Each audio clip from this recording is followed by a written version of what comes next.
The European Cricket League is brought to you by HCL Software, Dream 11, and Andalusia European Region for Sport.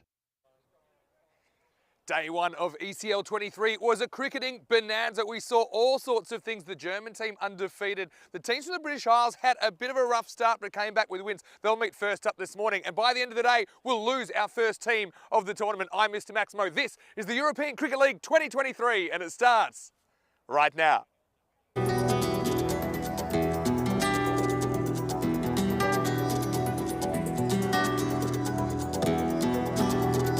Ven conmigo a cruzar su calle, a vivir su ambiente. Ven conmigo a vivir la vida intensamente. Conmigo ven, conmigo ven.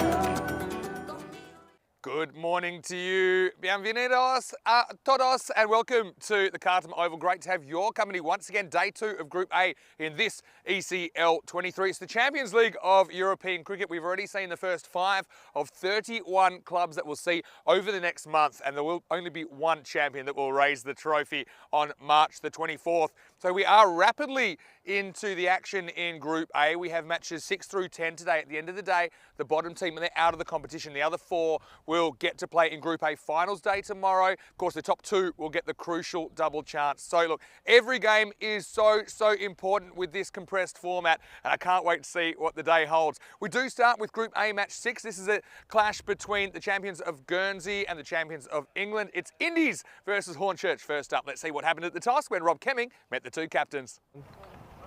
Your call. Tails, please. Tails is called. It is hit. We'll have a bat first, please. So it is Nathan Letitia of the Guernsey champions, Independence CC. They've won the toss and elected to bat. I do think it's a good toss to win. I think probably for the most part yesterday we saw runs on the board, kind of pressure telling on some chasing teams. When you have to do it, and if you fall behind the rate, it can get a little bit tough. The wickets fall and things can kind of fall apart at the seams pretty quickly. So yeah, both these teams, they did start with a loss, but they came back with a win, so they're 1-1. And look, net run rate becomes really important as well. Just the way things are at the moment, if you freeze the action right now, it feels like these two are competing for maybe that second spot. Depends on what Darmstadt, the German champions, do today. But I think that this game is really important as far as that double chance goes. For Indies, I've got to say Will Peatfield was incredible last night. In fact, I think their whole bowling unit really clicked against Byron, the Greek champions, under lights last night. Will Peatfield, though, with a hat-trick. He was an absolute star. Took 4 wickets in each of the games yesterday. And look, as far as their batting and their bowling goes, I think they're a pretty solid unit. I think that Matt Stokes is really important as well. The Nightingales, of course, talk about them a lot. But this will be a really spicy contest. As far as Hornchurch went, well, they had a bit of a shocking start, really. They were blown out of the water by the Germans in the first match of the tournament. They did recover after a bit of a shaky start as well against the Estonian champions, the Stallions, in the afternoon game, but they chased that down. They looked really good, didn't they? I think Hankins looks like a player. I think Adil Malik, he's super important with his leg spin and also batting in the number 3 position. Let's talk about the conditions today on the Costa del Sol. They don't call it the Costa del Sol for nothing. It is the Sunshine Coast. Plenty of sunshine right now. Perfect conditions to get started. It's about 11 degrees. We're expecting a maximum of 17. A little bit of wind around once again. Not quite as much as yesterday. We'll keep an eye on that as the day goes on. We know it caused a bit of havoc for some of the fielders under some high balls. Anyway, here's a man who, well, he did crash and burn after several energy drinks yesterday, but Corey Ruckers will take you to the first ball. Corey, news from the toss in Group A match 6 is that the Guernsey team, Independence CC, they've won the toss. They're going to have a hit. It's over to you. Let's get ready for day 2. Thank you very much, Vinny Sandu. Welcome back, everyone around the world, to the beautiful oval here out in Cartama, Spain, Andalusia region, as the players make their way out to the field. Some big smiles on the faces. What a great opportunity to play live around the world. And really looking forward to this one. Guernsey versus England, Hornchurch versus Independence. Should be a good game of cricket, this. As Vinny Sandu said in his pre-match, the weather conditions are perfect. Both teams 1-1 though. They both suffered a loss, but they both registered their first wins in the evening session yesterday. I think for Independence, really going to be looking to Stokes at the top order to make some runs. Supercomputer telling us 97 expected to 87 actually has the Independence as favourite, so it does believe it will be a close game. Welcome back our viewers around the world, especially those in India via fan code and all our network partners. Hope you're ready for 5 live T10 matches at the 3rd ECL edition in 2023. Looks like it'll be spin to start. Ronnie Saunders giving us his best Graham Swan impression with those sunnies on. Had Graham up here in the commentary box last year. So we're almost set to go. Deep mid-wicket, deep long on in place. A bit more a traditional field here with the spinner starting. Umpire says play. Here we go. And there's some traditional cricket for you as it's just flicked gorgeously into the leg side for a 1. Independents heavily relying on this top order to get going.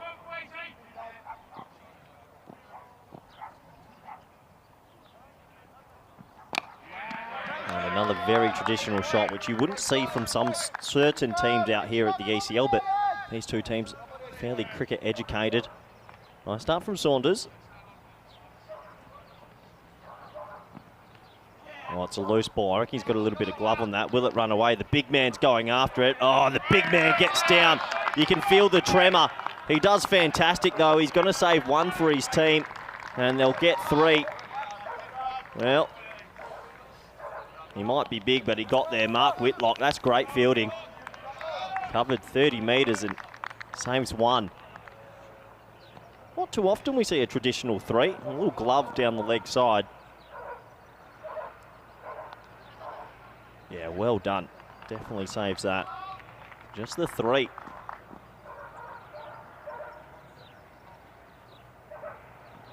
And he's got him. Wow, that's a huge wicket, Stokes. Poor shot, has to be said. It was top of the stump length. He looked to heave it maybe a little bit too square. And he's gone, and it's a huge wicket. Stokes is out for 1. Saunders, he gets the last laugh, and it's 4 for 1.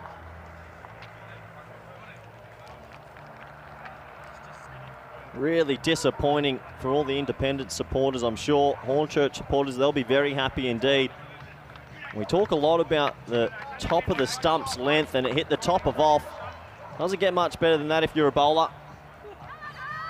And he's just trying to go too square with that, isn't he? Trying to hit it through backward square leg when really maybe mid-wicket was a better option, or even straight through mid-on, but he has to go, and it's the first knockout punch from Hornchurch. They'll be very happy with that indeed. New man comes to the crease. Letitia.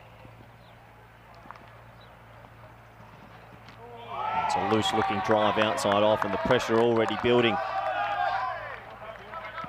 Lovely start this from Saunders. Hornchurch, has to be said, yesterday started a little bit slow in this competition, but we see a lot of teams do that, and they get progressively better as the week goes on.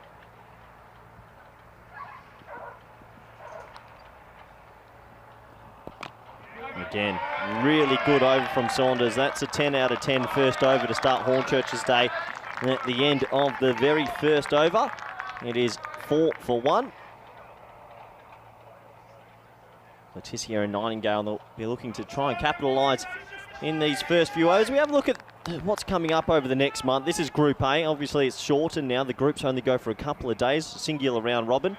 And on Thursday, we'll be welcoming Group B, VOC Rotterdam, Farmers, Svanholm, Indo-Bulgaria, and American University of Malta. So each week, we'll see 10 different teams, which I think is exciting. The action never stops on the ECN. Our 3rd edition of the ECL, as I welcome back a man who's been at every ECL, Vinny Sandhu. I have. I think you have too, actually, because you played in the first one. Technicality. Yeah. Oh, you were in the team. I didn't see you doing too much. I think you faced 7 balls in the whole series. But anyway, you got your medal, so congratulations. You earned it. Anyway, good morning, everyone. Hopefully you're well. And, well, here's a man with the magic hair, Billy Gordon. Good headband. Nathan Bracken-esque. Yeah, have you seen what Nathan Bracken looks like now? He's running for office in New South Wales. Really? Yeah. There you go. I'll show you a picture. Anyway, here we go. Over number 2. Locked into the offside. Tom Nightingale out there. Captain's joined him now. Nathan Letitia. Underrated bowler, Nathan Bracken, back in the day. Yeah. Very underrated. Little left arm 120s. Go look up Tim Payne getting a leg side stumping in England off Nathan Bracken After back in this the early game, days. maybe. Look at it in the break. Don't do it right now. Morning, everyone in the chat as well. There's Billy. the run here. So welcome to all of you, whether you're on fan code in India or on ECN or on one of our international broadcast partners. Great to have your company. Huge game. I mean, here's the thing.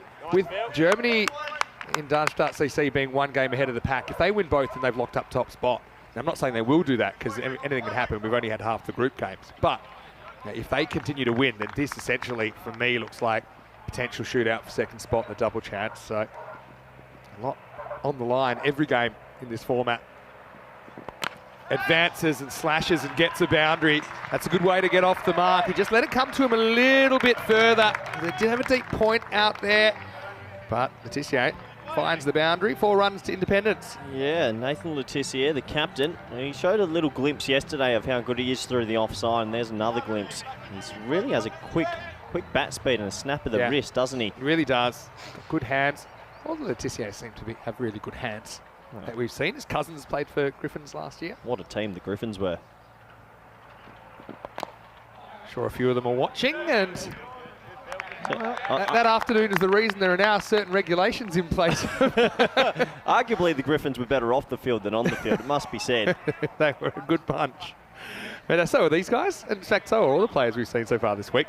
Also, very good morning to all the crowd that have come into the Carlton Oval this morning. It's been filling up. Fantastic. A lot of people have travelled. I think Billy Gordon's hair is going to have its own Instagram before too long. Oh, yeah. It's gorgeous. In the wind as well. Short. Edged onto the body. And slow start. Nightingale not quite hitting him yet. It's an interesting one, isn't it? I think batting first seems to be the go at this stage anyway. Why is that? Why are teams electing to bat first? I've got a bit of a theory about it. I mean, if you weren't a human being, then it would make sense that if you were batting second, you'd know exactly how aggressive you need to be with the bat. Because with batting, it's a bit easier to dial it up or dial it back. Whereas bowling, you're kind of always trying to restrict. Your bowling plans don't change too much in this form of the game, but your batting can, your decision-making with your batting. So that's why I think at the professional level, you see teams wanting to chase because they're not too bothered by the pressure. End of the over here, it's 11 for 1. But I think that the target does create pressure, knowing you have to do a certain run rate, can force errors, and we saw scoreboard pressure yesterday. Teams chasing, buckling for the most part. This is what the table looks like after day one. Pretty wide open, isn't it? I mean, Darmstadt had a great day. The Stallions, they're down the bottom. They're in the danger zone at the moment. The 5th team at the end of the day, they're out of the competition. And then you've got Guernsey with that really good net run rate booster last night over Byron in 2nd place at the moment. But you can see every game's going to be important today. 3rd over is coming up. It's going to be Gavin Griffiths. Like call up into the squad for Hornchurch, English champions. Hello to everyone watching in the UK on Viaplay as well. Great to have you with us. Last over the power play. This was the highest scoring over yesterday as well. And batting first.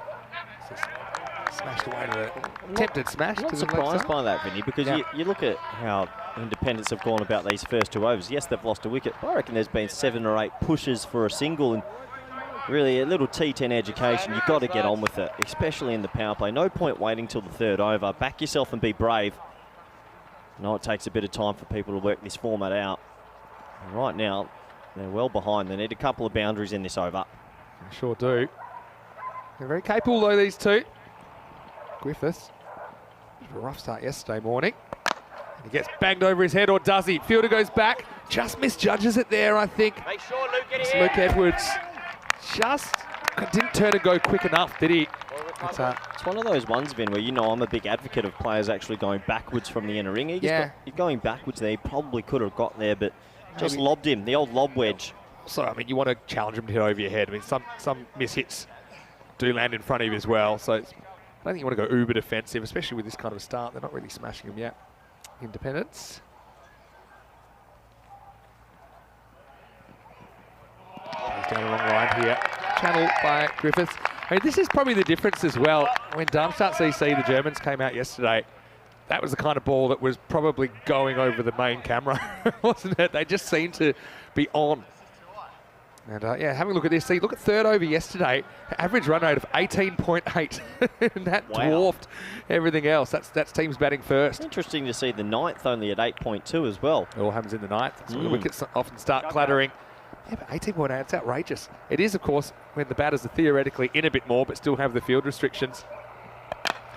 Goes straight down. This could be trouble. Fielder comes around. Oh, he's palmed it off, and it's going to be 4. Well, it's a proper Arnold Palmer job, isn't it, from Hankins, who got there, and he's the right man for the job. He's tall. He was loping around, but that one doesn't stick. Nightingale gets lucky, 4 runs. Yeah, that's right out the middle of the palm. He always palmed it for 6. The old volleyball setup. There's one set of palms that you could bang a ball for 6. It might be Hankins. We saw how strong his hands were yesterday. He'll be disappointed with that. He probably should have held it. Yeah, he did all the hard work. What's these hard balls? Griffith gets worked away for 1. Yeah, that ball there for me, Vin, like, that's a half volley on leg stump. You got to try and hit that for 6. You can't be nudging ones Nightingale. It's just a different mindset, isn't it? It's just old school. It's T10. You're on 18 off 17 balls. For example, if it's a T20 and you had 7.1 overs left with 9 wickets in hand and someone was nudging a 1, you'd be like, well, come on, hit it. Yeah, I think that's also probably a bit of an experience thing. I mean, no one likes taking risks, no one likes getting out, but it's something you have to get a bit more comfortable with, I think, in this form of the game. Last ball of the over, short, worked away past fine leg, that'll be 4. So not a bad finish at all for Letitia, but yeah, a bit of an underwhelming power play, really runs-wise, but still 9 wickets in hand. Indies are 22 for 1 after 3. Well, I know I don't have my markers out, Vinny, but this is where the intentometer, this is where... Talk everyone through that. That might be new to the broadcast. I think that there should be a red and green marker just purely on intent, not execution. So if someone's trying to hit a boundary, it's a green dot. If they're not trying to hit a boundary, it's a red dot. And my theory is you should be having 50 green dots and 10 reds, maybe. So this is what you did during when you were coaching Spain. Yeah. So right now, if I was doing it for independence, I'd have 10 red dots already out of 18. That's unacceptable. And then you're having stern conversations with the batters that taking Letitia out the back and having a word. Good luck. I think he's got you covered. Anyway. That brings more personnel. Here we go with over number 4. There's a bit of intent, but this is Adil Malik coming on.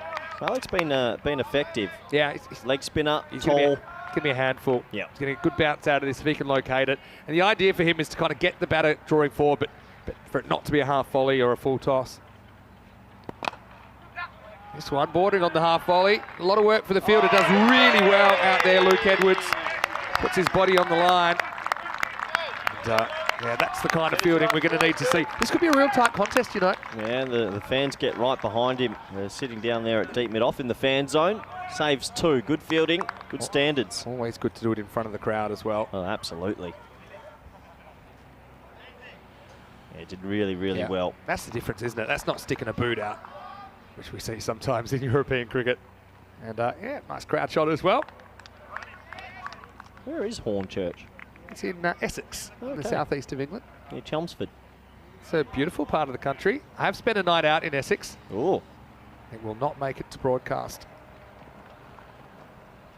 After it, doesn't get it. Trouble. Oh, no one really put a name on it there. Billy Gordon coming to his left.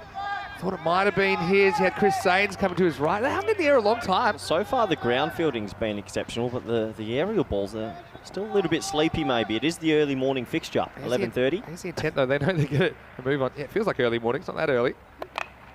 Back and cuts, and this beats Gordon. I think this will be 4. So Nightingale getting going now. It's a tough one for Malik. It's probably just a fraction short of where he wants to be. And nice shot by Tom Nightingale. Cuts it away into the gap. That's a really good cricket shot. Goes deep in the crease, outside leg stump to create a little bit of room and splits the gap. Good batting. That's where you can use the bounce if you go back. Yeah. If you're trying to drive, that's pretty tough. That's live action. Oh, it's good seed. Oh. Going to beat everyone. Gets a glove on it, Murray. So it'll just be 1 by. Yeah, Malik, he's a handful. Oh, Mark Whitlock out there. What an athlete. He's doing some good yards at the moment. Saves a couple again. Yeah, Whitlock's another spin option they've got for maybe a bit later in the innings.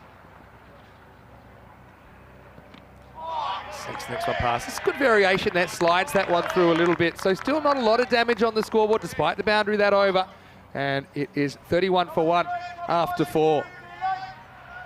Yeah, so 31 for 1 after 4. They've got 2 men in. So that's that's probably the most important thing at the moment. If one of those 2 can go big, then they've got a chance still. Here we go.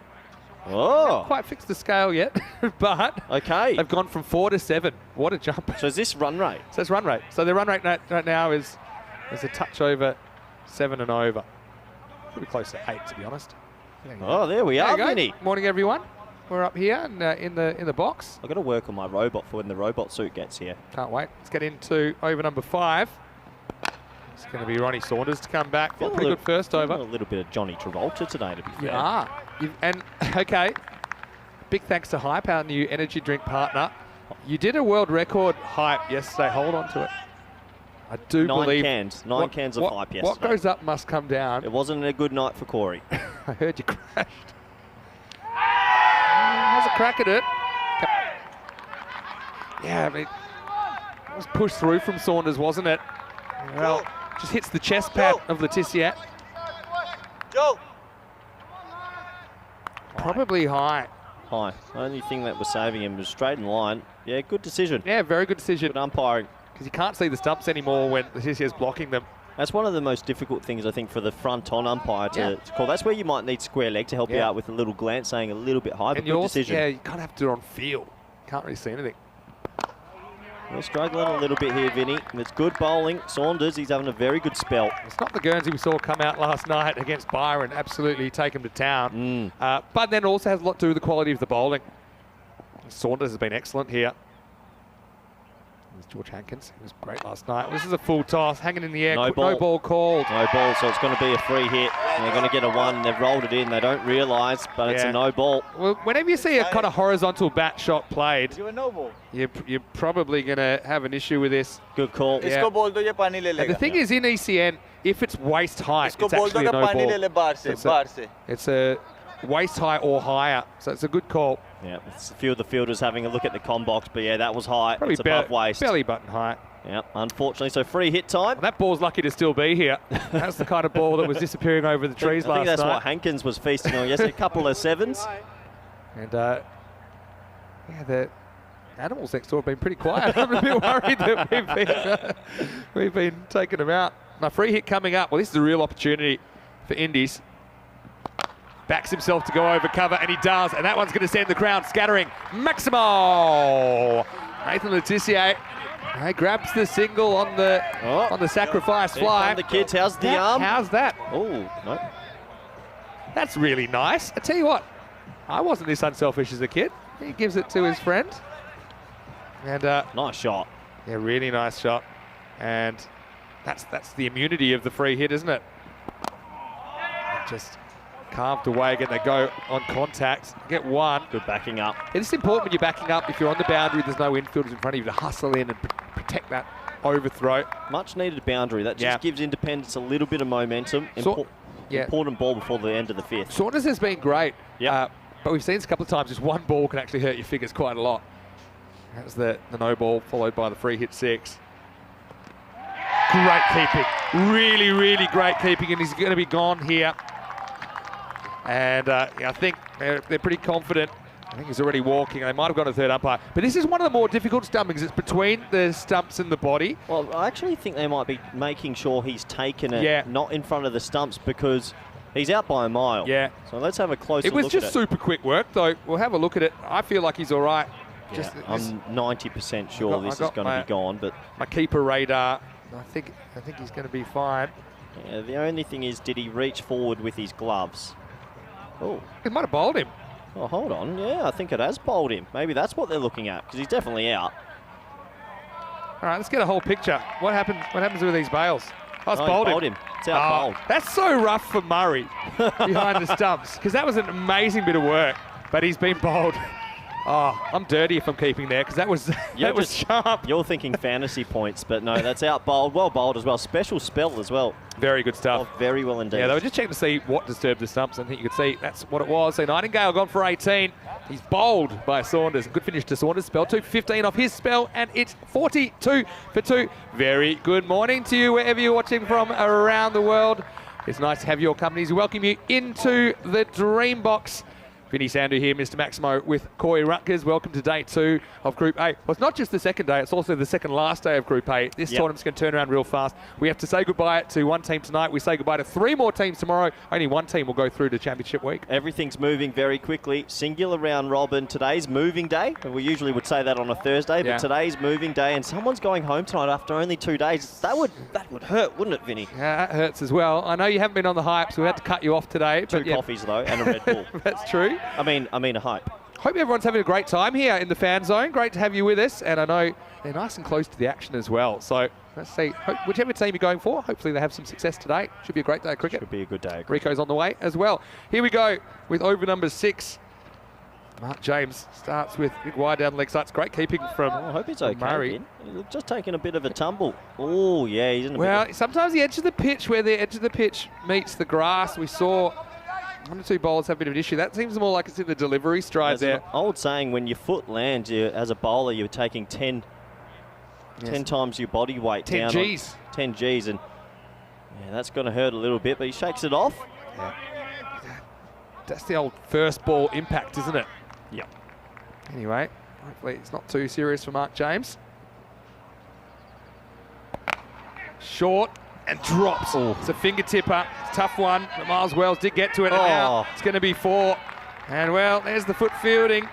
Yeah, probably wasn't the way to do it. So a bit of a double fail there, and it results in 4 runs for Indies. Must be said, it's a hot chance, but he did get 2 hands to it, and then Malik goes with the foot. Not advisable, and it goes for 4. So opportunity missed there for Hornchurch. I'd say Hornchurch, some of the youngsters have some mad football skills I've been watching on the boundary, but this isn't how to do it. He actually kind of slowed it down, knocked it towards Malik. And then, there it was, and kicked it into the rope. Thick inside edge. So actually, it'll test the fielder. That's the way to do it. Gets down to it. Vinny, did you see the test last night? I didn't see. I saw the score, but it sounded crazy. Crazy. 1 run. Spent a bit of time looking at the back of my eyelids last night. I reckon we're getting a golden ball today. I've got a feeling. You got the tingle? I'm on today. CJ Peatfield comes in at number 4. Keep her up to the stumps. I've been impressed with Murray so far. With his hands, his footwork. And he almost gets more practice here. Oh, yeah. You're loving that. He's been on fire. Mark Whitlock. Oh, Whitty.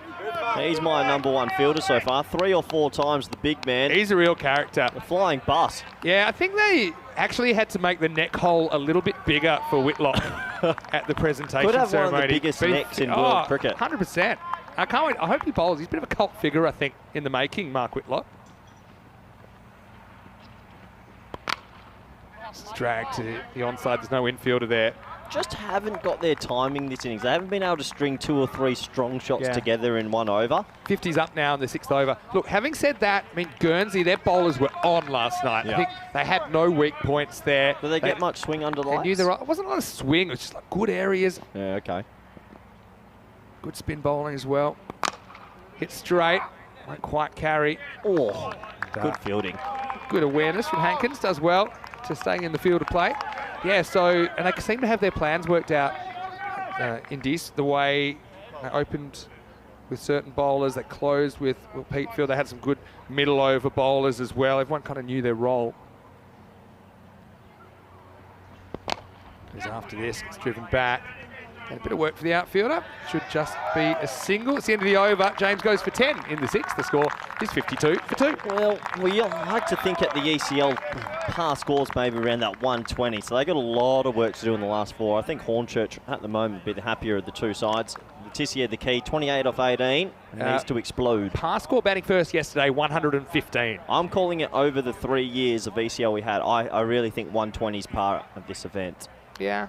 I'd probably be a few short, but not far away from you. You got to think of the times where we've had 170s and 180s that lift that though. Also a few that have gone the other way. True. Letitia, 28 of 18, top scorer so far. Nightingale with 18, but couldn't really get going.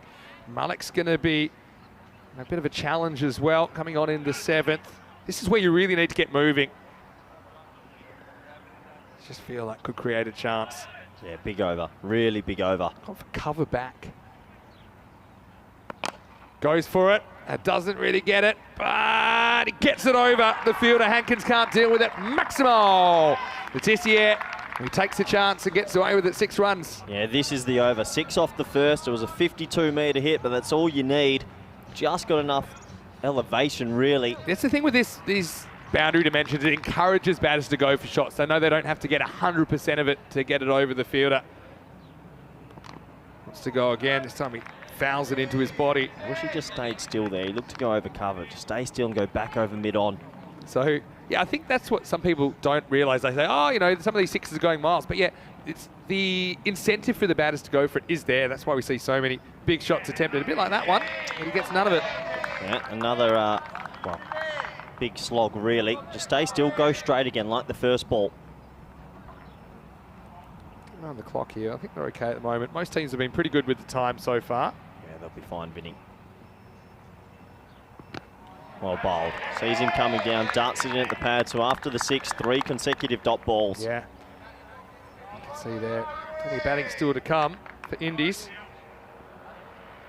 Poll in the comment section I noticed. 57% of people favouring the Guernsey side in this contest. Yeah. Waits for it. A slow turn that time, had to generate the pace. Couldn't beat Gordon at cover points. This is a good comeback from Adil Malik. Sacrilege to hit a 6 first ball of an over and then 4 dot balls. That just can't happen. What a good comeback from Malik. Goes with the angle. It's a quicker ball angled in. It's going to be another boundary, so they do find the ropes again. So it's not a write-off that 7th over in the end.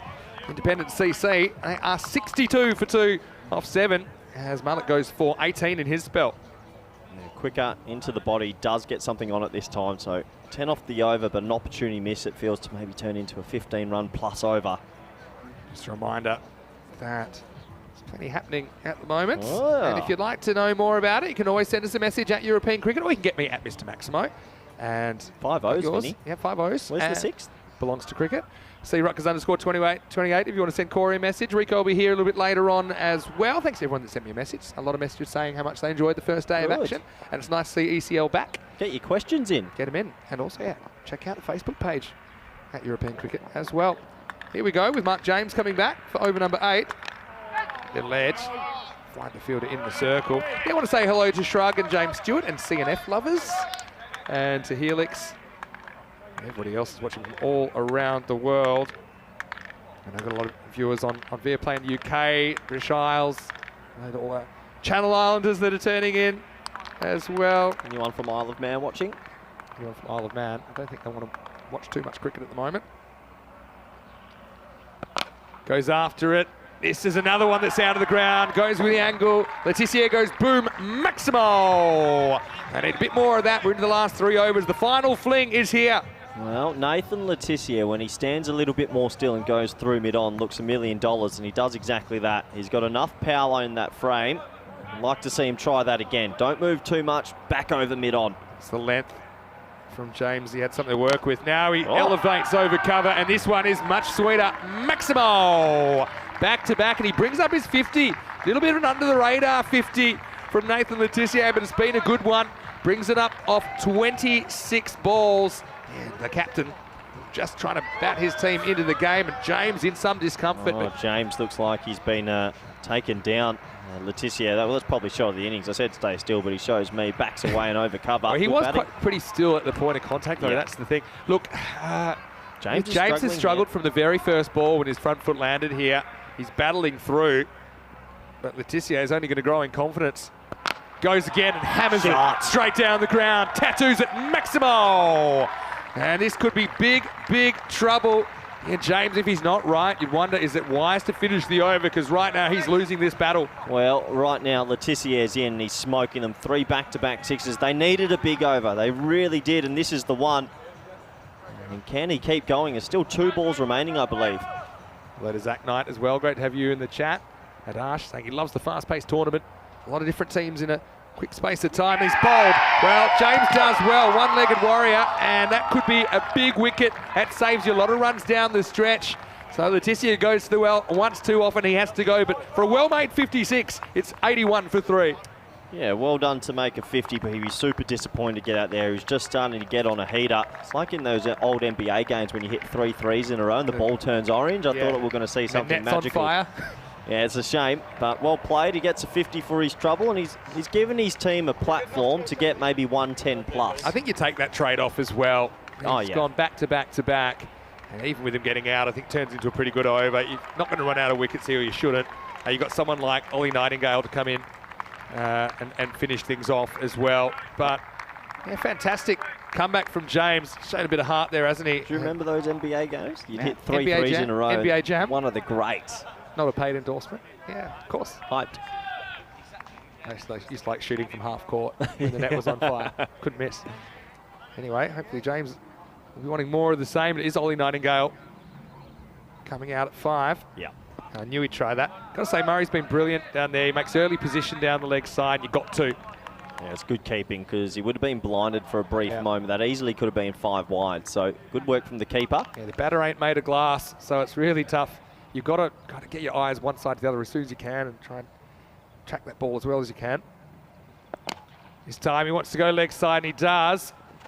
But he's going to be gone.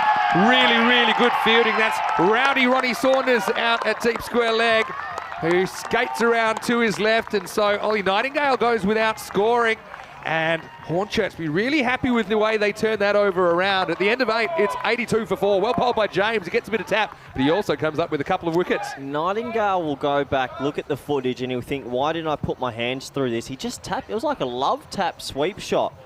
And we know the boundary is small, but if he had to put his wrist through it a little bit more, he would have got 6, but take nothing away from rowdy Ronnie Saunders. That's a great catch with the specs on as well. Yeah, he looks like he means business. You don't want to meet him in a dark alley with those glasses, Saunders, but yeah, that was really well done. Like the way he protects the ball, keeps the elbows off the ground. Bit of Graham Swan about Ronnie. Could be. Yeah, finger spin as well. That's the way it rolls. As Ollie Nightingale goes for the first legal ball he faces and holds out. And yeah, that shot, it's an interesting one. I mean, also, you're always feeling for the ball a little bit earlier in your innings. I got a question for you, Ben. Go ahead. Group A, we're having a look. We've got to remind everyone, Pack Ikea in finals week. Yeah. Seen anyone that can challenge them yet, honestly? Darmstadt CC, the way they played yesterday, had a bit of the Pack Ikea approach. I'm going to give Pack Ikea, they might explode if they face some of this. Unfortunately, James has had to leave the field. Yeah. Well, he looked like he was in a lot of pain, didn't he? Just whether he was landing on that front foot. His very first ball of his spell, he took a tumble, so hopefully it's not too serious. Yeah. But the 12th man must be on, and the 12th man is Joe DeFreitas. Joe DeFreitas. Yeah, a lot of people saying that he looks like you. Well, hold on. Well, single down to long off. The 9th, yeah. Who's in the chat saying that... Oh, please. That Ronnie Saunders is a bit of a Corey Ruckers lookalike. I get told I look like a little bit like Jason Roy. Try and get him back on a minute. Well, he's probably having a man of There he is. Corey, are you fielding as well? Well, he's having a man of the match performance, so it wouldn't surprise me if it is me. His hair's better than your hair. Hey, hold up. Let's get the blazer on him later. Get him up here and I'll go field. Catcher's better than you. Oh, there's a little 4. It's almost a slower bouncer from Gordon, wasn't it? But Pete fields it together now. Little top edge over the keeper, 4 runs, and they won't care how they get him. They just want to get this 100 plus, potentially a few more. What are we looking at now? That takes him to 87. Yeah, any bit of bat on it races away. 1 bounce, 2 bounce, 4. He's also getting called a second-hand Jason Roy, but that's what you get called. You get called a Jason Roy lookalike as well. Wow. There I am. Somebody find me the milkman. There I am at backward square leg, just relaxing. Here comes Bracken. Should just be 1. Because of that sort of sedate start, 88 for 4, 9 balls left. Boy, can they get to 115? A couple of big 6s in there. If they can hit 3 6s in their last 9 balls, they're still going to get to something, I think, around par. Gordon's bowled well so far this tournament.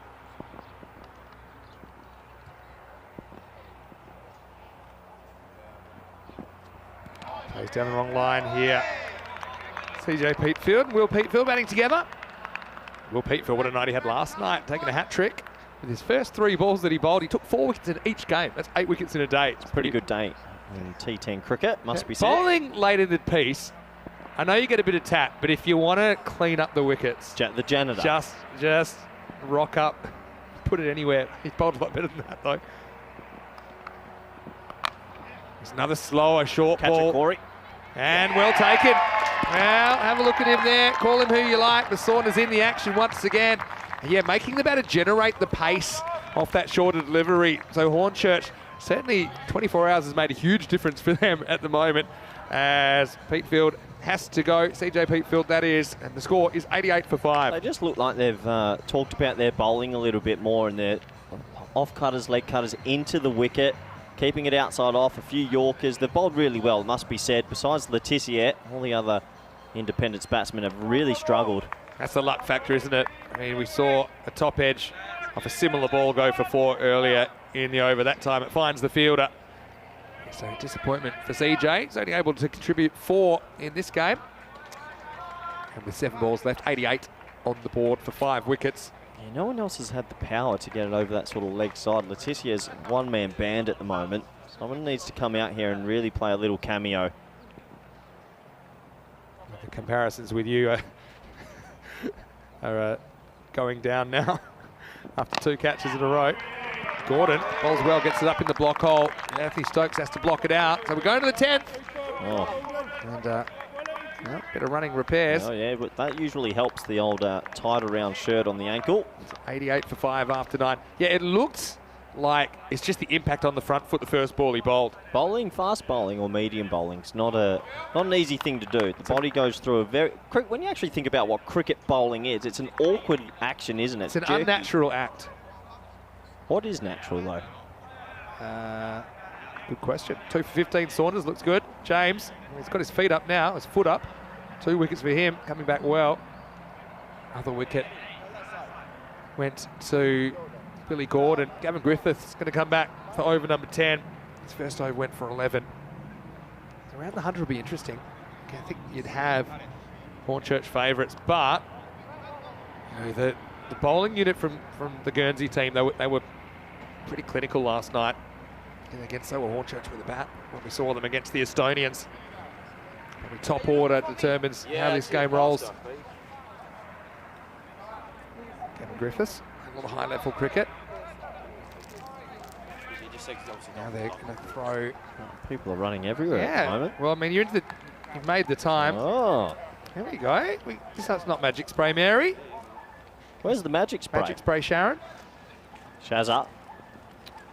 No magic spray used, though. You okay, Corey? What are you getting done there? The old fingers. That'll do. Anyway, here we go. Over number 10. And this is skied. And who's after this? Keeper wants it. And, well, I tell you what. If you're now they're going to think about going for 3. There's no one covering the stumps, and I think he's going to be run out. Well, that was quite incredible. If you're a fan of foot races, I've heard of the hare and the tortoise. I think there was 2 of the latter on this occasion, but it will end up in a run out. You can't really blame them for trying this on because the stumps were unattended.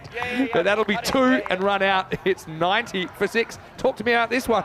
Well, not too sure what I've just witnessed. It went straight to Mark Whitlock at 45, but the keeper calls him out of it early. Paul Murray. Murray just goes charging after it. This is one time you don't want to see a collision. Would have created well done, look at universe.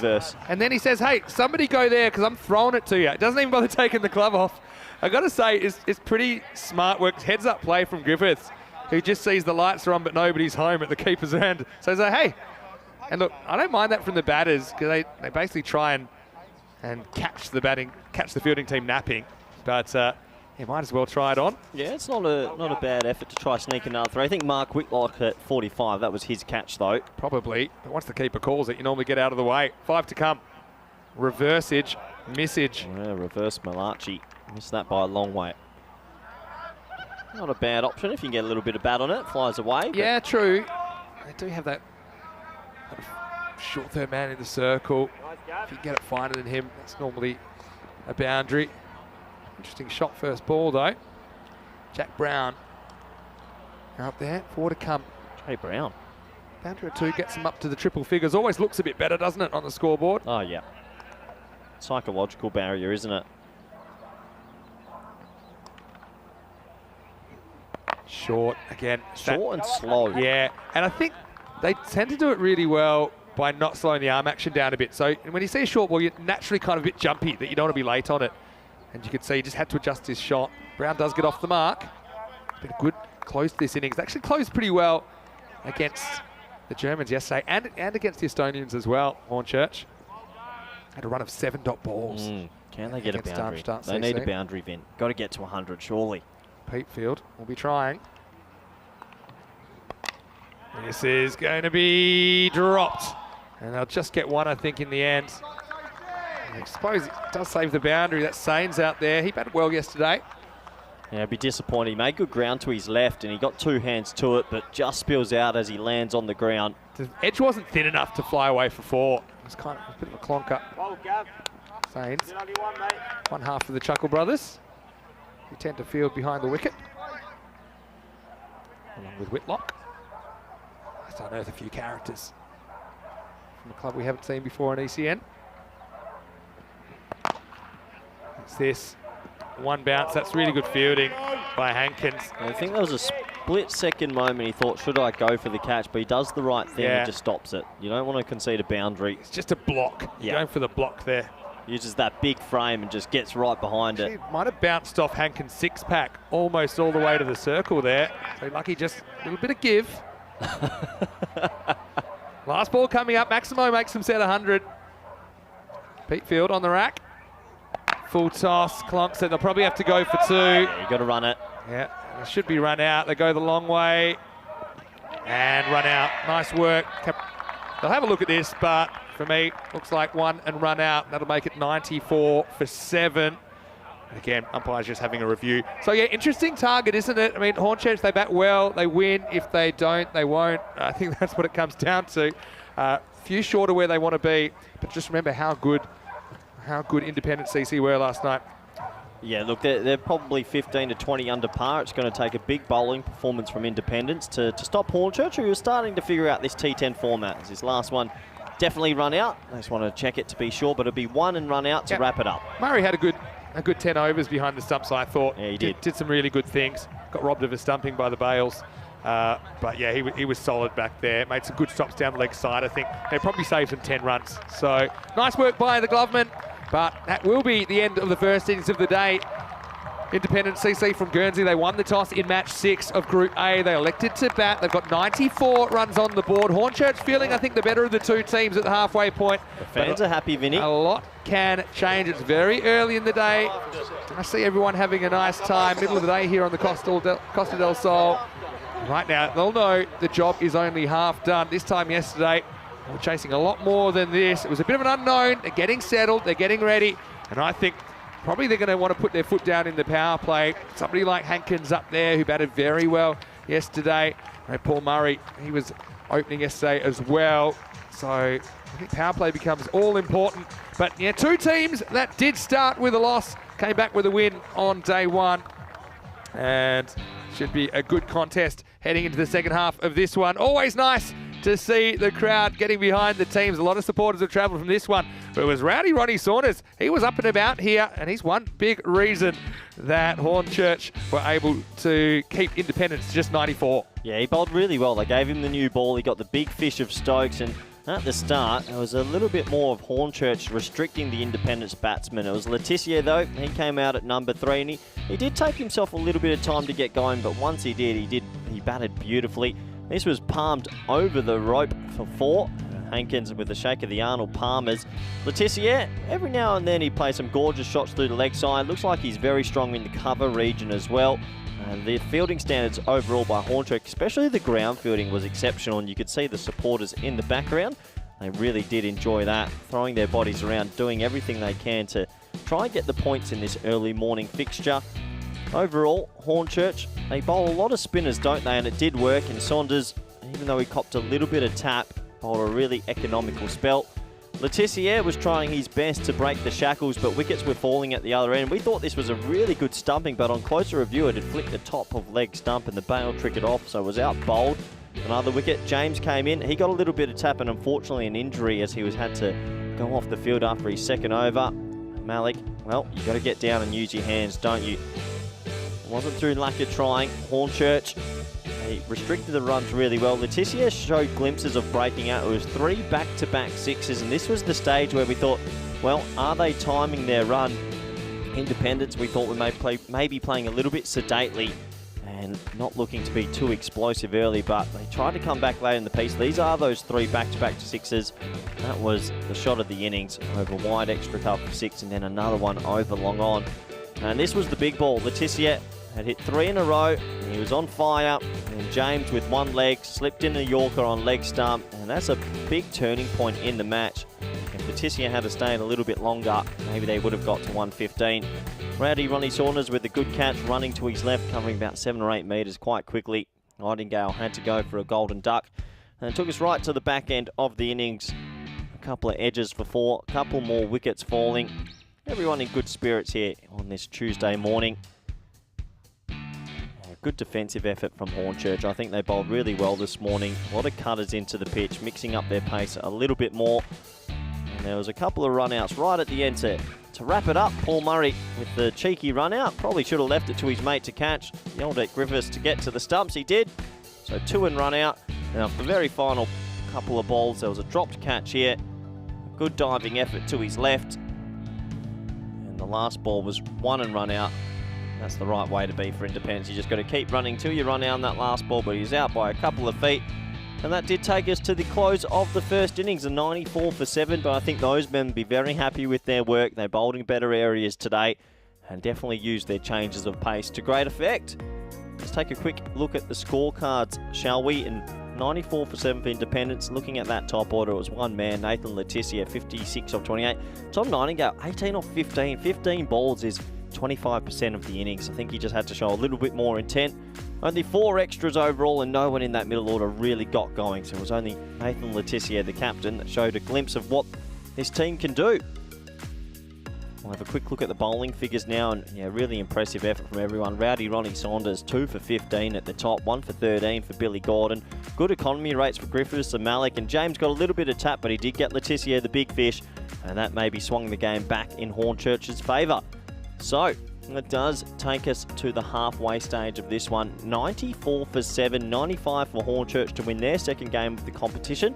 Do join us back in the next 10 minutes for the all-exciting run chase. Thank you.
The European Cricket League is brought to you by HCL Software, Dream 11, and Andalusia European Region for Sport. Hello, welcome back to the Costa del Sol. Great to have your company. Day 2 of Group A. Second day and second last day of Group A. Only one team will go through. Should be a really spicy contest here. Two teams that won one and lost one yesterday. Hornchurch, the English champions. They're chasing in this one. There's Kieran Galay of the Guernsey champs, Independence Cricket Club. Story so far is the Indies won the toss, selected to bat, scored 94 off their 10 overs. The English club need 95 to win, and this could be crucial. You win this, you're 2-1, you're in the box seat, pretty much guarantee your spot on finals day tomorrow. If you lose, you're 1-2, and you're staring down the barrel with a tricky game to come later in the day. George Hankins batted so well last night. Admittedly, the Estonian side, we gave him a few gifts that he cashed in. He'll be facing up 95 to win. Wherever you're watching from around the world, welcome to the European Cricket Network and our coverage of ECL 23. Here's the second half of match 6. Circumspect start. Galay just angling in to Hankins, who gets off the mark with a push. Vinny Sandhu here, Mr. Maximo for the European Cricket Network. Joining me once again in the commentary box is Corey Ruckers. And Corey, interesting match setup here. Interesting match if they get Hankins early, I feel. Hankins bats 15 balls in this chase, or Malik, who comes out at 3, looked really good yesterday. Even this man, Sains, opening the batting. They're going to have to take some early wickets. I like Sains at the top. Get one here. So, yeah, I suppose the difference between chasing 90-odd and 130-odd is kind of just needing that one boundary and over to keep you on pace compared to 2, and that's quite a big difference. One thing I would say about Independence Cricket Club, though, they bowled really well yesterday. They seem to have their plans worked out. Advances and gets it past the fine leg. This will be for the opening boundary. Hankins just making the most of that angle into his body. We kind of saw that first ball as well. Like, not quite getting it right so far. Yeah, he's angling it, everything in at the stumps, and it just spells danger. So 4 for Hankins, and well, it might be a score under 100, but if Hankins faces 15 balls, Finn, it's going to be game over early. They have to get him out. He had a couple of tree toppers last night that he smashed into the property next door. This is short and picks out the fielder. It's Mark James. Just a single. Just a single pulled out. Another pace-off delivery into the pitch. Good fielding. Well done out there. So you can see that one boundary, and suddenly they're kind of on target for that 9.5 and over. This will help with a wide, so it makes the adjustment, but over-adjusts. Let's be honest, Independents need to have an amazing little moment, a couple of moments to get themselves back in this game. I think they're going to need 3 early wickets at least. Sure, but I mean, we have seen these kind of scores defended quite often, but you're going to have to play really, really well. Probably need a bit of luck as well. And that's what can sometimes happen as well, I think, with these kind of targets. Not saying I'm making too much of that shot, but sometimes we see batters go in their shell a little bit, knowing that they don't have an outrageous run rate required to deal with. But then it's amazing how quick it can get back up there. Goes after this, picks it out, fielder comes around, can't do anything about it. That's out of here. Maximo! Again, there's that little angle in. Sains does the business, clips it away for 6, and it's the end of the first over. A good one for the English club. It's 14 without loss. Yes, you can see here, without even trying, they've gone 14 off the over, and when you're chasing a score under 100, it's a perfect start. I think Independents here might have to change their options and bring one of their spearheads on a little bit earlier instead of saving them deep.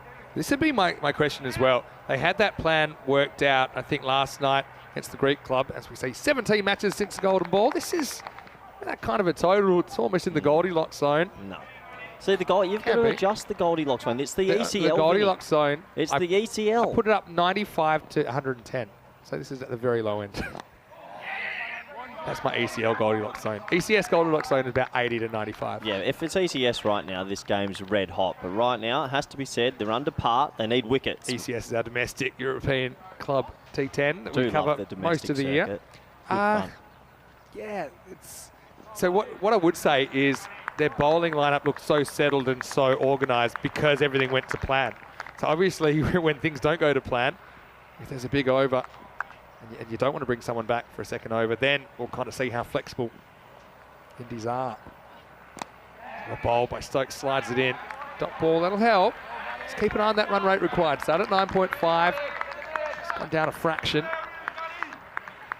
But, yeah, Stokes is an impressive cricketer, isn't he? He's good with the ball, good with the bat. You can see that getting that hoop. Wind, like we've said a few times, it's a bit all over the place. Slides this through. Leg bye coming up. Yeah, good bowling. He's getting it full and straight, getting a little bit of movement through the air. So not half volley lengths. 2 Yorkers in a row. Here comes the real challenge, bowling to Hankins, who's looking in a rich vein of form and seeing the ball quite well. No doubt. I think he enjoys that ball just sliding into him. Deals with it. Might have found trouble. Gone. Big wicket. Huge moment in the game. And it was a good catch as well, taken by Tom Nightingale. It wasn't quite in the middle of the palms, almost bounced out. But Hankins, the big man, has to go, and Hornchurch lose their opener 16 for 1. Huge wicket in the context of this game. Does it open a slight door? It's off the bottom half of the bat. Didn't get the elevation, and the big fish has to go. Good catch in the end, Vinny. You're right. It wasn't in the middle of the palms, but he holds on to it. And that does add a little bit of spice into this fixture. Sure does. And, yeah, look. Yeah, watch Let's have a look at it. A little bit of a bobble, but little bit of an ice cream doesn't cone. matter. He holds on to it. That's all that matters. That's right. I mean, Hornchurch yesterday, they made 87 against Darmstadt CC batting second. Okay, they were chasing a bit more. They were chasing 136. But that certainly helps. Indies, they'll be confident if they execute their skills that they can defend this total. It's not like a 60s or a 70s. They do have 95 on board. Pepsi helmet. Yeah, to bring out the big guns. Adil Malik does bring out We need to get hype on the side of that helmet. Anyway, Adil Malik, good player, coming out at 3. This is flicked away, they won't get a run. Look at Adil Malik, he's one guy that does have T10 experience, high-level T10 experience in the Middle East. Did he play in the UAE T10, yeah. Did he? Abu Dhabi T10, I believe. Yeah, they started in Dubai the first season, then it went to Abu Dhabi. So he's played there, so okay. So he understands the format. He understands. That helmet tells you everything you need to know. Last ball, the over. Pushing no run. So great over. Fantastic by Stokes, who only concedes one, and maybe there's a leg by in there. 1 and a leg by 2 total. Brilliant over. And it brings them right back into it. 16 for 1 after 2. Well, we said they're going to need early wickets. There's one of them. Can they keep going here, the Independents from Guernsey? Don't tape on the helmet. There's nothing more alpha than that. I like a bit of tape on it. It's always funny the people that don't tape it. Let's have a look at the table. You see why this is such an important game. Indies can be the second team with 2 wins, and so can the English club if they win this one. Remember, the top 2 get the double chance tomorrow, which could be important. Oh, there's some high needs for the Stallions. Was that the Stallions? No. It's Byron. Byron, sorry. From Greece. Lagale comes back for a second over. And so, playing it out. They probably feel, Hornchurch, if they don't get in wicket trouble, if they don't get in wicket trouble, then they should chase this down easily. But yes, these runs aren't going to make themselves. That was a kind of length delivery, wasn't it? Got the long on back, so I didn't really want to try and elevate non-drive. Now he goes for it. It's a bit of a top edge, though. It's hanging. It's a real teaser for the fielder, and he's gone. Yeah. He's gone. He hands it off, and it's Nightingale to Matthew Stokes. They'll check this, but I think there's no problems at all, and that's a big wicket as well. Sains goes for 7, 16 for 2. Boy, oh boy, game on. This is going to be out. They're going to have a quick look at it, but I'm 100% sure. We've got a great angle from the commentary box. He kept his composure. Yeah. He took the catch over his head and passed it to his mate. That's out. Sains has that dead man walking kind of look, doesn't he, as well? I wasn't positive he was going to fall over the line, but he just wanted to be careful. I think it was news to Stokes. Let's have a look. Yeah, it's definitely out. Well done. We need to create an assist tally on the charts, because that's a 10 out of 10 effort. Good composure. Yeah, and he just wanted to take a step. Didn't want to take the chance. He said, I can see you. You're in my eye line. Unselfish work. Now, I think that catchers should be like run-outs. Should get a slash. There's got to be a slash now. The way the game's changing, that's 2 men are involved in that, not just the one. Sains, unfortunately for him, just need to get 1% more on that, he might have been fine. Game on now. Second wicket to fall, 16 for 2. They needed a good power play, and it's happening after that first over. Saints goes 7 off 7 with the 6. A couple of defensive strokes in there. Well, game on. I always think it's so unfair the second guy gets the credit because he just pretty much stands still and hasn't lobbed to him. Well, we're our own little beast, the ECN. Can we start adjusting that? We ain't opening can of worms at this stage of the season. No? We'll revisit it. I do think that, catches should become late run-outs if the last 2 people to touch it. Oh, 100%. One's for a juggle catch, though, like we saw yesterday. Would 2 people get credited then? Last 2 people to touch it, yeah. Okay, I like it. Yeah, you can't start picking and choosing. What if 3 people touch it? Last 2 people. Pretty good from Legale. He's turned his spell around, hasn't he? Murray's off the mark. Great name. Legale, good bowling. They're getting it full and straight. They are targeting the stumps. I guess it's a risky thought process if you offer up half volleys, but you do give yourself a chance of all modes of dismissal. That's true. I want to see how attacking Malik is here. 3 balls to go to the power play. Oh, it's a Jaffa. That's a good one. Well, he comes wide with the crease angling in, and it just goes away late. Well, Legale's just working his way into the spell, and he's got 2 balls left. Oh, Legale. That's the way it goes. Yeah, that was a Jaffa.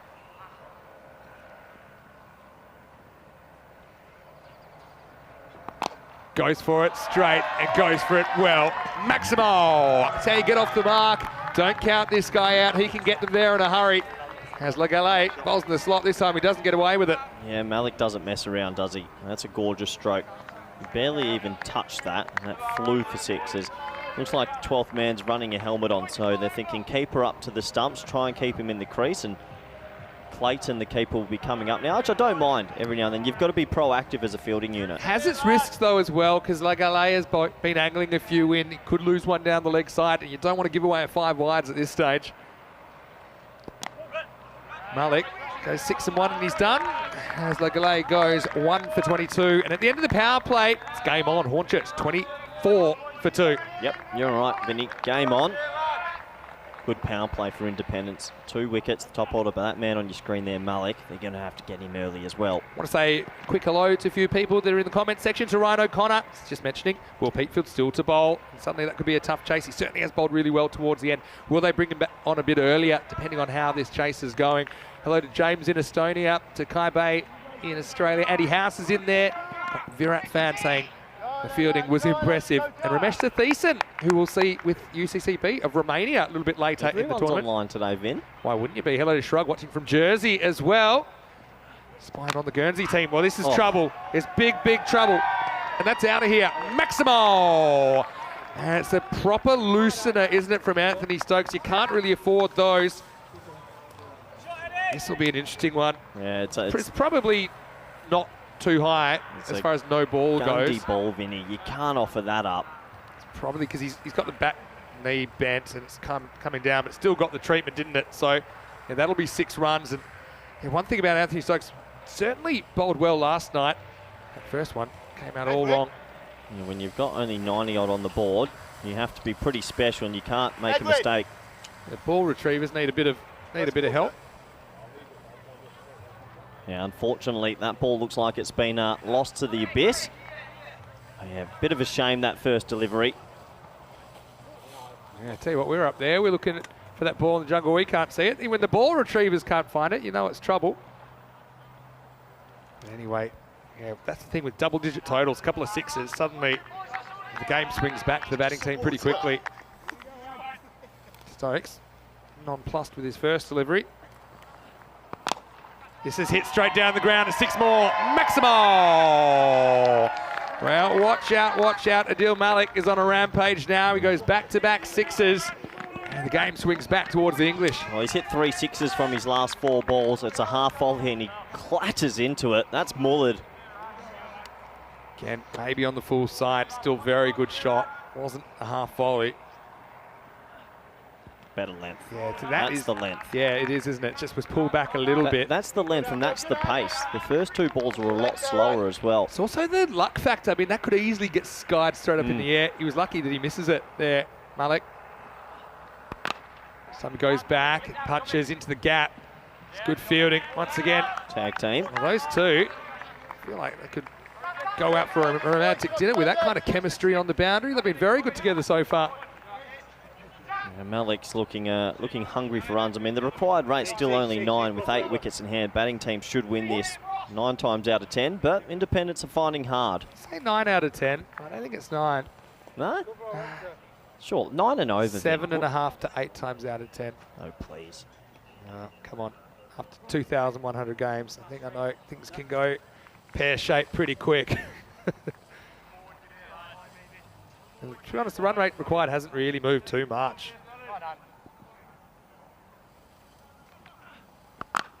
Drags this one. Murray from outside the off stump. Just get a single. Stokes has found his pace in the last couple of balls after the first 2. Can't be easy. I mean, what is it right now? It's 13 degrees. Okay, yes, it's the middle of the day, but for a finger spinner, just trying to loosen those fingers up. Yeah, I get what you mean. The first one was all wrong. Yeah, they have to find a way to get Malik out here. I suggest you got to keep it away from that wheelhouse, wide of off stump. You're hoping he just mishits one here. Good length. Okay, little dab. Can't get down first time. Probably just going to cost him the 1 run. Well, I heard one of the fielders in the effects might say great hand, so he must have got a finger on it to slow it down enough, but only the 2. Yeah, I think he probably did. Lagale. Finish his spell. Still got an important job to do in the field. It's the end of 4 overs. The score is 40 for 2. Great work. This is Dennis. I like the old attempted foot stop as well from Morgan Clayton. The big man. Make sure it doesn't go to the boundary. Yeah, good game this. Yeah, I feel like Adil Malik's the key. Here we go. Now we've got the run rate going. So they're slightly ahead of where they need to be right now. And you can actually see how in the first innings things did accelerate a little bit after a slightly slow start. I think they got 52 in the second half, 42 in the first. So they're slightly ahead of the rate, but only slightly. Yeah. Hamish Oxley, good to see you in the chat, saying brave batting this. Would have been very easy to go into his shell, but he's lacing them. Talking about Adil Malik, I assume. 22 off 10. This is going to be Jake Roussel. Now this is going to be an interesting middle over period. Roussel's been really good at hitting the Yorkers. Whoa! That isn't a good Yorker. That would have been a good Yorker on a pitch that's about 10 metres longer.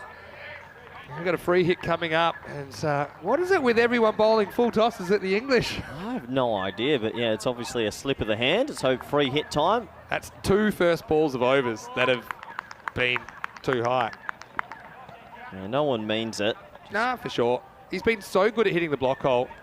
But yeah, Murray would be a bit annoyed that he didn't get a bit of bat on that. Probably would have flown over the keeper. Free hit. Dangerous moment for Guernsey. Good comeback. Yeah, that's his bread and butter, isn't it, Roussel? Yeah, good comeback. Would have been a bit nervous after that big beamer that came out, but here comes Malik. Here's the contest, isn't it? Malik keeps going the way he is. This game will be as good and dead and buried. Get him now. Get him now. I reckon it's 50-50. Yeah? I reckon if you get him now, it's 50-50.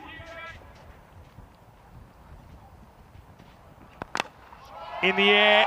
No one's catching that. No one on the field anyways. Flies over the scoring tent. Maximo! This man is starting to show us what he can do. And Hornchurch, they're pretty happy about it. Well, Malik looks like he can block sixes. He didn't time that, and that flew. He's a gigantic man, and he's looking like he's in red-hot form. Just misses the block hole, doesn't he, there, Roussel? That was not out the middle of the bat, and that went a long way. Metre short of the target. Oh. This one's half a metre short. Off the inside half of the bat for 1. Not easy for independence here. You feel a bit of tension out there, and why wouldn't you be? You don't want to be 1 and 2. You don't know how the other results are going to go either. And if you end up 1 and 3, you could very well be in the danger zone, depending on if the Stallions can find a win or 2 today. Yep. So, Roussel hasn't quite been as deadly accurate as last night. Another full toss this time, not quite as high. Well, what's going on here? It didn't run. That was crazy cricket. He's hit it to deep mid-wicket and they didn't even move. I think he didn't see the fielder out there and he just thought it was 4. And he's kind of in front of the light tower, which is a similar colour as the shirt. Oh, he thought he was going to be caught and just thought, oh, well, I'm out. So, yeah, I think he thought he was going to be caught. Wow. I don't think I've seen that before. He remembers to run this time. Yeah, well, I mean, I'm glad they sorted it out. That could have easily ended up in a 2 batters at one end situation, which would have been a total disaster. Anyway, does get this one away. Brings up the 50. Yeah, interesting. Not seen that before. No singles out here, boys. Yeah, interesting. Anyway, here we go. Malik back on strike. Doesn't hurt him too much. Big delivery, this one, isn't it? Goes after it. Doesn't quite get it, but he's going to get enough. Maximal! Well, Adil Malik, he is such a danger man. And if you don't get him, you're not going to win this game. That's the end of the over as well. 5 down. It's 56 for 2. He must be using a tree trunk as a bat because he hasn't timed many of these sixes and they are flying. Really impressive. I mean, usually when you see the bat turn so much and it sort of skews with the bat swing, it gets caught. But he is hitting big sixes, Vinny, massive. And you see the difference in the length. A Yorker that bounces between the batter's feet, that's really hard to dig out. But if you're a little bit short of that, a little bit short of it, like 1 metre, these guys are so good at just kind of getting under it and getting it up and out of the ground with these ground dimensions. What did you say? He played in the UAE T10. That's top tier cricket as well. So obviously he's got a lot of experience and he's taking them home here. And Roussel, I mean, he literally, most of that over is just a metre off where he wanted to be, half a metre off. And that makes all the difference, especially when you're only defending double digits. Anyway, still could be a very interesting game, especially if Malik goes soon. But anyway, great to have your company and hope you're enjoying the 3rd ever edition of the European Cricket League, the Champions League of European Cricket. And well, here's a man. He can change the game pretty quickly, Will Peatfield. He is being brought on earlier, has been bowling 8 and 10, but they know they just need somebody to deliver for them. So Will gets over number 6, bowling to Murray. Murray, that hurts. Ramps it into his own torso. I thought he ramped it into his throat at full. Oh no, it looks like high in the chest. Well, hope he's okay. But here's the thing about keepers. They actually love getting hit by the ball. You have to be a bit crazy. I can tell Murray's one of us. And yeah, he ends up wearing that. Yeah. Interesting option to want to ramp first ball though. Yeah, interesting option to ramp it into your own body as well. Probably know that Peatfield's going to be going full. That was his go-to last night. It's just kind of fooling at the stumps all the time. Anyway, Murray knows all about it. He's a tough cookie though. He's not too worried about it. Still plenty of work to do. This is a good contest. That's huge. Full toss and out of here. Maximal! That one is jungle bound as Malik cashes in. Once again, full toss in the English. They've been so brutal on these. And really, it's their game to lose now. Peatfield doesn't quite get it right. I think we said as they were walking out there to bat, Hankins and Malik, they had to get early. They got Hankins, but they haven't got Malik. He's taking them home in a canter here. Good batting. Knee-high full toss. Oh, he's powerful, Vin. He's extremely powerful. Yeah. Whatever tree that's the trunk of. I want one of those bats. 41 or 14. His bat it must be massive. Feels massive. He's blocking sixes. 41 or 14 without raising a sweat. I swear at one stage he was 1 off 6. It's a little bit slow to start. Slightly better. Almost up in that block hole. Just the one, but that's fine at the moment now. Conrad's got a good point, and I was thinking the same. Hornchurch have received the most full tosses that he's seen for a long time. Yeah, something about the Stallions yesterday, and even today. I thought the Stallions were bowling underarm yesterday at one stage. I think we'll probably want to prove a point today that wasn't indicative of their bowling efforts. Say hello to Terry as well. A few people liking your blazer, Corey. Oh, thank you very much. Yeah, James liking it. Still blowing his mind that you're wearing a blazer. Terry saying he's got a tingle. Not sure if it's golden ball or pins and needles. Definitely isn't golden ball. Can't see that happening from here. in there as well. It'll have to be dramatic. But, yeah, I mean, you're seeing the difference between executing your skills and not. And you're seeing it in real time here. Still, slim window for Guernsey. Chases it wide, spoils it. Now we got trouble. If that hits, he's gone. Now they think about one. And there's a lot of wandering around middle of the pitch. Bit of Brown's cows about this, but doesn't really hurt him too much. Well, besides Malik in this innings, everyone else has looked a little bit out of slumber at the crease. Run out opportunity missed. Everything's heightened in this form of the game. So running between the wickets is certainly one of those things. You have to get out of the habit of ball watching and really lock eyes with your partner. Make sure you're on the same page. Yeah, Peatfield tries the slower ball but loses it down the leg side. It's very early. There's still over 30 runs to go, or 30 runs to go now. But if Guernsey lose this one, And obviously, they've only got one game to go. And they're going to take on the Talon Stallions in match 8. Depending on how Talon Stallions go, potentially could be an elimination decider. It's better from Pete Field, but Murray handles it, no problems at all, and he'll retain the strike at the end of 6 overs. The score is 65 for 2. Yeah, 65 for 2. Malik still there. Murray playing a bit more of a supporting role, the left-hand, right-hand combination. Hornchurch in complete control, though. I won't want to be messing this up. Yeah, looking at the batting scorecard, pair of 7s. Mediocre starting hand in Texas Hold'em. Mediocre? Not a great start. Yeah, you play pocket 7s aggressively. I only play high rollers. 42 for Malik, though, blowing him out of the water.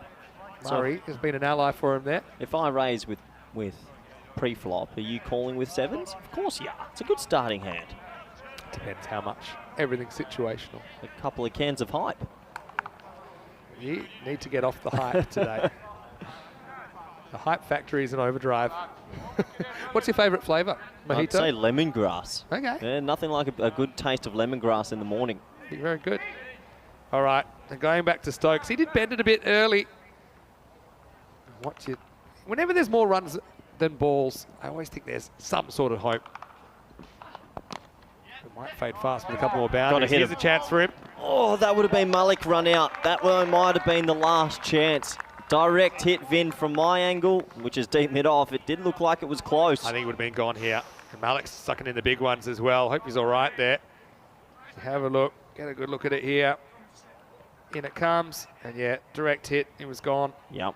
Oh, it's a moment. It's a chance. Damstard would have hit that yesterday. Their fielding was electric. Damstard, the Harlem Globetrotters of cricket, after they were hitting direct hits from everywhere. Malik just hacks across this one. Yeah, I always just think there's some hope. I mean, you think about how well the Indies' death bowling has been, but you've got to get Malik, got to get a new guy in and hope that he just can't get going. They have to get him now, because if he hits one more 6, it's a runner ball. And anyone can go a runner ball on this field. So last chance saloon for Independence. They need to get this man out. Slow ball, takes it on and wins. Maximo! Again, it's just a little flick, isn't it?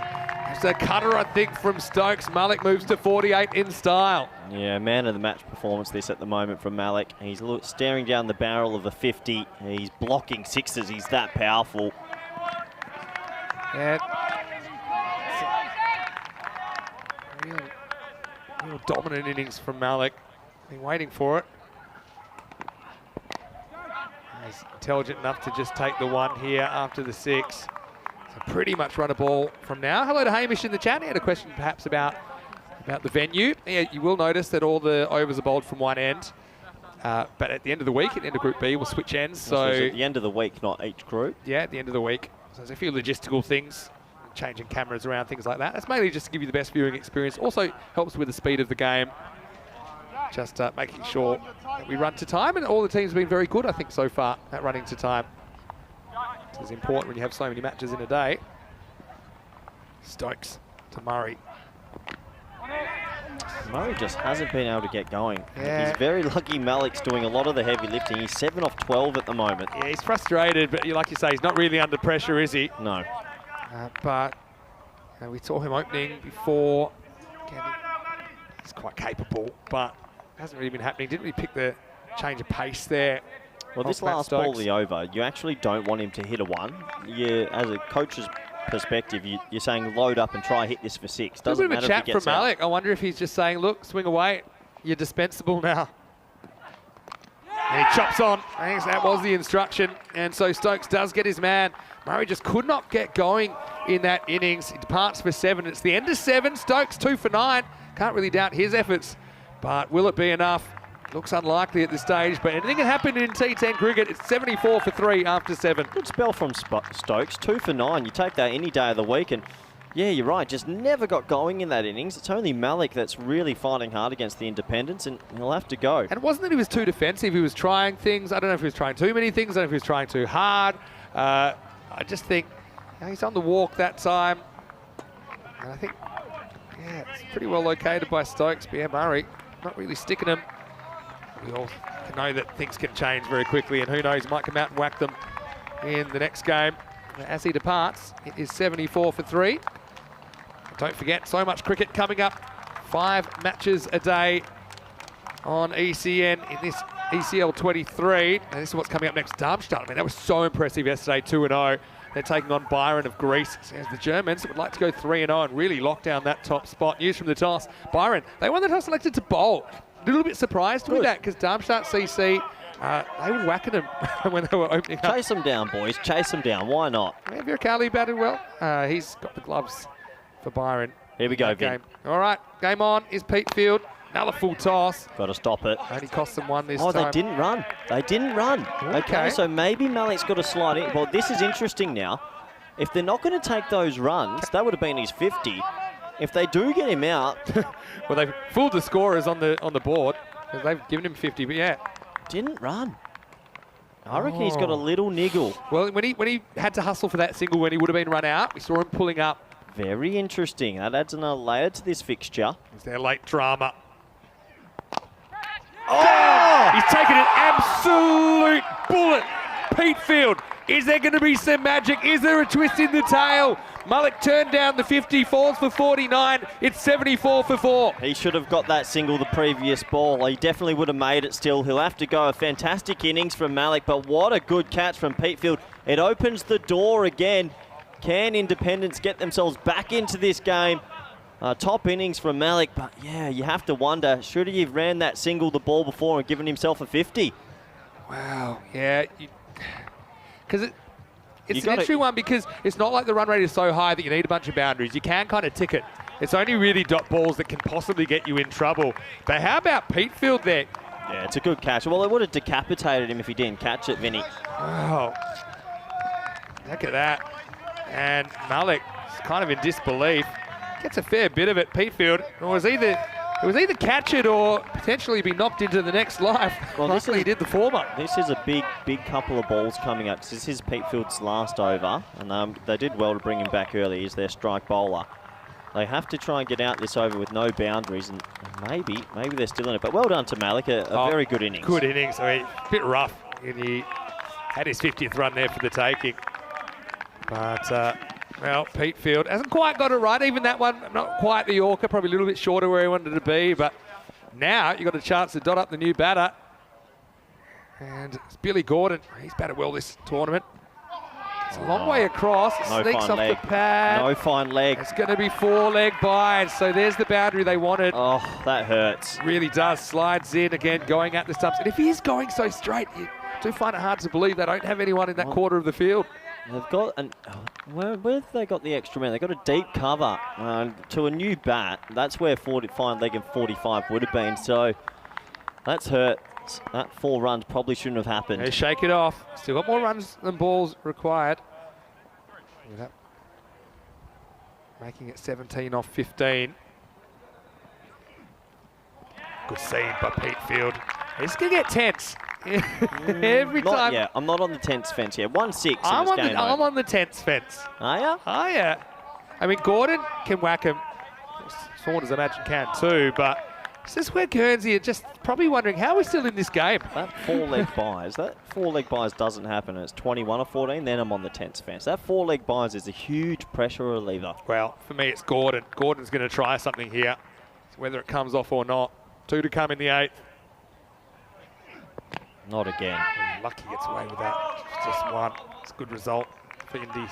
Well, so you've got a new batsman in. I don't think you need a deep mid off, a deep cover, and a deep backward point. That deep cover could easily be. They're very close together, long off and deep extra cover. Yeah. I think probably 1 does the job there. Also interesting that their sweeper on the offside is kind of behind point. There's a big gap kind of in front of point on the boundary. 16 off 13. Pretty tight cover. I mean, as 16 well. off 13, you got 2 batsmen on 0. And so they have opened a door. Are you making your way to the tense fence? Not yet. Give us 1 more ball. Last ball for Pete Field. Goes straight down the ground, goes pretty straight. And I think he's made the stop here. It's pretty close. Oh, this could be a match-saving stop. It's tight. Yeah. I think he's done it, but it's hard to tell. I didn't see the rope move before he slaps the ball away. So this will be super interesting nice to see. Shot, so though. Big moment in the game. Again, what's this last foot? Is it on the rope or not? That's okay. Yeah. Taps it. Yep, that's fine. Well fielded. Yeah, because if there's any doubt as well, it goes to the fielder. And for me, you couldn't... Well, it's a match-saving stop. That goes for 4. You're in a lot of trouble. So well done. He saves 3 runs. Yeah. I tell you what, there's a bit of fortune in that because I don't think he really knew where the rope was. There's Rico. Oh. Having a chat, tell you what. It's nice Look to at have the some sunnies on locals down. those 2 men. Some high-level conversation going on there as well. Yeah, good sunglass game. Yeah, Rico will be joining me for second game. So what's that? End of 8. The score's 80 for 4. They need 15 off 2. And look who's coming back. It's Anthony Stokes. Now remember, Will Peter's bowled out, and he's the normal Anthony death Stokes bowler. has to be very good here. That is... Oh, he might get away with it. Where's this gone? Even if it's just 1, that's a good That result. is so lucky. That was a Gundy ball. These guys run in. The first ball of a lot of overs have been juicy full toss. That should have gone to the moon. And in one sense, the batter's lucky because this could have gone to a fielder. And in one sense, the bowler's lucky because this could have also gone into downtown Kartama. You just got to go back to darting it outside off stump. Good pace. Singles are fine for Guernsey right now. Oh, he's dropped him.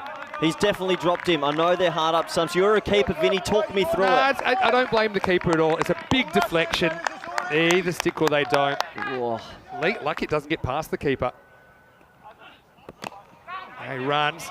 Needs to be knocked down. Well done. Well done. Does, yeah. All right, Vinny, I'm in. Yeah, you're on the 10th fence. I'm on the 10th fence now. All right. It took you a while to get here. Yeah, I'm in now. I'm always way ahead of you. You said 9 out of 10. 9 out of 10 times every time. Here we go. Tosses it up, lures him into it, but this is sailing out of the ground. Maximo! Rowdy Ronnie Saunders gets them 6 to the total. And, well, talk me through it, Corey. What's going on? What's he doing, Vinny? You don't float up a half volley. Just keep darting it. He gets bored and offers fruit. Oh, well, if you're going to bowl that, I'm sorry.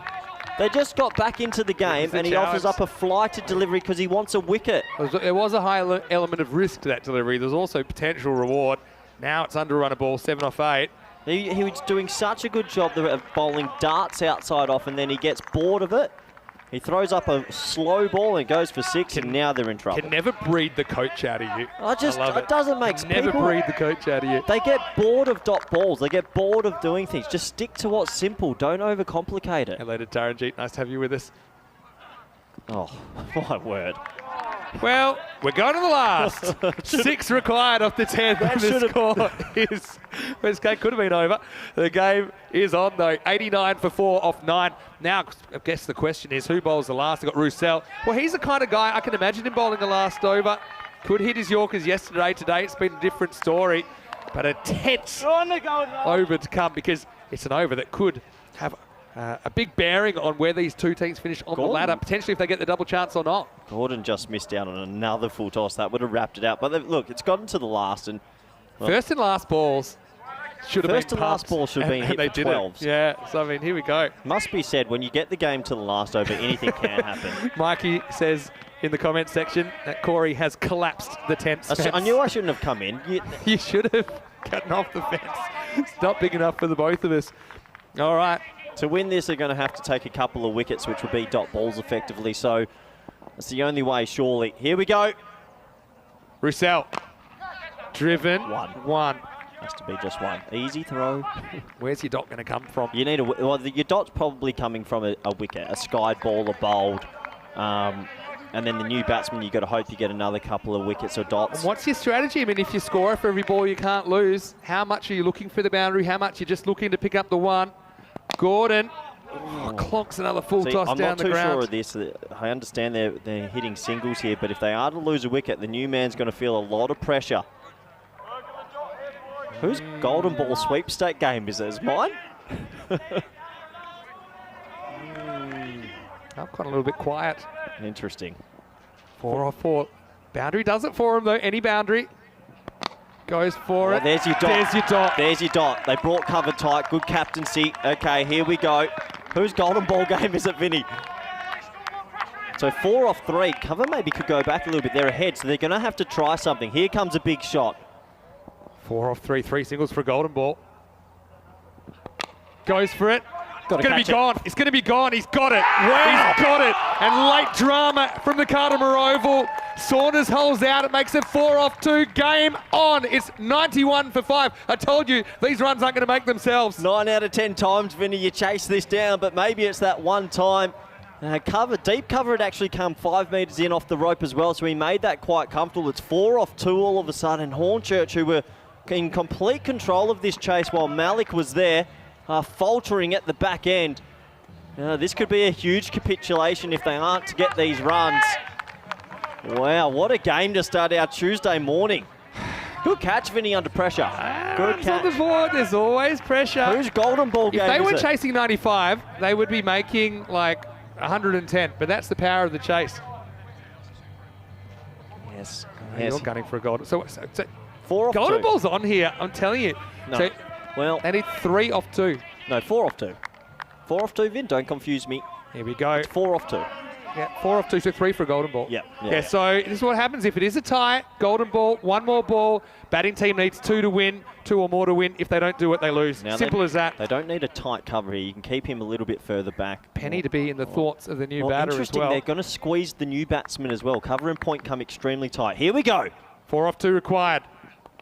Oh, no. And that's the game. That's the game. Luke Edwards comes out, and he has a bit of luck. And it's good enough for Hornchurch, the English champions, to get by with just 1 ball to spare. It's a cruel game.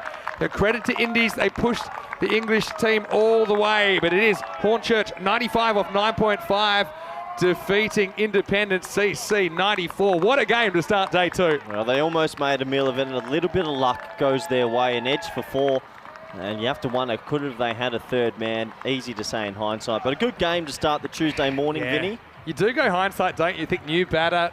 It's deep square. You want him to earn the boundary, not nick a boundary, but hindsight's 20/20. Well, that short third man, a lot of teams will count on. You got to have him fine. The more T10. Because he's almost, he's like a catcher as well. Yeah, but anyway, look, a lot of relief there for the English fans and the English team. And I told you, this format, it really tests you. I mean, some concerns there as well for Adil Malik. Obviously, he looked to be struggling a little bit with a leg injury. We won't know much about that, I'm sure, until a little bit later. But yeah, I think it's pretty relieved English batters walking off the field. And I suppose the difference there for Indies, their bowling just didn't click today. They bowled too many bad balls. Some of them they got away with, but just could not get that Yorker the way that they had it last night. And so, well, that's just the beginning of day 2. Don't forget, we have Darmstadt CC of Germany and Byron of Greece coming up in match 7. We're only about 20 minutes away from coming back for that one, match 7. News from the toss, Byron winning the toss and bowling. Get ready for some boom boom with Azmat Ali and Mohammed Umar opening the batting for Darmstadt. May have been in very good form indeed. Having said that, Virat Kohli, he's also been whacking them. As we have a look at the highlights, it was 95 to win. If you thought it was going to be easy, Corey, you had another thing coming. Yeah, well, you were right, Vinny. You had that feeling it could be a tight one, and it was. It was a nice start, though, for Hornchurch. They got a couple of boundaries away, and it looked like they might get there in a canter because the first over went for 14. But it was this very first wicket that started the wobble. A nice catch down there at deep mid-wicket.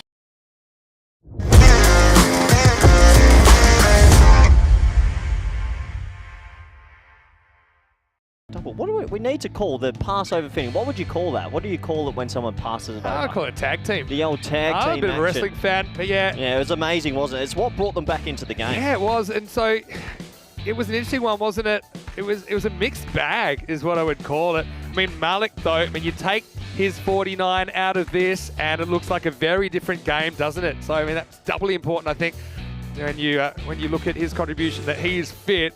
But yeah, this was the difference, not quite getting the Yorker. The power of Malik, who hit 7 sixes out of his 49, didn't even hit 4. But yeah, he was batting with that tree trunk, like you said, and he was having a very good time of it. They knew they had to get him, though. I mean, at the other end, Murray was just kind of struggling to get going. He couldn't hit a boundary and hit.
supporters feeling pretty good with the start of the day with a ball to spare victory. That's the kind of action you can expect here, as we saw Adil Malik dominating with 7 Maximos in his 49 off just 20 balls. Apart from that, Saunders the only other batter to reach double figures. I suppose that's the concern. Probably not enough bats clicking. Launched in 2024, the Western and the Melton Shields hope to showcase the emerging talent in Europe and from around the world in the fun frenzy format that is T10. Expanding from just 2 teams last year to 4 teams this year, we are at the Kartama Oval for 10 days of an amazing cricket spectacle. Stay tuned for the Western and Melton Shields. I'm gonna get back when I feel like, when I feel like, when I feel like, when I feel get back when I feel like, when I feel like, when I feel like, don't give me when I feel like, when I feel like, back when I feel like, when I feel like, when I feel like, when I feel like, back when I feel like, when I feel like, when I feel like.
This is how we play cricket On the Costa del Sol.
The European Cricket League is brought to you by HCL Software, Dream 11, and Andalusia European Region for Sport. Ven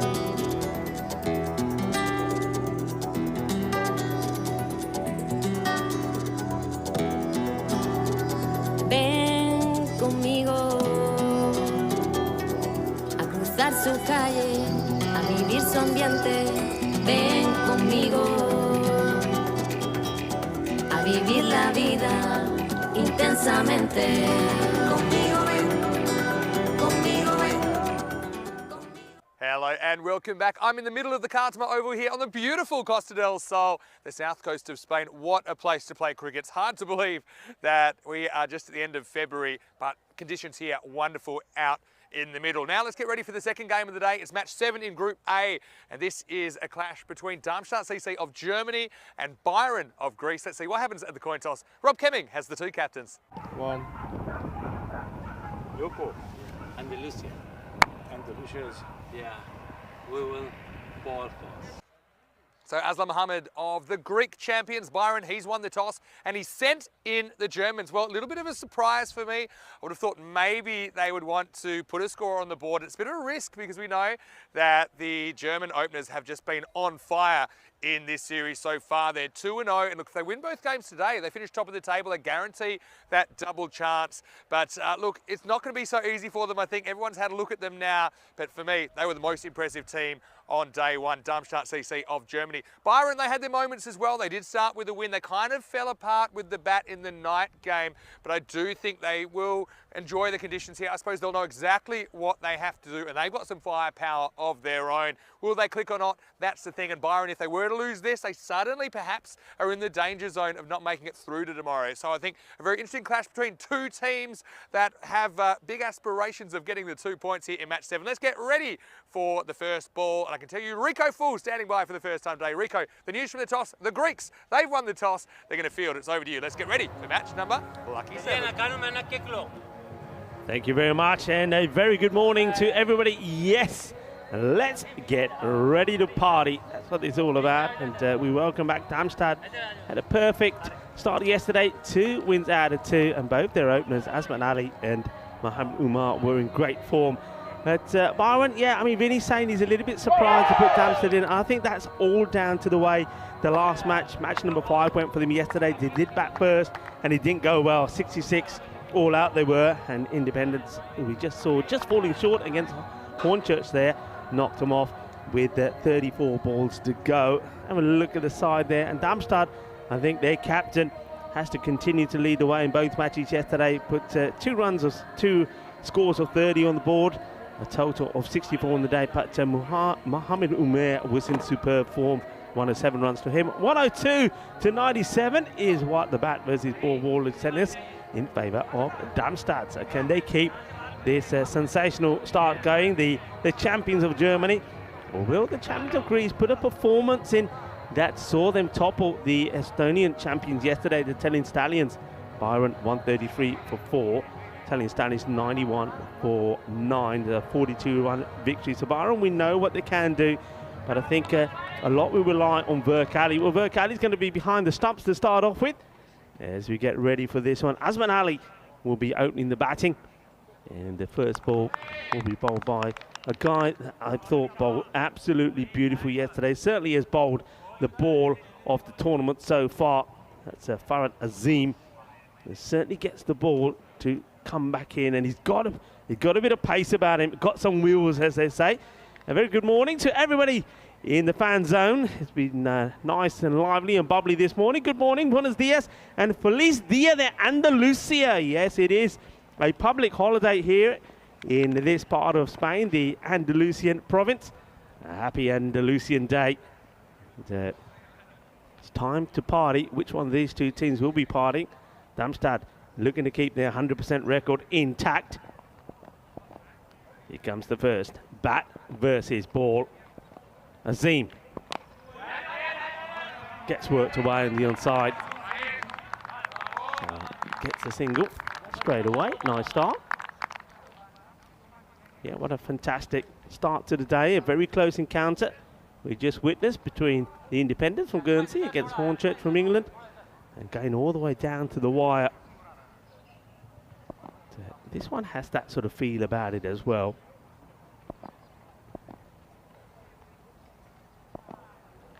Short in the air. What a cracking shot this is. Well, this man was in sensational form yesterday. Mohamed Umair, 107 runs yesterday. He was just unstoppable. 58 of 23 in match number 1 against Hornchurch.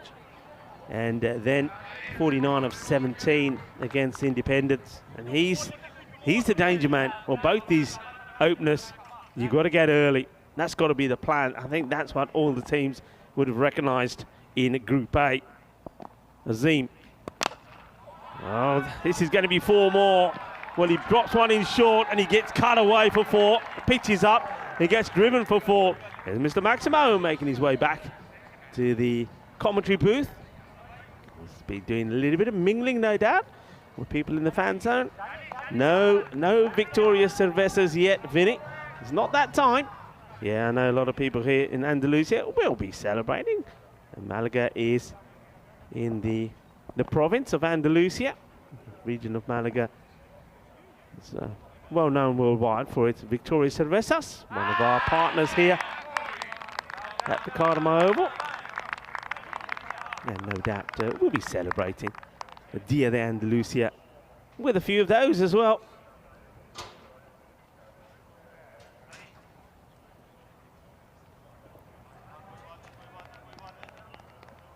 Quick look at this field. Third man, very fine third man back. Got a backward point in inside the circle. And wide, long off on the boundary. That's the 2-man out. Short, down the leg side. Just tries to paddle this away. Surprised with that shot. I mean, with those 2 men out, there's nobody on the leg side. It just doesn't, it's almost like he doesn't pick this. Yeah, so it's almost like a half-hearted shot. Doesn't really get the full swing on it. I'll get a chance to see this again. So it's short, it's in the zone to be blasted, and then maybe just arrives a little bit quicker than he expected. Last ball, the first over. And that's nicely played out. They'll take the singles. There's the captain. Man with the Yul Brunner look. Does the fielding. He's going to be key in this one, isn't he? He'll be wanting to come back strong after that defeat in the very first night match of the European Cricket League. And a fine time to welcome back Mr. Maximo into the commentary booth. Nice to be back. This is what tomorrow looks like. So tomorrow is Group A finals day. The 5th team, unfortunately, they don't take part. So we're going to have to get rid of a team tonight. The top 2 teams get the double chance. They get straight into qualifier 1. 3rd and 4th play an elimination match in match 11. Then, of course, the winner of the 1 versus 2 straight into the final. They'll play the winner of qualifier 2.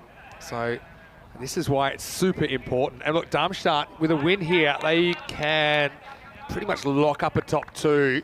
And obviously 2 wins will guarantee top. There's one man that doesn't want that to happen. That is the Byron skipper, Aslam Mohammed. Now here's a guy I really like. Spiridon Vasilakis to bowl over number 2. Big appeal. Vasilakis here liked his work yesterday. I think he supported Azim really well. Vinny, I cannot believe it's like day 2 and we're already talking about finals day exactly coming up. Right. It's just crazy. It's not a bad shout, except pitches. Look where it bounces, just to the right of the stumps. So that's why there's no danger for the batter. Maybe a bit high as well. Yeah, it's a crazy format, but it's very entertaining. Oh, no ball will be called here for sure. They're just too high. And that's going to be 5 runs in total. 4 to the batter, 1 for the no ball, and worse still, free hit to come. So he's going to have the license. Here's the captain, Ali, to go the full Monty. Yeah, second morning, few stiff bodies out there. We've seen a few of these, haven't we? Azmat Ali cashes in with the boundary and he gets a free hit coming up as well. Got to say, I am impressed for the most part with Spiridon Vasilakis. He's a professional football, you know, plays in the Greek 2nd division. Okay. So he's just a natural athlete. And so, I don't know how much cricket he's played. He's 23 years old. I'm really impressed with kind of the raw talent he's got. And he's backed himself into a corner here. Free hit to come to Ali. He goes big outside the off, and it will go all the way. Ball!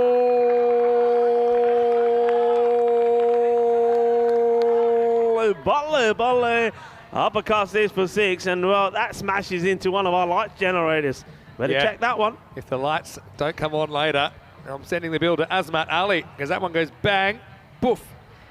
Anyway, hopefully there's no damage there. A bit of damage on the figures, though, for Vasilakis at the moment. Hey, good morning to you, Rico. Well, good afternoon, I should say. It's been a very good month. Listen, Day de Andalusia, so... Yeah, Dia de Andalusia. It's a public holiday here today. It's pitching outside the leg. Yeah, so you know why that's made me nervous. What was that? Because the empanada shop might be closed tonight, and that's what I was planning to do after work. So I'm a little bit worried about that, but fingers crossed. You said food outlets should be open. Food outlets will be open. They better be open. Food outlets. I'll be banging the door You'll be down. all right. Don't worry. You'll be all right. Big fan of this guy as well, Spiros Nikakavouris. Really throws himself around in the field. Yeah, great catcher. Took 2 very good catches yesterday. Yul Brenner was a pretty good one as well.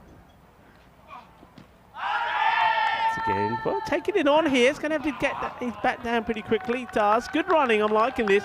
Both batters have been prepared to play their shots, but they're supporting each other pretty well with the running as well. He's just tied himself up a couple of times with this kind of shot. He gets so far forward, even though that it looks adjacent. You see how far forward he is. There's a long distance to go, probably climbing over the top.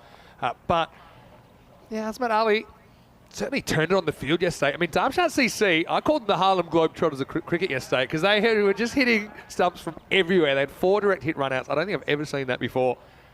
And let's see if they're as ruthless in this one. Byron trying to get an early breakthrough. It's going to be a little bit too wide.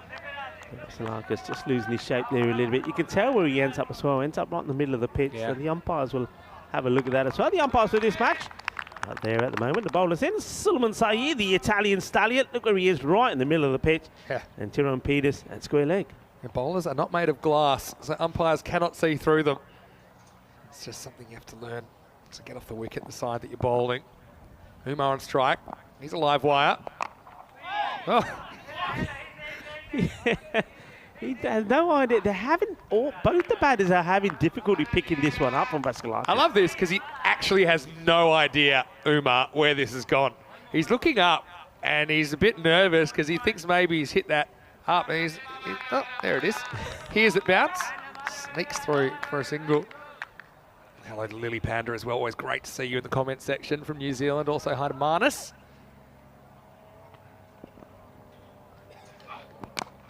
He goes up, and I think he's going to get most of this. He does. It goes the other side on the boundary fence. 6 more. This is a cracking shot. Well, that ball wants to go into that centre. Maybe look up for 1 or 2 grizzly items in there. That's Jason, he plays for the Swiss national team. He does better fielding than that when he's on the field. When he had to protect the crowd, and he fails here. Just have a look. Let's see what he say with this shot. Hits the road. And Jay, well, that's 4 runs, my friend. In anyone's language, gets 6 in this instance, but it is the end of the second over. So score is 31 without loss after 2. Yeah, so we're talking about the finals tomorrow. Obviously the table is super important. We'll probably get a look at that in a moment. But first, we're going to go back to Farhat Azim. Full toss. This will be called as well, I'm pretty sure. He's going to go to the boundary. They're not helping the cause here. I think they're going to go upstairs, have a look at this. This has got to be high, Vinny. Yeah, it's probably around waist height. I mean, they probably want to have a closer look at it. The batter's looking around. Yeah, this is... I mean, I know he's a tall guy, but this is high. Yeah, let's have a look. That's no ball for me. Yeah, it's got to be called. I think that's waist high. Got to be called. At that pace, it's got to be called. They're still having a look at this, I think. They're going to go with the umpire's call. I like to see those. I don't know why, but for some reason, I love the way the batter called. is just standing there saying, I know they're having a look at this. Let them look. I'll get the shout. Well, to me, that's waist high. Yeah. It's hitting him in the belt. And so I'd like to see it called. But anyway, to get away with it, being Azim. consistent. Umar does get a boundary, though. Well, this is where it hurts you because he's going to have to go. Whereas I know it's a tough one for the umpires where I think if the correct call, called on that no ball, that would have been a free hit. I mean, it's one of those, isn't it? The batter, of course, knows it's not a free hit. Exactly. So it doesn't make any difference, but I think in hindsight, he'll have a look at that and say, hey, that one should have been called. Thing is, if you're not absolutely sure it's below the waist, it should be called. That's the way the regulations are written. So, yeah, I don't know. It's not a great delivery. But who cares? All's well that ends well for Farhat Azim as he tries out the shorter stuff. And that's a big wicket, isn't it? Because Umar has been an absolute freight train so far in this contest. But he goes, the opening partnership is broken. It's 35 for 1. Yeah, I mean, it's a big wicket, isn't it? I've already sung about his praises yesterday. He was in awesome form. It also means, though, that Damstard is probably not a bad thing going into Finals Day tomorrow, and we will see them there, no doubt. Exactly where? Well, we know by the end of today, but I think it gives us an opportunity to maybe one or two of the other batters go out there and have a decent knock. But you do see the back of a man who was, well, in fine form yesterday. He would go, but the captain's still there. Umar will go for, well, unlucky 13 off just the 7 deliveries that he faced. Good catch there from Verk. Yeah, does a pretty good job behind the stumps, doesn't he? Azim to Shakur. So that's for the wide. Yeah, Shakur, I've seen him playing for the German national team a fair bit. Does all the ECC last year. Good player, nailing down that number 3 position. It's the thing, Darmstadt CC had such a great day yesterday. The question is, can they keep going at that kind of pace? You feel like almost always you have a slip somewhere along the line. Obviously, these are very short weeks, only 3-day groups. But still, it should be interesting to see how they go today. Good delivery, well played as well, good bit of cricket. Shakur yesterday, he was getting his opportunities, probably didn't get as much time to bat as he would like, but he's got that opportunity today. When he did go out, he had to get on with things pretty much straight away. And he was able to do it. He was able to play some good, quick shots. He made the short, quick innings, so opportunity for him to shine. Captain Ali back on strike. Yeah, this guy, impressive with the bat and in the field yesterday. 2 of those direct hits were his. Slow delivery, takes the pace off. Just rotating his fire. Oh, he wants 2. Oh, well, I thought he was going to overcommit there, and an opportunity for the captain of Byron. Aslam Mohammed would have been certainly involved in getting the run out here. He's very keen to get back, wasn't he? Yeah, what happened here? You can see a late decision to go again. Suppose the eye contact saves them there.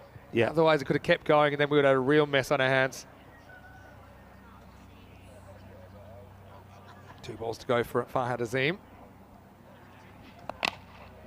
Whipped away to square. Clean pickup, gets the throw in. And once again, these Damstard batters, one thing they've done well is run between the wickets really well. And you made the key point there. They're always looking at each other. Eye contact is everything.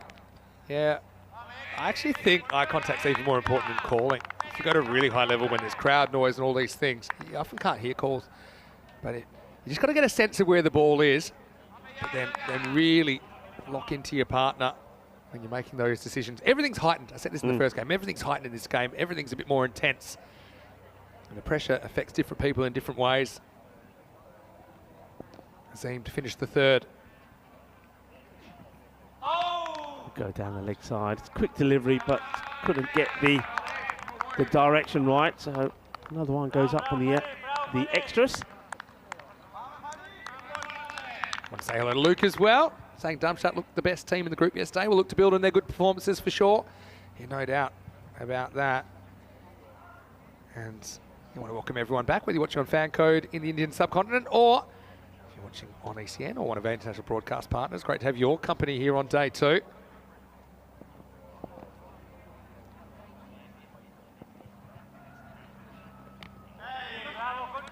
Once again, just takes the pace of this one, just rolls his fingers over it. He'll take another single, end of the over. The power play comes to an end, 41 for 1 at the end of 3. Hey, look, not a bad one, really. When you're going at 40-plus power play, you're setting yourself up for those bigger scores, aren't you? The Darmstadt CC, they're just really, really comfortable in the format. And normally, I'd say it's an uncomfortable format. That's what makes it so watchable, because I don't think most of the players would say this is the format that we don't. There's formats we like to play more than this because they can be a bit more comfortable. But the fact that they're uncomfortable, I think makes it great TV, because you're forced to play shots quicker. When you're bowling, you're always kind of in the crosshairs. And I think, for me, I think the English team and the Guernsey team, they really enjoyed that first game just because the intensity, and the supporters were loving it too. Yeah, they were. I mean, I was there on the side, and they were going through the motions. Well, the the Hornchurch supporters. 1 minute they were up, 1 minute we're down. Good delivery, good start from Mumtaz. He's a key player, isn't he, for Byron? Yeah, he sure is. He's a bit of a beast at the top of the order as well, potentially for Byron. But yeah, that's the kind of length, isn't it? When people are going at you, not much you can do with that as a batter. You can only really get the bottom of the bat on it. And again, That's what we talked about, Vinny. Perfect delivery. for all the tricks you need, I mean, this is probably even more important to be able to do what you're trying to do. Yeah, you appreciate the length there. You see, it's key, even the batter's trying to come out to that, can't make anything off it. Funny thing is, if he goes deep in his crease there, he probably can pick that up, Shakur. He's getting itchy, he wants to go big. Fieldable field on the boundary, no mistakes there. That's Qasim Mohammed. So Byron, I mean, they've got, it's a big day for all these teams, obviously, but if Byron were to lose this, they've got Hornchurch later on in match 9, and so they'll probably be looking over their shoulder a little bit. Oh, well bowled again, fantastic bowling. Really loving this. I mean, it's an art really to just get one after the other. And it's well blocked out. Look at that bounces. It's right between the feet. Yeah. That's really what a Yorker is, right between the feet. Okay, we say the crease, but that's because the batter's normally around the crease, right?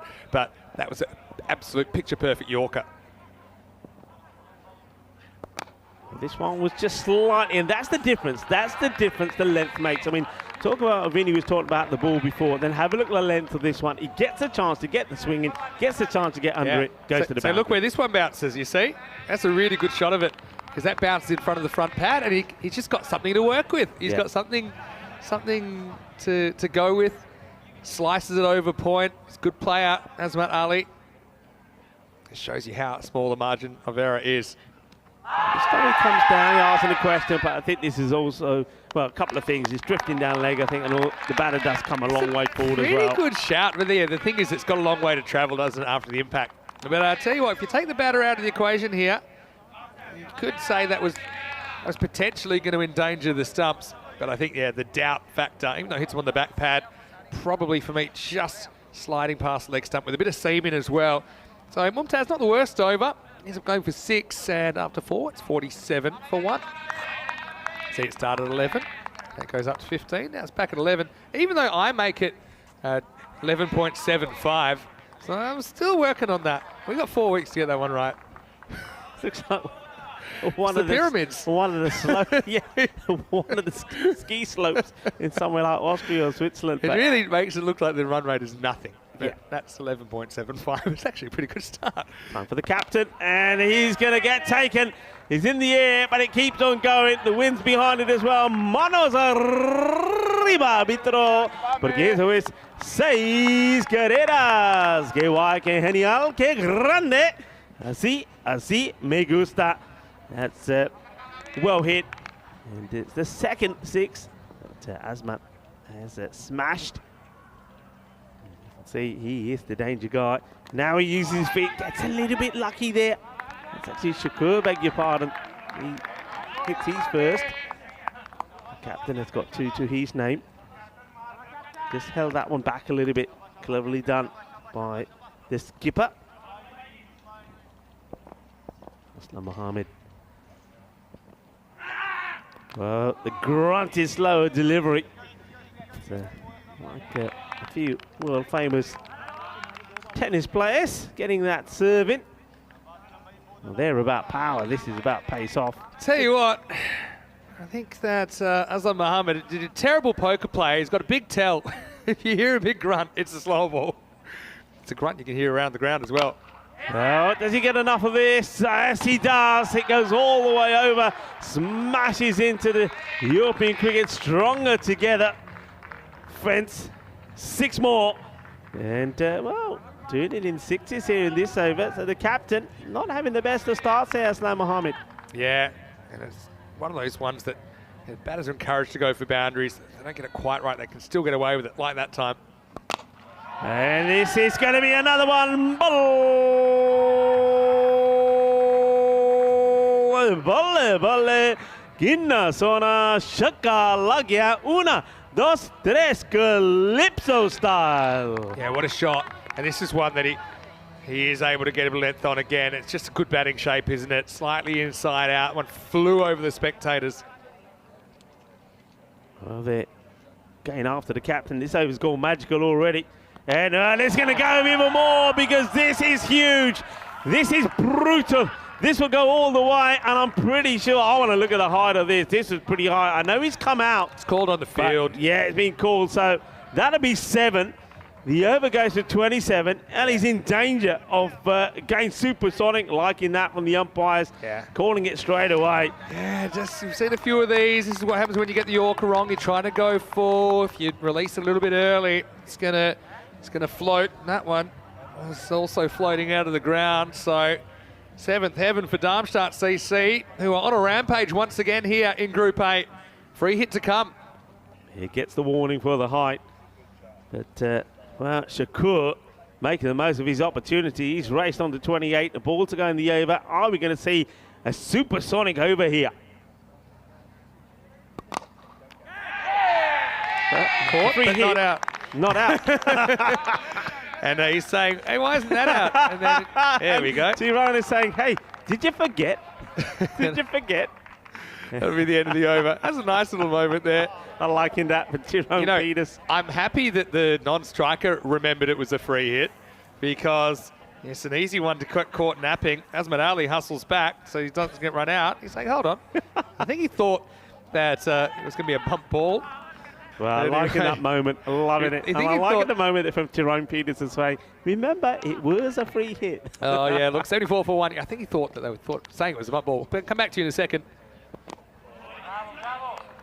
I want to say a very warm welcome to all of you, wherever you're watching from around the world. We're into the 6th over. Great to have Rico Full in the box for the first time today. And I know Danny Hudacek just messaged me. I want to say hello to you as well, Rico. I know he's watching everybody from the Czech Republic. Look, so many people watching from so many countries around the world. So great you can join us for this festival of cricket. And it's just going to keep going and going and going. 109 matches in total in ECL 23.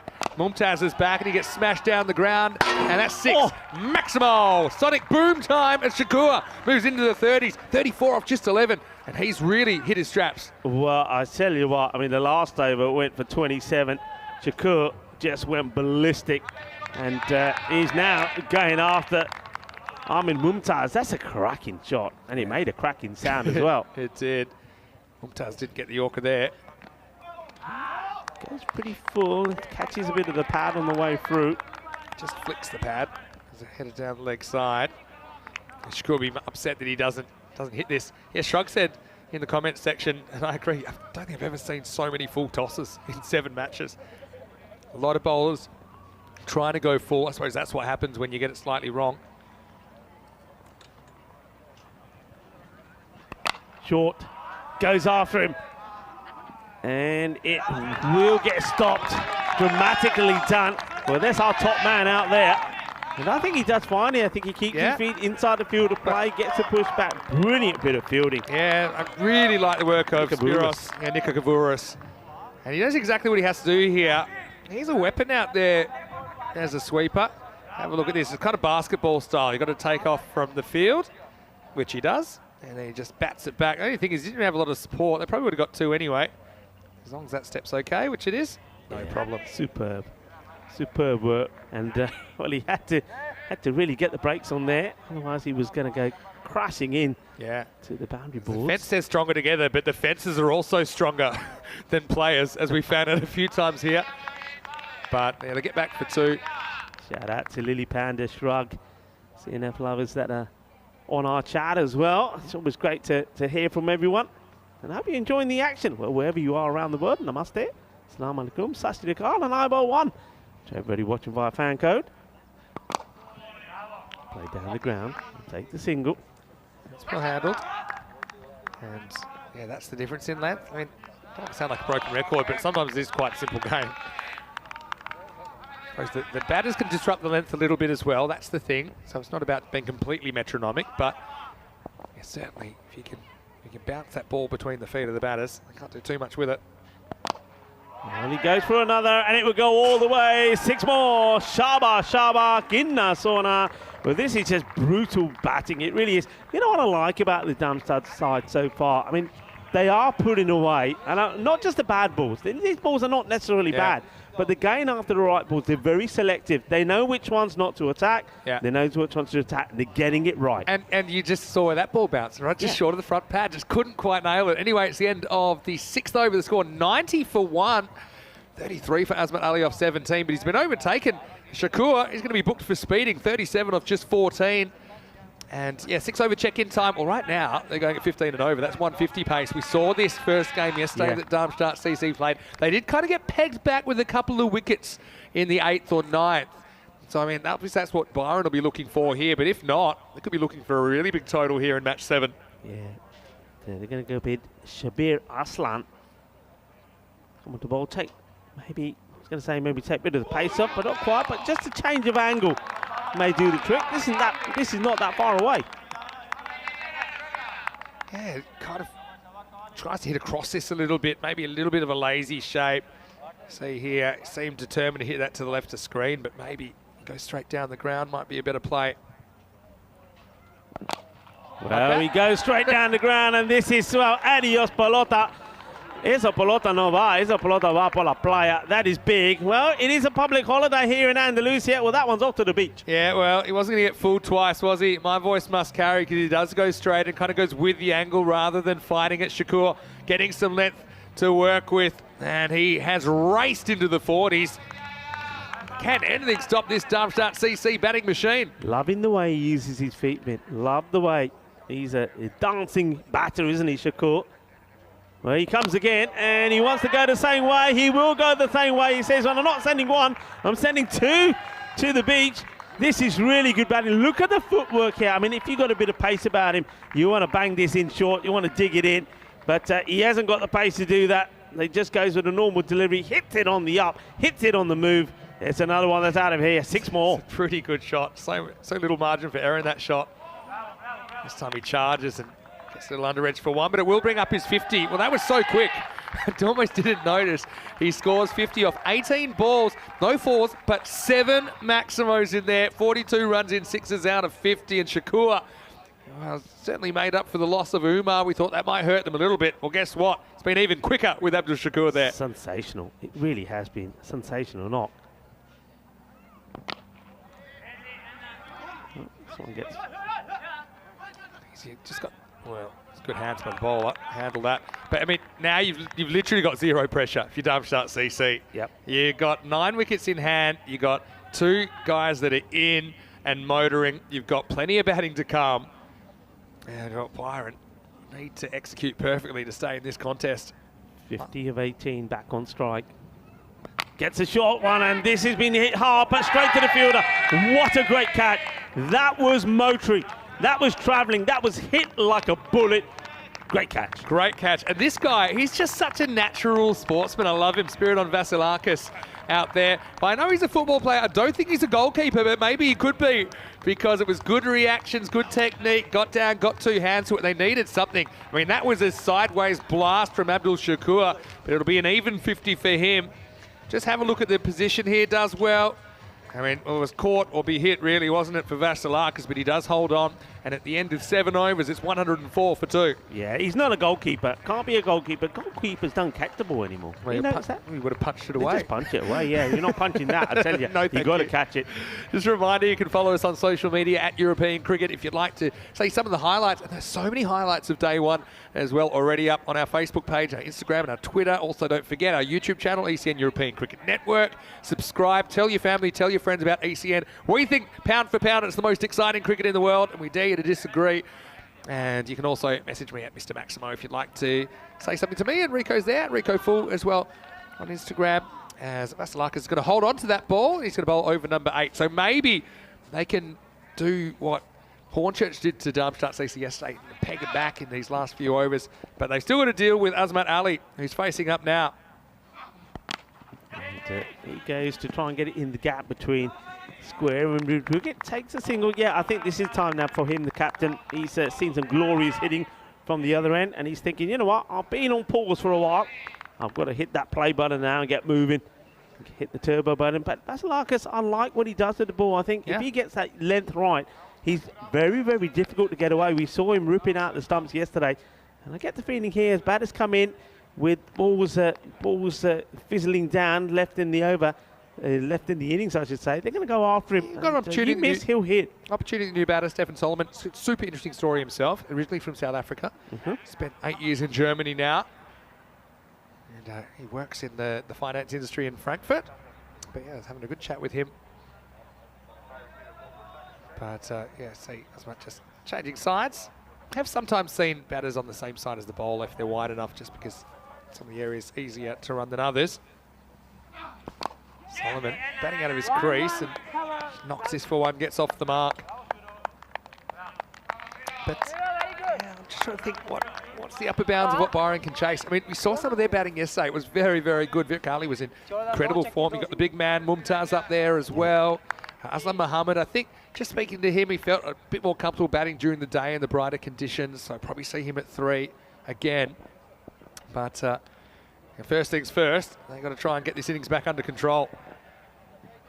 Up in the air, it's a bit of a miscue, opportunity, or is it? No, it just keeps going.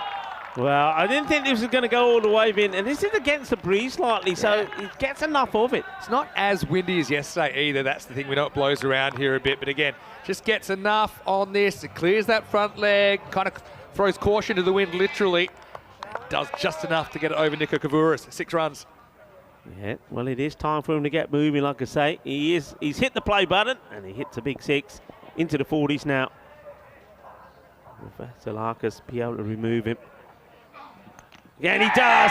Right on the money. Well, that is a boogie, oogie, woogie. Grizzly fire ball as he knocks the stumps over, and that's what he does. That's what I like about him, Vin. He creates that angle, gets the ball full and up there, and he's literally saying, okay, you know where it's going to be. Well, if you miss, I hit. I think Spirit on Vasilakis is just like a cricketer grown in a lab. He's amazing. I just think he's got all the raw elements and so much talent, so much hand-eye coordination. You know, for someone that this is his second sport, I think he's doing a really good job. And look, he keeps it pretty simple, doesn't he? I think Azmat Ali will be a little bit disappointed. He didn't kind of stay on that shot. And we check it out again. He's kind of going a little bit inside out. He backs away. But, you know, all credit to the bowler there. So Darmstadt CC had a bit of a crossroads in this innings now in the 8th over, 112 for 3. Yeah, good areas to be bowling. He doesn't get strayed by the batter moving around, keeps it right up there, keeps it full, and knocks him over. Jagade fatte star, dande torde there, nicely done. And a new batter comes in. And you're right, Vinny, this is the sort of stage that Damstard were in against Hornchurch. And I think, if I remember correctly, I think they scored 9 runs or something like 9 runs during a period of 7 deliveries. So let's see if they can get going. Well, this is going to be pretty close, but where does it pitch? Well, Vasilakis can't believe it. I reckon this is pitching outside the leg, on or outside the leg stick, and that's why. Yeah, that's what I thought straight away. Let's have a look where it's gone. Yeah, it can't be out. Yeah, unfortunate. I mean, it could be crashing into the stump. Vasilakis is saying, how can it not be? That's hitting. Probably is, but look where it pitches. Good umpiring. I think it's probably missing anyway. It hits him outside leg anyway. Definitely time to get excited, though. I like it. There's here on strike. It doesn't quite get the middle of the bat. You get a single. So that will be the end of the over. So Nazir will have to go back into the firing line. End of 8 overs, 113 for 3. So it is, 113 with 2 to go. So what are we looking at? 141 pace at the moment. Look, 10 and 10, 133. So it's going to be a testing chase, no doubt. But we've seen 150 chase here before. We know that the quality of some of these top order bats, if they get going, they're super, super hard to stop. But you can see those wickets, the run rate just coming down. We'll have another go, and another go. It's, let's go for this one. He's stepping down, just 9 off that over and a wicket. Very good work from Vasilakis. Captain back into the attack. You'll find things a little bit healthier now that Shakur's not there. He went for 27, remember, True. his first over. Everyone, put your ears on, because I want you to pick Aslam Mohammed's slower ball. You'll hear it. He's going to get unlucky here. Just goes a little bit wider. The batter chases it, gets the edge, gets the 4. Hay poquito de suerte ahí, pero también hay 4 carreras. Nazir, again, we saw a very famous edge in match 6 win the game for Hornchurch. Just tries to slice this away. The Byron skipper won't be too happy. And he concedes a boundary in that fashion. There's going to be at least one slow ball here, maybe this one. Mini grunt that time. Wasn't the full grunt. Good area. See that Nazir though, he's just trying to hit the ball in one area. He's got to play the ball on merit. He's got to play shots out on the offside as well. I asked Azam Mohammed about how does he look so young, how does he look so fit for a 51-year-old. He said, living in Greece. Well, this is not the best of deliveries. It's a gunny ball, and he gets whacked away for 6. Manos arriba, arbitro. And, well, Tyrone Peters puts him up in the air and says, horns. That's pretty good horns by you. Yeah, Tyrone does like the horns. Out they came. Tasty bananas. Very healthy snack, high in potassium. Hey, we got some fruit here today. Thank you to Alistair Priddle. Is providing us with some nutrition. I want to thank the Sunset Beach Club for providing me with 2 bananas. They didn't know about it, but you nicked them, didn't you? Okay, up in the air, chance. Fielder takes his time, gets under it, and makes no mistake at all. Good catch, Qasim Mohammed, good technique. And, well, it hits a big 6. And though Aslam Mohammed has been expensive, he does pick up his first wicket with the ball left in his spell. He does, so they're kind of just staying in touch. I talk about the 10 and 10. I think there's been 10 off this one so far with the ball to go. So just staying in touch is what I'd say. Although they are going to have to bat really, really well. This is more or less off the bottom of the bat, isn't it, from Adnan Nazir? But, I mean, I don't mind that innings. He hits a 4 and a 6 in his 7 balls. He's reasonably productive. And with 7 balls remaining, it's 123 for 4. Look, Stephen Solomon, he's been out there for what seems like ages. He's only faced 1 ball. You know, it's just the way it goes sometimes. And Nazir, the WG Grace look-alike from yesterday, I said. He took a great catch yesterday, actually. That was a highlight as well, wasn't it? Sure. Sharp catch. Okay, where can they get to here now? So, what, we've got 7 balls left in the innings. So you've got to be looking at 140 here, haven't you? You'd be disappointed if you don't get the 140. At the halfway point, what were they on? 74. Long way off with 2 freshies. Nazir is crazy, though. He's facing up now and gets 1, and he'll be on strike. And Nasiri, he's just thinking about distance when he's batting. And after 9, the score is 124 for 4. Hello, Lily Panda. Hopefully you're well. And she's saying sunshine wine, Oliver's fresh seafood, and the occasional gyros. I could live forever on the Greek diet. Well, maybe you can live forever. If you look at Aslam Mohammed, he's looking very, very good, isn't he? Marnus asking, do I think that Badalona Shaheen's record 229 will be broken here? I can't see that happening, although ECL did have a 222 once. Who knows? Just don't see that many mismatches in this tournament. Here we go with the 10th. This is hit hard. It's going to take some stopping, and they're not going to stop it. Well, this is an umpire thriller killer, isn't it? The umpire, Sullivan Saeed. Well, he was shaking at the knees when this came his way. His hands were shaking, his knees were weak, but he managed to get out of the way. 4 runs, what a hit. Yeah, well, let's twist again like we did last summer. And Sully, better wake up. Well, I tell you what, it's good. Sully should wake up. Whenever he sits in the minibus, there's no point having the radio on. He snores like a good one. Oh, honestly, he snores like a good one. 100%. And this is going to be another one. Well, we've seen a 4, now we see a big 6. And he's in the mood to party, Nasiri. What a good hit. This is not the best of deliveries. It's a little bit too short, but you still got to put it away. That's a big hit. I think it's deliberate from Arslan. He kind of digs it into the pitch. He's going for a shorter delivery. It doesn't want Nasiri getting on the front foot, but Nasiri judged it perfectly. Back to live action. He wants more. He's drilled hard, but that field is much straighter now. Yeah. That's a good ball. I mean, changes the angle slightly, gets it fuller. It's going to be a good chase. They're going to go after this, Byron. They've got nothing to lose here. Again, remember, margins matter as well, don't they, in this 4-match format. It's very likely you might be tied with someone, and that net run rate could decide whether you stay or whether you go. Well bowled again. Don't mind that, Solomon. Faces only his 2nd ball, gets another singles. He's got 100% strike rate. So Nasiri comes back on strike. He's the man that you want out there, the way he's been hitting at the moment. I think he's going to come down and have a go at this no matter what. A lot of people liking the camera angles of the batter walking off the field. Well, hello to Andres, who's got that camera.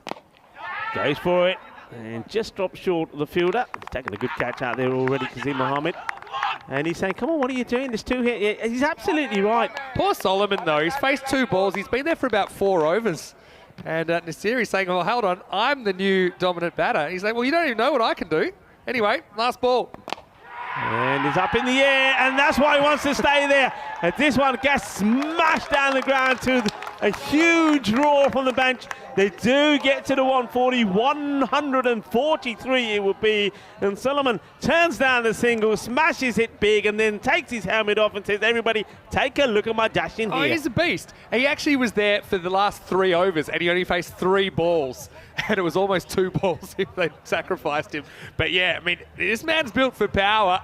And yeah, all the way from the south of Africa to the south of Spain, Solomon finishes things with a bang and gets them up into the 140s. Darmstadt CC machine in motion and firing here in match 7. They've set 144 for Byron, the Greek chaps. Well, they have to go after it, but they're going to have to bat very, very well to get close to this target. Yeah, they've batted well. Look, in the 2 matches before, they've batted first each time, 135 and 122, and now this one, 143.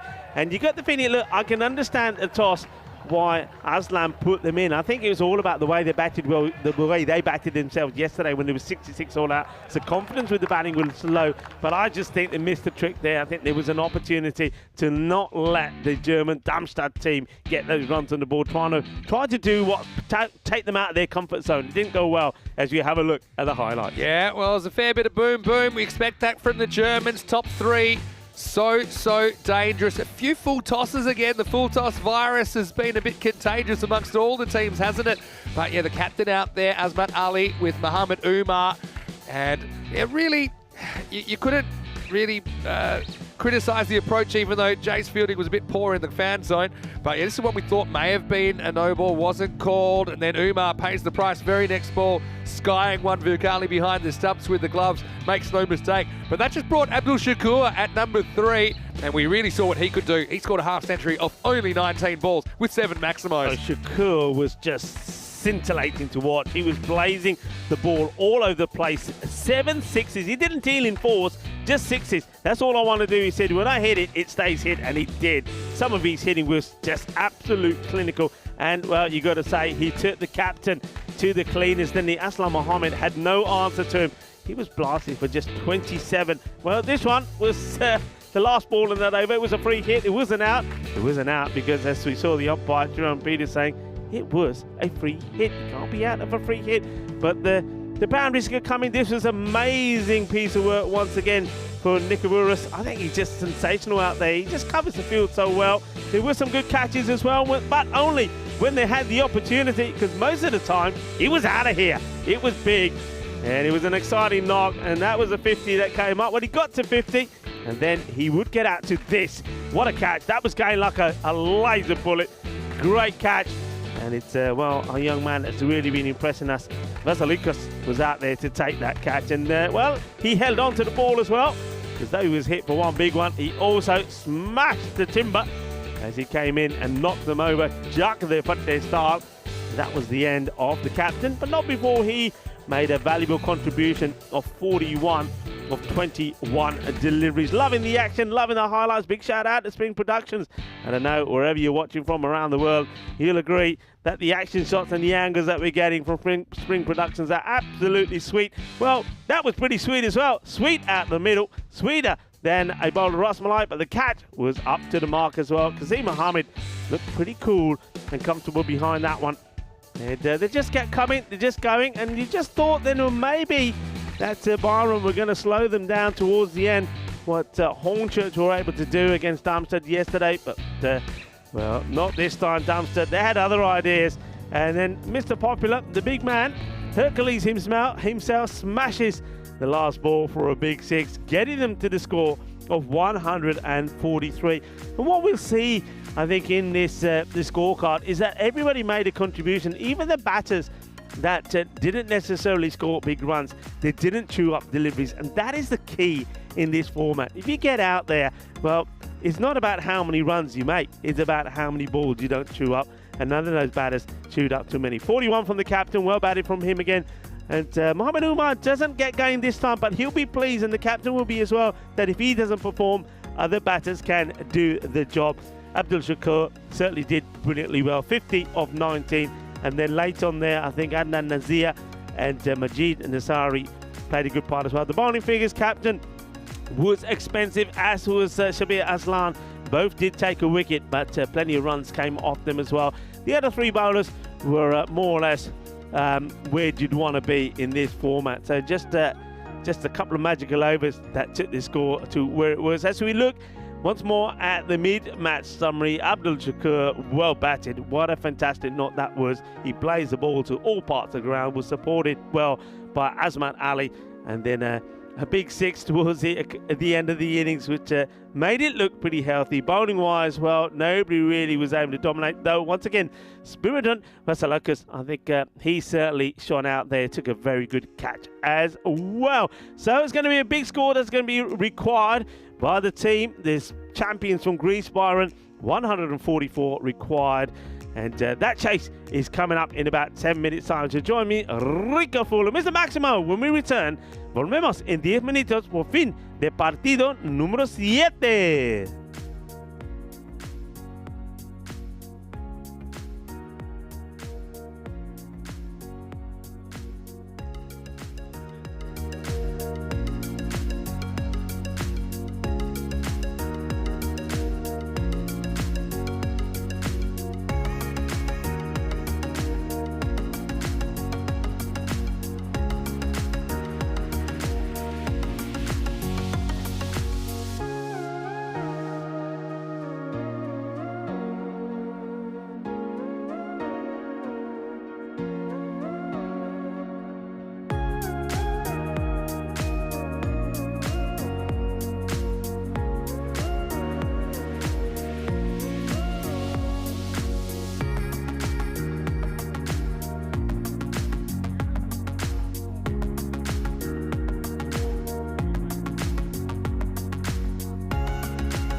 Launched in 2024, the Western and the Meltle Shields hope to showcase the emerging talent in Europe and from around the world in the fun frenzy format that is T10. Expanding from just 2 teams last year to 4 teams this year, we are at the Khartoum Oval for 10 days of an amazing cricket spectacle. Stay tuned for the Western and Meltle Shields. I'm gonna get back when I feel like, when I feel like, when I feel like, when I feel get back when I feel like, when I feel like, when I feel like, don't give me when I feel like, when I feel like, back when I feel like, when I feel like, when I feel like, when I feel like, back when I feel like, when I feel like, when I feel like.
The European Cricket League is brought to you by HCL Software, Dream 11, and Andalusia European Region for Sport. Hello and welcome back, everybody. Bienvenidos al campo de Khartoum Oval, ahí en Andalucía, la región de Málaga. And welcome to everybody and welcome back to the magnificent Khartoum Oval Cricket Ground, the home of cricket in Europe and the home of this, the Champions League of Cricket, the European Cricket League. And we've got a great match on for you here. Match number 7, Damstard, the German champions, put 143 on the board, so 144 required by the champions from Greece, Byron. We've got Verkali and Ahmed Mumtaz out there, hoping the bowling will be Mansoor Khan, and he starts with one down leg side, and the keeper takes his cover, has to shy, and almost pulls off for run out. But how close is this? Does very well, the keeper here, Kudratullah Wolfat, because first of all he's got to try and stop it, and he's scarping to get there. He does, and then well gets the glove off quickly. Here comes the throw. The batters getting in each other's way. See this side on, just see how close it was. Maybe you have a chance later. Goes big, that's gone. Adios, Bolota. This has been the story of today. He don't bowl a good line, you get punished. Well, he only just survives not being run out as he almost gets knocked over by his smaller partner, Burke Ali, and then the next ball, it's short, it's in the zone, it's down the leg side, and it gets absolutely mullered as it goes for a big 6. This is what they need to do. They've got to believe, they've got to fight. They want a good power play as well.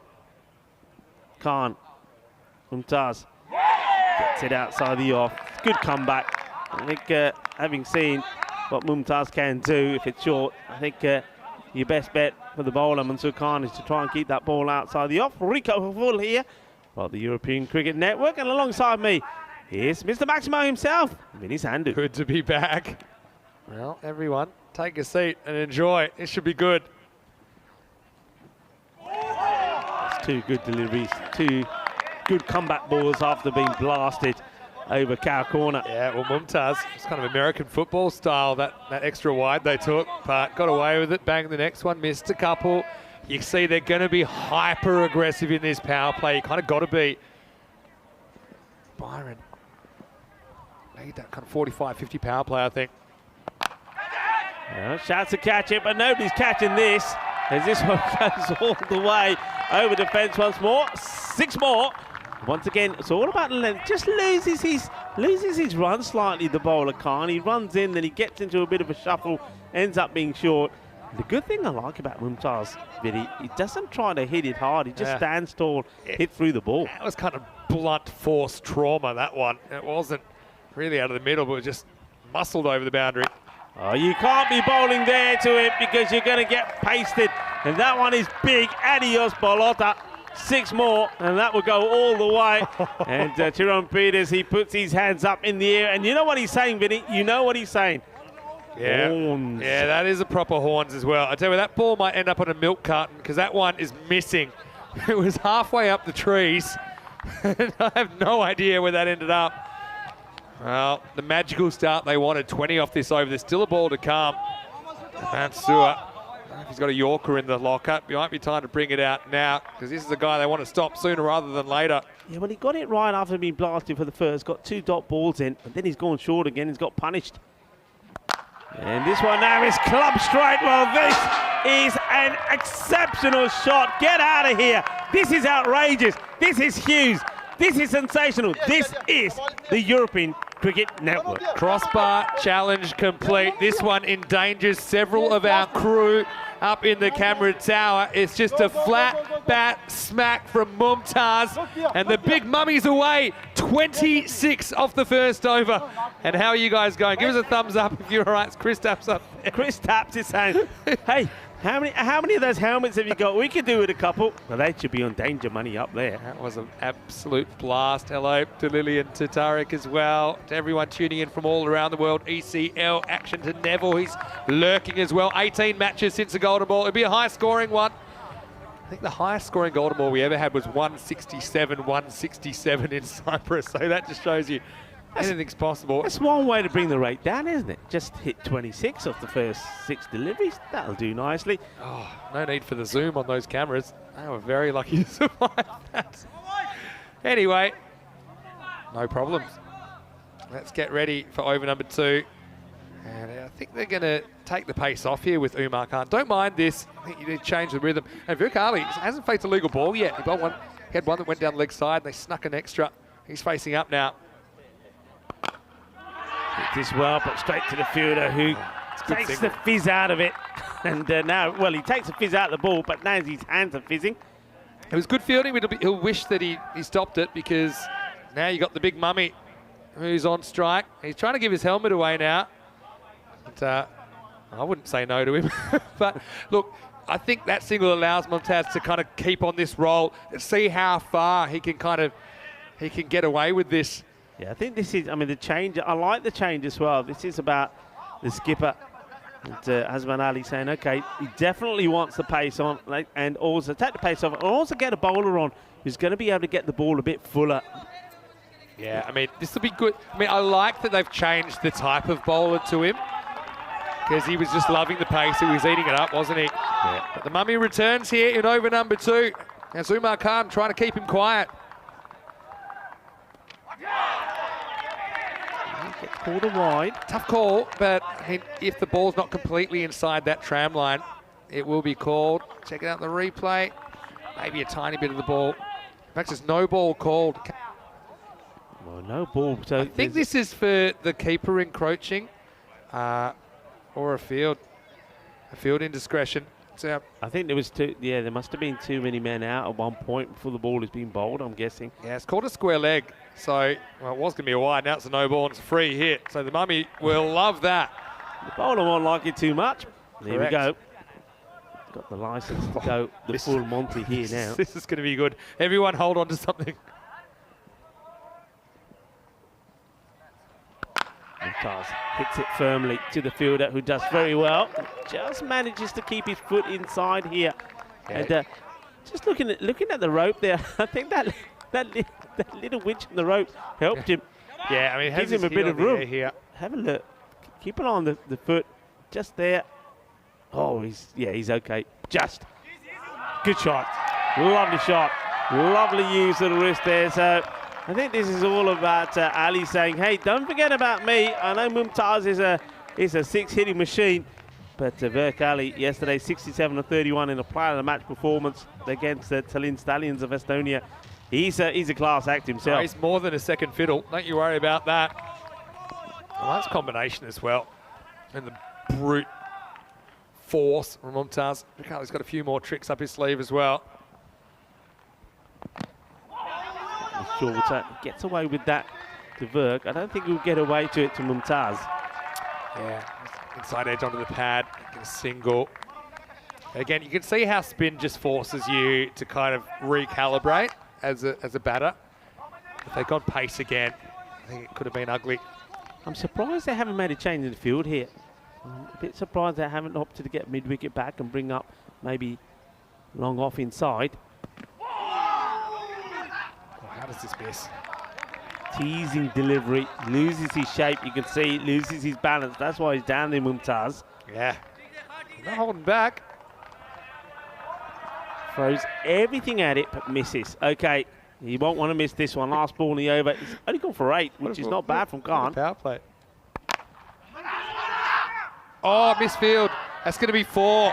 So they weren't even going to take the run there because I think he drilled it straight at the fielder. But this guy, Asmat Ali, is so good yesterday, but what a difference today makes. I mean, Darmstadt, they were looking like the best fielding team in the universe yesterday, and a couple have gotten away from them here. It's the end of the over. It's 38 without loss. Yeah, the captain lets his team down there slightly, and especially the bowler, Umar Khan, who was looking to keep that nice, well, fairly tidy over. The no ball wasn't his fault. It was an issue with the field. Look at the table here, Rico. So if Byron were to pull this off, then they would join Darmstadt and Hornchurch on 4.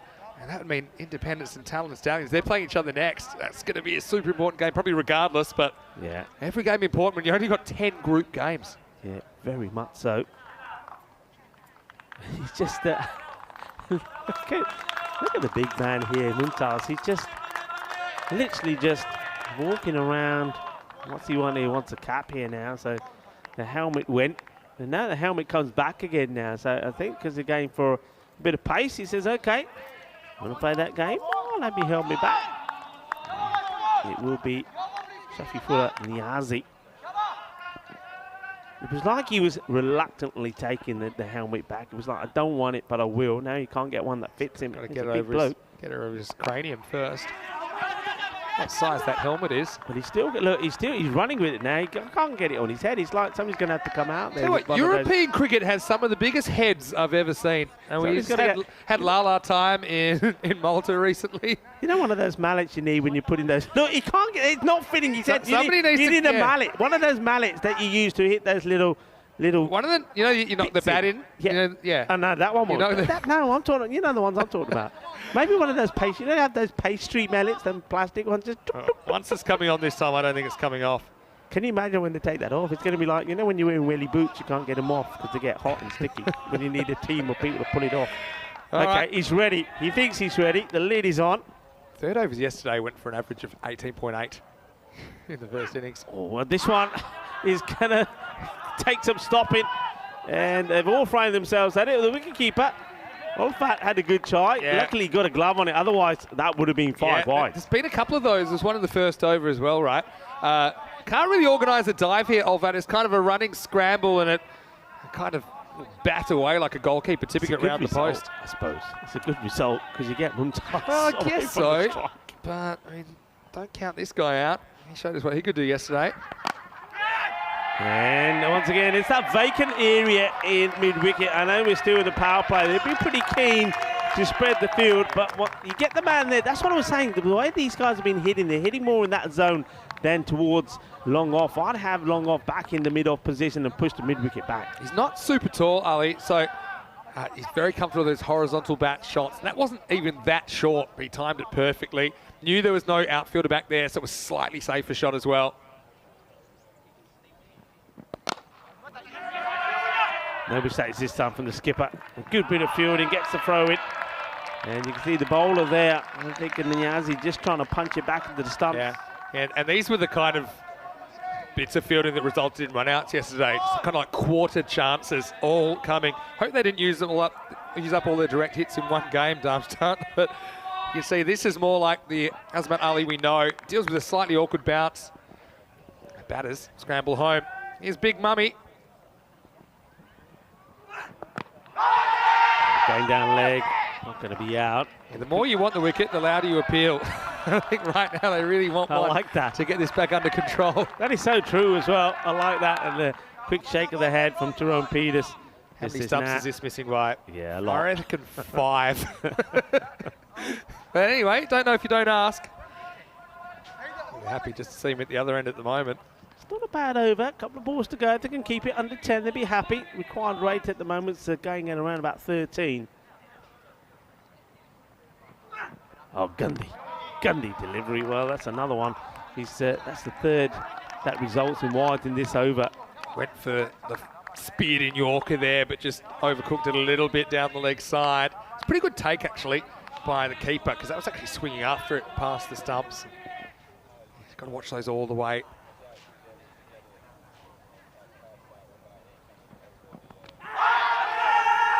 Not out, too high, going down leg. And, well, I was worried for the batter, Vinny. I thought that was going to hit him, you know where. Well, almost did. Tell you what, Darmstadt, if they don't win this, they might go to the World Appealing Championships. That was way too high. You know they say don't rub it, don't show pain. He says, I don't care, it hurts. What? He swings at this, starts rubbing it straight away. He says, ouch, that does hurt. Sometimes rubbing it can make you feel better. Last ball, the power play coming up. That's a nice shot down the ground, but he hasn't got enough of it, and it's a good catch taken.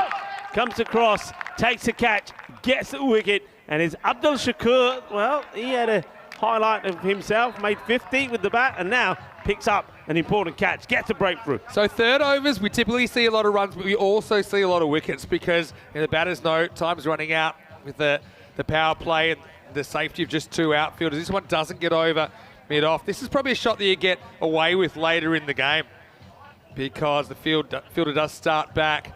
Nice catch, he just skips around to his right. Abdul Shakur makes no mistake. A funny little innings, wasn't it? But unfortunately, it's over and the first wicket has fallen. It's 48 for 1 at the end of 3. Yeah, he gets to 12, doesn't he? But then falls off the 8th delivery that he gets. It just doesn't get the... It was the right shot to play, but didn't get the desired connection that he wanted. But the big man is still there. And I think they won't really breathe a sigh of relief, Damstard, until they get Ahmed Mumtaz out. Because even though they lost that wicket, like for like, 48 for 1, at the same point, Damstard were 41 for 1. Yeah. It's so hard to stay at this pace, though. Let's have a look at... Taking a long time to get out there, isn't he? Yeah, I was going to say, that big clock up there. Have a look at the clock. Kind of got more or less under control, but still 16 and over. But yeah, a lot of those coming in the first. Look at the 19 off the last over. Pretty handy. Darmstadt seem to get the wobbles in the 8th and 9th, but always come good in the end. The field can be spread now, so as you see, the mid-wicket is in place. So fairly straightforward field. 3 men on the leg side, square leg, mid-wicket, long on, and then on the offside, long off, and a sweeper on the offside. New batter comes out there is Qasim Mohammed. Qasim probably won't want to waste any time either. Look at this field. gap over cover. It's probably one area to look. Straight down the ground, a bit of a gap as well. Firmly struck, but straight to the fielder who totally misses this. And he's got the cap, he's got the shades, he looks the part, but he's not able to take the catch. And that's Nasari, really. He's going to be disappointed that he's not able to have got anything on this at all, or not take the catch. Stefan Solomon out there and under the big hat. And yeah, just kind of went straight through his hands in the end, didn't it? Have a look. You see, just couldn't get under the ball. Again, this time of the day, you got the sun to grapple with there. Anyway, a bit of a lucky break for Byron. This is where you need the big crowd. You get the big Bronx cheer fielding the next one. No, it wasn't a regulation chance. I mean, it was a bit more difficult than that. Solomon, originally South African. Spent 8 years in Germany. We were talking about him a little bit earlier. Got kind of stuck at the non-strikers end for most of the end of the innings. Finished with a good one, though. Lummy blast to one. Still got to run. You can see, though, ever since they've taken the pace off, though, Munchaz has not been able to hit the big shots as he is. So the introduction of spin from Umar Khan has done the trick. They've quieted him down a little bit now. Certainly wants the pace. Khan back to Qasim Mohammed, who got dropped before he scored. In the air, and this one is going to find the gap, and it will go all the way. Balle, Kinnasona, Shaka, Lugger. So just at a period of time where there weren't any boundaries, that will help. He forces that over. Extra cover, good hit. Yeah, really good batting. And I mentioned that was one gap that I would have been targeting. If you can get something outside off stump to elevate over that infielder. He's never going to make that. No, it's all about, there's a lot of noise out there, and once again goes back to look at your partner, and that's what they did well. 61 for 1 after 4. As this game is very, very interesting right now. And again, those key players, they've got to stay there for a while. I like this from I think it was Steve McVeigh, has this random comment. Says the appeal law always strikes me as a bit of a relic. He'd love to see a game just as an experiment where the bowling side have limited appeals per innings. So they must be used a bit like reviews. So you can't just yell for everything. You got to be. But imagine if then like one guy appealing from like the boundary. I think the captain would have to say yes, we're appealing for this. That's super interesting. And yeah, it would be chaos. Shrugs piped in with that, it would. But yeah, you'd only appeal if you actually thought it was out. Wouldn't that? I've never thought of that in my life, and I've thought a lot of things to do with cricket. So imagine that. You only get 3 wrong appeals per innings. I guess the problem with that, though, if you're out of appeals, how can you get a wicket? Exactly, yeah. The innings would just go forever unless you bowl somebody. Put me down for, like, batting number 9 or 10 when they can't even appeal anymore. Because if you get bowled, I'm like, all right, I don't think I'm bowled. Bagging the stumps back in. Anyway, here we go, over number 5. Starts with a high one, and they're asking a question. I think they're going to check this. This will probably, it's been called straight away. Never really came down, did it? So now free hit, Nasiri comes on. This for me, even the tall man, that's waist high, probably just above. So change the field because change the striker. See Mohammed on strike. He can absolutely go to town on this. This is the kind of ball you have to cash in, I think, when you're chasing 140s. And he's cashing in on it. It will go all the way. Sails up into the clear blue skies above the Cardamar Oval. The lovely shot, and they're loving it. A lot of noise. They're up on their feet on the bench. Well, Shrug says it. Full toss epidemic continues into game 8. There's been a lot of them. This is a low one. And you could definitely go after it towards the bottom of that. There's a bit of horns, baby. Horns from Tyrone Peters. Byron making such a good fist of this chase. Looking to get in the gap. Good work from the fielder. Gets there quickly. Yeah, nice work under Nazir out there. Yeah, it's a matter of how long can it last. But like a whirlwind romance this first 4 overs. It's fun while it lasts.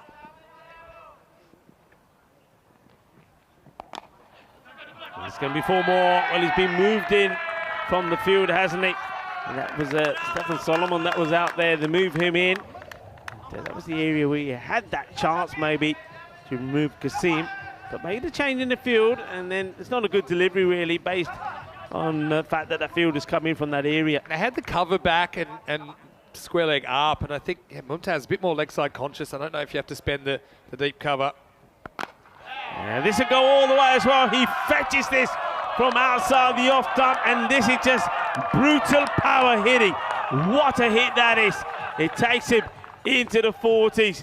Well, Byron, are they pulling off something sensational here? Well, they've got it down to 120 pace. They need 12 and over from here.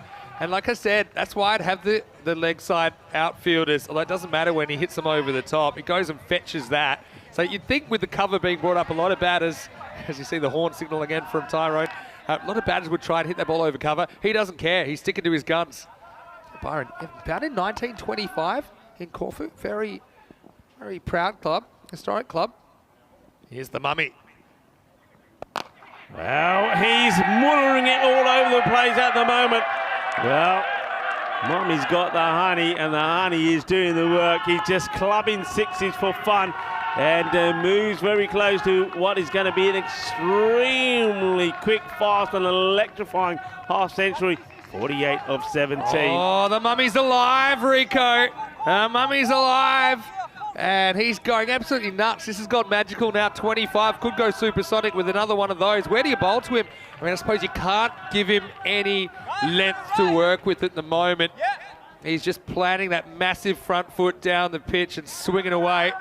Well, where to bowl to him? It's simple where to bowl. You pitch the ball full straight on off peg. They haven't been able to do it. The two balls he's had outside the off stump were dot balls. And that was earlier on from Mansoor Khan. The balls he didn't put right were smashed. 26 came on the first. This one's gone for 25, and whatever comes of this, we're going to see 2 overs of 26 here. Oh, this is pretty close. It's pretty close. They get the 26, so 52 have come off 2 overs, Vinny. Crazy stuff. Have come off 2 overs. Yeah, it's been magical stuff from Byron, and that's the end of 5. Let's have a look. I mean, he just gets in, but he had to work for that single.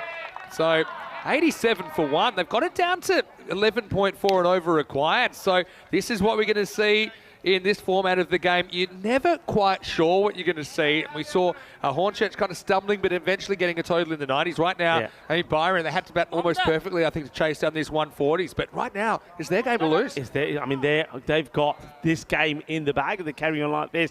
And the thing is, look how quickly that rate's come down. But they're just not bowling the right length at the moment. All it will take is one bowler to come out there, get 6 balls on the money. It will make all the difference in the match. I think he's just also waiting for a mishit, and there just haven't been a lot of mishits. Yeah. Those that he has mishit, still gone for 6. He's pretty powerful. The big mummy, Mumtaz, who's on 49.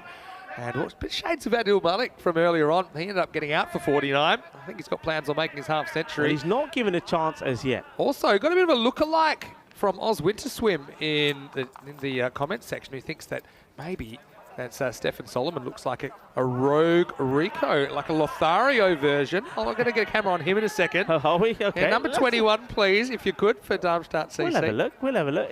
To me, he looks like one of those guys that you have when you're on safari. He's a good-looking dude as well. That's a comparison. That's a good compliment. I'll take that. Everyone's got a look-alike. Corey had a look-alike earlier on. Rowdy Ronnie Saunders. I prefer that one to Siva Kumar. Okay. Yeah, that's a very esoteric reference if anyone remembers the Kiel series in 2021 in Germany. Here we go, 87 for 1. Right, it's all about the second half now. Well, that's your 50, and that's the way to do it, and that's still going up. Well, lost ball, please. That one's embedded in the hill. Mumtaz goes large. The mummy gets a 50 in just 19 balls. What a hit. That is humongous. Well, this is what it's all about. Sun, sea, sand, and sexy cricket. We are on the Costa del Sol. Well, that one, look where that ends up. Well, that ball's going to come back with the flat side. That what a hit. What a knock. Absolutely smashed. Here he is again. And so if they can keep it to 1 as a result. That was huge. that was gone so far off the bat. You got to love the fearlessness of these guys. They go with Shafifullah Niazi to come back. He wasn't expecting that. Humongous hit. Qasim Mohammed just wants to be. Well, I was going to say he just must be thinking about getting Mumtaz back on strike, and he's thinking, you know what? No, I'm going to play this, and this is a beautiful shot. This is as good as any that we've seen. Very quick footwork. And look at the old swivel. A little bit of the, oh, as he again sends that to the boundary. Nicely done. This is what it's all about, isn't it? This is why the European Cricket League is something that we wait for. This is what Cartamania is all about. You don't see better than this. It's the finest and the most entertaining form of cricket that you'll ever see. This is the European Cricket Network. It's a saturated solution of cricket highlights, all in a convenient 45 minutes per side form. And yeah, right now, Niasi, have to be on the inside of his head, see what's going on in there. Yeah, again, haven't really seen the Yorker executed, seen length balls kind of angled in. They've been catching up with him. Sometimes those balls kind of clunk into the pads and kind of tie the batter up. They've had fast hands, the Byron batters. Right now, knocking on the door of 100. I mean, their run rate right now is out of control. This is sensational stuff. It really is. I mean, don't forget, at this point is where Aslam Mohammed bowled that over that went for 27. So that's how Damstard got their acceleration in. Yeah. I mean, they finished the 6 over with a score on 90. Right now, they're on 178 pace. Yeah. To give you an idea, they're on 178 pace. They'd have to slow down a lot. They need to get these guys out and quick. And, well, that's pretty quick. He chops on. They get the wicket. Maybe he's not the one they want, but they end the partnership. That was worth 50 runs. That partnership came up in no time at all. So, Qasim Mohammed ends up playing this one onto his stumps. Niazi gets the breakthrough. Mohammed, well, he's not happy with himself. And you can see he just looks at Mumtaz and says, hey, don't mind me. Just keep going. Yeah, plenty more where that came from. Yeah, again, I think just whenever you're playing away from your body, it's always this risk. You misjudge it slightly, inside edge. And he might consider himself a bit unlucky. He just flicks that stump. Qasim is going to have to go. Byron still motoring, aren't they? In the 6th over, it's 98 for 2. Well, they needed that wicket. It does. I mean, it breaks the partnership. It gives you, as you're the fielding side, just all of a sudden takes you out of that rut you were in and say, okay, boys, this is it now. We've got the wicket. And they'll be saying to each other, right, we've got one, we get another. One wicket brings another. And that is Sven as well, as the captain, Aslam Mohammed, comes to the crease. And he could go first ball, he should, and he will go first ball. The catch has been held by the safe hands of Majid Nasari, and just like that, this match turns. I told you, one good over, one bowler to come out there, and there's the hearts. Yeah, we're liking that. A little bit of love in the air on Dia the Andalusia for the man who takes the catch. Important moment this, and also, well, could we see another hat-trick? Yeah, who knows? I mean, it's just been a nuts second innings, really, and Aslam would be disappointed. I mean, is that crossing the line from aggressive to reckless? Maybe. It kind of really heaps up the pressure on the mummy, doesn't it? He's 56 and motoring, but now you feel like there's a lot more responsibility on him to get this done.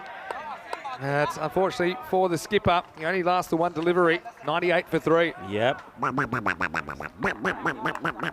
to be one of those, unfortunately, for the captain, but he's still hoping that Amin Mumtaz can just keep going. This is where we are on the Hall of Fame. We had one last night, didn't we? In match 5, Will Peatfield, 4 for 5, took 3 wickets in his first 3 balls. That was against Byron as well. So, well, could this be hat-trick number 5 of the season? Niazi to Arslan. And it's going to be whipped away. He said, hat-trick what? We're not talking hat-tricks. We're talking shaka time, as he just whips this away off his pads for 6 runs. This match is alive. It's alive and kicking. Pound for pound, the most entertaining cricket on the planet. You're watching it right here from the Costa del Sol. That's how you deal with a hat-trick ball on ECN. That over had a bit of everything, didn't it? And it finishes 104 for 3. That over went 6-1-4, wicket 6. So how many was that? 17. That's just another day at ECN, isn't it? I think you take the trade-off of 2 non-mummy wickets for 17. I think the batting team are satisfied with that over. They've still got 7 wickets to play with. Obviously, Arslan, we've seen him, right up the top of the order at times as well. So he's a proper bat. But anyway, there's one guy that you need to get. Otherwise, this game could be over well before the distance. And that is Mumtaz as we head into over number 7. And going back to Mansoor Khan. Remember, he went for 26 in the first over, and there were 4 sixes that disappeared all off the bat of the Mummy in that over. This is a brave move, it really is. But he did, in that over though, he did also get 2 dot balls in. It's too hard, it's been hit too hard. I mean, the fielder has only got to move a couple of meters to his right. This has been hit so hard, he's got no chance to get there. No chance to get there at all. I mean, yeah, it was good placement, I suppose, but I don't think that Mansour wanted to go to the Mummy too. The Mummy returns. He's on the back foot. Oh, no, this one, they're going to have a look at the height, and it's going to be called a no ball. It goes for 4. The noise at the moment from the team, the champion of Greece, Byron, is absolutely scintillating. It's incredible. And look at the heads here of Damstard. Their body language tells you a story. Yeah, and they've lost the plot now, really, Darmstadt CC. They have no answers to this guy. And yeah, it's hard to see them folding from here. This is what the European Cricket League is going to bring you. There are going to be surprises around every corner. Just when you think a game's going one way, there's going to be a surprise. We saw it with the Stallions and Hornchurch yesterday.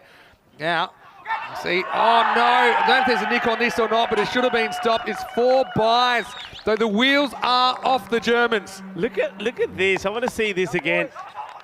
Look at Arslan that goes right. I mean, you think they won the match here. Look at this. He doesn't hit it. It's a bye, but he still runs up to him and he's giving him a great big hug. It's almost like saying, look, watch this. Look at this. He's loving it. He's loving it. Hey, Mummy's so good he can score even when he doesn't hit them. Oh, here we go. Boom, boom, boom. Let me hear you say, hey-oh. Well, Tyron Peter says, forget saying, hey-yo. Let's just go manos arriba. Horns. I love it. Well, this is what it's all about. What a knot this is turning out to be. Anything that hits that woodwork is going to the fence. Oh, what a hit. What a hit. And there he goes again. He's just a hit. 6 hitting machine. Shaba, shaba, shaka, shaka. Ajita, swad aa gaya ki nahi. Kinni soning batting. Zabardasti, zabardasti. Yeah, look at that. Oh, yeah. Oh, yeah. It's party time, all right. Tell you what, that's the happiest guy that's just made a golden duck I've ever seen in my life. I mean, if you're a fan of watching pain, and I'm not going to kind of judge people about what you're into, but you'll be enjoying this, because this is just, it's powerful and it's relentless from Mumtaz, who's 76 off 25. Firmly struck, pressure on the fielder, handles it well, throws his body at it. Oh, they're going to do this easily. What a result as well, because it throws the group wide open. And there's no easy games in Group A, tell you that much. I mean, even the Stallions without a win, I mean, they've got the big Hulk at the top of the order, Saif. They've got Faraz Abbas as well. I mean, with only 4 group games, Darmstadt hit a real roadblock here. Last ball of the over. He says no. Good luck getting a single there. He's saying, what are you thinking? What are you thinking? He said, look at me. This body is not built for running. This body is built for hitting big sixes. That's exactly what he's done. I mean, a 6 count, Vinny. 9. He's got 9. 9 sixes. And 4 fours. Yeah. So there's 12 sixes in the innings as well. Hey, let's have a look at what's coming up next. Match 8. We're half an hour away from a start there. Independent CC from Guernsey won the toss, elected to bat against the Stallions. Chance for the Stallions bowlers to come back. I think they've kind of lost the plot themselves against the English yesterday. But you know, watch out for Saifur Rahman. And different keeper for them today. Hediarachi coming in to the side for the Estonians. And Faraz Abbas, he was quite incredible yesterday with some of his hitting. It was only a pocket rocket, but he certainly whacked the ball a long way. All right, 14 required of 3 overs. And this one will go all the way as well. Manos arriba, arbitro. Porque eso es 6 guerreras. All right, I'm just going to put this out there that, can't make it, can he? Can't do it. I know what you're thinking. Well, I mean, he deserves a ton. It doesn't bother getting up for that. Remember, he almost got run out by running into his partner. Anyway, this is up. It's in the end. I think he's going to be gone here. And you won't see Azman Ali dropping catches. Feels a bit too little too late, but at least the Mummy will get quite the reception. 83 of 28, and this will be a memorable victory for the Greeks. It's 136 for 4, but what an innings from the big opener. This is something sensational. I mean, all right, when he gives the chance, they take it and he goes. He doesn't give a chance in that knock. I mean, that is one of the best brutal knocks that I've seen. Ahmed Mumtaz, 83 of 27 deliveries. He blasts the ball everywhere. That is a sensational knock. We're going to have to give him a round of applause. That is just absolutely amazing. We've seen something special here today. There's a master blaster if you ever wanted to see one. What a knock. Absolutely incredible. And look at these scenes. Look at these scenes. And I think wherever you are, wherever you're watching from, come on, get on your feet, give him a clap. That has been sensational. That has been absolutely sensational. Butter wouldn't melt in his mouth, though, would it really? I mean, he's just annoyed he didn't finish the job. But I don't think you can lose from here. And I've seen some pretty dramatic things. 8 off 16 required now. Although he did collapse a bit last night. Nika Gavura swings and misses. And I got an Arslan there. I'm comfortable. But let's just play a bit of devil's advocate here. Arslan goes next ball. You got a middle to lower order that got disrupted by a hat trick, and the wheels really fell off last night. Yeah. It'd be the miracle of all miracles. Anyway, Nasrullah coming up with the wicket. Anyway, work to be done by the fielder. Will they take 2 on here? I don't think they will. Don't forget, I mean, Arslan came out there and smashed his first ball for a 6. Yeah, he's been going cold. He's been in the mummy's shadow. But yeah, you can see just 7 required. That's a nice shot by Nika Gavouris. Bit of a steadier. Got to say, I think Shahir Nasrullah has come up with a pretty good over here. Doesn't want to take the run, so stay there. Fair dues. I mean, I'm still a bit affected by it. There was a Massa versus Mater Day game a couple of weeks ago in Malta where they needed 7 off 12 and it ended up going to a golden ball and the batting team lost. Anyway. Opt to take a single here. Any runs are good runs at this stage. Don't want to start letting... The tense fence is a long way off. Corey and I were on the tense fence. Took a while for him to get there in the Guernsey versus England game earlier, but 6 off 12.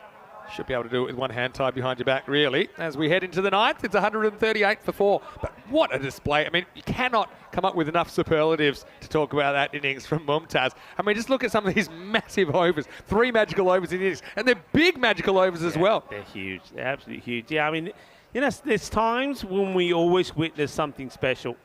And I think we've witnessed something special here today, Mumtaz. And the hitting was just, it was just absolute clinical. It really was. Okay. Suraj watching from Austria as well. Great to have you with us, and Steve and everyone else. Anyone I've missed? Hope you're well. So Saeed Shafat Ali, I know he's in the chat as well. All right. Well, here's the Rico lookalike, apparently. Stefan Solomon. It's a very kind comparison for you, Rico. I'll take that. I don't know how much modelling he's done, but I think you could do that with your hair. You got the hair for that when you grow it out. Yeah, I could do it with the hair. Tell you what, it looks like he could pick you up with one hand, though. Stefan Solomon, he's a strong guy. Need a miracle. It's sliced up, but it's going to be in the gap. So here comes the throw. Well, this is where you're trying to get the ball. What's this called him? It's all right. He's all right. He just puts his body in the way to stop it. If you can get to the last over, even if they need 2 or 3, then your strategy changes. You have like a hyper-aggressive field. You bring everyone in. You get batters nervous. But you got to get there first. No run. Getting a bit nervy here. I think they can't lose. Cannot lose. Remember the impossible chase here, Sweden versus Belgium, when I said they cannot win? Yes. And hits this nicely down the ground, and it's a great effort, but what a lay-on. And this is the best lay-on you'll see, because it doesn't take the catch, but saves the boundary by laying it onto the fielder. Great job, really, from Abdul Shakur. I mean, next best result was only 1. But if this sticks, and maybe I'm starting to believe, but no, I don't think you can lose from here. They need 4. Superb effort. And, well, this is in the air, and it will be taken. So another wicket goes. Arslan wants to finish it off in style. He wants to get the boundary to finish this game off. It remains 4 required, but now 4 required of 7. Vinny? Vinny? Nah. Bye-bye, Arslan. Hello, batters that got routed for a hat-trick last night. Oh, okay. 4 off 7. Another very good catch there by the fielder. They can't lose. They can't lose. You keep saying that, but it can happen. No. I'm sounding like Corey from the first game. You never say that. You never say that. Look, we've seen some. Oh. We've seen some incredible things, haven't we? I mean, the last you just mentioned some finishes that we've had. I mean, look at the 5 golden. Every one of those golden balls that we had in Malta could have gone anyway, and every one of them was sensational. Everyone. What about Marta Day's one? I mean, come on. So, having witnessed all of those things and having witnessed the final in Malta, anything is possible. Well, this becomes a huge ball. Yeah. And it's Tempsius who's going to face it. And I'd love to know what the heart rate is in his chest right now. Solomon, what an over this is. In the air. We're going to the last here. Yeah, okay. So it's the end of 9. It's 141 for 5. They just sneak in for the time, and that's something, luckily, they didn't give up the 5 runs, so they don't have 5 to play with anymore. They need 3 off 6. I think your strategy's got to change now. I think you really have to manufacture dot balls. For me, I'm not having 5 outfielders. I'm having some more in. And, you know, my cover, my mid-wicket, you got to bring him in and try and create dot balls and create them like not even trying to run. Yeah. Okay, because if you have the fielders back on the ring, they're always going to run, and if they both run, it's very hard to run them out. So look, it's this guy, it's Nazrullah who's going to bowl, and he bowled a really good first over, 1 for 8, but they got nothing to play with. They got no mid-wicket in the circle. I think I'm surprised. That's an error. Mid-wicket up. I mean, I would even go as far as having your mid-wicket come up and maybe even push on with the square leg up in the circle. 3 to win. In the air. This is catchable. Oh, no. And he's put it down. Oh, he's put it down. Oh, man. What a huge moment. Oh, man. Mohammed Umar puts down a straightforward dolly. Oh, and he went crocodile style at this. What's going on? I mean, I suppose having no mid-wicket, you get it outside off and maybe the batter drags across it, but that was absolute soda. Now, and that was a third of the runs they needed right there. Now, any score ties the game, 2 wins it. You've got to start bringing up a couple more, I think. He's got to come right up. I mean, he's come a couple of metres off the rope, but you've got to be up. Nika Kavuris and Tempsius trying to save the game here for Byron. 2 to win. And, well, this will tie it. Will they go for the second? No. Well, now, there are no tomorrows now. I mean, you got 4 dot balls to get you to a golden ball. So, look, I still think you might have one back floating for a catch, but no more than that. I think the mid-on's got to come up in the circle. You know, bat on ball and go. You got 5 wickets to play with. You just don't want to miss it. It's making this tense. Real tense. What a couple of games we've had this morning, Rico. What a match this is. What a win. I mean, the roar from the bench is going to be crazy. I want to focus on that. Get ready for it. In the air. And this is just going to keep going. That'll be it. It has been an emphatic, fabulous run chase that we've witnessed here. Just look at them. Just look at them. This is incredible. This is crazy. Crazy scenes. The Greece champions, Byron, have chased 144 for victory here. They do it with 3 balls to go. What a victory. What a moment. What an innings it was from Ahmed Mumtaz. One of the best that you'll see. Absolutely sensational. Absolutely sensational.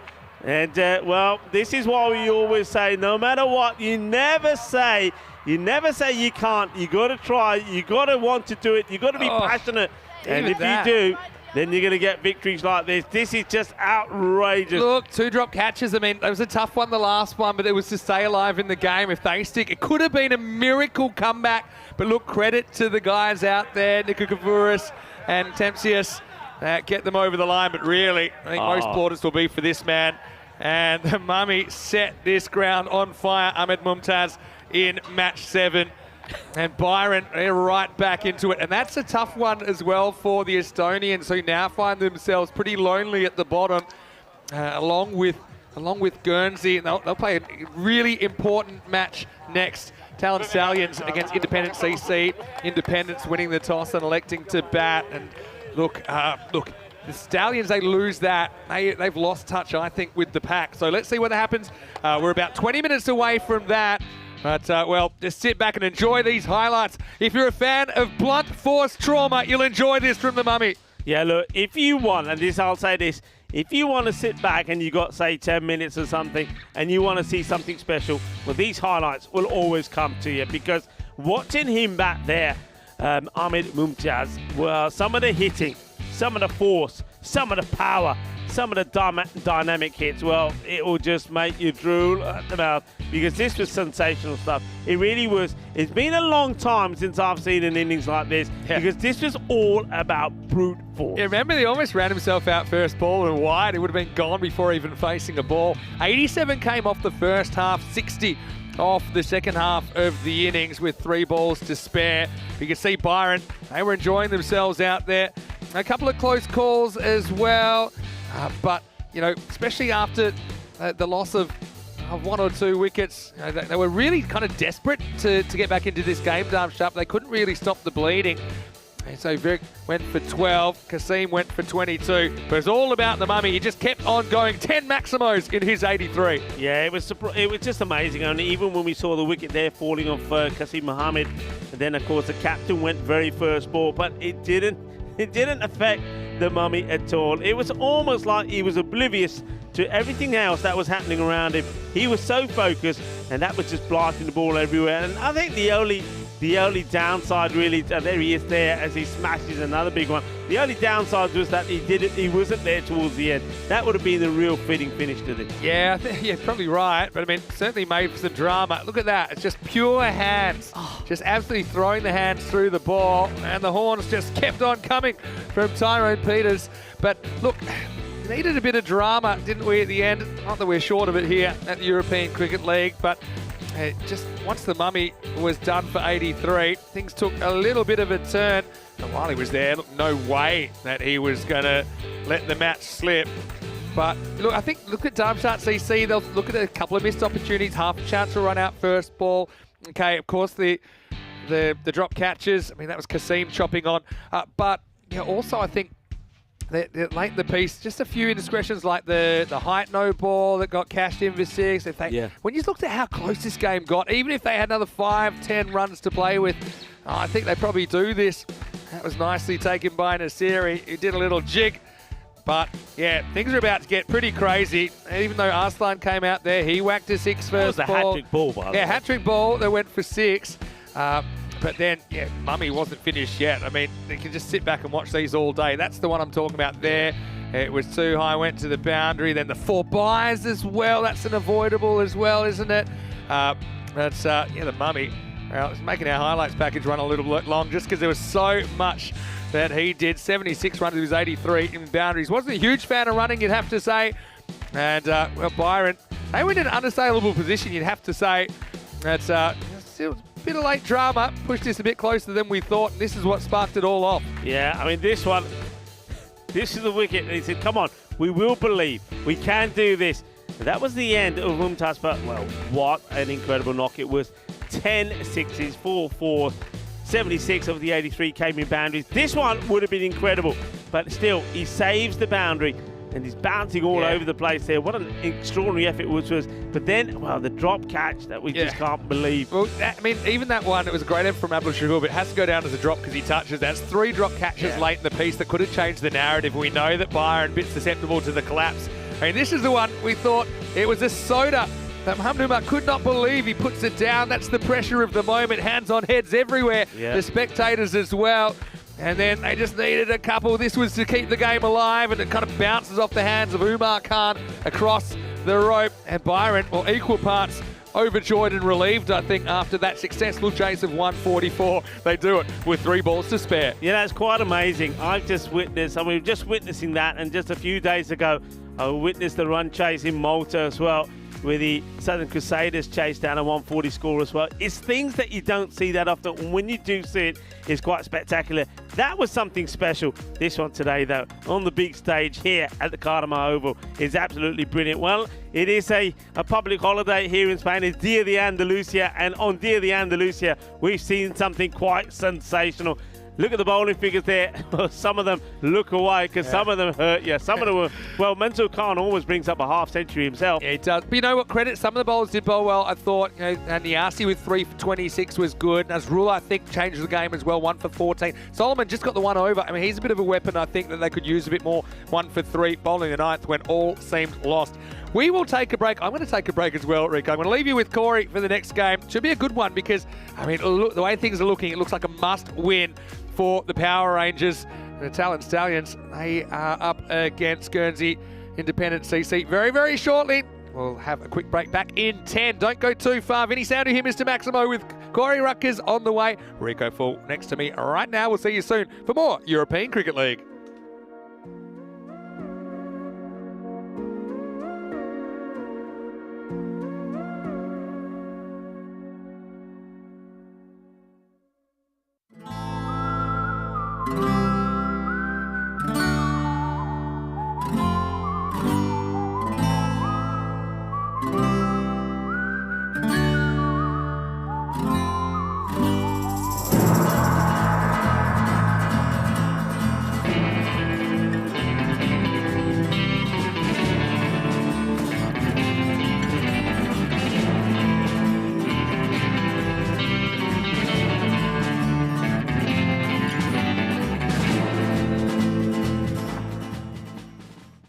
This is how we play cricket. On the cost of our soul.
The European Cricket League is brought to you by HCL Software, Dream 11, and Andalusia European Region for Sport. Ven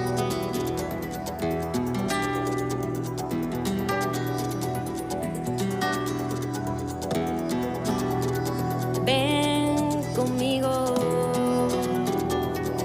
a cruzar su calle, a vivir su ambiente. Ven conmigo a vivir la vida intensamente. Conmigo ven, conmigo ven.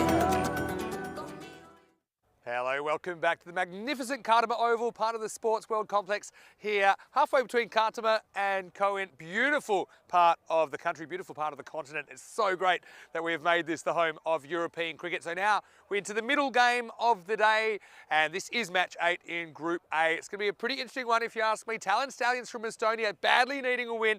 They're running into independent CC of Guernsey. Coin toss on the way. Rob Kemming has the two captains. Let's see who wins it. Your call. Tails. Tails is scored. It is tails. We'd like to bat, please.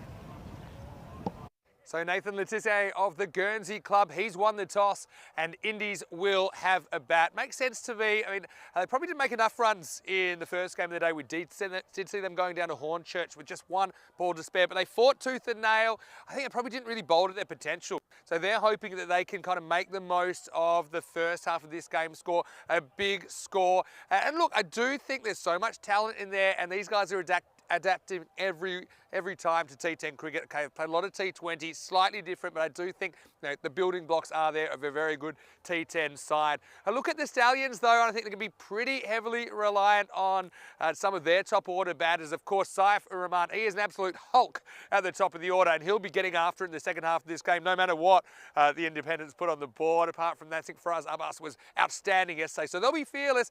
I just don't think they have the kind of depth with the batting. That's why they're relying on those guys at the top. For the Estonian side as well, they're bowling, well, no other way to say it, was pretty horrendous yesterday against Hornchurch. So they've got an opportunity to go out there and bowl and field first. They'll want to do a lot better. They'll need to if they're going to get this win. And look, without a win here, it's getting pretty tough for the Italian Stallions, I think, to get through to tomorrow. They have to play out of their skin later. So let's see what happens. It'll be Rico Full and Corey Ruckers take you through this one. Looking forward to this one, guys. Should be a good one. I can tell you news from the toss is that Indies, they've won the toss. They want to have a hit. Why not? Let's get over to you and get ready for match 8. Thank you very much to Mr. Maximo Vinisandu, and welcome back. Welcome to this match, match number 8. And what an important one it is.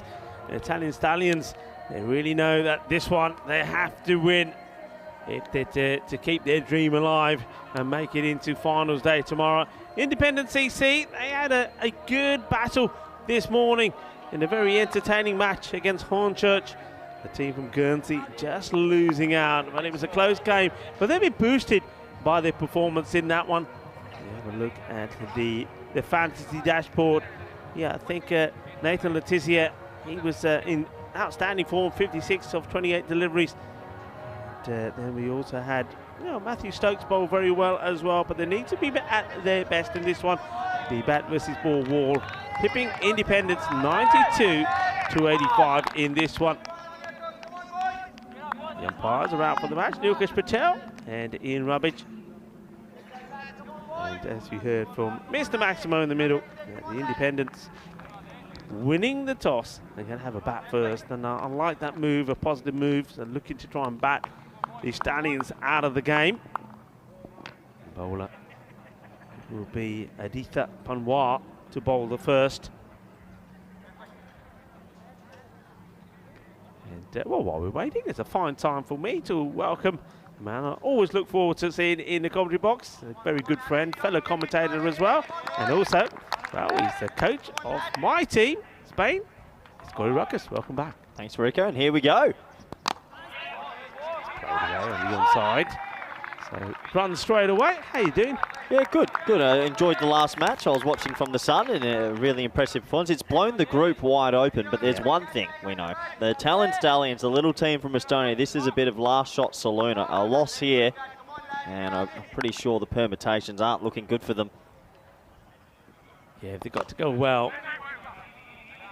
No run there. They would have had a chat last night. I happened to be on a bus with a few of the players last night, and After making 120 versus the English side, I think they had high hopes, but let's be honest, the bowling was well under par. Yeah. I heard them on the bus last night. They really want to come back a bit more active, a bit louder in the field today, so good luck to them. It's played out in the gap. Got a sweeper out there on the offside, so the bowlers so far bowling to the field. Well, it's already a better start than last time. I think in their previous game they would have offered Hankins about 6 full tosses by now and were collecting them from behind the tree. So much better. They've obviously got a plan. Anwar looking to get the breakthrough. It's not badly bowled. And non-striker commits there. Nightingale gets going and then gets sent back. Anwar does the fielding himself. Also with the independence lineup, very heavily reliant on this top three, Nightingale, Stokes and Letitia. So if they can get a couple of breakthroughs, it might cause a few wobbles. Well, he goes for the shot this time and he's going to get it right. Just the length, a little bit shorter. He knows it's a safe shot to play with nobody out there on the leg side. And once he hits this, it's going to stay hit. And that's the first boundary, 6 runs. Yeah, nice shot from Stokes. Deep in the crease, gets a length to work with and pounds that over wide mid-wicket. He looks a very technical player, Stokes. They'll be needing to remove him early.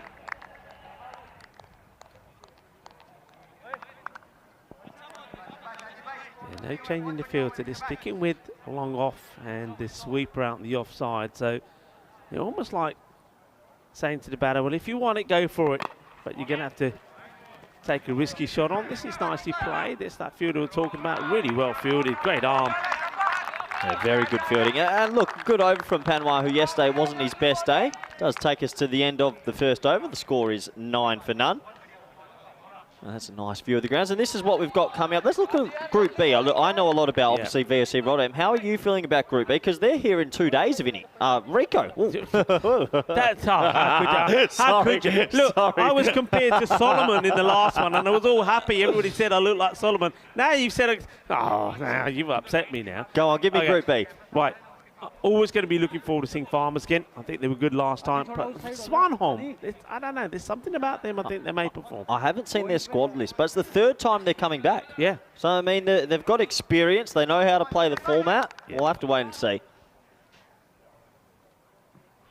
Short, Gundy, and this is where it went wrong yesterday. And there's going to be some more work for the staff here around the ground. This one goes all the way up to the top. It's going to take some fetching. It goes into the snake zone. Hopefully this isn't a sign of things to come. It was a long hop, Gundy ball as you mentioned, and a player like Stokes, that's a freebie, ain't going to miss that. Another ball gets lost behind the tree line. Yeah, Zishan Ali. You ever gone for a walk behind there? Imagine if we go collect the balls one day. There must be thousands from the last few years. Yeah, there must be. I think Andrew O'Connor had that idea this morning. He had a bag with him and off he went. He came back with 2 bags. I mean, there's a lot of balls up there. No, I've never been back up there, but I've been told there's a few wild dogs running around there and wild boars as well. So I'll stay this side of the fence. And this one's a chance, and they take it. It's a breakthrough. And they're up and about because Matthew Stokes, he'll go for 14 of that. His 6th delivery. They have to take their chances if they're to remain in this competition. And they take the first opportunity that comes their way. Yeah, good call, Rico. Any overhead catch is always a little bit tricky, and it's Stokes. He looks a good player, but he's had a few starts in this competition, hasn't been able to go on with it. And it's a better delivery, a better length. He cloths it straight to mid-wicket, and the first one goes. Can the Stallions get a couple early wickets and get themselves back into this competition? Yeah, good catch there from Rifat Khan. And that's what they've got to do. Any chance that comes their way, take it, apply the pressure on Independent, and get the breakthrough. So it's literally the case of 6 and out. Yeah, 6 and out. One thing, Independents have been very reliant on that top 3. Yeah. Another wicket or 2 here. Everyone loves an underdog story. I wouldn't mind seeing the Stallions really make a good fight of this. Better comes in, and it's the man who scored a half century against Hornchurch earlier today, 56 to 28. He's in good form, but you can't feed him. He can't be bowling short, so that's where he was. Is at his most ruthlessness. Good delivery. It's on the pegs. Gets played out, single taken. Yeah, just a single for Letitia. Off the mark now, so nice comeback here after the first ball was dispatched for 6.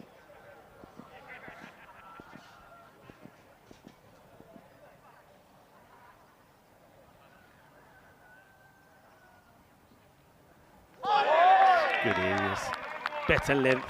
Rishanali. Well, he started with the Gundy ball, but he's come good, hasn't he? It's a funny old action, isn't it? He basically walked in then, 1-2 step and then straight off the pitch. I think he's one of those bowlers, you'll never be worried about him running in the middle of the pitch. Watch his run up here, Rico. And no ball is called. Well, I think the umpire's watching his run up here as well, so he gets this wrong. I wonder if this is front foot or his back foot. Well, something's wrong. It might have been height, actually. Yeah. The problem is when you come in off a short run-up and you fall away so quickly, you've actually got barely any control. And that's the first 7. And I think you and I were on air yesterday, and the Stallions might have given away 4 7s.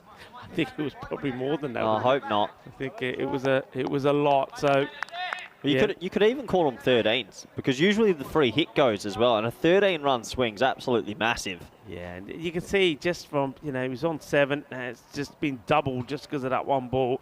Free hit here now as well. Nightingale hits it down the ground. Let's take a seat. Well, he's a bit slow to go here. A bit of hesitation in the running. You got to love when the free hit gets in and a few people yell out, catch it. Yeah. You've got to enjoy that. We saw one today.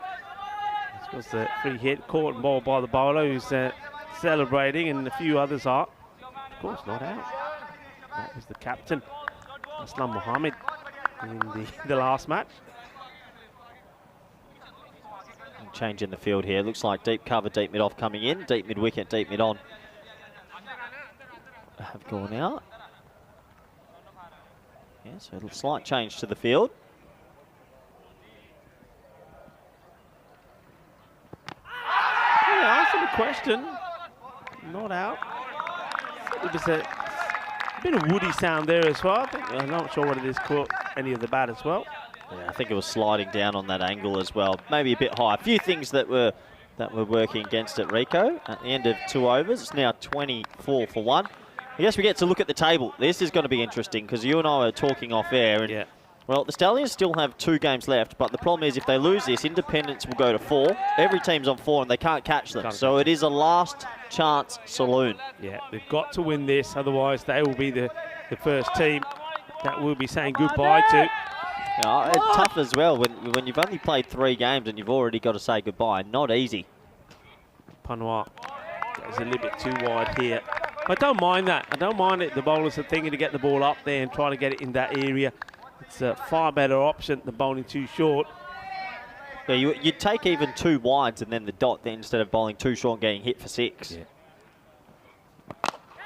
Firmly hit, but gets it over the infield. Good shot to play in the power play. And Nightingale, well, we saw him perform well last night when he shone when the lights were on. And he's starting to shine here in the sunshine of the Costa del Sol. Has to be said as well, the field placements maybe a bit behind par. Deep cover. Yeah. It doesn't go there that much and to warrant warrant it. The word go. You've got to have deep mid on in T10. Managed to go down, it does, and that sums it up. I mean, you've got a fielder out there who's sweeping that area, but at the moment, they're not needing him, even that one there.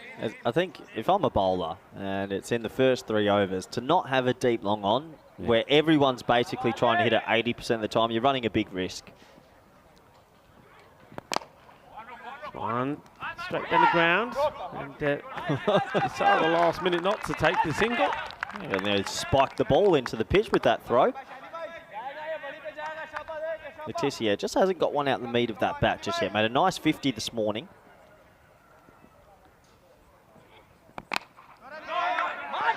Once again, he wants to get to the other end, but he's not getting too much support from Nightingale. Nightingale saying, nah, not going, nah, not going, stay there. Well, despite a couple of poor balls, 30 for 1, it's okay for the Stallions. They're keeping it in check.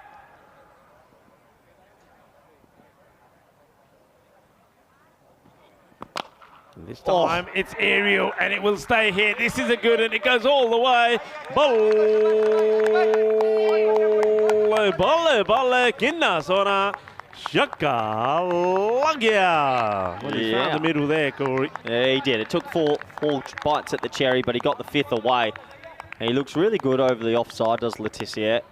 Big 6. Wouldn't be surprised if he goes again here. Last ball, the power play. Back yourself, load up, clear the rope.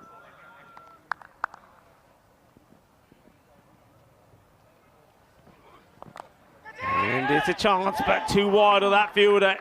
It's a disappointment for Panois. He'll go for 25 of his spell. And he causes the rash shot from Letitia, but unfortunately for him, the fielder there at third, not able to get to it. 4 runs, end of the power play, and it will be 40 for 1. Yeah, those 2 boundaries probably swayed the power play to the independent side, doesn't it? 40 for 1. Yeah, this game does swing quite quickly with the momentum. Yeah, 3 overs gone in this one, all on the line for the Stallions. Yeah, I mean, they've got to... I mean, this is their final, isn't it? Oh, it is. You treat this as your final. Almost every game they play now is a final. They can't really slip up much more. Even if they were to win this game, doesn't guarantee with the net run rate permutations that they'll go through. This group's wide open at the moment. If you were to tip who's going through Group A, could you say at the moment, or still? I mean, when you see that the first innings of the last match, you'd say, yeah, Damstard looked good, but look what happened. They got blown away. I think for me, Hornchurch is starting. I liked what I saw this morning with the ball. Yeah. They've got fire with the bat. With the ball, it started to get a bit more slower balls, quicker balls, changing it up, spinners. I think Hornchurch are going to come good. Yeah, I mean, you would expect that. I think after the failing first time round against Damstard. Question for you, so I want to put your coaching hat on here at the moment. So going back to that match this morning, okay, close one. Goes down to the last over. 4 required of 2 balls. Third man. Yeah, we spoke about it on there. I mean, yeah, I was surprised, I must admit. And I was watching as this one would go to the boundaries. Not the cleanest of hits, but once again, a little bit too short. Gets worked away behind square. 4 runs. Yeah, I was watching it from the side then, and I talking to a few of the spectators and a few nervy Hornchurch supporters, and I said, this match is going to be won by an edge that's going to go for 4, because I saw the field and thought... Well, even if you don't have the third man, you have to have that guy really fine. You saw at the ECC, a lot of teams had a very, very fine man to try and stop it for the edge. So you're right, Rico. It's probably an opportunity miss for Independence. They'll take the single now after the fielder wasn't able to stop it cleanly. Just got to keep working hard here on that non-stop. Got to be working hard. It's not going to be easy, but keep working and try to. I mean, maybe what we've seen him get to 91, chasing 133 against Byron, and then we saw them set a score of 121 against Hornchurch, which was a good achievement from them. So if the batters get in, we know what they can do. Good work, nicely fielded. That's what they've got to do in the field. They've got to play hard. For us, Abbas, he's going to be a key player, isn't he? He's one to watch. But trying to keep this score to around about 110-ish. Yeah. And they've got a chance. Yeah, definitely. Well, they made 120 yesterday versus Hornchurch. So the batting cavalry's there. The bowling's the worry for them. But at 47, they're doing okay. Corner wide. They've definitely spoken about their lines, haven't they? They're really trying to hit that wide tram line over and over again. Yeah.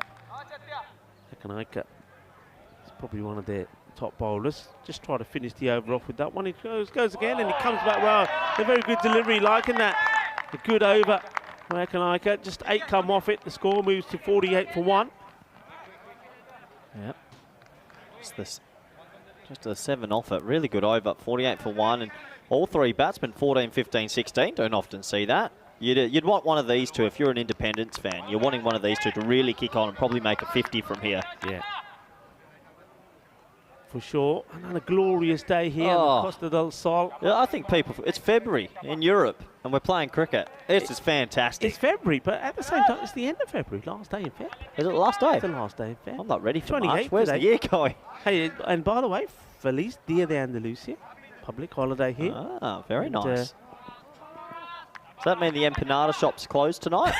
Well, that's not good. The same as Vinny said, the same thing. Oh, no. Full toss, and here we go again. It's a 7, baby. Another no. 7. Was that the second? Second 7 of the innings. What are we going to make up a name for a 7? We got to give it something special. We had the Minimo for a wide fight. That's good. That's worked. Yeah, 7. Let us know in the chat if you want us to make up a new name for a 7, because we're seeing a lot of them. Yeah.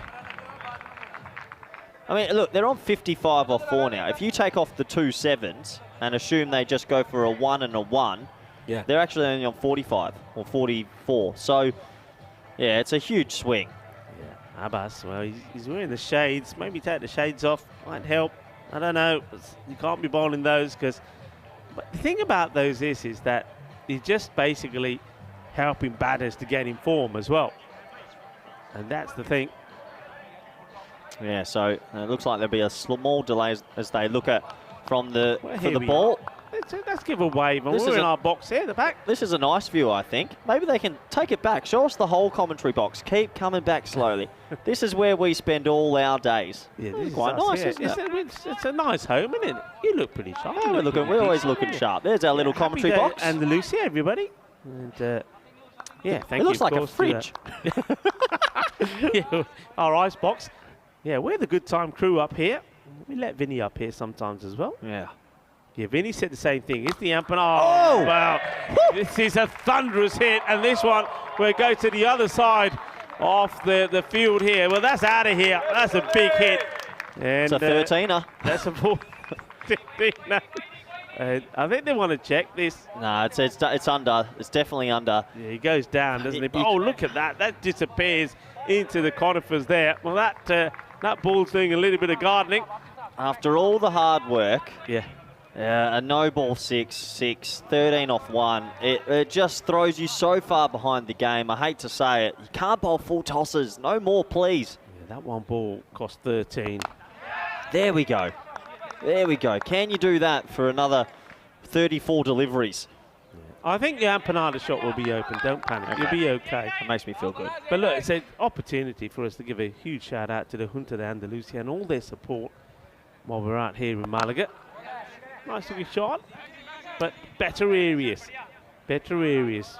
Fuller outside the off, making batters play on the offside. Yeah, nice looking shot that. Just the single. Brings on the man with a bit of a hot hand at the moment, Nightingale.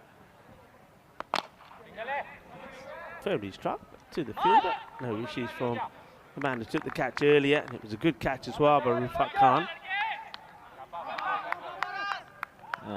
Clayton Spotwood in the chat says, call it the 7-up. That's not bad. 7-up. Yeah, bit of lemonade. Bill 7-up. That's not bad, you know. Mm. Oh, it's a 7-up. Lemonade.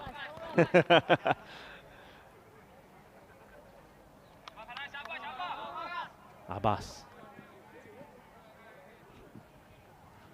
So, no. Well, where's the wicketkeeper? Spot the missing piece in that shot. Oh, no. I think the keeper's forgot he's got the gloves on for a split moment there. He didn't even move. Oh. That's criminal, isn't it? I mean... How far away from it was he?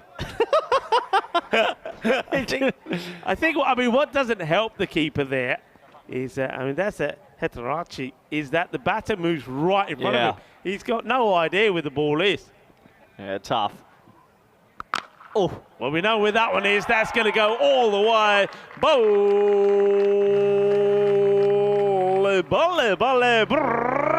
It's another Maximo, and the over will go magical.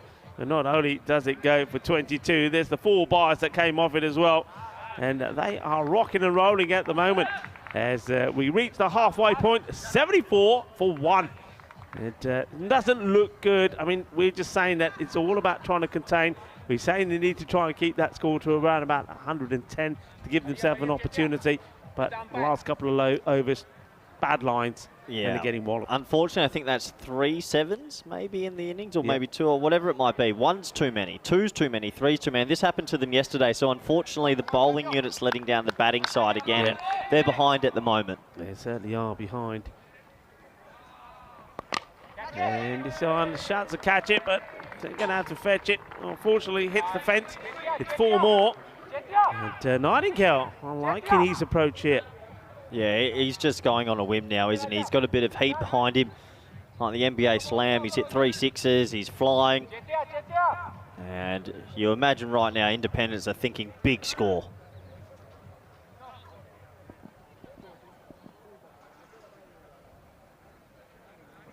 Oh no, here's another. Oh no, it's a 7-up. It's a 7-up, Rico. It's a 7-up. Well, start getting the fizzy drinks ready because it's a 7-up again.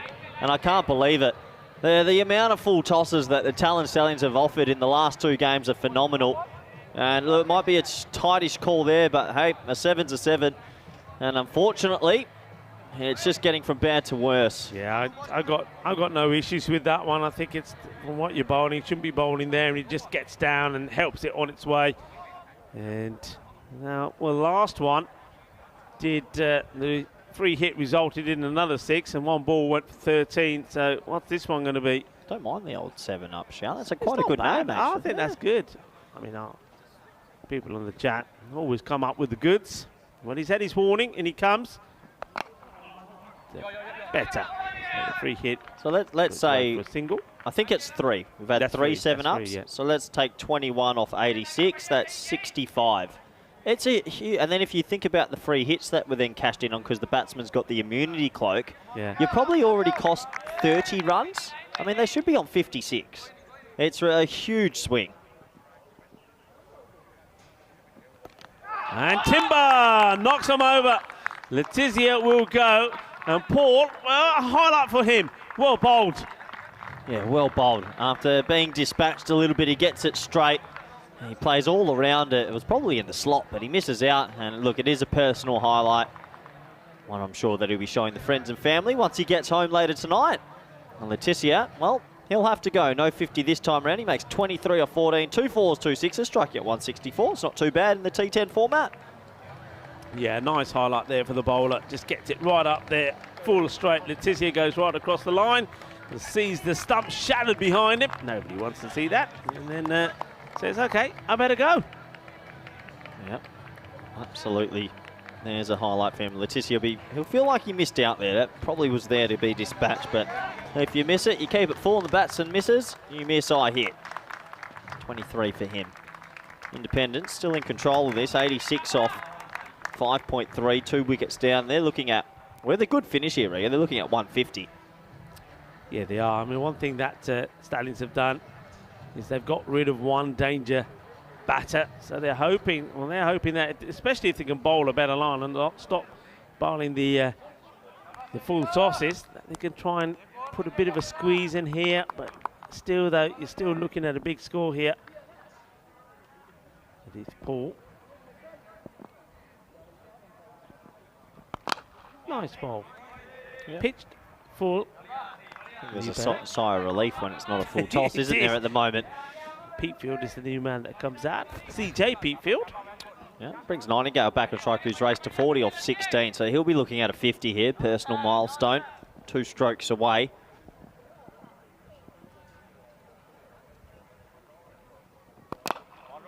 Nice looking shot. Times it well. The fielder backing away a little from it, but does well. Keeps his eye on the ball. Good little comeback from Paul the bowler. First ball was a no ball 6 and he's kept it to 14, so that's okay as well.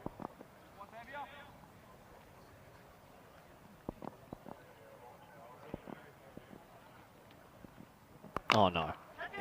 Well, this is pretty high as well. The fielder, extraordinary effort to try and stop it. Yeah, a great effort in the end. It goes for, it's not called a no ball. It was close though. It does go for top 10 out of 10 effort. You probably get a good view here, Rico. Well, yeah, I'm just seeing that there. It's a great effort. I mean, it's close. I mean, if that's called, you're not going to argue with it, are you? I think if that's called, the coach is walking on the field and he might be pulling a few of the boys behind the shed for a talking to. Okay, where are we at? 6 overs down, 92. They're going along nicely. It's a good rate. I mean, looking quite easy here to be posting the score around about 140, I think. Still got wickets in hand. Loving that shot. It's beautiful, isn't it? Yeah, it looks absolutely stunning. If you had told me, I played in the original ECL, if you had told me a few years later we'd be in Kardama with 31 teams, Estonia playing Guernsey in a T10 fixture, it's actually mind-boggling how big this is going at the speed it's going as well. Yeah, well, look, back in 2019, what was it, 8 teams? Yep. 8 teams. Well, look at it now. We got 31 teams. It's the biggest cricket competition in the world. There's no other competition that has 31 teams playing in it. It's phenomenal. It's amazing. It really is amazing. It's great. And what a moment for all of these players as well. And he takes him on, and is high up in the air. He gets under it and doesn't take the catch. Does everything right, but just the technique there. I think maybe tries to take this crocodile style, but the catch goes down to Zishan Ali. Yeah, never looked fully steady, did he? Still moving at the point of contact to catch it.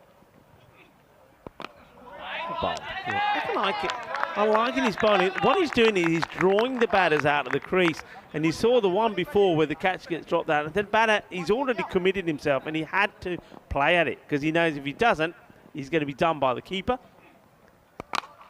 This is up-ish. That's a very good shot, and this is just a little bit too short, so he's got time to rock back, hits it on the up, gets it over the infield as 4 runs. Yeah, very nice shot indeed. Not easy to go inside out over extra cover off the back stool, but he does exactly that. And yeah, Ekanaika trying to bowl it wide, but it's a gorgeous cricket stroke. Looks like he'll adjust and come around the wicket now. Yeah, that's a nice shot of the hat-trick hero from yesterday. Oh, it's an edge.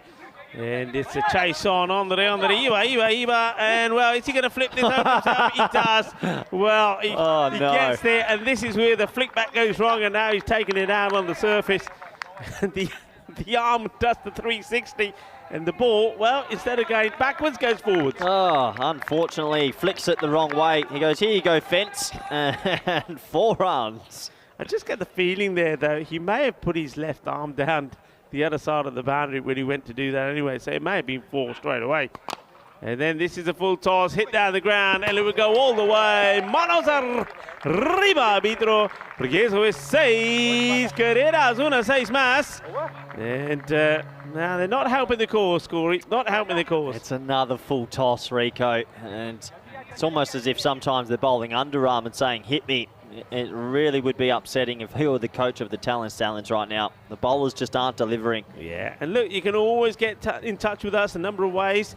Of course, we've got the website, europeancricket.com, and also on social media. Oh, hello. Yeah, 2 handsome chaps over there. You're looking at the business there. We got some nice photos yesterday, actually. Looking forward to seeing them. But look, if you do want to interact with us, you can Instagram message on Rico Full on his Instagram, or myself, cruckers_28. We'll try to get around to all your questions. Yeah, we do. We're loving all your support for the European Cricket Network. I mean, apologies that we can't always reply back. Just this has been thumped hard down the ground. What a cracking shot this is. A little bit wide from the bowler. May have even been called a wide. But that's a cracking shot. Giwala, he comes on the bowling. Giwala, we've seen him opening the bowling on a number of occasions, but not today. They want to be using him to, I think the plan was to bowl out, bowl the 8th and the 9th. And that's not the start he expected. Blazed away down the ground. And now, I'm catching it. Oh, this Rico, is huge. Rico. Corey, stay here. Don't go diving for that. Don't do it. Don't do it. Come back here. I'm pulling you back here. Almost got that. That's his 50, Rico. That was right on track. But what a special innings that is, Rico. What a great night, Nightingale. He gets the 50, 52 to be precise with that 6 of 21 deliveries. Well batted. Ball Badania, Tom Nightingale. And look, liking that. Look at the way he's played these shots. He's played all around the ground. Good knock. 52 of 21. Yeah, very good night. He was looking for us in the commentary box, and that was right on. Rico. Stay put. It's 6 more. Shabba time. Will somebody get me a leash? I'm going to keep you on a leash. I'm going to keep you tied back. Give me a hype energy drink. Get me a hype energy drink right now, because he's trying to get us in the commentary box. Oh, wow. Oh, I dare say it. Are we thinking early? He's 58. I don't want to say the word. But there's plenty of time here for him to get to a magical figure. Giwala wants to come round the wicket. And now he's going to get unlucky. Gets a bit of an inside edge. The fielders, they put the big boot on it and stop it. Get the throw in. Special innings, 59 off 23 from Nightingale. Sounds like a book you'd read just before you go to bed, doesn't it? Oh, Nightingale. just hear them saying, come on, speed it up a little bit. I can see why. Keeping an eye on that time. It should be okay though. They've got this over. Then the next to complete it up in the air. Well, will they take this one? Yeah, they will. He gets a little dive forward as well for his effort. So they do pick up a wicket. And it will be CJ Pitfield who will go. He went out there, had the right approach, and he played some good shots, quick shots. But he's going to depart for 19. That was only ball number 7 for him. Yeah, nice catch in the end, and a wicket for the Stallions to give them a little bit of confidence. Set himself well, turned his body quickly and got into a good position to catch that. Third wicket down. You do feel that Independents are in control of this fixture at the moment, though. Still 2 overs to go. Pitfield has to go for a quick fire, 19 off 7, 3 fours, 1 6, striking at a very handsome 271. Yeah, Giwala does get a breakthrough. It's a wicket there, but he's gone for 17, and the score, I mean, we were saying that we'll really be trying to keep it to around about 110. It's already a score that, well, it's going to be pushing their limits. It's going to be pushing them, and like we said, they did score 121 against Hornchurch. But this is going to be, like we suspect, around about a 140 sort of score, and that's only if they bowl well. If they start bowling their full tosses again, it'll be more than that. Yeah, it will be. It does take us to the end of 8 overs. The Nightingales are at the crease. It's 125 for 3. I think Ollie Nightingale probably didn't even need to hit a 1 there. Maybe let his brother take strike. Yeah, 2 Nightingales out there. Oh, a couple of skyscrapers there, Rico. 9, 15, 6, 8, 26, 18, 15, 18. So the last 4 overs have always been 15 plus. They are motoring right now.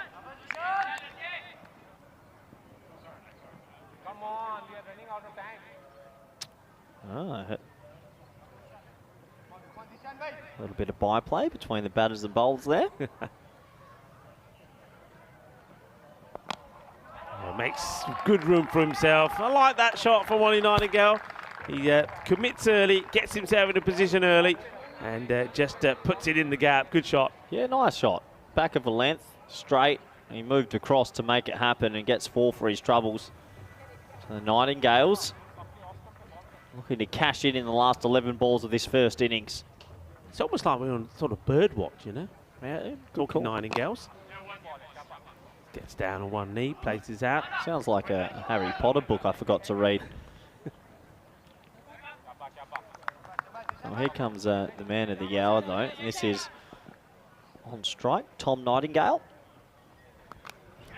Slices it and puts a spin. Does well, the fielder. Yeah, it does very well. Look, the effort's been there from the Stallions. Their effort, I'll give them a 10 out of 10. It's not through lack of trying, just an execution problem.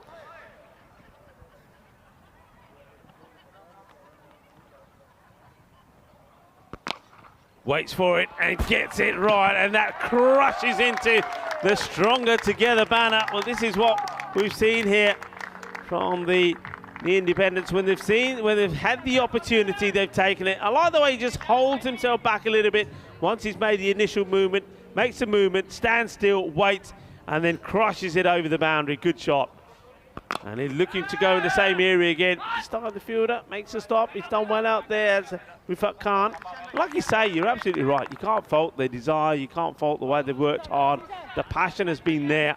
The fights and the grit's been there. But they just haven't been able to execute in all 3 disciplines all the time. They've let themselves down, mainly with the length of the bowling. This is high up in the air, and it's not going to get to anybody. Once again, you see, it's a little bit too short. Gets smacked down the ground. It's 6 more. And the score is really just increasing in a rate of knots at the moment here. Yeah, it's turning into a bit of a bloodbath, isn't it? Unfortunately for the Stallions, they haven't been able to find a consistent line, length or plans. 144 for 3 there. Oh, you're good at this, Rico. This must be looking like the biggest score of the week so far. We had a 150, didn't we? Did we get close? No, we didn't get. What's the most we had? I think the most we had was the 135 yesterday. What was the previous game? What did they end up chasing? That was 140. It was a 143 chase. So right now, 1 roll run will be the highest. So we're going to crack 150, you'd imagine, for the first time in ECL 23. Yeah. One thing I noticed there is maybe after this delivery. And this is an insane hit, but he could find himself out. He will be. Well, he's taking this outside the off, and catch is taken. And he's reluctant to go out. He said, I don't want to go. I'm quite enjoying it out there, but he will have to go. It's Ollie Nightingale. I don't think I've ever seen a shot like that. It was as if it was a slog sweep, but he put his back leg forward first. I need to see that again. I don't know if I've had a couple of too many hypes today. That was an extraordinary looking shot. Yeah, good catch taken there as well, though. Look at this, Rico. Yeah, it's quite a... Yeah, that's unbelievable. He's gone with the right leg first out there. I've never seen that. It's a reverse. I don't even know what you call it. Is it a sweep? Is it? No, it's not a sweep. Well, what is it? It's a... Well, it doesn't matter. 13 off 6. It's an interesting shot. Yeah, he's put his other leg forward first. Anyway, back to the action. Flatter this time, and it's crunched. Wow, good bit of fielding that. And he had a bit of a Tortuga out there, and just the one. Pete Field off the mark, brings back on Tom Nightingale, who's batted majestically, really, for 66 off 25. Will they crack the 150?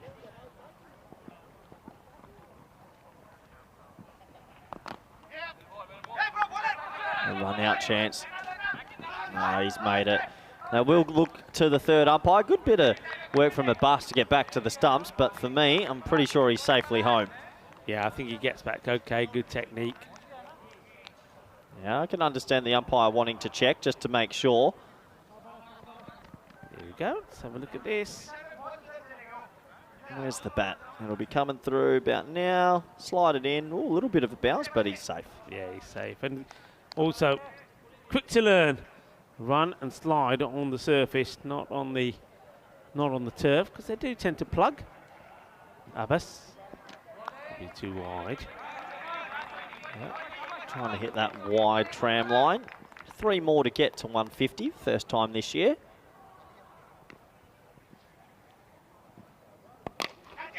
Okay, it's an opportunity. Fielder gets under it and puts it down. No. Disappointment there. That's for Safiur Rahman, the captain.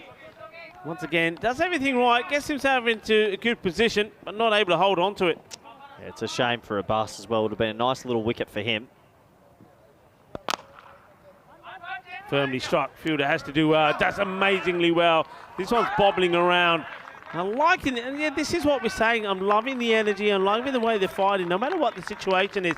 And that's one. Akanaika runs in, makes a stop. Look at that. That's good work. Yeah, great effort. Really good effort. And good match awareness by the batsmen. They came back for a quick 2. So that's the 150 up. First time this year in the ECL. And last ball of the innings. I shouldn't have said it. The amount of times I say last ball innings and it's a wide. Yeah, amazing. That'll be it, no? One more to come. I won't say this. No, don't say it. Don't say one more to come. Don't drink it. Finish with a bang, though. Oh. Right, okay. All right. That's all right. I don't mind that. Oh, you can do that. He took off very early. Yeah, I don't mind that at all. Just reminding him. Nothing wrong with that. And, well, that's the bang. And this is over us. It's on the roof. He's on the roof. Oh, well. That is one of those. That was definitely on the roof. And I told you it's going to finish with a bang. It does finish with a bang. And it finishes with a boom blastic as this one crashes on the top off our commentary position. Here we go. Incoming. Bang. Boom. Shakalagya. Oh, I almost caught that, Rico. If I want.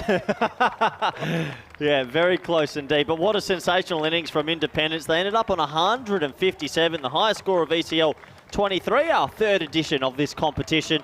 And it has to be said, Nightingale at the top, fantastic. 75 of 28, a standout innings. And the Independents, well, maybe they're finally finding their batting boots. Yeah, I mean, that was a very good knock. I mean, the thing about it was, again, it's all about the way that he timed it. The composure was good. Played some very good shots. I mean, okay, sometimes he got some bad deliveries, but shots all around the ground. And they'll be pretty happy with this. And I think one thing about the Independents, and I was very impressed with their performance against Hornchurch as well. Just a few things that didn't go their way. They ended up on the losing side there. Well, but it's been good. Yeah, well, Hornchurch aren't playing, so let's have a look at the Stallions versus Independent. Well, look, there was some short bowls early, and Stokes, he latched onto them. He batted really well at the top. He's a technical player, and he did look the goods until this shot. It was a nice catch overhead. He took some good catches. I was impressed with Rafiq Khan out there in the field. I mean, he's bouncing around, took some catches. Not the first time that we see him, but there was a problem. It was once again the full tosses, and 3 of those were called no balls as well. So there was 3 7-ups in that one. But some of the hitting here, some of the power hitting was pretty good. This one just goes all the way over the boundary. And one thing they were able to do is just keep the acceleration going all the time. They didn't let up, even though Stokes was to go. And Le Tissier came out, played some lovely shots, but even when he went, they always found a way. For Tom Nightingale, what an innings it was from him. He had him down and out, didn't he? Yeah, he did. He batted beautifully throughout the innings. He hit it to all parts. Yes, there was some poor bowling, and yes, they bowled some Gundy balls, but you've still got to hit him, and he did exactly that. The Dogs this trip are having a great time. They've got about 40 balls back there, Rico. They're having a great time indeed.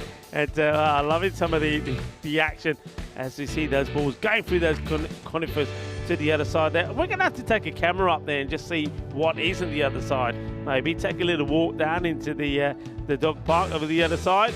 But yeah, there was well, like we say, they tried hard. That was another 7 as this one went all the way. And well, they were in 7th heaven, weren't they? Enjoying themselves, smiles on their faces.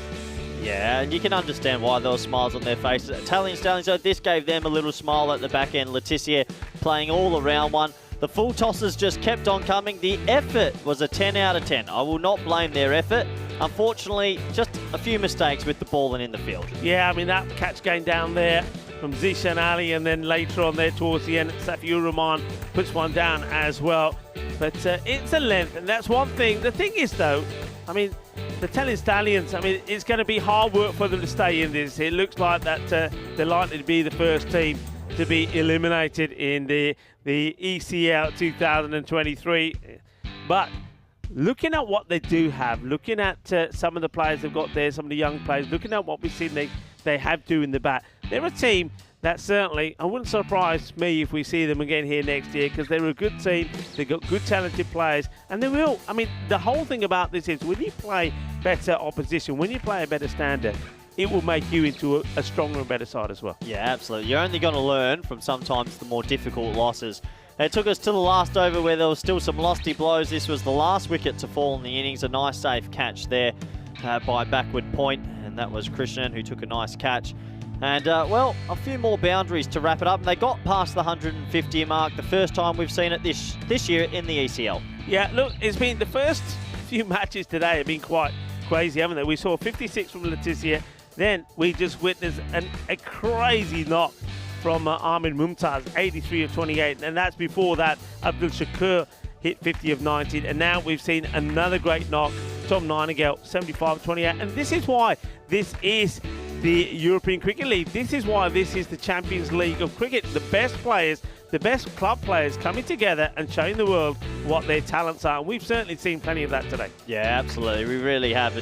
Well, a few more lusty blows up to us in the commentary box. Gave the fridge a bit of a rattling. Honestly, I will catch one in here one day.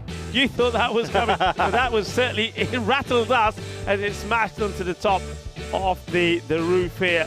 But it's a very healthy score, as you said. It's a higher score, team score that we've seen in this series so far. 157 for the Independents.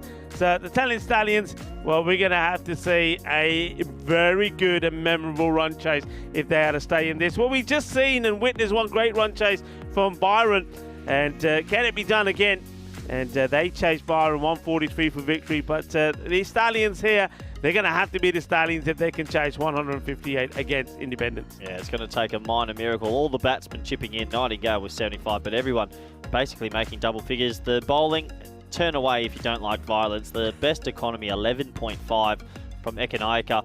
They all got a little bit of tap, but as you said, Rico, it's a learning curve. It's the best players in Europe. You can only grow from it. Yeah, definitely, and we'll leave you with the mid-match summary. Remember, myself and Corey will be right back in about 10 minutes' time for the conclusion of this one.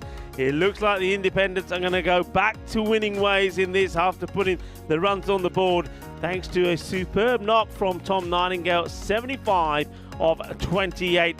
So it will be, as you see there, that it's going to be a tall order, isn't it? Italian Stallions to come out there, and they'll be fighting to stay alive in the group. But one thing is important, is they go out there, they fight well, and well, they remember the occasion and go out there and show the world what they can do. And maybe there's going to be a few highlights for them with the bat as well. Join me and Corey Ruckers as we come back for the conclusion of match number 8. We'll be back in around about 10 minutes time. Volvemos en 10 minutos.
The European Cricket League is brought to you by HCL Software, Dream 11, and Andalusia European Region for Sport.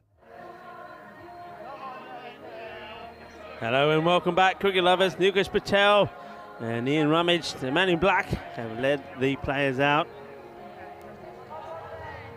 Independence, CC, the team from Guernsey have put plenty of runs on the board. We've seen the highest team score posted in this European Cricket League so far, 157. And the team that really playing for the survivor here, the Stallions, have really got to come back strong here. The Stallions, they need a victory here. Don't get a win here, then they won't be able to make it through to their finals, Group A finals day tomorrow, with just a game to play later. They'll be 4 points behind the team closest to them. They've got everything to play for. So get ready for the action. It's going to be Kieran Le Gallet to start. And the openers is going to be Faraz Abbas. See what he can do. He's a good player, plays some nice shots. He's played some good innings the other day as well. Wants to get off the mark straight away. This time, I mean, just some of the key batters. We've seen that Safiur Rahman, the captain, will be key. Zishan Ali's also been able to be in the runs. Faraz Abbas scored a sensational 82 of 41 deliveries yesterday. Put a good partnership together with his captain, Rahman. Can he get going here today? Well, that'll help him get off the mark. Take the single as that one. The skids pass. Nathan Letizia, Rico Full here. Alongside me is one and the only Corey Ruckus. Corey, welcome back. Fighting fit. Oh, I'm ready, Rico. You're ready. Well, yeah, go on. I'm hoping Stallions get off to a flyer and make a chance of this. I feel this odd bit of guilt if they're out after 3 games. I'm so used to seeing teams for so long that it has been tough for them. This man on screen now, Rahman, the tall left-handed batsman, he needs to get firing straight away. It's a powerful shot, and it's not going to be stopped despite a great effort from the fielder. Diving, doing this sort of Superman style. All he's missing is the cape. But Matthew Stokes, he's been good, hasn't he? He's a good player, but even he can't stop this. What a shot. Well, we said it needs to get going straight away. Is this a sign of things to come? He laced that. He's a big man. When he hits it, it stays hit. Well, this one is staying hit. Adios, pelota. Esa pelota no va. Esa pelota va para la playa. Qué grande que va. Eso es un golpe muy fuerte y muy dulce. Más dulce de tarta de chocolate. Wow. Wow. He's given that a hammering. Well, what's the word we were used to say? He mullered it. He's mullered that. That's gone 75 metres at least. Well, the big man's in. 10 off 2. Here we go.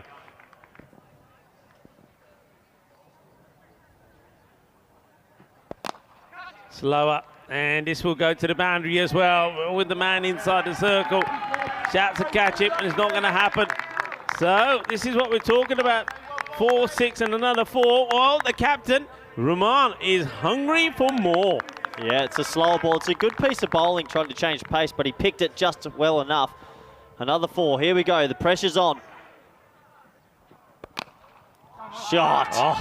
Shot, Rico. He waited on that. A little bit of width, and he laces it through the offside. It's 19 off the first. Rahman, 18 off 4. Well, this is the start they needed. And they get just that. And Kieran Le Gallet doesn't know what to do about this, doesn't know what the reply is. He's tried things, took the pace off, tried in different areas. But this is the thing that I think some of the teams, maybe the teams like here from Guernsey and also Hornchurch, are not used to. Just not used to European cricketers coming out and just smashing the ball from the word go. The score is 19, and it's also 19 matches since the Golden Ball. I believe this might be your game in the sweepstakes, so I hope not. No, you're right, Rico. That sort of brave bang. One thing, I think you said this last year when Spain had to chase 140 versus Ireland. Yeah. Is when you have to chase something ridiculously big, there's only one way to go. Yeah. You play freely. God. Edge. And Abbas, he tries to play freely.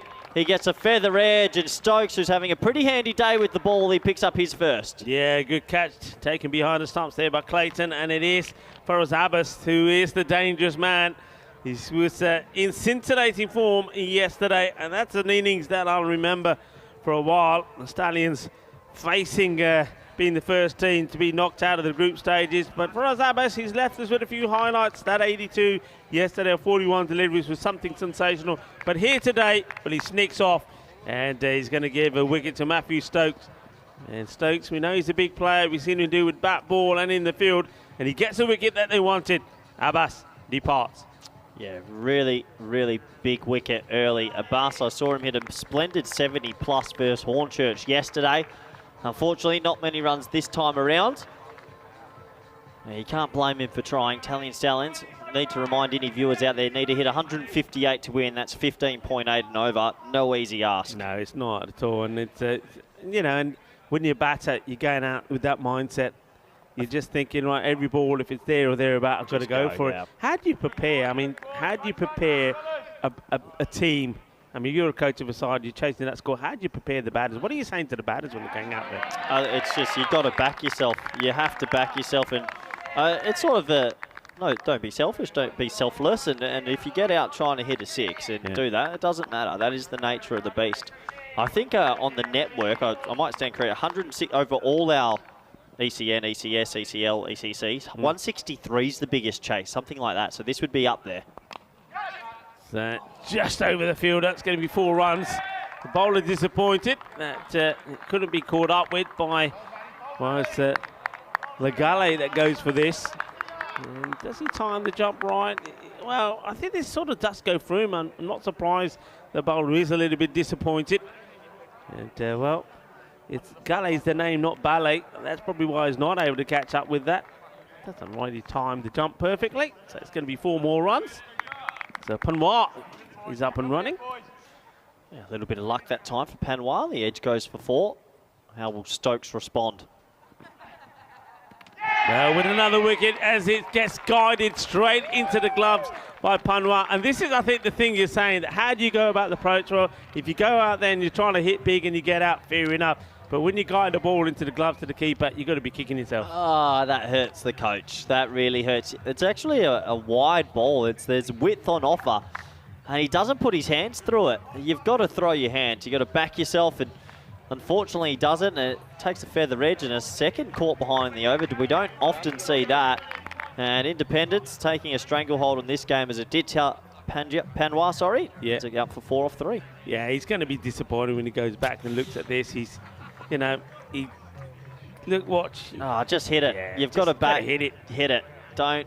Yeah, he gets a bit too cute for himself, doesn't he? Tries to get a little bit funky. Yeah, nice smile on the face of the bowler. Stokes, he was disappointed not to have had his man earlier when it went for 4.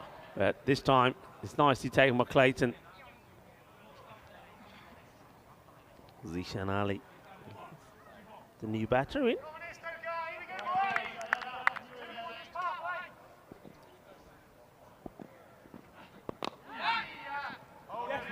He played away, so Captain Rahman will go on strike for the last ball of the over. You sort of feel it's one man or it's out the tournament. Rahman has to play one of the greatest innings we might ever see if they're going to get close to this, Rico. Yeah, it's without doubt, and we have seen some sensational innings today already.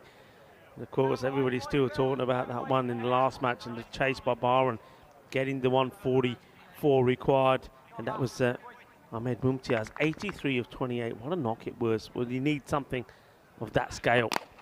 Well, he punches this over, and it's going to be, well, I think it bounces maybe just before the rope. We're going to have a look at this again. I think only the camera will be able to help us. I think maybe just before. I was difficult. I went to signal 4, and then I panicked a little bit. Very close indeed. It's a nice looking shot. Doesn't land on the rope. Good effort. 10 out of 10 for the effort. That's on the rope, yeah. Might be right on the rope, so that could be 6. We'll have to wait to see if they spot it in the officials' tent. Yeah, it's given a 6. So The right decision in the end. It does take us to the end of 2 overs, and it's going to be 30 for 2. Yeah, well, if they do leave the rope like that, next time round it will be a 4. But maybe that's the plan there from the fielders trying to catch up with it. It's a good effort, but not quite. It's end of the over, so they get a boundary at the end. 30 for 2. Look, the actual rate is not so bad, I suppose. It's the wickets they've lost, and this is the table there showed you why it's such an important match for the Stallions. They need a victory, and that will help. Well, they bowled a few. It's about time they got a few back at them, right? Yeah, nice shot, and there's one of our new men strolling around there. 6 runs. Yeah, full toss, bang. Where's these robot mascots? Because that's exactly where the robot would be sitting. Yeah. It's Jason. He finally does stop one, and there's another one up in the air. Chases on. Just the one. No, they're going to go back for 2, so good aggressive running. Hey, look, the rate's okay. The rate is okay at the moment. Rahman's 24 off 5. He's going to need some support if they're going to pull this off. And if anyone doesn't know out there what the table standings are looking like, Tally and Stallions have to win, or unfortunately they'll be the first team out of ECL 23. Well, you've got to have the intent, I suppose. So Zishan is disappointed he's missed out on it. Trying to give as much support as he can to his captain. Yeah, I like how Ali's come out here, though. He's thinking one thing and one thing only. How far can he hit that beautiful little grizzly ball? I was going to say grizzly kookaburra. There's been a few. We are using the Grizzlies now, aren't we? Yeah, yeah, we're on the Grizzly, one of our partners, Grizzly Bear Sports. Full toss once more. And Spores are wide for sure. Yeah, that's a loose ball and probably should have been dispatched. I suppose that's what happens sometimes though when you know you've got to go after everything. There's deliveries there which you would normally leave. You'll take the wide and say, yeah, that'll do. But here at the moment, you see Zishan, he's just thinking boundaries. And chance, fingertips. And it's going to be 4 runs. Good effort. And once again, yeah, the fielder, he's a little bit gutty with himself there. I think that, is that Pete Field? Yeah, it was Pete Field. And yeah, gutted's the right word because he actually got there. 2 hands to the ball. It's tough. But it does cost them 4 in the end. And I think the Stallions are going to need a lot of luck. Maybe this is starting to turn the tide going their way in the luck side of things. 42, 1 ball left in the power play. He's got to send it. Good call. Good call. I like it. Oh, and now they're going to go. You said good call. They take a single anyway. Oh, this is just, it's not a good look for Independence, but you can see the batter. Zishan has hits it well, wants a single. Captain Rahman stands firm like he's rooted to the ground, says, no, I ain't coming. He said, stay there. Look at him. He's standing in the middle having a debate, and then, well, they decide, all right, we'll go afterwards.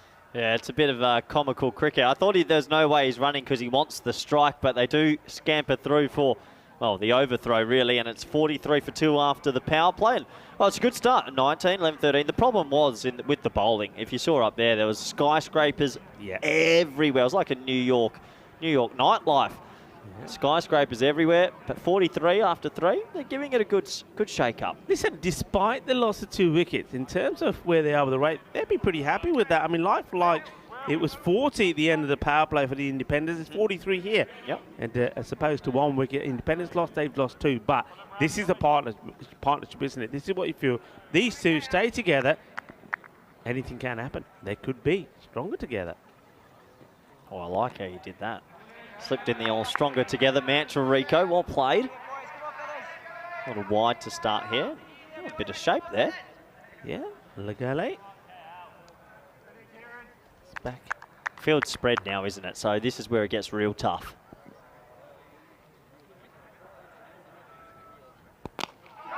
Firmly hit. Fielder will just see it bounce in front of him. Doesn't want to commit, doesn't want to give the boundary away. I suppose this is the thing here. With this rate, it's approaching around about 16.5. You stop the boundaries, and well, the match is then pretty safe in your hands. Rahman, 24 off 5. Can he just keep going?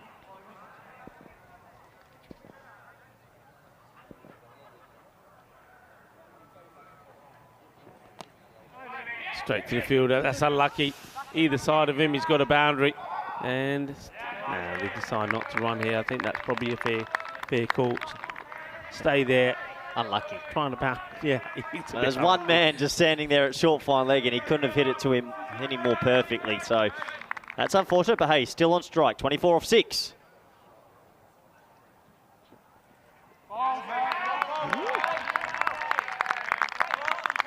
Just taking the pace off it, sneaking it in. The umpire's quite happy with it. Watch this. Yeah, good delivery. Yeah, gets that bit of movement away as well, but it stays inside the line. He got that to swing late, didn't he? 24 off 7 now.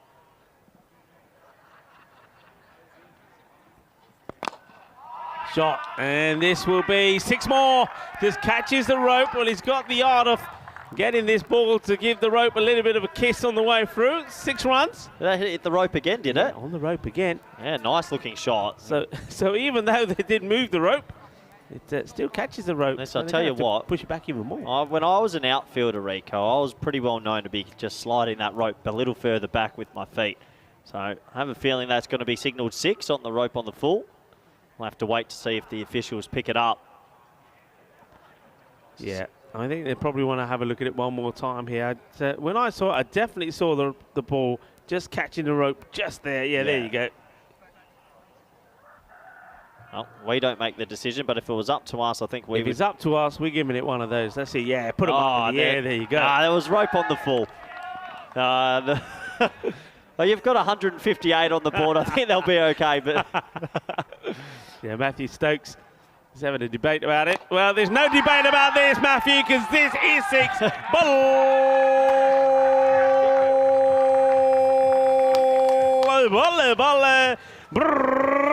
Well, Rahman, he says, well, all right, if you had doubts about the last one, Matthew Stokes, how about this one? What do you reckon?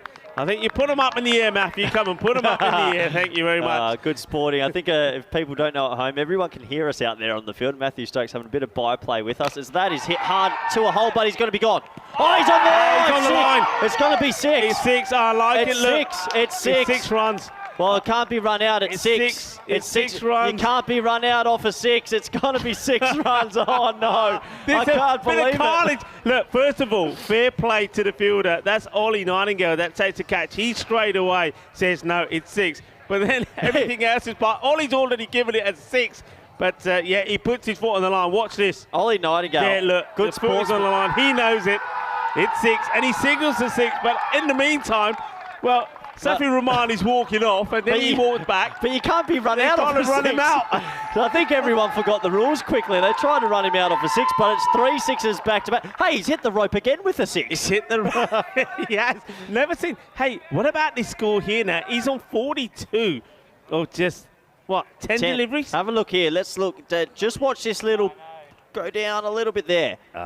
Yeah, good sportsmanship. We could see it clearly. Yeah. Superb work also there from, I mean, look, this is why it's so important to have a good partner like Spring Productions. They're on the ball. Every one of these close calls, they're getting it right. Hey, good sportsmanship from that man. Fantastic. Except for when he forgot that you can't get a run out off a 6. But the thing is, though, I think what they're thinking there is, well, maybe if he hasn't touched the rope. But if he hasn't touched it, it's caught. Hey? If he hasn't touched it, it's caught. So I don't think they can get a run out anyway. I don't understand what they was doing.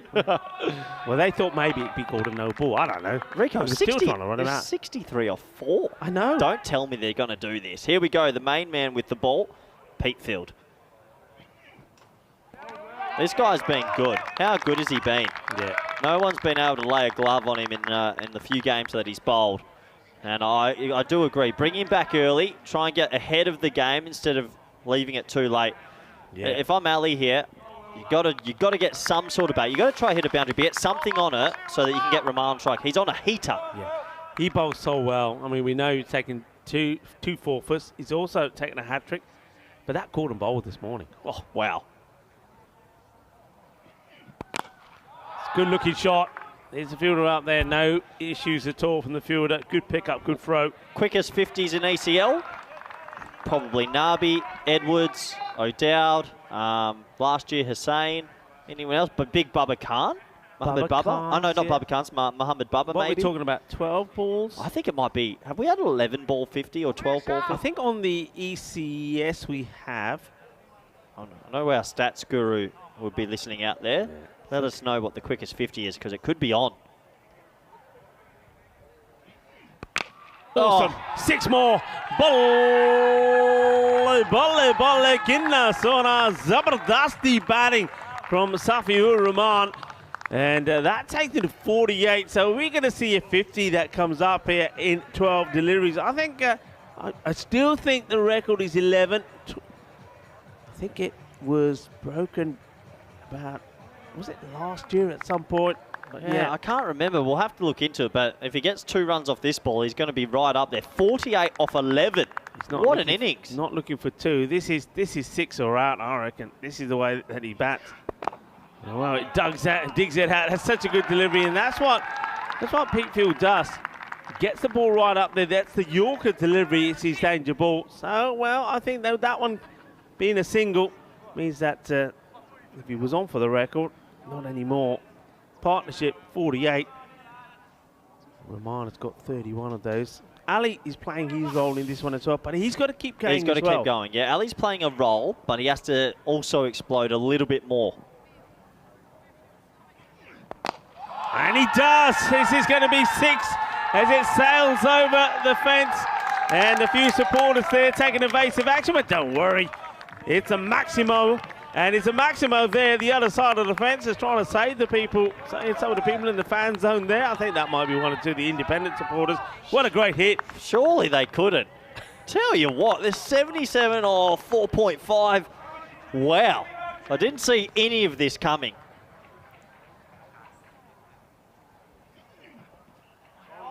It's well bowled. He just took a bit of pace of this one, got it in the right areas. But this is the thing that I was saying, though. I mean, Italian Stallions, whatever happens here, if you are going out, go out in style. And that's what they're doing.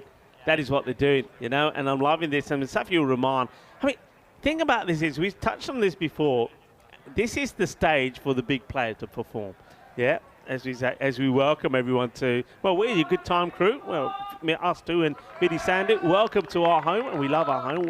What a view we have. It's gorgeous. But what we're seeing the best club cricketers in Europe. A lot of these guys I know will also play for their national teams.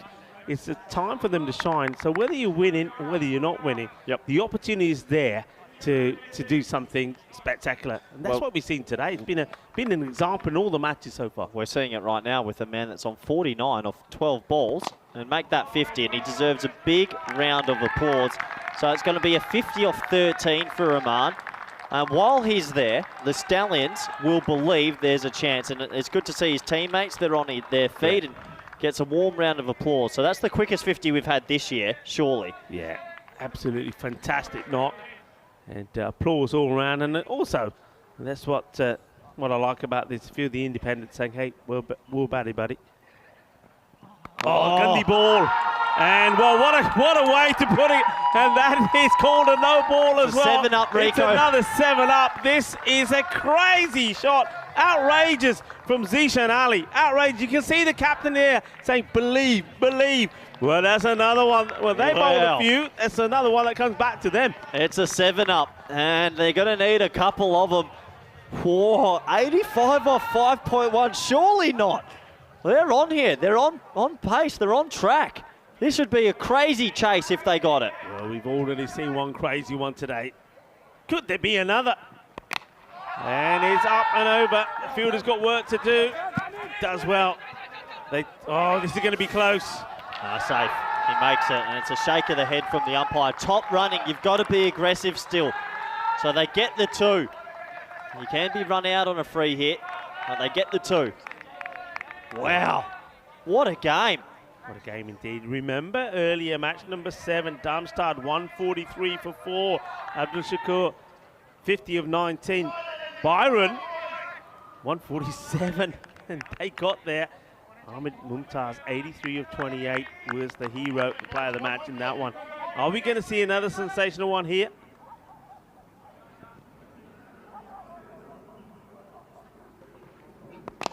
Shot, it's straight at 6 more. They move into the 90s, Rico, it's on. Can you believe it? Oh, can I believe it? Well, you know what? This is the European Cricket Network, and we've seen some unbelievable things. So, yeah, I believe it. What a hit that is. That's got to be one of the shots of the day. It's a gorgeous shot, hitting it straight. Let's remind everyone, they haven't won a game. Right now, they're 93. Incredible. Whoa. Well, they're pushing. No, this is not, you don't want to run out here.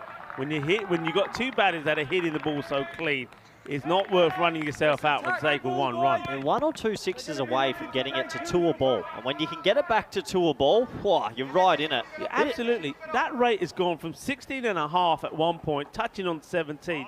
Now what's it at? It's gone down to less than 14.5. Oh, I'm loving this. This is too good. This is why the ECN and the ECL, it's the greatest comp we've got. This is fantastic cricket. Sensational stuff this is. Okay, the captain, Ruman, goes up, and oh, he's going to go. It's a great catch taken, and they know how important that is. Has brilliantly done is Tom Nightingale. Well, the man that did all the damage with the bat himself. Don't forget him. He was 75 not out of 28, and now he takes the very, very important catch to remove the captain, Safi-ur-Rahman, who batted beautifully. You got to say he's going to be a bit distraught because I think he knew that he had to be out there. He gets to his 50 and he falls for 50 off 14 deliveries. Good catch taken. Well, he'll be a bit distraught. I'm a bit distraught. While he was there, they were coming. And now you feel just with that 1 wicket, Stallions, well, they're going to be a little bit further behind than where they want to be. What a remarkable innings. He can hold his head up high, 50 off 14. And he's given his team a chance. 6 sixes, 3 fours. It's the quickest 50 we've had here in a while. Yeah, listen to the applause. Listen to the applause, not just from his own teammates, for everyone around the ground. That is a sensational effort. And, well, we've seen some master blasters here today at the Karma Oval. And this is what we say when we talk about the European Cricket League. Kartamania taking the world by storm. It's a pretty good one. It's no window. Where's he going? Just the one. Someone else has to catch fire here, Rico, to stay in this game. Yeah. End of 6 overs, 95 for 3, 63, 63 I think it is required of 24. Yeah, I mean, one thing that the Stallions haven't done is they haven't let themselves down, have they? Or Estonia, the way they've played here, the character they've shown. And I'm just loving it. The captain will be very happy with the way that things are going for their guys and things are going for Estonia cricket. And though, I mean, it's far from done, but though they may fall short in this one, it's through no shortage of trying, and it's through no shortage of not providing us some serious entertainment. So time for a bit of spin. Okay, they've held him back. They've held him back while the left-handed batsman was there. And they're now going to go back to the left-arm off-spin that we've seen earlier in the comp. It's Anthony Stokes, who's probably been a bit hit and miss with the ball. A lot of pressure to bowl spin at this stage. Slices up in the air, it should be taken, and it's going to be dropped. That's an absolute dolly, and then he spikes it into the ground. Penalty runs. CJ Peatfield. Penalty runs, he spiked the ball. What is it about that part of the ground? I mean, that's where we saw a dolly drop by, it was Umar Mohammed earlier. Dolly Parton, wasn't it? That's a sitter, that's a goober. Not many other words I can say. Oh, well, it's a good job the non-striker stays in his crease. Because this is happening pretty quickly, but what a good stop this is. Good stop. The dot ball and a single to start this over. Very valuable indeed. Good match awareness from the non-striker. Gone. I reckon this is going to be gone. Yeah. And I think the batter knows it as well. Yeah, I believe so. Look, they're going to go up to the third umpire. Did he turn around in time? But I'm not so sure. We'll have a closer look, but wow, those 2 late wickets here for the Stallions are making it tough. Yeah, I mean, and it's the key batters. We saw the captain, Safi-ur-Rahman, go, and he got his 50, and then Zishan, who supported him so well in what was an incredible partnership. He now goes, and just slow this down if you can. He got his bat down quicker than I thought, but I don't think it's behind the line. They'll slow it down. He definitely gets his bat back down quite quickly, quicker than I think most of us imagined, but I'm not too sure if it's behind the crease. Well, this is a reverse way of looking at it. Gone. He did get it down quickly, but not far back enough. Yeah, I mean, good work there once again from our production partner, Spring Productions, showing us the evidence there. The bails coming off just before the batter could get in. And, he will depart. The new batter comes out. But once again, a very good knock, 37 of 18 deliveries. 4 sixes, 1 4 in that. So another good round of applause for a tremendous effort. You just get the feeling now with those two key batters gone that Rifat Khan and Chetakai Ekanaika are going to find it hard to go at that sort of rate. I mean, what is that rate now? Just see how the rate changes so quickly. We saw it go down from around about 16.5 to 14, and just like that in no time at all. A number of balls goes up to 17. Yeah, 2 wickets of the 2 set players go. Ekanaika comes out. He's going to have to get going. I like that he's left-handed. It's a good matchup versus Stokes, but can he get one of his first few deliveries away over the rope for 6? He's got to go for it. You don't have time. You just don't have time. You're the left-handed batsman versus a left-arm off spinner. Just back yourself. It's 17 and over. No. It's all about intent. Like, the last 2 shots he's played, the maximum you're going to score is 2. And all of a sudden now it's at 20 and over. So, match awareness, people. Match awareness. Ekanaika. What can he do? Will he find his range here? Can he bring up the 100? And he goes for it. The intent is there, but distracts him on the pads. And the unfortunate thing about this is it would have been a wide, but look at that. It's not bad bowling figures, is it? Well, they held Stokes back because they didn't want him to bowl to Rahman, and in the end it pays dividends. He bowls a brilliant over. It only goes for 2 with the wicket. Yeah, don't forget, there was that horrendous drop catch as well. Yeah, correct. Could have had 2 for, but this is what's coming up a little bit later with Vinny Sandu and Rico Full. Byron taking on Hornchurch. Both teams 2 and 1. A win here basically guarantees you'll have the double chance. Yeah, and the thing about this is going to be a really tasty affair. Byron, and remember what we just saw. Ahmed Mumtaz just blew Damstard away. And they're up against Hornchurch. That is going to be a very exciting match. Well, we've seen some exciting matches here already. We've seen a lot of runs scored, I think, already. I'll be interested to see what the run rate is. But already, I think, it's much higher than what we've seen here in previous years. Yeah, it does feel like that. Looks like coming back into the attack is Matthew Stokes. What's he doing, Rico? I'm going to pull my hair out. What's he doing? What was that? He's faced 3 balls and he's nudged 2 singles. It was on his legs. You'd expect him to whip this away to the boundary. He just drops the bat on it. Don't want to be overly critical. You want to put him off, don't you? It's selfish batting. I hate to be overly critical, but it's just selfish. He doesn't want to lose his wicket, so he blocks 3 balls, and now I'd say they're basically out the game. You've just got to be brave. Yeah, good, Matty. Real good, Matty. Cramps in for room and a single here. Right, let's see what he does here now. It's got to be throwing the bat at it. Got to be. I mean, they're setting a field to players on the boundary, but it doesn't look like the batter really wants to go after it. Well, he does this time. It's a single. Sort of. Oh, he's going to get himself run out. I think he's going to be. Well, he dives, but I don't think he's going to get there. I really don't know what. I mean, he doesn't hit the ball hard to try and get big runs. He's taking singles. And then when there's only a single available, he's trying to take 2 and gets out. I don't think he's made this. I think he's going to be falling short here. Bit of deer in the headlights, that innings from Ekanaika. We're going to have a quick look at the replay because it's been referred, but did look out to me from up here. We'll have to wait and see. Yeah, I mean, he's going to have to do something to turn himself around, get the diving, get the bat down before the line. Let's have a look. See how close, if at all, he is.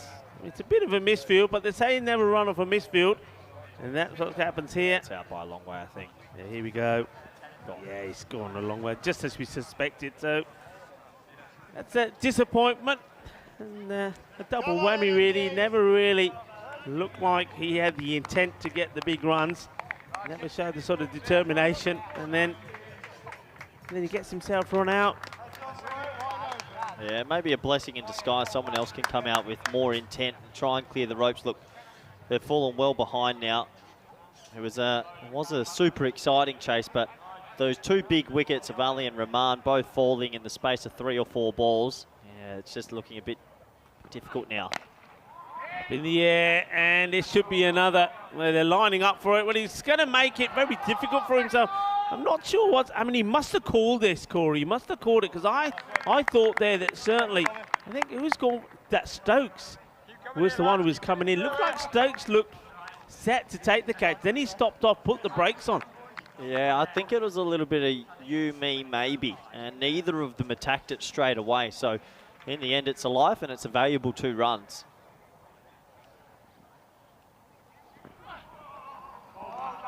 Bowled, just a change up there.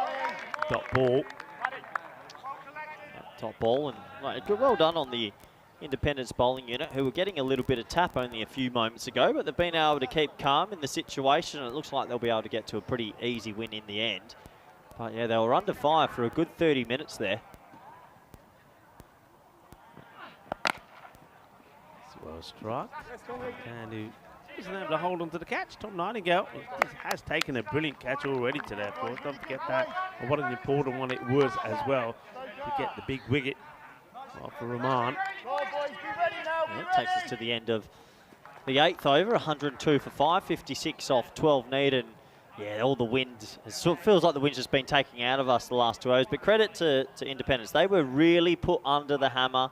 They've stayed calm. They've taken the chances when they did come. And they're going to come away with a win. Yeah, and the thing about it is, with the Independence as well, I think from what I saw from them against Hornchurch this morning, more of them here today, I think they're looking at a pretty impressive side. It's just well hit. Should get a boundary, will get a boundary. That's a nice shot.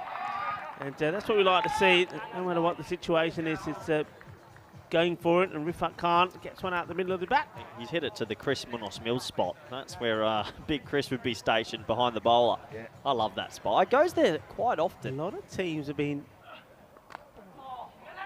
sort of using that fielding position now, that ploy. Yeah, it's fun to watch how teams adapt. Yeah. Even over 2 games, 2 days, sorry, we're seeing teams adapt a lot to T10. But it's going to be sad to say goodbye to the Stallions. This one is going to be another opportunity, and oh no, he's put down another. Well, he's taken the most difficult one, and then, all right, the one before wasn't easy, but it gets put down by Tom Nightingale. Well, this one, compared to the catches that he takes in these standards, that's a dolly. That's got to be a dolly. What a miss that is. Has to be camera pressure. Well, I want to find out, what's the fines for dropping catches? It's got to be a $5. I reckon if there wasn't 13 cameras on him, he takes it every day of the week. Yeah, that's what the TV crews will do. They'll just add that little bit of pressure. Yeah, what are the fines, chap? Dropping a catch, what is it, 10 euros these days? Yeah, it used to be got to be a fine. Quite severe in Australia. If you ever dropped a catch, you get in a lot of trouble at the fine session.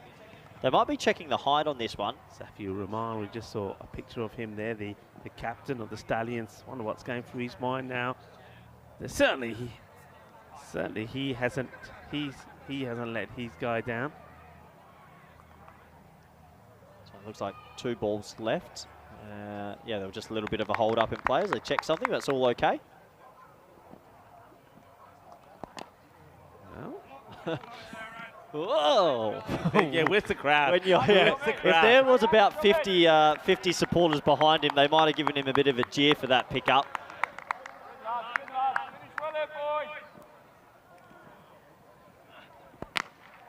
Comes down. Flat bats this. Good game of cricket. It's been a good game of cricket, hasn't it, Rico? It really has. Yeah, I mean, look, they haven't let themselves down, have they, the Italian Stallions? Haven't let themselves down, and they haven't let down Estonian cricket as well. No. And this is the thing, you know, that's amazing. If me and you are in a local bar and we're talking about cricket and we mention, oh, the Estonian team, they'll say, the who? Estonia for cricket. And that's the thing, that's the beauty for me at the moment about when we're about what we do and talking about European cricket. A lot of countries talk about, nobody would associate them with cricket up until now. No, absolutely. I mean, a team from Estonia representing their country and their club here in Kardama, Spain. Good on them. They will have one more match later tonight, and good luck to them in that fixture. I hope they might be able to get one win for their nation, but they've been mighty competitive in most of their games. Here comes William Pickfield, and he's been very good. And, well, he's been very good, probably been one of the pick of the bowlers. And he puts his hands on his hips, does the double teapot as he sees this one smashed down the ground for a 6. I don't think he was expecting this, Corey. What a shot. Oh, what a nice personal highlight that is. Half volley, but you still got to put it away. I mean, I've seen this Stallions hit 120 versus Hornchurch. I've seen them in this match here. They're going to make 120. The batting's been good enough. I think they'll go back to the drawing board with their bowlers. Oh, well, this is huge. This is a monster hit. This is brutal. Well, I know exactly where it's gone. It's gone in the bushes behind us. Roger Finer, the CEO, get up that hill and get that ball. Daniel Weston, the founder of the European Cricket Network. Left a bit, guys. Left a bit, left a bit, left. Just about there. Oh, what a big hit. That's an absolute cracker. That's huge. Massive. That's gone. That's huge. That is one of the biggest we've seen. Where's it gone? Let me come out the door. Have a look. That is huge. That is real big. Well, they're all looking for it. There they are on the screen now. They're looking behind. It's gone in the bushes right behind. You got to go up that way a little bit, guys. Up that way. A little bit that way. Now to your left. To your left. That's another grizzly just ball about lost. There. I'm telling you. There you go. Just there. Just there. To your right, buddy. Oh, what a hit. What a shot. Hey, that's 2 in 2. That's the biggest one that we've seen today. That's even bigger than the one that we saw smashed by Armin Mumtaz. Great to see that Peatfield's got a big smile on his face, even though he's been clattered. Good option. Good option. Don't need to hit the Yorker sometimes. Keep it back of a length. Yeah, but that summarises what you just said there a few moments ago. The batting has been fine. Batting has been good. They're competitive with the batting. Competitive, as you see here with the likes of Independence. Well, that's a nice moment thrown back to the bowler. Well, he thought if the batter's giving him troubles, his own fielders are giving him troubles now, throwing the ball back to him. But yeah, they've been competitive with the bat. They've just got to sort out the bowling. Yeah, and maybe if they come back next year, if they win the club competition in Estonia, we'll see them again. Yeah. Oh, what a shot. It's wide outside off stump. He just tape ball crickets it over wide extra cover. That's an amazing shot for 6. Oh, what a hit. Manos arriba from the arbitro as this one gets carted away as well. Peatfield can't quite believe it. He's gone for 3 sixes in the over.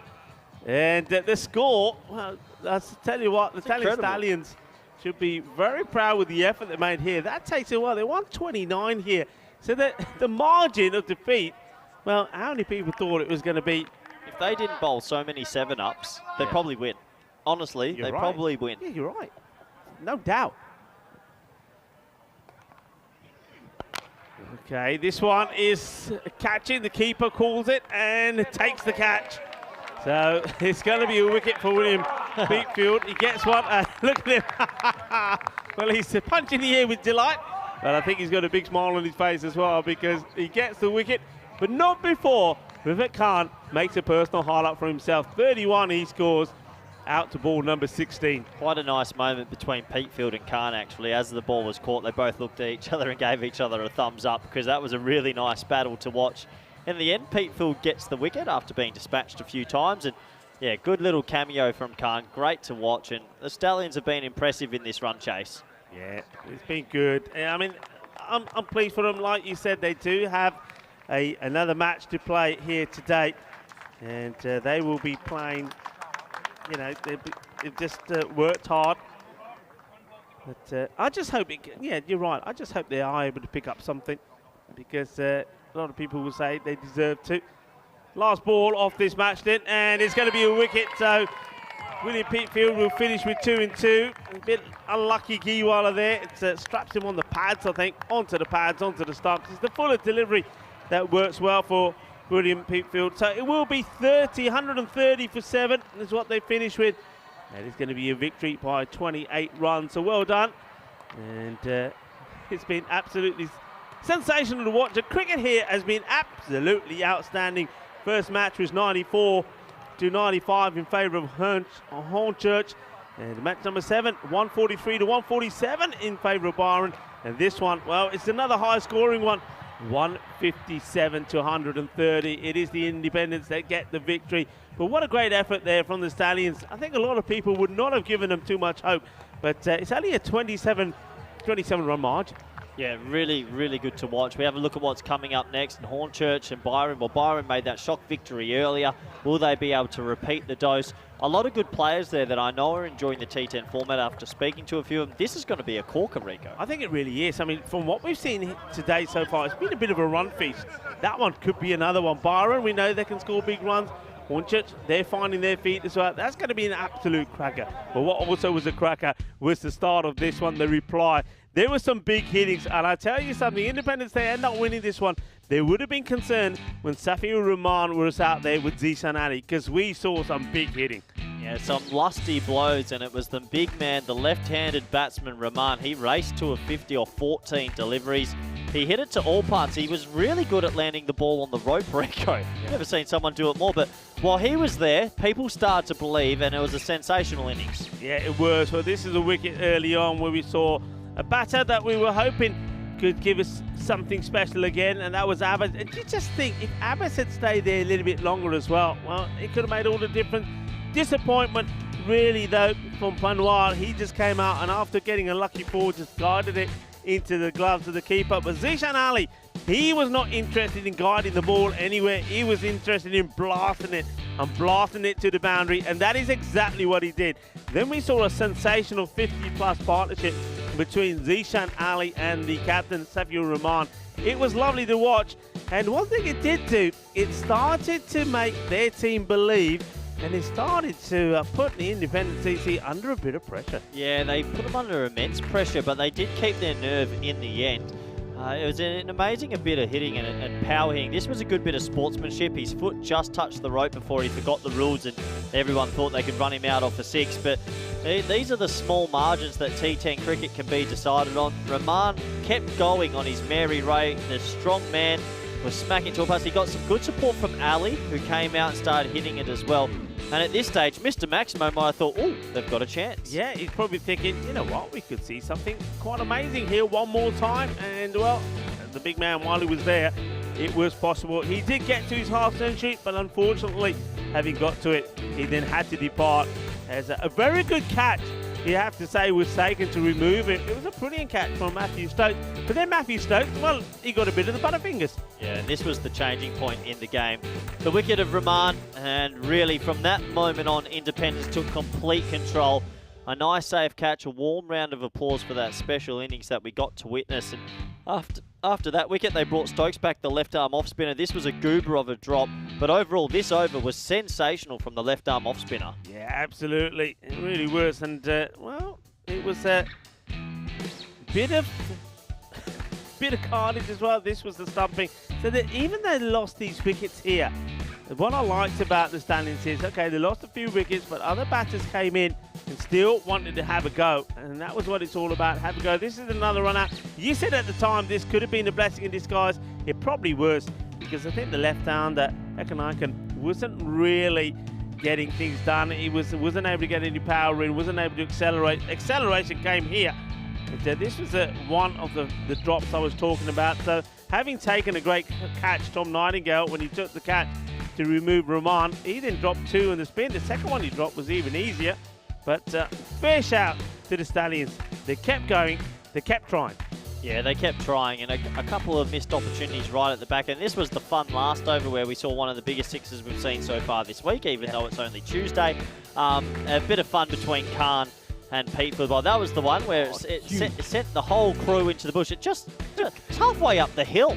Look at that. I was trying to guide it. See, they didn't think it went higher. I'm telling you, higher, go higher. It went higher. And then this one, outside the off. Yeah, fantastic hitting. Fantastic. And Pete Phil had the last laugh. It was really nice sportsmanship between these two. They shared a laugh and a bit of a thumbs up after he dismissed him in the end. But what a fantastic game of cricket overall. 130 plays 157. Just under 300 runs for the game. And, well, we've got to get my breath back a little bit. That was really good to watch. It was good. It's entertaining. And that's what we're talking about. You know, the European Cricket Network and this European Cricket League. It's going to be a frenzy of action-packed entertainment and a fair bit of drama as well. A lot of runs being scored here today. It's a lovely day. Temperatures around about 15 degrees. The sun is shining on the Costa del Sol, and of course it is a public holiday here because it is Dia de Andalusia. And I tell you what, on Dia de Andalusia, there's normally a little bit of dancing, there's a bit of singing, there's a bit of getting together, there's a little bit of socializing, and there's a few fireworks as well. And we've had our fair share of fireworks out there in the middle. Yeah, we have. And in the end, this bowling group, they held their nerve and, well, they got through it in the end. Independence, they ran away as 27-run winners. But I guess that's me done for the day, Rico. I'm going to go have an early one. And you and Rico, yeah, I'm done. I'm out. See you, buddy. I'm out. I can't do this anymore. 2 games a day, I've hit my limit. Go hit the sack, buddy. Go hit the sack. And, well, you know what the problem is, Corey's. He's been hyped out. And thanks, of course, to our partner, Hype. Some of the energy drinks. So Corey's just got too much energy. He's frizzled out. But anyway, that match, Byron taking on Hornchurch, is going to be an absolute classic. Join us. And myself and Mr. Maximo will return in, well, just about 15 minutes time to talk you through that one. Hasta pronto, mi amigos.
The European Cricket League is brought to you by HCL Software, Dream 11, and Andalusia European Region for Sport. Ven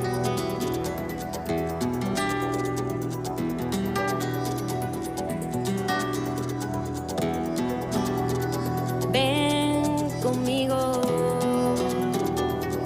a cruzar su calle, a vivir su ambiente. Ven conmigo a vivir la vida intensamente. Conmigo ven, conmigo ven. Hello and welcome back to the Cardamom Oval. It's great to have your company. Time for the fourth match of the day.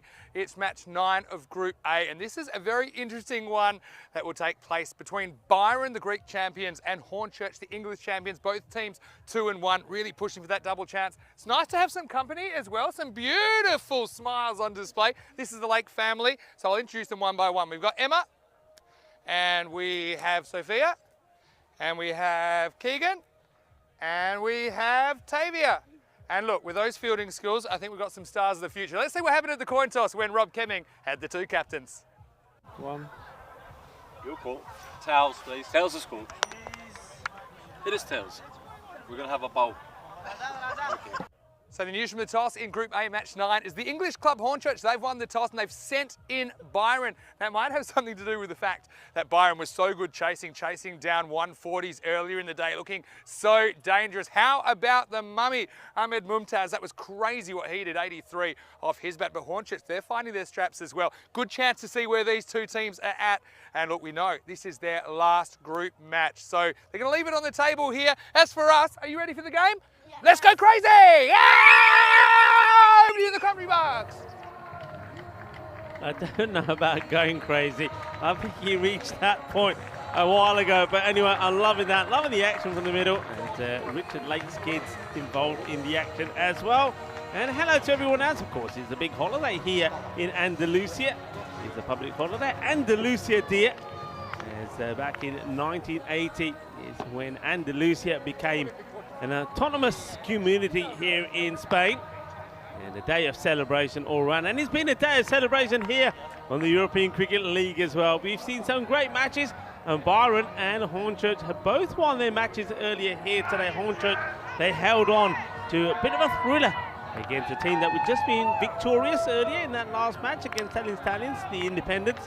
And Byron, well, they won a thriller against Damstard, 105 to 103 in favour of Hornchurch. This is going to be an exciting match, I do believe. I think if key players can get in, and of course I'm talking about key batters, it could really decide the way that it goes. And are we going to see some more fireworks from Ahmed Mumtaz? Wasn't he absolutely fantastic? 83 of 28 deliveries, and earlier in the day for Hornchurch we saw Adil Malik play a fantastic innings, 49 of 20 in that close encounter.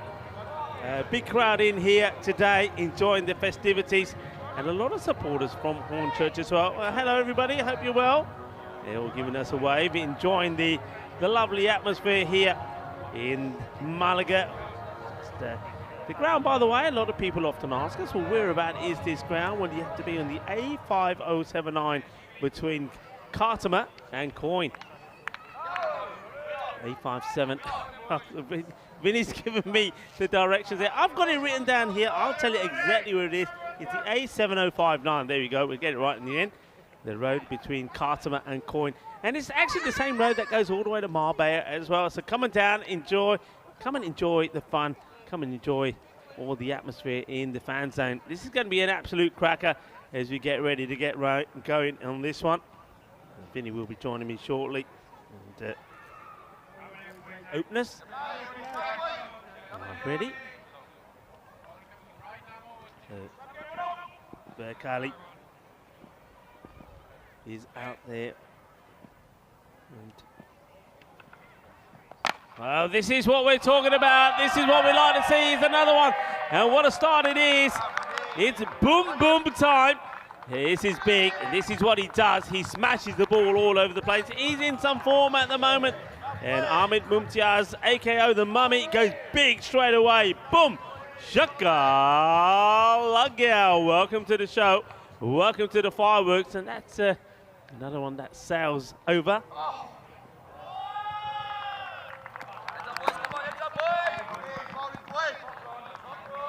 So, 4 more runs follows that. 6 and 4, hungry for more. And gets a sneak, gets past the wicketkeeper. Can't do anything about that. Paul Murray. See it here again. Just gets a little bit of the bat. By Suleiman Saeed is out there with Tyrone Peters. Nicholas Patel is the 3rd match official in this one. A big shout out to Sir Rob Kemin, tournament referee, in the air, and this is going to be 1 bounce, 4 more. Well, there's the supporters of Hornchurch.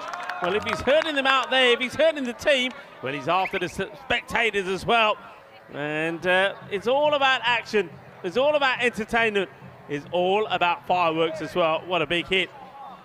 The captains will be pretty happy about that.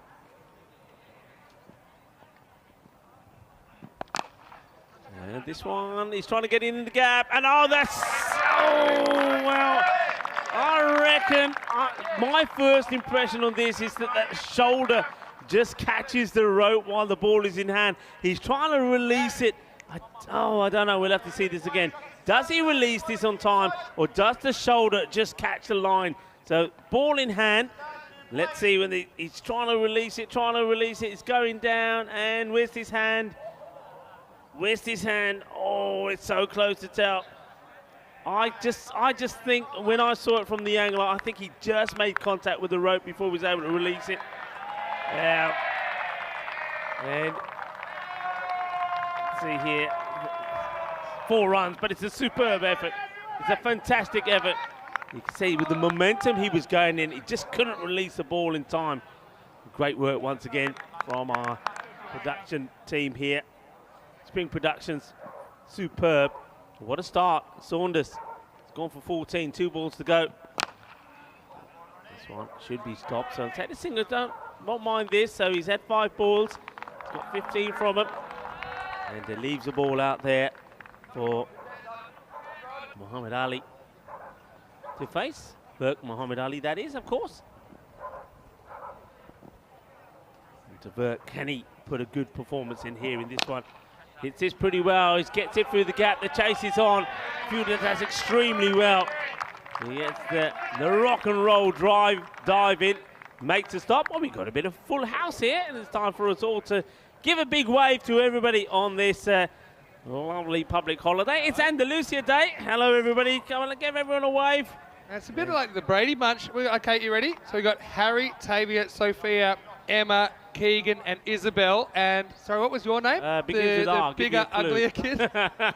Hey, great to have your company. Real family affair here. Expect more kids as well when the school goes back. We'll have cricket school going from week 2 as well. Are you guys having a good day? Yeah. Yeah, I'm having a good day too, and some pretty good cricket out there as well. So yeah, come down, and Rico almost sent you down the wrong street. It's the A7059. I got them in the end. So there is a road 5079. There's going to be people driving around in circles. All right, anyway, look, guys, I'm going to go back on babysitting. You're cool to commentate for a while? I'm all right. You just bring me an ice cream play our own games. Ice cream's all around everywhere. Tell you what, Billy Gordon, he's a bit of a Billy the Kid, isn't he? The best hair in European cricket so far. Anyway, let's get ready for over number 2. 20 came at the first. It was magical. And Gordon gets one right up there in the block hole. So first over from Ronnie Saunders. 16. And you had, of course, the 4 byes as well. So it wasn't a touch on there at all. It went all the way through.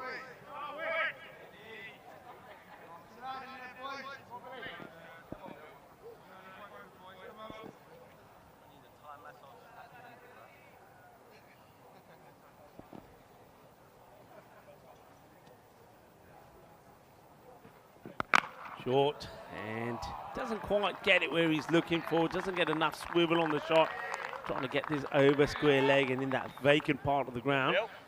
And gets a single, which, well, I think Burke is going to be pretty happy with that, because it means that Amin Mumtaz comes on strike. And you can see straight away here a few of the key players from Hornchurch getting together to discuss a plan of action. So where do you bowl to him? That's the thing. He's so strong, he's so powerful. Billy Sandy goes back to babysitting duty. very good with kids, Vinny. And it's a full delivery. It's been well worked away. It's a single, it's a full. That's the thing. That's the key for me. Full. I mean, this was still a little bit full on at the stumps. I wouldn't be aiming at the stumps at all. I'll be about 30 centimetres outside that off peg. Full delivery, trying to get the Yorker length in. Captain taking the responsibility. Get this right.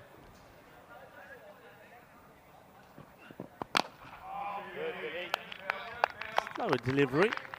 Sort of a bit of a inducker, if you like. Time of day now as well, as you can see on your screens from the shadows. The sun starts to come down, makes it very awkward, difficult for the fielders that are in the firing line, if you like, in mid-wicket, long on, and also the square leg position. Once more. Oh, well, this is a wide. It's banged in. And I think this does more than he expects, Gordon. So a wide ball call. Okay, I'm back. Oh. Wow, that's a proper Where is wide. it? I reckon a person standing on his shoulders, it would have been above the top guy's shoulders. I couldn't really tell because it was off the screen. Isn't it nice to see the kids around? We'll see more kids probably once cricket school starts going next week. There's Tyrone. Pretty cool in the shades. No delivery. They're going to have to hustle here, and they will get there. Anyway, a big thank you to all the spectators, and hopefully they're enjoying their time. Beautiful weather, hey? 16 degrees. Looking pretty good at the moment. And yeah, this is the fourth game of the day, obviously. Isn't it interesting, this group? I mean, got a feel for the Stallions. I mean, they certainly played a couple of good half games, but just couldn't quite pull it together for a victory in ECL 23. End of the over, and a very good over there from Billy Gordon. Just 5 runs from the captain, takes the score to 25. It's one we will have an opportunity to look at how that table stands, and unfortunately there, as we were saying, that the Stallions not being able to register any points at the moment, and they find themselves in a position where they can't catch up. Yeah, that is the situation. Look, so pretty much I think whoever wins this is guaranteed the double chance. That's kind of how it works out. Germany in a box seat for double chance. They could even lose by a bit. But anyway, let's get back to the action. Not just yet. Again, fake run-up always gets us. I want to say hello, some shout-outs. I know Paul Murray, I was having a word with him, the Hornchurch keeper, the UPR Kids football team that he works with. I know they're all tuning in, as well as Hamish Oxley, who's watching from Australia, but he's a former Hornchurch player. Everyone from the Hornchurch club that couldn't make the trip here, I want to say a big hello to you from the Dream Box up here at the Cardamom Oval. Hopefully, one day we'll see you in person. Anyway, let's get to the real action now. And it's going to be Gavin Griffiths to bowl the third over. Indirect delivery. Set down the leg side. Right is called. All right, I think you're saying that's the, I was going to say, I think you might get told about the height as well. It's a little bit too, so that's the one for the over, I think. So just bear that in mind. Yeah, it's not an easy call from square leg, of course. They're looking straight into the sun as well at this time of the day. I think you see Tyrone Peters with the shades. Solomon Said out there as well. I think umpire's been really good so far as well. I think a lot of time they haven't been noticed. So let's take this moment to notice that they're doing a pretty good job. Yeah, fabulous work by the umpires. Short and lids him. And, well, I hope that mummy's all right. Well, maybe this is the one for the over. The one before, I think they were maybe saying it was just below the shoulder. That is above the shoulder. You can see, the one signal in the background. Yeah, but that one, that'll ring your bell. Good pace from Griffiths. Well, they've heard him, but have they shook him up or have they wound him up? Which one is it going to be? Yeah. Ouch. This time's not quite as high, but it is going to be high and out of the ground. Maximo! Well, the mummy strikes back here in the third over. He gets hit in the head, and then the next ball disappears into the jungle. Well, rattled? No. Shaken? No. Still there? Oh, yeah.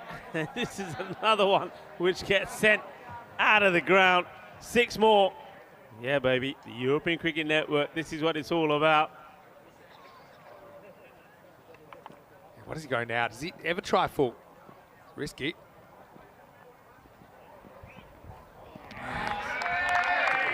Really from Mumtaz. And Griffiths saying, what's going on? He has good head of hair, but he might pull it out bit by bit. This is the format. We've got a few questions about tomorrow. Okay, Town Stallions, they won't feature. But the third and fourth teams, they're in an eliminator in tomorrow morning's play. The top two teams do get the double chance. So obviously, match 14, the Group A final, whoever wins that gets to come back in week 4. Apart from that, the other teams, their ECL is over. Here's Griffiths, interesting over this. Again, similar ball. And Mumtaz, you don't want to become a one-trick pony here. He's kind of looking exclusively leg side. I mean, you've got the offside field up. There's no outfielders at all in the offside. Doesn't really look to uppercut or anything like that. Maybe it's not his game, but you can see Griffiths determined not to let him get on the front foot here. But the thing is this, I mean, Mumtaz, take nothing away. He's a talent. But I think if you do your homework, you know where you get the where you keep the ball to him. And that's the line. Short of a length, outside the off. He can't get under it. He can't work it around the onside. Let's get to go on the front foot this time, but should be handled. It is. George Hankins. Just a single. I say, Group A, if this is a taste of what's to come, it has been super, super entertaining. Like I said, got a feel for the Stallions. I mean, they were very competitive. They were no easy beats. And what a shake they gave that chase. And the thing I was saying to Corey, Vinny, of course, what it tells us is that even in places like, countries where you wouldn't even dream cricket is being played, Estonia, I mean, hasn't cricket come along a long way? And those guys, well, they'll learn from this. They'll come back even better. The batting was good, and they'll work on their bowling, and they'll be competitive. This is a slice of luck. El swing, hay veces que necesita poquito de suerte, hizo mucha suerte, 4 carreras. Yeah, and Virat Muhammad Ali, when he's got the Muhammad Ali back, sometimes it's there, sometimes it's not, but it will be the end of the over. And the end of the power play, Byron, not a bad one at all. They don't lose a wicket. They've got 37, so 37 without loss after 3. It's a chance to say hello to Ivan, who's in the comment section, and also to John Gray. Chris Smith had a few questions after that last game. What is the highest scoring game ever on ECN? Hate to break it to you, it wasn't even close. I think there were 287 runs in that last game. Our record was 403 runs when Badalona Shaheen 229 beat Men in Blue 174 last year. How about that for close? I mean, apart from the Stallions, unfortunately, like I said, they were no easy beats, but 4 teams on 4 points. So, win this game, you get that double chance. Here's Malik, go after him straight away and they get him. Maximo! That is such a good shot. I mean, you're seeing the first ball from a guy, probably never faced him before, but to trust yourself to go after it, and the Mummy does it again, 6 runs. What a day he's having. Oh, he's been in short. When you look at this, you don't think he's quite there, but he's got this way of being able to lever into a shot. Well, that's a nice shot there of our camera crew. They've been in a bit of the firing line lately. Yeah, that's true. Yeah, they need danger money up there, I think. But yeah, I mean, that's proper cojones to play that shot first ball. Adil Malik, he's pretty professional. I won't bother him too much. I'd like to make a few adjustments. They're going to take the 45 away, the fine leg, and they're going to move it over to like another third man. I don't know, you need 2 of these. I think it's more about leaving the 45 to present a gap. To say, hey, do you want to do something funky? Saying, no, I just want to crush you. Like this, but it goes straight up, and this is going to be gone. Murray does the rest, and it's Murray getting the Mummy. Believe it or not, you're seeing is believing here at the Kardama Oval. Adil Malik breaks through with a big wicket, and Byron lose the main man at 43 for 1. Yeah, that's I think this is more about, for me, I'm just going back to that field placement there and change. This is more about mind games with the batter. I think that fielder being moved has got nothing to do with what they're expecting him to do on the offside where they put him. I think this is all about saying, hey, we're moving the fielder from there so you can hit the ball there if you want. And I think he goes for it. Yeah. He goes for it, he gets it wrong, and they get the wicket. Originally when that went up, I thought it might be going straight to Whitlock in that position. It would have been the most genius move ever. Mumtaz, certainly nothing to be sneezed at. He gets 15 balls, he gets 30 runs here in match 9. It's a very skillful piece of leg spin bowling that removes him. It's 43 for 1. Yeah, and the key thing there was, again, is what I was saying, is about getting the ball right there.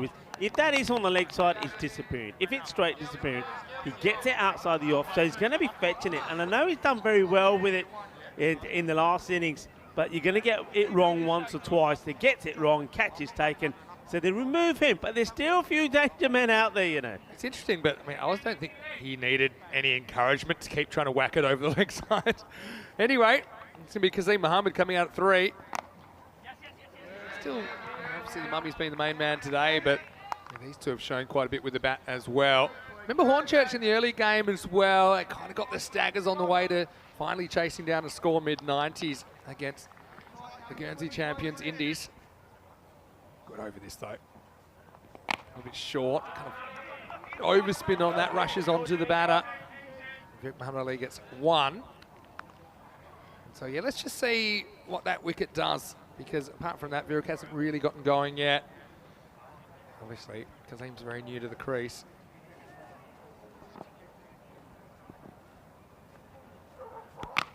Goes for this leg side, picks out the fielder. Never easy in that part of the ground this time of the day. But it is handled, and that's the end of 4. The score is 46 for 1. Yeah, I mean, it gets the big wicket. Malik gets a breakthrough, so that plan of spin to try and remove the big gun does work. Yeah, I think that's been quite effective to Mumtaz today. We kind of slowed him down a little bit before, but then went back to pace and started smacking them everywhere. I wouldn't say it's a weakness. I just think it's an opportunity to just keep changing the type of bowler and disrupt the rhythm of a guy who's hitting well. Another spin option. Looks like this is Whitlock coming into the attack for over number 5. Look at the scorecard. 30 of the 46 runs off the bat of Mumtaz, but he's gone. Still captain to come, Aslam Mohammed. Entertaining contest. Remember, winner of this guaranteed a double chance tomorrow. Byron would be an epic comeback if they could not only win this game, but remember last night they were kind of torn apart, weren't they, under lights by Indies. Such an even group. Stallions not getting the results, but the other 4 teams, you can throw a blanket over them. Whitlock is going to be bowling the over when they're ready to go. Just a bit of communication there, and once again I think it's Whitlock. Just he's getting a bit licky, was he? Yeah, he was getting, using a bit of saliva on the ball. Someone do this the other day as well. Sometimes it's habit. It's habit. You just forget. Well done to the umpires for picking up on it. Spitball worked out okay, because there's a big swing and a miss from Kazim Mohammed. Got to say, I love the supporters being here as well. I mean, I wouldn't be too comfortable telling Whitlock what to do personally, but I mean, that's what the umpires are there for. Takes it on. Does he get it? He does. Maximo! Kazim with his first brings up the 50 for Byron in the 5th over. Yeah, good hit. It's just in the zone, isn't it? So the one before was a little bit wider. This one, a bit fuller, bit straighter. And it's in the swing zone. Boom! Shakalagya. Over it goes. 6 runs. Yeah, they kind of hit skids a bit in this innings. It's a real opportunity now with 4 to come. Goes again. Kind of finds the gap. Saints does well. Pardon me, it's Hankins out there. That slides and picks that up. Yeah, just look at the fielders on that side now, all struggling with the sun. They've got the shades on the cats, but even with those, you can see before the ball is bowled, look with it, have a look. I wonder if we can get maybe try and get the camera on Hankins there, who's fielding right below us, where he's keeping the hand out to try and stop the sun while the ball's being bowled. Can't tell from the shadows, actually. Just have a look at the shadows on the pitch. You can see they're getting longer, which means that sun's getting lower. And this one is out of the ground, into the jungle. That's halfway up. Maximo. Both batters get a 6. Whitlock had some good deliveries in this over, but a couple have disappeared. Yeah, good shot. And of course, I know a lot of talk has been about Mumtaz from Byron, but don't forget this guy, Viruk Ali, made 67 of 31 yesterday in that player of the match performance. He didn't click earlier, but now, well, with the mummy gone, it's time for him to perform. It's probably wide, straight over the line. I like the full teapot there from Whitlock. Be a good Simon Says player. Yeah, straight over the line here. I think he does it again, I think I saw it again. Yeah, he's gonna get in trouble, you know. Although, to finish. Now as we get to the end of 5, and the score is 61 for 1. So pretty even contest here in the first half of match 9. Welcoming you back into the Dream Box just before the sun comes in our eyes as well. Vinny Sandu here, Mr. Maximo with Rico Full. Big thanks to Corey as well. Great job from him today as well. How about the spectators down there? Give us a wave. We've got quite a few spectators here from all around Europe, and some have come even further. So I hope you're enjoying your day. There we go. And look, right now, Hornchurch, they've got a big squad of supporters. I know that they're super excited for this experience, and they don't want it to end. Of course, it won't end if they win the Group A final tomorrow night. Whichever team wins that is coming back. Yeah, and I'm speaking to some of the spectators. They're loving the atmosphere, loving the setup here. And they said they didn't really know what to expect, but coming here, it was the wow factor, and that's what Cardamania does. And this Cardama Oval cricket ground, it really is quite sensational. Now, this is Rowdy Ronnie Saunders. Now, he has a nickname. His nickname is Wristy. And that's because he's always got a damaged wrist. For 2 years, he's had it strapped up. That is the reason. Well done, but it's going to be a wide. I do like the hands of Paul Murray behind the stumps. But yeah, anything missing legs is going to be called a wide. Is there a story to why? I don't know how he did it. Damaged? I don't know. But it's got to be a bit uncomfortable when you're bowling off spin like he does. That'll do. That's up and that's out of here. Maximo. Well, it's been literal hit and miss off the finger spinners, but that time Saunders disappears, and he might have a sore wrist, he might have a sore neck after that, because he saw that one disappear pretty quick. Yeah, Qasim Mohammed deciding he wants to get in on the act as well. When they hit clean. Good sound. This is an exciting inning so far. Oh, it almost comes back onto the stumps. Quicker delivery, gives it a little bit more. Had the length to work with though, but yeah, misjudged the pace because it did slide onto him a little bit quicker than he thought. This was almost going to come back on the stumps off the pad, but didn't quite have enough. Murray quick to make sure the batter was back in his crease as well. Takes it on and wins again. So this time he gets the pace, he gets the length, and he puts some hurt on the ball. Maximo Qasim. But when he's hit him big, as Byron swing the way into the 70s. Wow, this is just awesome hitting. What can you say about this? This is about just being brave, and it's proper batting in this sort of format. Go out there, play your shot. Don't be afraid to lose your wicket, and have confidence that the next batters can come in and just take over. That's the way Byron seems to be. Goes offside. This is more into the gap. 6 more. Seis carreras más. Mohammed goes back to back, and Saunders is starting to become quite expensive. He's got 36 against his name with the ball remaining, and this shows Qasim's no one-trick pony. Goes over the offside this time. Yeah, the first over went for 20 that he bowled. There was four byes in that as well, so 16 technically towards him. Well, he's throwing the bat at it, but he's going to have to go. He throws the bat, hits the pad. The umpire says you got to go, and well. How about this for action? The bat is saying, this is the bat saying, if you're going to play that shot, I'm out of here because you're going to get me out. And that's exactly what happens. Well, they do say it's a format where you have to throw the bat. I don't think it should be literal. Qasim Mohammed certainly knew how to get after the bowling. Yeah, but this to me looks stone dead. See it on the replay. Tell you what, bad time to be a keeper as well. I don't think Murray's wearing a helmet. But yeah, that's gone. That's hit him in front of middle and off. And now the ball goes one way, the bat goes the other way. Well, the batter is going only one way, and that's back to the pavilion. It's a pretty good innings, but it comes to an end. 27 off 10 from Qasim. Good T10 innings for me. It's 81 for 2 after 6.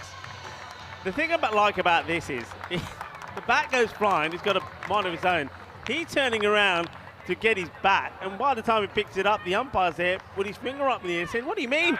What do you mean?" Oh, look at this. This is what you expect to see. The bat has got a mind of his own. They say throw your bat at it. Well, the bat is supposed to have wings. It's pretty hard to claim an inside edge. To have wings, hard to claim an inside edge as well when the bat is, you're not holding the bat anymore.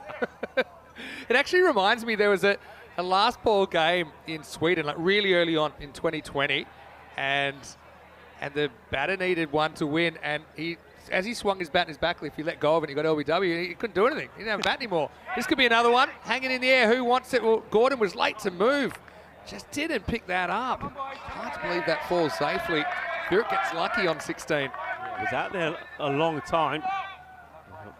6th over finished with a score on 81, so Can they keep the momentum going? Well, they can, because this is another one that's out of here.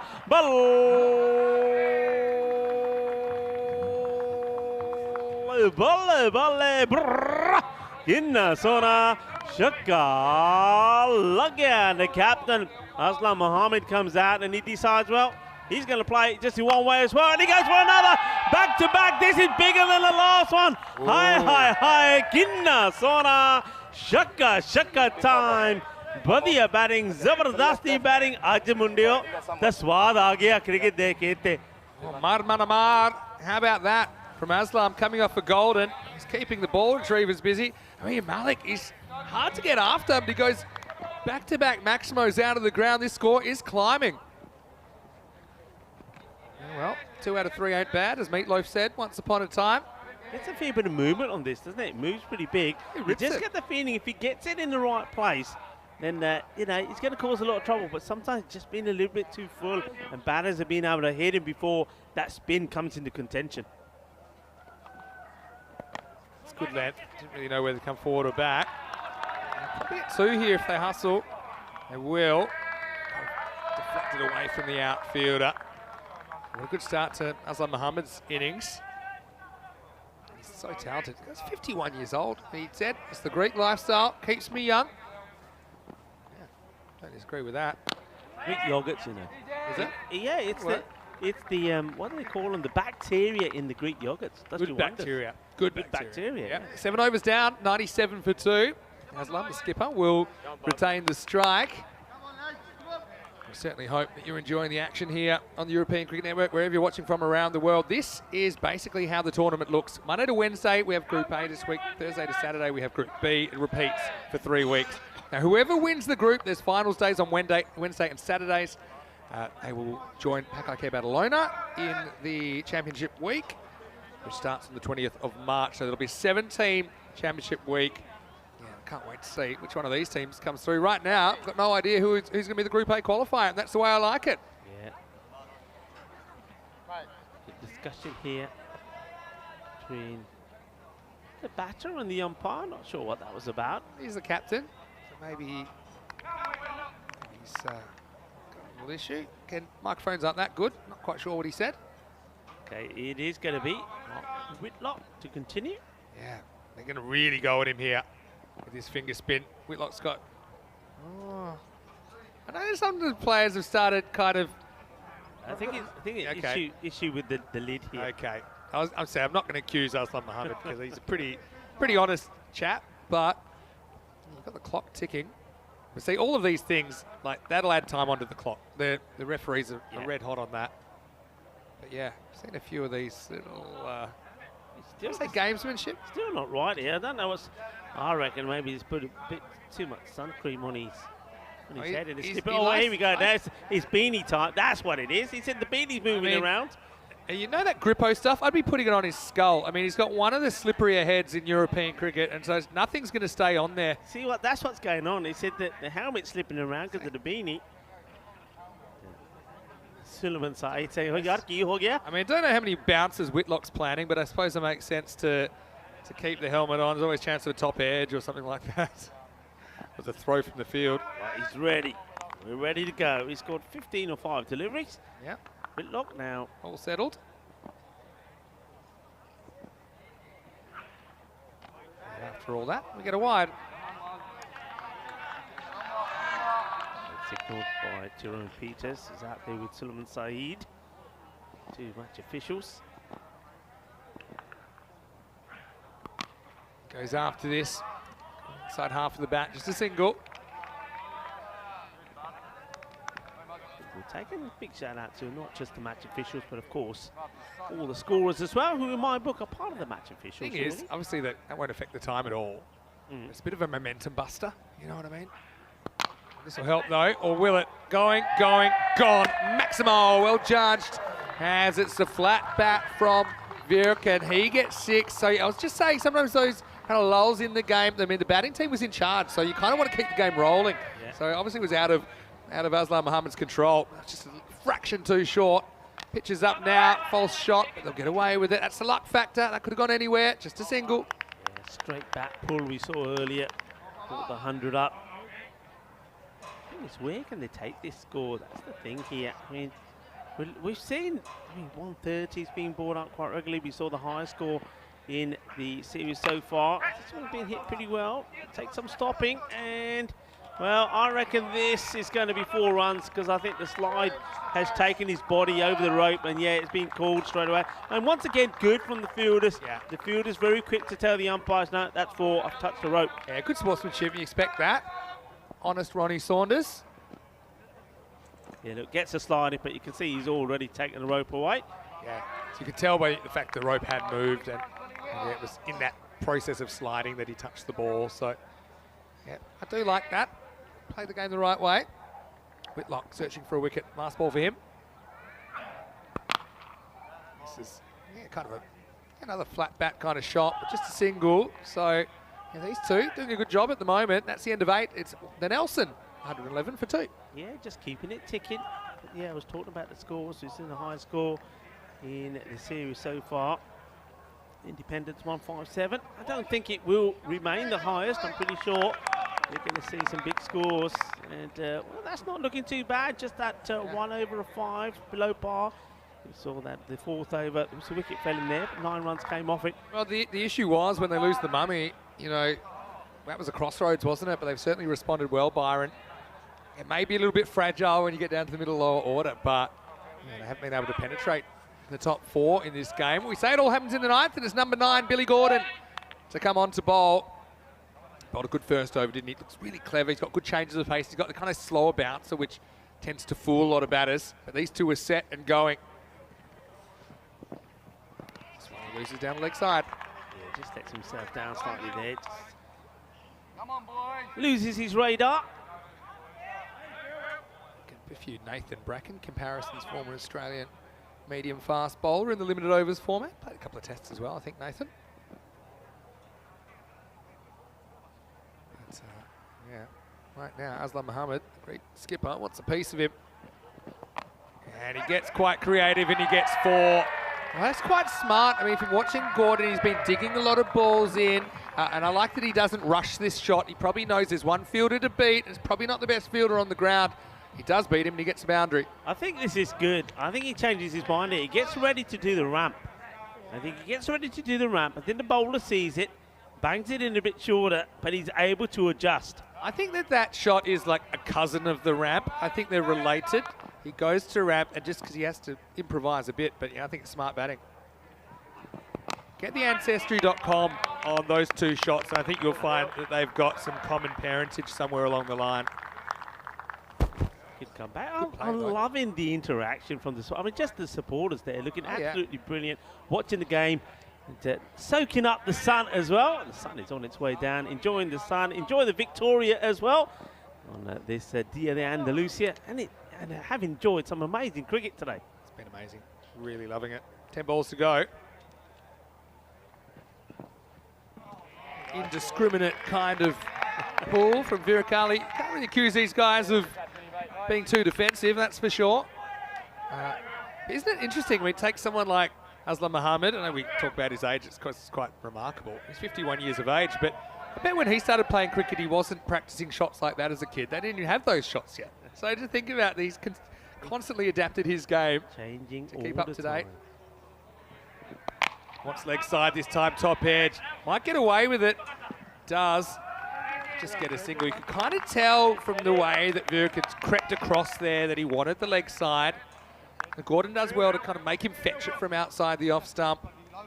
Yeah, you don't want to get too leg side conscious. I think that then you become easier to bowl to. If you look at the field, there's a deep point. There's nobody in the outfield in that kind of top left quarter. So if guys are going to feed you outside the off stump, you should be able to carve a few away over there.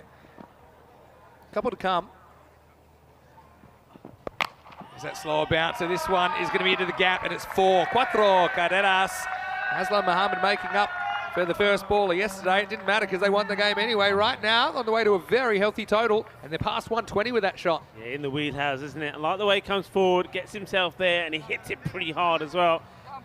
4 more to him. I think this next delivery is pretty key. Yeah, 120 already up, so... I think you asked me what the run rate is so far in Group A, and I had it at 11.8 before this game, so 118.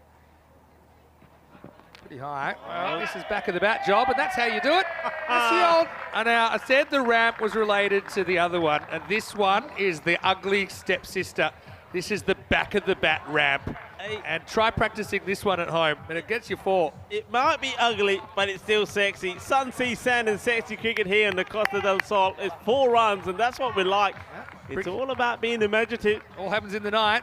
Well, hello to all the ugly stepsisters that are watching the broadcast tonight. But right now, it's the end of 9 overs. It's 126 for 2. And don't forget, if you're out there, and you can always send me a message at Mr. Maximo if you're an ugly stepsister or if you're not. Get those details up there in a second. Anyway, time for the 10th over. Seatbelts on, everybody. Is Griffiths. Big swing and a miss. 126. Got a chase in our hands, but look, we're looking 130s here. This is going to be a good game, especially with a double chance at stake for these two teams. You knew it's going to be a good one. You knew there's going to be plenty of runs involved. Burke has just been a little bit too, like you said before, his mindset's been a little bit too going down the leg side. I think he's has missed out on a few playing straight or playing in the offside. So it just makes it easier to bowl to him. Captain, things to think about. Here comes Griffiths once more. There's that slower bouncer. And it's just natural when you see it dug in short that you're kind of a bit itchy not to be late on it. But, yeah, if you do set up to kind of wait, then if it is a quick one, and you either wear it or it whistles past you, so you can kind of understand why it's a good tactic. It's clever bowling though, isn't it? It is clever bowling. It still takes nerve. When you know batters are smacking the ball all over the place, it still takes a bit of guts to bowl it. But look, yeah, no pace on it. Look how the keeper takes it. Has to take it on the second bounce. Exactly. Pretty good over. Will they even get to 130s here? Imagine they will. Eric's batted through the innings, but he hasn't faced too many balls at all. Tries a quicker bouncer and gone. Most clever bowling. It's 2 types of bouncer from GG, and gee whiz, it's straight down to Mark Whitlock. Does well. Again, he's wrestling the sun a little bit. And so a wicket late in the piece for Griffiths. It's 126 for 3. Yeah, and you could see there the look of disappointment there from the captain, because, I mean, he was disappointed with the 2 dots anyway. And then that one, giving the wicket away, he's frustrated because it means that now, with 3 balls to go in the innings, he's stuck at the other end, and new batter's going to go and strike. Exactly. And now you've got the kind of quandary. Do you just look for a 1 and get the captain on strike, or do you go for a boundary and risk swinging and missing? It's where you need to be kind of organised with your running as well. But yeah, Burke just didn't have a lot of the strike during this 10 overs, did he? But it certainly leaves his team in a pretty healthy place, doesn't he? He goes for 25. It's 126 for 3. Yeah, but it's not a bad knock, but he still will play on his mind about dot balls that he played there, trying to play the hoik over cow corner. Far better of just getting a bit of bat onto it. Anyway, here we go. Important delivery. Arslan started with 6 last time, and he might leave his captain stranded again. He thought, I can't catch it, just could not find it.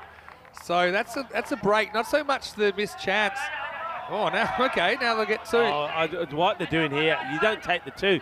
No, I mean, crazy. Arslan's a 6 hitter, you know. No, you don't take the 2 so, there.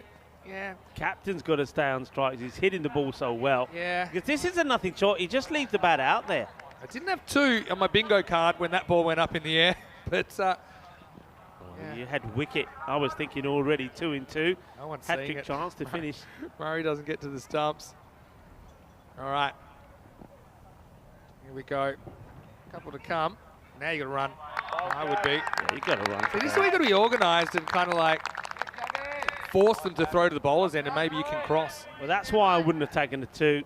Okay, you leave 1, but you get the man who's in on 34 of 13, the captain. You got to be on strike to face the remainder of the deliveries. He doesn't. A dot ball comes. Last ball of the innings. Good nicknames. The keeper, Murray, or Muzzer. He's called CTM Canning Town Muzzer. Luke Edwards called the Lord because he's so good. Billy Gordon, apparently called Rodney or Trigger. That's from Only Fools and Horses. I love it. Got a few nicknames. Last ball, though. And we get a piece of it. You'll probably try for 2, but I think if you're over 50, you don't have to. You're allowed to protect your average. So I would like to see him at least trying for it. As it is, that's a great last over from Griffiths, isn't it? And he's going to finish with figures of 1 for 15. But he can certainly be proud of his efforts there. Because it looked for sure like they were getting into the 130s. As it was, that last over just kind of burgled the wicket. And Yeah, in the end, was able to hold to 129. So 130 will be the target. And a very interesting chase coming up. The Hornchurch, they're back well, they're very capable of doing this, but they'll know, kind of like that chase in the first match that they played against Darmstadt CC. If it goes wrong, it can look a long way to a score of this size. Yeah, he's going to be disappointed, the captain walking on. I mean, they've still got the runs on the board. I mean, 130 is going to be the target. Those 3 dot balls earlier with the wicket off work, and then not able to get any more than just 3 off the last over. They would have been looking for a score 130 plus. Well, it's a family affair here, we know that. It's kind of weird Brady Bunch vibe we had going early in this one. But so Byron, they had the mummy out there. When the mummy's away, and I had to look after the kids, but he was out there doing what he does best, and he was slamming balls all over the place.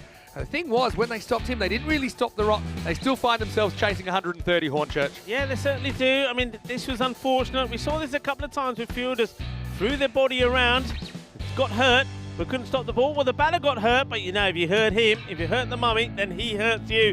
And that's exactly what he did. But they did find a way to get him out. They were a little bit fortunate with some lucky edges that went past the keeper. And this one, well, just high, mighty, big 6. And this was the opportunity, though. They went for spin. They made a crafty field change just to tempt Ahmed Mumtaz to go for the big hit on the leg side, and they knew how big it was. Look at them. They knew the importance of getting the big man out. But, well, they might have got him out, but then it was Qasim Mohammed who decided that he was going to steal the show. He played some beautiful shots himself, 27 off 10. But Verkali was there at the time as well, and a good partnership developed between these two, clearing the ropes by some distance. High-fiving each other, very happy with the work that was being done. And some good shots. That's the thing about today that I noticed. I mean, we're talking about a lot of boundaries that have been hit. A lot of boundaries that have been hit. Well, they've been throwing the ball all over the place. They've been throwing the bat all over the place this time. But the bat said, you're going to play a shot like that, I'm out of here. And, well, the batter threw the bat at it. Well, he took it legitimately, and they're throwing themselves around as well. Another wicket. But it wasn't all plain sailing, because then the captain came out, and though the last time we saw him wasn't in the best of form, this time Aslam Mohammed was. He hit 2 humongous 6. Took him a while to get himself sorted. Taking a while to get the lid on, but once it was on, he hit the ball pretty well down the ground. This was another one where the fielders threw themselves at it, made the stop, but catching the rope at the same time. And then it was time to get funky. It was time to get crazy. It was a nice shot. Will we see another one? Well, they say that fortune sometimes does favour the brave. First, this one was clubbed away to the boundary. This is it. Yeah, you got to be brave. And if you are, well, sometimes you get a little lucky. Well, there was a little bit of luck involved there, as that went to the boundary. All smiles at that point, because I think they were thinking, we're going to get to a 140 score here. Verk, though, he got out. It's a very, very good last over from Griffith. This is, I think, where they lost it. I mean, could have been a catch, it wasn't. They take a single, but then they end up running 2. That then took the captain away from the strike, and that just meant that they finished the innings just a little bit flat. They didn't get the 130. I think there was an opportunity to push into the 130s, but still got the runs on the board, but they know they're going to have to bowl very, very well. Ahmed Mumtaz once again 30 off 15. Verkali 25. I mean, it's a very healthy scorecard. You can't take anything away from it. All the batters did make a contribution and didn't chew up too many deliveries at all. Aslam Mohammed, the captain, 34-13. Outstanding from him. That's what gets them to this score. So the rate, or the run rates by the day, continue to increase. Bowling figures, Ronnie Saunders went for 36 of his 2 overs. And Mark Whitlock was a little bit expensive as well, went for 29. But the other 3 pretty good. Billy Gordon, or Trigger, if you want to call him that, he did pretty well. As we have a quick look at the mid-match summary. So it's match number 9. One more to come today. And it's Byron. They've done pretty well. They've been pretty pleased with their effort here. They've got the runs on the board. And it's not going to be easy. So Byron, the team from Greece, the champion from Greece, 129. So 130 it will be for the Independents, the Guernsey side, if they're to be victorious in this one. Both of these teams have played earlier. Independents, they're looking to come back from a defeat in a close encounter against Hornchurch. And Byron, well, they were sensational in a victory against Damstard. Launched in 2024, the Western and the Meltle Shields hope to showcase the emerging talent in Europe and from around the world in the fun frenzy format that is T10. Expanding from just 2 teams last year to 4 teams this year, we are at the Khartoum Oval for 10 days of an amazing cricket spectacle. Stay tuned for the Western and Meltle Shields. I'm gonna get back when I feel like, when I feel like, when I feel like, when I feel get back when I feel like, when I feel like, when I feel like, don't give me when I feel like, when I feel like, back when I feel like, when I feel like, when I feel like, when I feel like, back when I feel like, when I feel like, when I feel like.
The European Cricket League is brought to you by HCL Software, Dream 11, and Andalusia European Region for Sport. Hello cricket lovers and welcome back to the region of Malaga for this European Cricket League. Malaga, the 6th largest city in Spain, and the birthplace of Picasso, and known as the capital of the Costa del Sol, and also known as the venue, the region, and the town Cardama as the home of the European Cricket League. It's the home of cricket in Europe at the moment, and we've seen some sensational action from the venue today. And so we get to the completion of match number 9, match 4 in the day. Byron, the champions from Greece, have put good runs on the board, 129, 130 required for victory. Hornchurch from England, looking to knock those off. Here we go. He played, and the chase is on. Well, his ball versus fielder. Fielder will just get there. You know all about Spiros Nikakouvaros gets there. He's sensational in the field. Nikakouvaros taking some really good catches. Gets around there pretty quickly.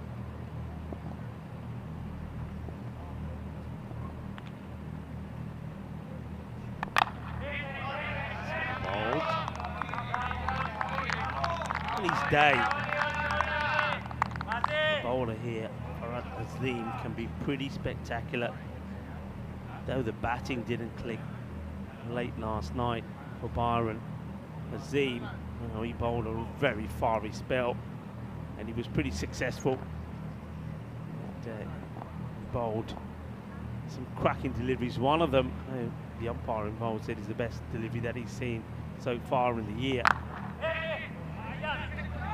Be played out. They've got to deal with it. They do. Captain AKL Ulbrunner gets the stop. The single. Hornchurch, remember, victorious in the first match in the morning against Independence. Looking to make it a good day for them. Their opponents successful against Damstard in an incredible chase. Chasing 144 for victory and doing it. Again from Azim. Batting at the moment with some respect, I would say. Azim got some wheels. Big welcome to everybody back. Enjoy the action. It's been a superb day of cricket. The European Cricket Network. Thank you to everybody that's been involved in the chat and the conversation. And a huge thank you to everyone around the globe that's been following. Big shout out to people that are watching via fan code in the sub-Indian continent. Azim. Hankins. Doesn't feel right. Hankins have to wait as Azim goes back to his mark. Hankins really, I think George Hankins, the man who got things started for Hornchurch yesterday when they got that victory against the Italian Stallions. 60 of 23, got the player of the match award in that one, and he showed just how powerful a player he is in that one.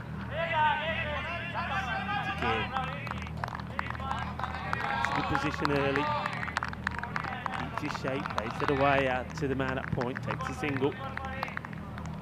Just right back to Ronnie Saunders.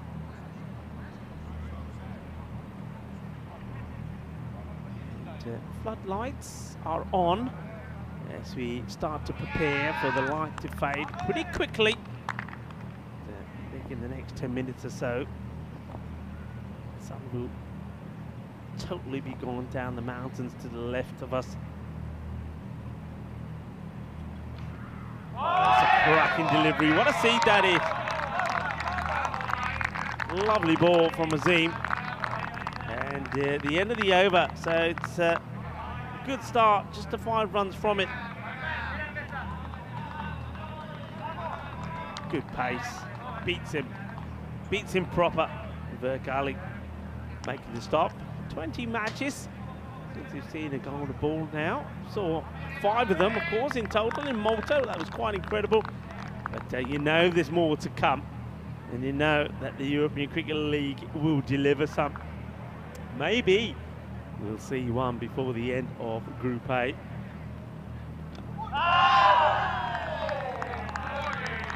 It's mummy time, everyone. It's mummy time.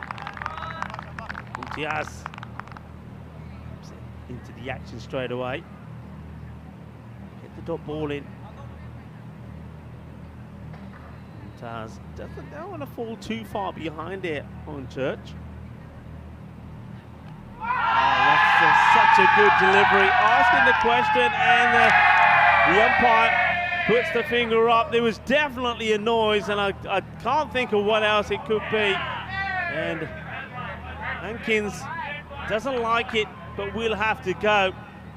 Vert takes a catch, and it's our man again, Mumtaz, that gets the wicket. And we'll have to see it again. There's definitely a noise.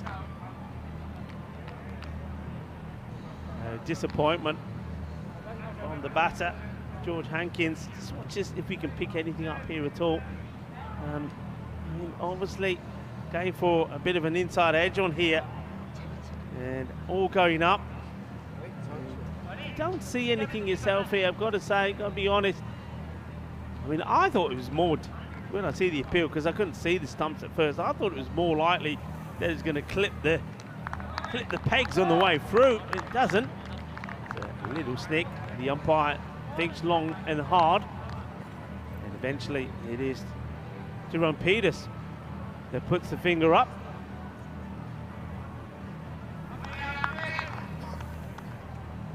Jerome Peters saying, yeah, it's a little bit of bat pad. I think that's the signal that he's signaling to his compañero. This is not a good delivery. That's a waste, isn't it? Mumtaz, for all the good he does, and then he fires the ball to the new batter down the leg side. Here's a man that had a good morning, Adil Malik. 49 of 20 deliveries in a player match performance himself this morning in that victory against Independence. Let's see if he can perform here. This down. Good. Byron into Greece,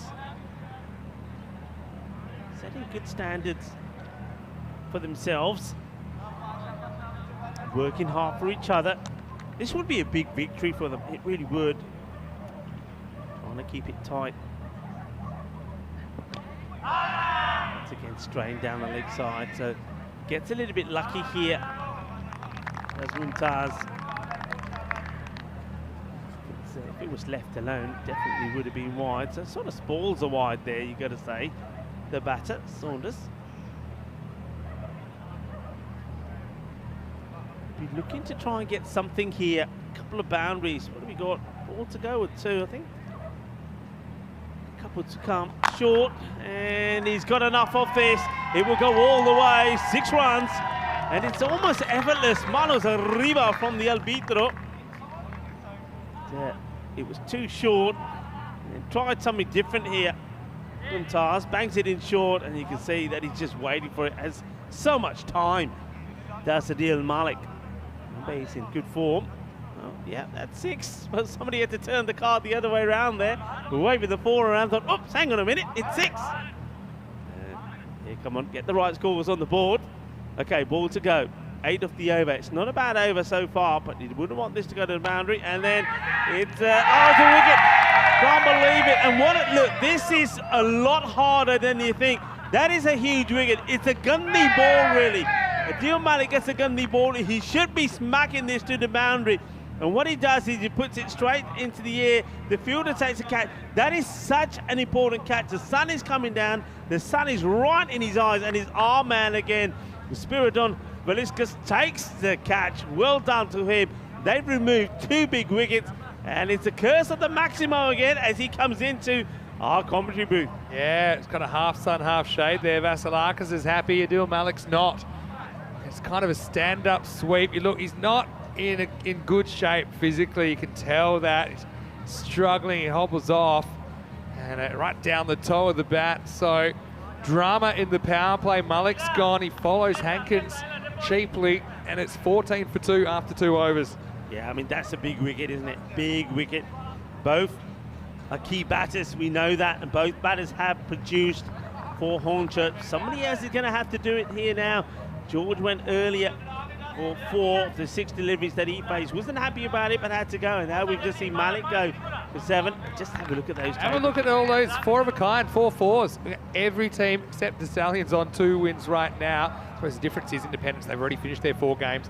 The other 3 teams that are on 4 points can improve. So whoever wins this are guaranteed the double chance. Get the double chance. The recipient will be determined later on. Mumtaz though, this guy can do everything. The mummy with 2 for 8 in the 2nd over. Yeah, it's sensational. And the thing is, the key to all of that is he's not trying too hard. He does get lucky with the last one though. It wasn't a good delivery. And yeah, true. Malik just guides it straight to the fielder. What a good catch with the sun coming down like that. He's one of my favourite Spiridon Vasilakis. Professional footballer in crease, turning his hand to cricket. 3rd overtime. Knocked away, they'll get a single. Talk me through the Hankins dismissal. I mean, I saw it. I was walking through the fan zone. I thought originally it was given caught behind. Looks like it was LBW. How did you see it? Well, I mean, I get the feeling, if you ask me, I think that Jerome Peters, when he was having a chat there with his umpire square leg, I think he was saying that it's bat pad caught. Okay. That's what I was seeing, and I certainly heard a sound of bat. Oh. Certainly did, but okay. Well, it was given LBW officially, and that probably normally is done in consultation with the umpire. So, controversial moment. Yeah, for me, okay, if you assess it as an LBW, probably hits him in line. Probably the issue is he's quite forward. There's always issues at climbing over the stumps. Is it not? Maybe that's why he looks to square leg for a bit of advice with height, to get a bit of an indication. The thing about Tyrone, he's not afraid to give him. I think in this form of the game, if you miss it with your bat, you know, it's probably not getting, probably a little bit of doubt creeping in. You can still get given if the umpire thinks that's going to hit the stumps. Full toss epidemic continuing. No ball called this time. So Hornchurch do get this call. Sains is in there, off the mark immediately. He's got a free hit coming up. And this is the thing. Remember, ECN rules, if it is waist high or above, I think that would hit him in the belt. So I think it's a good call. Chris Sains now becomes key in this innings, doesn't he? We know that. Sometimes it's a bit of a slow start-up, but once he gets going, it's difficult to stop. And that's the young man we're talking about, being very sensational. Spiridots. Zim likes to bowl 1 and 3. It's short, and then the uppercut comes, and it's going to be dropped. Well, he did all the hard work. He seemed to judge it well. We know that wind can kind of cause you a bit of chaos, but that's Nick Katechis down there who spills it. I suppose he does keep it in the field of play, so that's a small consolation, but really should have done better. Yeah. Oh, you know what? His foot is on the rope there, you know. I reckon you're going to look. His foot starts on the rope. This should be called 6. But is he touching at the same time? Oh. Yeah. Well, I think he's okay because he's got 1 foot in the field of play. So as long as that foot comes off the rope and he's not touching at the same time, it won't be 6. So yeah. The thing is, you can't come from outside the boundary and then touch the ball before you touch the field of play again, if it's your first contact. But I think for me it was okay. Again, the benefit will go to the fielder, so it'll just be 1. That's probably what put him off as well. Katechis. You feel the rope under you, it doesn't feel like grass. That's not a great situation. So I think it's probably good that he drops it. Maybe because he drops it, it's only 1. If he held it, maybe he steps on the rope and it's 6, who knows? Goes over the leg side, gets enough to get it over the infield, and this is going to be a boundary, badly needed. Sains He did some good things yesterday, didn't he? This power play fading away, trying to make something of it. Hornchurch 22 for 2. Yeah, he did do good things yesterday. Took him a while, like I said, to get going, but he did score 34 off 18, so we know what he can do. And, I see him here, just to notice the last couple of deliveries. And then when he bowled the no ball, the high ball, he didn't look too comfortable. I don't know if he's got a bit of a groin injury or something. Looks a bit uncomfortable. Well, there's the twos, 22 for 2, so you know what they say. Well, it is Dia de Andalusia, so all the Spanish will be making wishes now. Having seen that score. Oh, that's sharp. That is quick. That's a good finish. Good comeback. After a couple of loose deliveries, comes back well here. If this one was fried chicken, it'd be extra spicy from Azim. All pretty well. He bowls his heart out for his team, doesn't he? He's got one more ball to go in Hornchurch. This rate up to around the 15 mark. So it's about 150 pace. You have to bat really well to do that. Just keeping an eye on the time. I mean, power play, coming up to 15 minutes. Yeah, true. The overs. We make it up with a bit of spin potentially. Taking a long. I mean, look at the delay here. Has that feel, doesn't it? Yeah, they're taking the time. They're taking the time here. Azim though, one more crack at Sains. And Sains cracks him back. In fact, cracks him back straight back over the umpire's hat. 4 runs to finish the power play. Well, don't count them out yet. 3 overs down, it's 26 for 2. Yeah, this is a cracking shot. I mean, it's attacking the stumps one last time. Loving the action when the ball hits the deck. And it's like a puff of smoke that comes off it as it accelerates to the boundary. Yeah, as I said, pretty soon the sun will go down. It's practically on its way down. The floodlights are on already, getting them warmed up. And they're going in the right direction, upward steps. Despite those 2 wickets in that second over. It looks like they are holding Mumtaz's over back. 26 for 2, but I'm liking this. I've been reminded from the viewers, I think actually that drop catch was a free hit, so it didn't matter. So the ball before was high? It was. Yeah, okay. Good. Thanks for that. Hello to Josh Sayers as well in the comments section. Here's Vasilakis getting a bowl at a natural angle. It's called a wide. He doesn't look thrilled about it. He's like, hey, give us a break. Where does this pass the crease? That's the key. My feeling was when it's past the crease, it's probably inside, but sometimes left armers kind of get a rough deal from the umpires as far as that goes. Hello to Vibor Yadav, who's watching, of course. ECN personality now. A little bit short and out of here. Maximo. Now catching attempt. Oh, well, that is in the sun as well. You need several pairs of sunglasses there. And Iggy, well, let's just say he makes the block, keeps it out of the jungle. But Hornchurch, another valuable 6 runs. Big hit, boom, shakalagya, and Iggy nearly went pop. I'm glad he gets nothing on that. And yeah, look at the sun. You don't want to, yeah, there you go, Iggy. That's why you don't want to be trying to touch those. Dark glasses, though. Well, tries again, slower bouncer. This one's hanging. Vasilakis can't get there. Get 2 types of bouncer, hey? Trying to say, is that above the shoulder? Didn't feel like it was. It was about chest high. Vivo also saying, good to see. So amateurs bowling gas. Yeah, that for me isn't a bouncer. Almost. It's okay. You can see the batter having a look at the square leg. Sullivan Saeed. Good variation though, Vasilakis still kind of learning his craft. I wanted to go with those the Yorker delivery. That's the one that does the damage. Right, goes length, but it might be a chance. Hanging in the air a long time and caught. It's a great catch coming forward. I've noticed this all tournaments. Hard to take catches coming forward with the fingers pointing down. But that's Shabir Aslan in there that takes the catch, and it's an important one because Sains can do some damage. And the youngster breaks through. Vasilakis with the wicket. It's 34 for 3. Yeah, this is a great catch. I mean, look, we already talked about how difficult it is that side of the field this time of day. You're running forward. Not only does he do well to get there, but the technique to hold the catch. Yeah. He takes it really low down. Oh, that's a superb catch. Brilliantly done. We've seen plenty of those kind of bang off the palms and come straight out. But I even like the way he turns his body slightly and protects the ball. So there's no way. Good catch to see you keeping busy in the commentary box as well. It's Sains, unfortunately for him, doesn't quite crack double digits. He's the 3rd wicket to fall at 34 for 3. They'll need someone else to be a hero, the English. again, it's not impossible for the losing team to somehow sneak into second, but Darmstadt would have to lose and lose badly. And the losing team here would have to have a better run rate than Darmstadt CC at the end of the day, and that just doesn't seem likely at the moment. Yeah, Vasilikas, that's what I like to see him do. I like to see him attack the stumps, get the ball up there. He's got a bit of pace that will cause issue for the batters. And, well, when he's got fielders there, that can support him as well.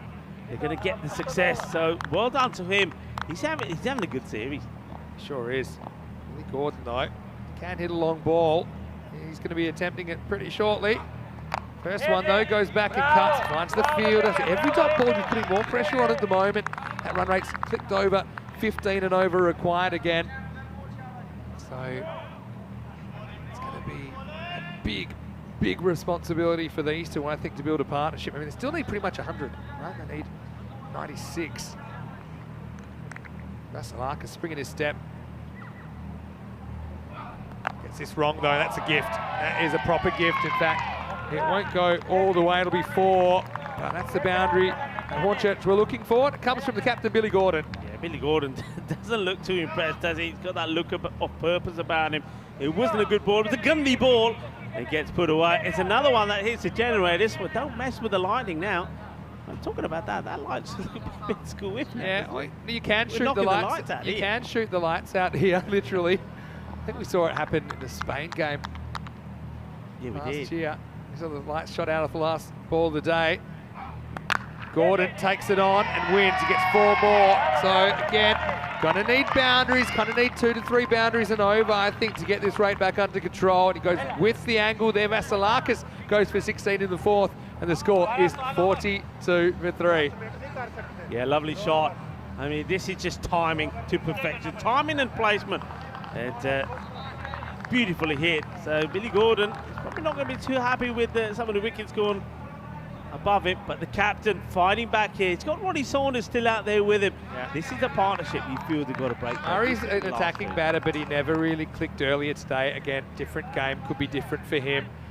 Vibor, just reminding everyone about his catch in the bronze final in Malta. Wasn't that a ridiculous boundary catch? It has to be right up there. It was the all-time classic Jalebi catch, but I do like the fact that he was honest enough to say well, he was actually just trying to is that right? He stuck. But I like that from Vibor. Look, he had a sensational series and over 500 runs as well, so it's superb. Just a reflex. Aslam Mohammed, so he's going to bowl some spin here. Do a bit of both. Yes, isn't this interesting? Because Aslam has bowled more medium pace than anything, but he's instructed the keeper to come up to the stumps. And he's just tweaking a few. So he's a very clever, very experienced cricketer, the captain. So he feels that spin's the way to go here in these middle overs.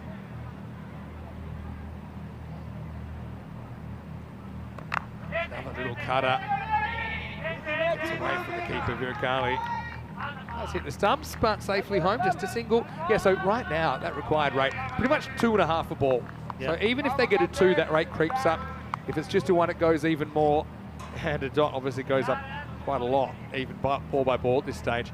Only way to bring it down, boundaries and extras. That's the only way you can bring that rate required under control. I'm liking this thinking from the captain as well. He's showing his experience and his knowledge. He's just deciding there's no point putting pace on here. Yeah. They want pace.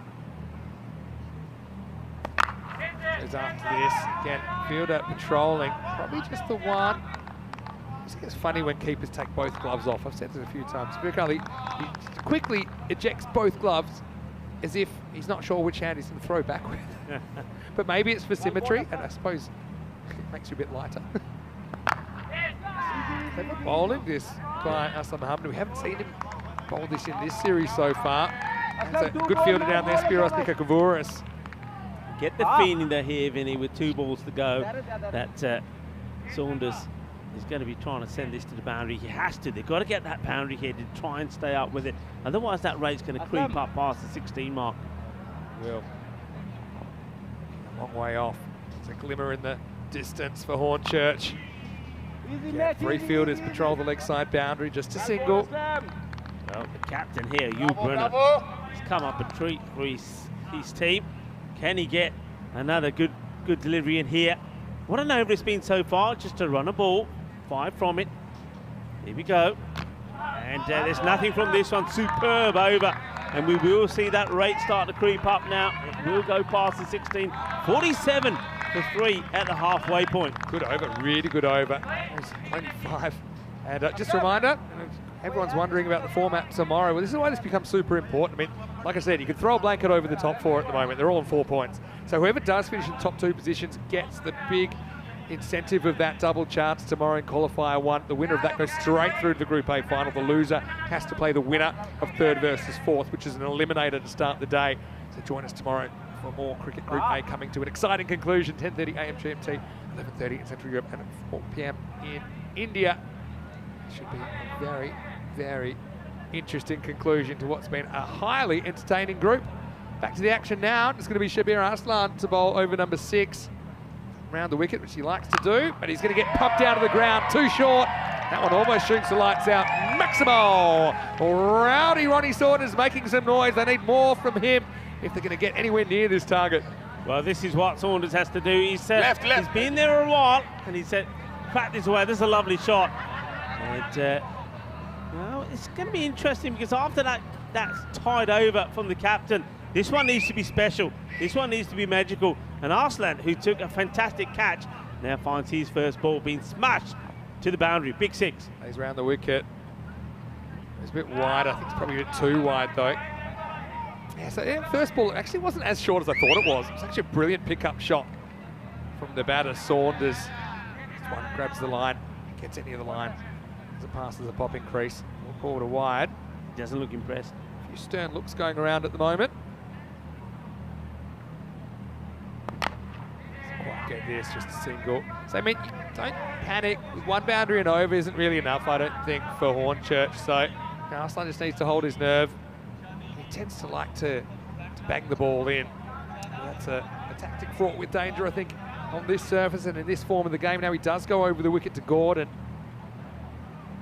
Pitches up, cracked, but they got the fielder for that. And yeah, handles a slightly awkward bounce, just a single. Does very well there, actually. Does really well. Yeah, interesting. They've obviously done some homework here on both the batters. So he's going over the wicket when he's bowling to the captain. Don't speak too soon, because that works so well. He's going to stay that way to Saunders. I think it's the right move. When you look at the way this field is set, it just goes a little bit too wide here. It's okay, though. But they haven't got a sweeper in on the off. What they've gone is with the long off and deep extra cover at the moment. So they're basically, I think this is the captain saying, all right, to his bowlers, I want you to bowl straight. Bowl straight. Yeah. I'll set the field for it. They're protecting that drive. Yeah, that's the ball. That's what you want. And you can see it's so difficult to get away. So they got like a 4-man wall down the ground. And so that's, I'm trying to show you that shot. So you do go full, can't quite see it on your screen there, but you've got 4 fielders in the bottom part of that picture. So you don't expect, unless it's really hard, that you'll be able to penetrate that wall. You kind of got to go over it. Key ball coming up here now, Vinny. The last one of the over. 12 have come off it, which is still under where you want to be. A boundary brings them there or thereabouts. So this is a very important delivery. Saunders, well, I think he's got to bite the bullet and go for this. Does go for it. He might have found the fielder. It's been dropped and it's 4. I guess it would have been 6, so he saved something. But Farhad Azim, he found himself right in front of the Hornchurch crowd. That one was a palm buster. They needed it, so they pretty much get what they need off the 6th. It's 63 for 3. Yeah, well, Farhad Azim puts the catch down, and that one could be so important because that is, you know how games can be decided. That one doesn't go to the boundary, even if you drop the catch. If it doesn't go to the boundary, that's a big play. Yeah. Dropping the catch and the ball going to the boundary, that hurts you. Yeah, makes it even worse when you got the home crowd behind you. And yeah, it is 4. That's the right sign this time. Yeah, would have settled for 1 as a consolation prize. Aslam continuing with more spin. More work for Spiros Nikokavouris down at long off. Good game though. I mean, they're not giving up this chase. Hornchurch, they've got 7 wickets in hand. They're a team capable of the inspirational you have to be if you're going to win the English competition. Saunders got dropped there by Azim on 21 and now wants to make it count. It's not bad. I mean, he bowled a brilliant over, didn't he? Astan Mohammed, the first one, only went for 5. It's just hard to time him up. You can tell that. Yeah. You know, no 2 balls exactly the same. That's just going to have to use the feet, come down to meet him. Again, puts a bit of pace on the ball. This time it is going to go into the fence. Maximal! Gordon keeping the game alive. Little bit of width from the veteran Aslam Mohammed. This was a pretty powerful elevated cut from the skipper Billy Gordon. Captain to captain action. Yeah, that smashes into the boundary markers as well. Good shot. Throws his hands through this one, but they moved that field around a touch. Gordon 20 off 11, but just have a look at that rate. They need 17 and over or so. So even if you have a reasonably bad over, it goes for 13 or 14, that's fine as a bowling team. This time he goes straight down the ground and goes the distance. Maximo! Well, rowdy Ronnie Saunders. Well, we know that he's got some wrist issues. Well, there's no problem this time. Throws his hands through another one. Little skip down the pitch. Bangs it straight for 6. Inna sona shakka lagya. Well, this is what it's all about. It's all about playing the shots at the important times. And, well, all of a sudden, Aslam Mohammed, things are not looking so good. A full toss, and this will go all the way.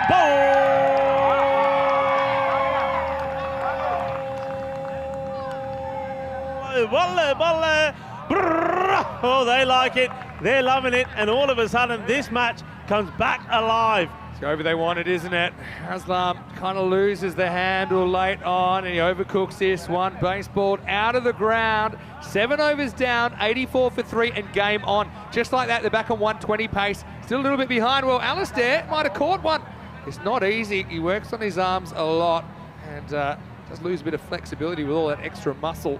But anyway, let's talk about what's coming up tonight. The lights will be on. Darmstadt CC, the German champions, playing for the double chance. Stallions, we know that they can't make the Group A finals tomorrow, but they still will want to win. And look, they've had their moments, especially with the bat, the Estonian champions. Saifur Rahman wins the toss, next to bat, and I think he's got one thing on his mind, getting a massive score. And Darmstadt CC, probably whatever it is, they'll want to chase it down. Plenty of good players on both sides join us. Around about 35 minutes for the first ball of the final group match in Group A before we hit finals tomorrow. Yeah, the last over from the captain went magical. 21 came of it. He brings his game alive. Vasilakis starts with a fairly high one. We're going to have a look at this, you know. Oh, there could have been a run out. A direct hit would have been trouble. They still asking about whether this is too high or not. I'm just wondering. Yeah, it looked suspiciously high. It's not an easy one to pick up at this time of the day. Might be checking on this, Vinny. I reckon they're going to have to call this. Yeah, it's a no ball. I saw it straight away. Has to be a no ball. Can't be bowling at that pace, at that height. Has to be a no ball. I'll be amazed if this isn't called, and there it is. It is called. So, free hit coming up. Hornchurch is holding on. And the youngster Vasilakis. What a fine bat led. Oh, this game's on a knife edge, you know. Free hit. License to go, the full Monty. Huge delivery coming up. Doesn't quite get it. He won't go for 4. They might go for 2 if they hustle. A bit slow to get around. Good throw, might have him in trouble. He's gone. Well, as foxing in the first degree from the fielder out there. He was just loping around. He was daring them to take the second. But he said, well, when you do, you got trouble because I've got a shotgun. I'm not afraid to use it. 1 and out off the free hit. Disaster strikes for Hornchurch as Saunders gets run out, and it's 87 for 4. This is rapido, the throw. Well, it was like a torpedo. What a throw that is from Azim. This is sensational. This is top notch. Well, this is a bit of world-class cricket, you know. I think they had to go for the 2. Saunders needed it, and they just thought that if they didn't get a 2, they would have lost the advantage of the free hit. Look at the throw. We have to, have a look at this again. This is superb fielding. Under pressure, picks it up, watch the throw, the arm. This is sensational. Yeah, it's great work. It's great work from Azim. But here's the thing. I think he deliberately, I don't know about deliberately, he doesn't really pick it up, and he's not looking like he's hustling to the ball. And so the batters think, all right, hey, this guy's not hustling to the ball. Let's go, let's take on the 2. As soon as they made the decision to go for the 2, he was like a bear that's kind of lurking, and then he went for his prey, went bang, bang, like a cat after a mouse. You said he's like a bear. Well, that was a Grizzly sports moment.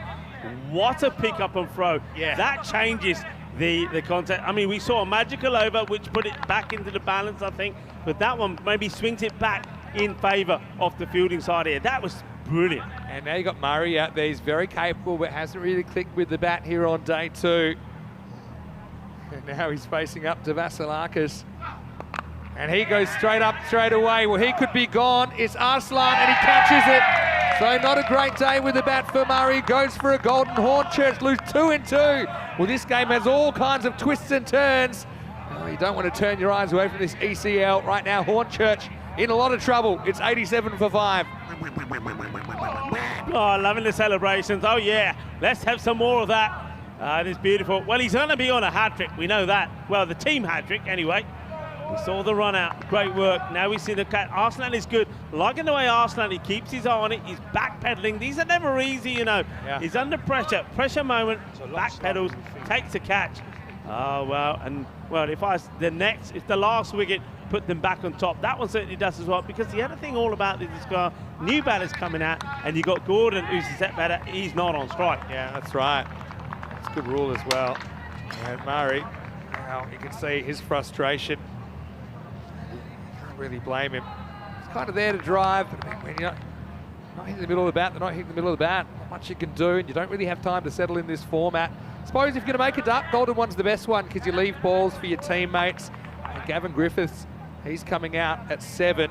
But meanwhile, the rates climbed. It's over 16 and over. Again, I think they couldn't pull back with a big finish, but it has to be a big, big finish. And Vasilakis, 2 for 19. Since that high no ball, everything's rolled back towards Byron. And fools Griffith's first ball. Clever bowling by the youngster. Yeah, that's good. That's good. I mean, when you think of all the overs that he's bowled, he's probably bowled 3 or 4 bad deliveries in that time. Most of them have been good. What he hasn't used yet, what we haven't seen yet, is the perfect Yorker. Gets that going. It's with his action so difficult. And look at where the bat is standing here. He's going to get in trouble if he gets it right there. That's the ball we're talking about. Asking the question, just misses the bat. Really good over this is, and the rate is starting to climb, Vinny. The rate is starting to climb. Yeah, it's quite deep in his crease. Seam on that. Yeah, he's got good natural shape, but look, yeah, Griffiths is way back. Almost a tape ball type stance, sneaking back, trying to. Oh, look at this! Hello. What's going on here? Who's that? Second. Well, oh well, Daniel Weston. Daniel Weston, he's pumped. Put through his paces. He's pumped up. Oh, thank you for that. Maybe we get an ultra slow-mo of that coming up. Found it, the European Cricket Network. Gundy ball, oh no. He lets himself down with a Gundy ball. He gets put away for 6. You know, that's been the story of today. Every time we've seen something that's Gundy, every time it's over pitch, every time it's in a full toss, it gets sent to the boundary. He goes for the slower delivery. You can see that with the way the ball is moving and spinning. Gets it wrong, goes to the boundary. 6 more. Yeah, tools are there. He's a raw talent, Vasilakis, no doubt about it.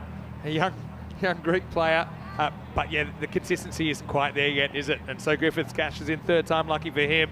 Keeps him in the hunt. Last ball of the 8th coming up. So you and Corey had a bit of fun with the last ball calls. I mean, everyone's crucial. You wouldn't put this past Hornchurch as well. They need 36 off 13 now. A boundary again will bring it back to around 16 and over, 15 and over potentially. Whoever's bowling, they're going to feel the pressure too. It's not just the batters. And Byron, think about their tournament, how much they would love that double chance if they could secure it here. Otherwise, probably be on the block tomorrow morning against a very good opponent. Swing and a miss this time, it's fine. So, Vasilakis gets a bit of everything, doesn't he? In his 2 overs, he finishes 2 for 26, 8 overs down. It's 94 for 5, 36 required off 12 balls. It's doable, but Hornchurch, they're going to have to bat out of their skin. Not a bad over at all, only 10 from it, considering that one of them was dispatched for 6. Yeah, I mean, it all happens in the 9th, and we're coming up to the 9th. If it's going to happen for Hornchurch, it's going to happen in this over. Yeah, the 5 and the 21 there in the second innings, they're both Aslam Mohammed. It's the only magical over in this innings. But you need a couple of tall towers now, don't you? Look, whatever you get this over, you don't need in the last. But, you know, all Byron needs to do, I think it's where you bowl your draw card, and I think they will. They've gone back to the mummy. It took 2 for 8 earlier. All happens in the 9th. And if you can keep this to, say, 10 or even 16 or less, 20 off the last, a lot to do. Yeah. Strap yourself in. Gordon's the man, though, for Hornchurch, I think. Can't elevate this, he just gets 1. Good delivery. He's staying super cool, isn't he? Never shows his emotion. The time. They're going to run out of time. So this I reckon there's 5 runs coming. Look at the time. There's no way they can do this. There's always a way. They've got to be quick. There's always a way. Not going to happen. There's always a way, Vinny. It's 4 Well, you're talking about 4 balls. 4 balls If you don't in get to the boundary, 80 seconds. So you you got don't get to 20. You the got 20 seconds of ball.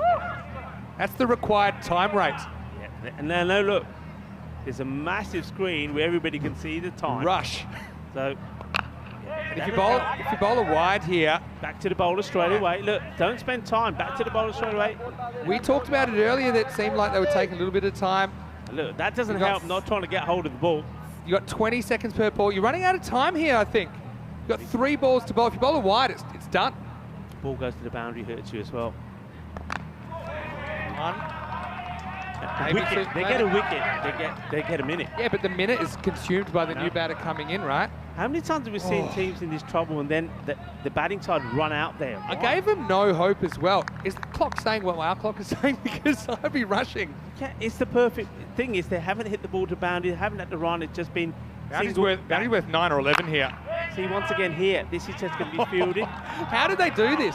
Straight back to the bowler. Look, here we go. Here comes the last ball. I told you. How did they do this? You're panicking. Are you bending the space-time continuum? I tell you what, if he bowls a wide here, it's going to be worth 6. Yeah. Because you're going for the buzzer beater.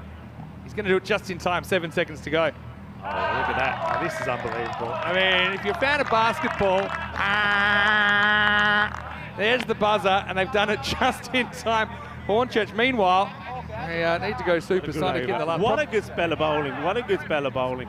I mean, look at it. He's just so cool, isn't he? He never shows any emotion when he's batting and he's blasting the ball all over the place. He's cool. He doesn't sweat. And now, the same thing there.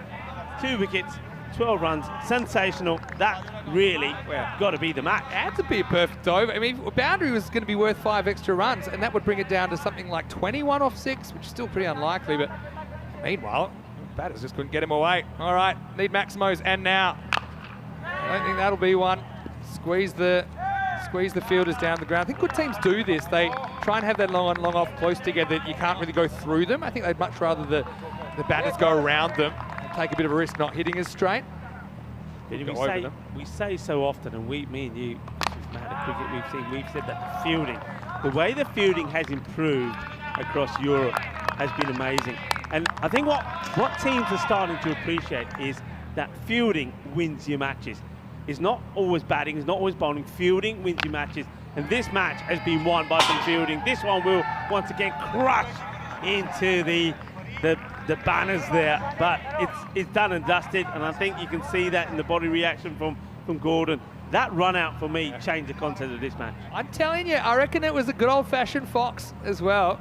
And if you don't know what I mean by that, I used to have players, there's one guy, Tom Muscata, you watch us sometimes, in Australia. He was the master of chasing the ball and looking like it was not a very good chase and just kind of loping after it. As soon as he heard them turning for 2, he was like a whippet, bang, ball in, run out, and ended up looking at this.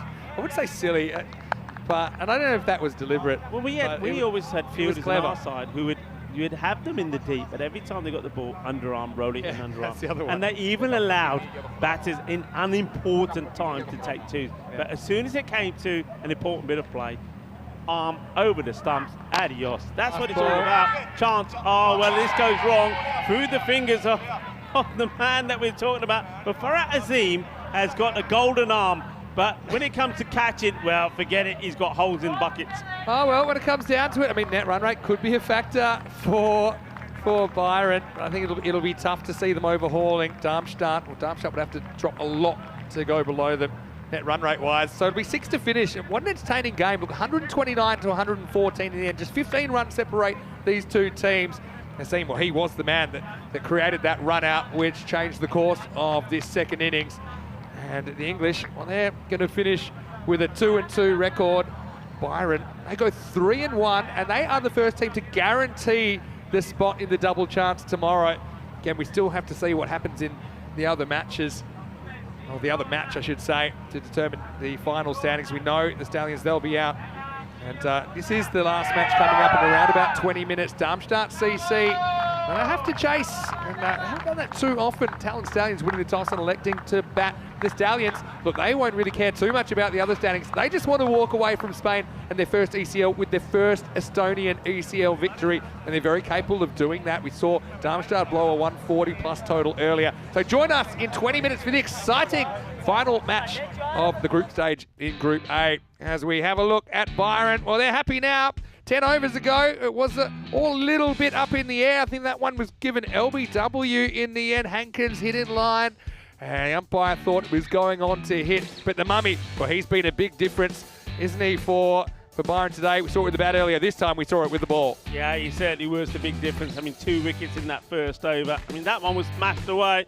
But this one, it should have been smashed away, and it was put straight into the hands of Vasculos. He was absolutely over the moon because that was a tremendous catch under pressure. That was when the sun was right in his eyes. This one goes down. It was a free hit. The catch doesn't matter, and that's why he tried to take it really casually. Well, no doubt about it. I mean, they just fell behind the pace and could never quite peg it back, couldn't they? I mean, they threatened to. They certainly they hit a few boundaries in the innings. If I look at the overall boundaries, we saw 5 4s, we saw 9 6s in the innings, so there's nothing to be sneezed at. Iggy, well, he was a bit busy. The sun was causing havoc for him as well.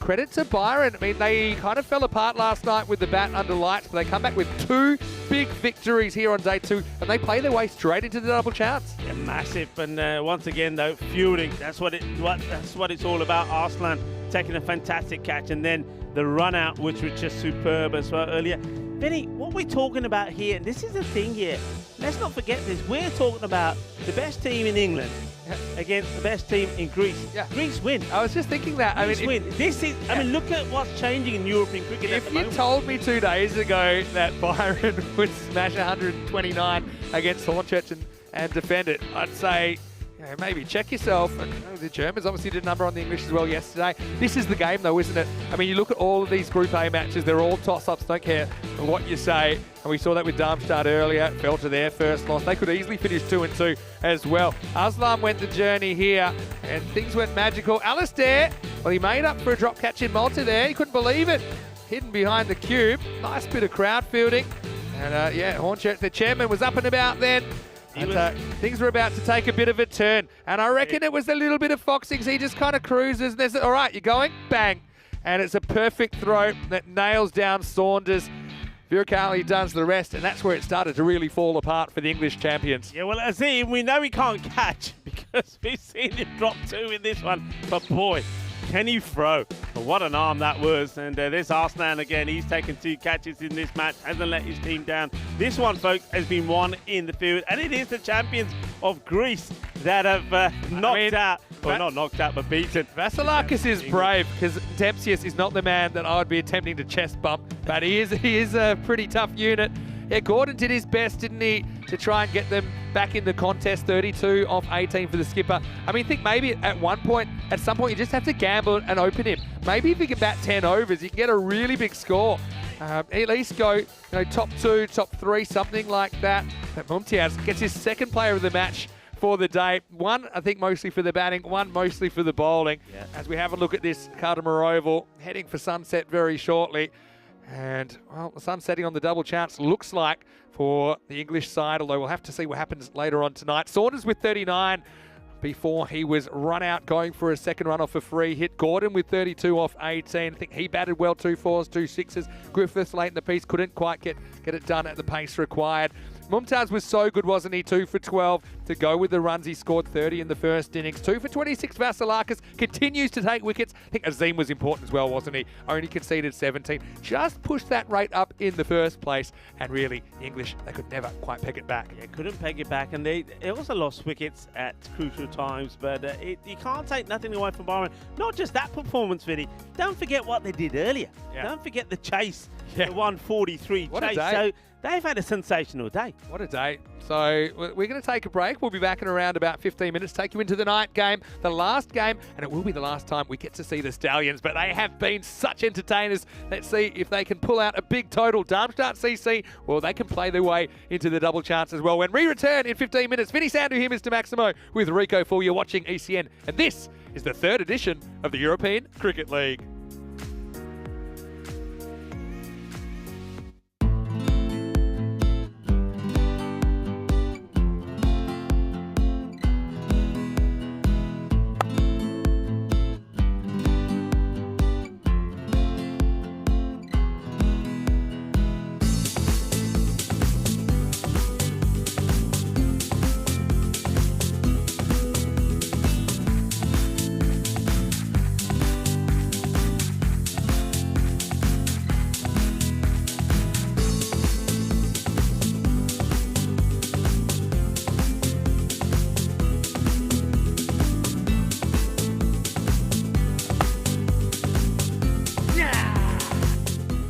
That's how we play cricket. On the Costa del Sol.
The European Cricket League is brought to you by HCL Software, Dream 11 and Andalusia European Region for Sport. Ven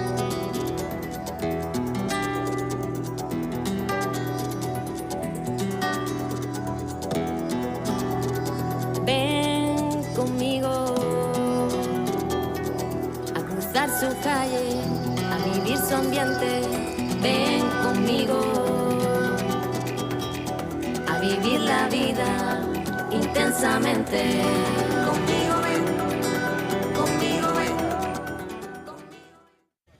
Hello, good evening. Welcome back to Kartama. It's great to have your company, Kartama Oval on the Costa del Sol. Well, the sun is down and I can tell you what, the lights are on. We're ready to go. It's the last group match here in Group A. It's come around real quick, hasn't it? Match 10 is on the way. Well, one team's still very alive in the competition. One is a bit of a ghost, but they have one more match to make an impression. It's Darmstadt CC from Germany taking on the Talent Stallions from Estonia in match 10. A little bit earlier, Rob Kemming had the two captains. Let's see what happened at the coin toss. You're cool. Hey, hits is cool. Ooh, it's a roll. It is hits. Yeah, we're going to bat first. So it is the Estonians that win the toss. Saifa Rahman decides he wants to have a bat, and why not? I mean, he has been a real colossus in this series for the Stallions. 50 or 14 balls in that last game that they played. And he had some help as well, a couple of 30s in the middle order. But ultimately, you know, their bowling, I think, has let them down a lot in this tournament. They were chasing too many. And so I think 287 runs in that match 8 against Indies from Guernsey. But they want to certainly go out with a bang. Look, Darmstadt CC, they're kind of still in the box seat for that double chance. With a win, they'd kind of go to the top spot. I think that's how it's going to work. The second spot, though, could be up for grabs. It'll go to net run rate if they lose. But I think the Germans, they're not planning on losing this. They want to make it 0-4 for the Stallions and take a win going into that double chance game tomorrow. So all to play for here. Last chance to have a look at the Estonians. And I know they really, really want to leave Spain with a victory. Let's see what happens as we go to Rico Full to start match number 10. I don't know what's going on there, but I know what's going on here. I'm loving this part of the night, and I'm loving this action shot from our partner Spring Productions, as it shows you all the activity happening there before the start of the match. The sunset, the lights are on, and well, soon we'll be in pitch darkness. Looking forward to this contest. Look, we know that Talent Stallions, that they're not going to play no further part in the tournament after today. They can't make it into final stage tomorrow, but I've liked what they've done today. Both these teams haven't had a win today. We saw that Damstard, they thought they had the upper hand over Byron, but Byron, as we've seen here already against Hornchurch, they're a good team, the champions from Greece, and they attacked Damstard all the way to the end and knocked the runs off when they were chasing 144 for victory. And then the Stallions against the Independents, they made a good chase of the 158 required. They got to 130. This one, the bat versus ball wall, is saying 116 to 97 in favour of Damstard. The issue that's been, you can see the issue, average runs for and against in favour for Darmstadt, 133 to 109, but negative in terms of the Stallions, 114 to 144. That's where it's been going wrong. But look, I'm liking the positive move from Safiur Rahman. What a player he is as well. Winning the toss and saying, you know what, it's a last outing out there. We want to have a bat first. I'm liking that.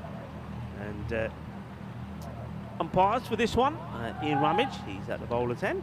Lucas Patel at square leg. Sharon Peters will be at square to get ready to go. And it will be a man that I really liked the look of the other day. What a knock it was when he scored those 80 runs. But, that's Abbas. He's a good player. Can he get going in this one? And he's going to need some good support from his captain, Safi Rahman. It's going to be at the non-strikers end. So here we go. Ready for the battle of bat versus ball for the last time on day 2 of Group A. And finals day for the group coming up tomorrow. Here's the first one from Khan. Push and run. Well, it's going to have to be quick. In comes the throw. And well backed up. Good bit of cricket all round. Liking it. And the cricket today has been sensational. And so have you, wherever you've been watching from around the globe. Thank you to everybody being involved in the chat. It's been absolutely fantastic. A lot of chat going on there. And hope you've enjoyed the entertainment, and certainly there's been some entertainment. The European Cricket Network providing you with the finest and most entertaining form of cricket you will ever see. Cricketainment, that's what we call it, and that's what we deliver. And the action has been scintillating here today at the Cardamom Oval. Abbas pushes and gets off the mark. And now it's time for the captain, the left-hander. He stands tall and he hits big. Khan down the leg side, and this one is going to go all the way. Maybe it's being chased, and oh, they made a total mashup of this. Well, it will be a minimal 5 wides, and I don't quite know what Umar Khan is doing here. First of all, he doesn't want to stop it, he doesn't want to get down, and then like in the bit here, when the ball goes past the boundary, he then does the flip back. Look, oh, this is just, well, I saw Maximo playing a bit of, I think it was football in his introduction. Well, I think Maximo and Umar Khan could have a good contest together. Good comeback, good areas.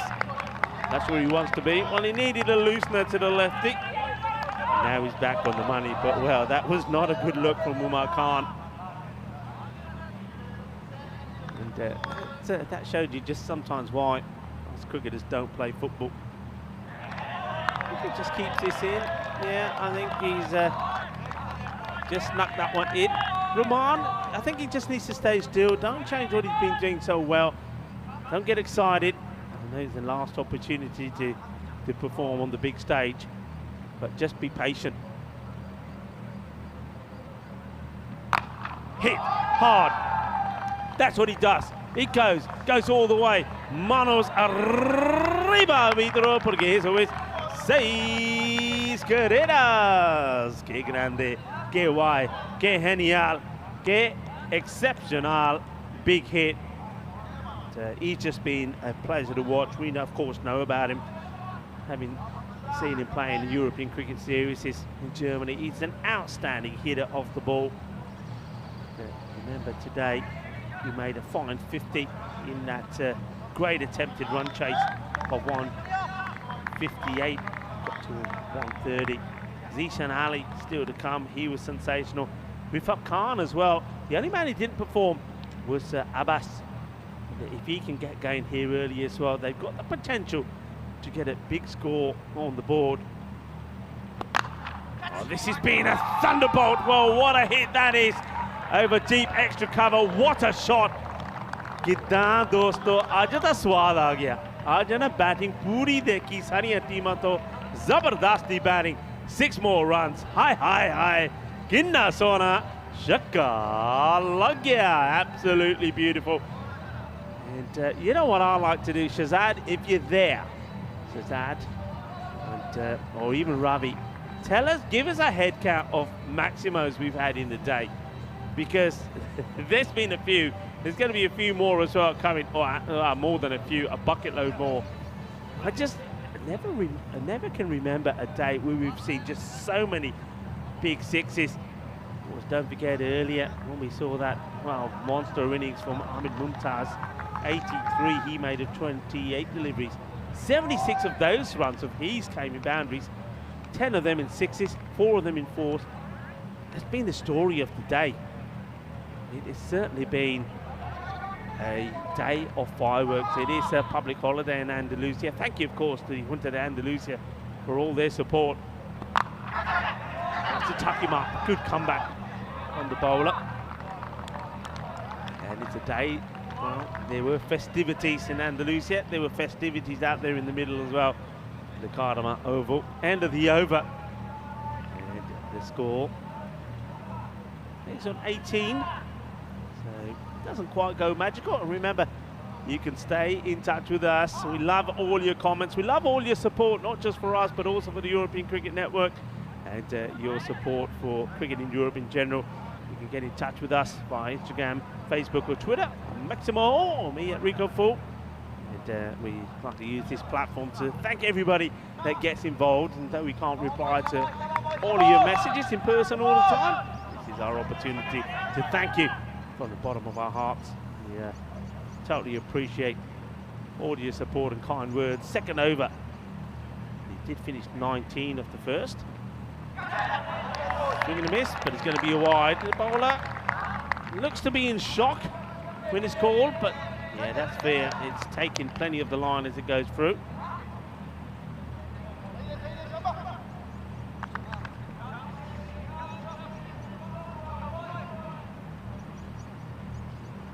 Put on Niazi. In the air, shot to catch it, and you get the wicket. And well, Niazi, he's sending some more love our way. There's a man who looks like he's set to be taking a tour of people around the Sierra Nevada. He's involved in the catch, and it's our man Solomon once more, Stefan Solomon. And that is the end. Looking captain, look, he's given us plenty of highlights. And Rahman, look, he carves this, tries to find the boundary, but finds the hands of Solomon. That's a really good catch from Stefan Solomon. And there's a little bit of love there from the bowler. And I'm liking that from Shafiqullah Niazi. He's sending some love your way. One man who's not very happy about it and very disappointed, Safiur Rahman. But you know what? He'll be remembered for his performances in this Group A. And he'll be remembered for the way that he's led his team as well. But disappointment for the captain, but an opportunity maybe for the next batter, and it will be Rafiq Khan. This guy certainly did blast the ball about a little bit. Niazi gets a wicket. And well, before this, the next delivery, find time to quickly introduce back in the commentary box, Mr. Maximo. We're back. Maybe Saifur Rahman, who finishes his batting at least at this ECL 23 with a bit of a whimper. Fortunate, isn't it? 13 off 6. They needed more out of the skipper. That's the way it goes. Hey, I was just crunching some numbers, okay? Tell me. So let's say, for example, that Germany don't win. They can still hold on to second spot, but they can't lose by more than like 13 or 14 runs. So it's actually not that much. Up in the air, and this is going to be over the infield. Should pull this back, should get a couple, and do. There, good running as well. Yeah, so isn't that interesting? I mean, the first thing is, they won't plan on losing. I'll tell you that much. They won't plan on losing to the Stallions. But the Stallions, you know, something about teams with nothing to fear. They know they're going home. They want to take some points away from this. We saw them certainly with the bat crunching them earlier. It wasn't just Saifur Rahman either, although he made a very good half century. So yeah, that's the equation as I've got it.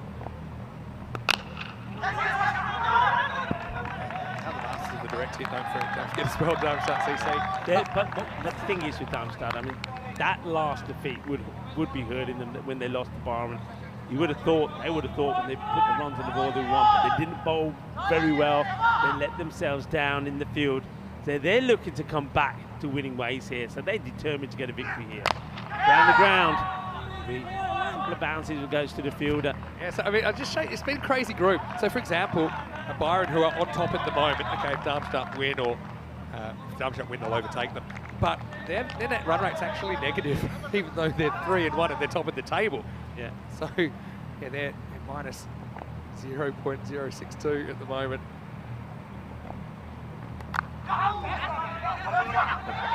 An opportunity to get it right, send him back. They did make eye contact, said, yeah, they didn't know Bapa's jar. He does, makes it back. And that's not a bad over. It's a very good over. Niazi gets a wicket. And the 6 runs come off it, and he picks up that wicket as well. So 25 for 1. End of the 2 overs. It gives a chance to look at the standings. So see, this is where it sits. So if Darmstadt don't win, they remain on 4 points, but so Independence, so Hornchurch. But if they were to lose by, say, more than 15 runs or so, then their net run rate would take a hit. Remember, there's only 4 games, so each game actually affects your run rate a lot more at this stage than when we have 8 kind of or more group matches. So about 15 runs the magic number. So there'll kind of be 2 numbers in the second innings. The more important one, I think, is to make sure you secure that double chance, which is crucial. And well done, Byron. 3-1, despite getting a pasting 24 hours ago. Shows you how quick things can turn around. Second over, Mansour to bowl. First over went for 19. Hey, I want to say a quick hello to Marco Vike, who's watching. He's a very proud talent hippo, and he's in the chat right now. Very good homegrown player in Estonia. Marco, great to see you. We'd love to see you on the network again soon. We've got to get back to Estonia. Visit my place. I'm loving the mics around the ground and picking up all the voices and all the screams and all the woos and the woos. Just really adds to the excitement.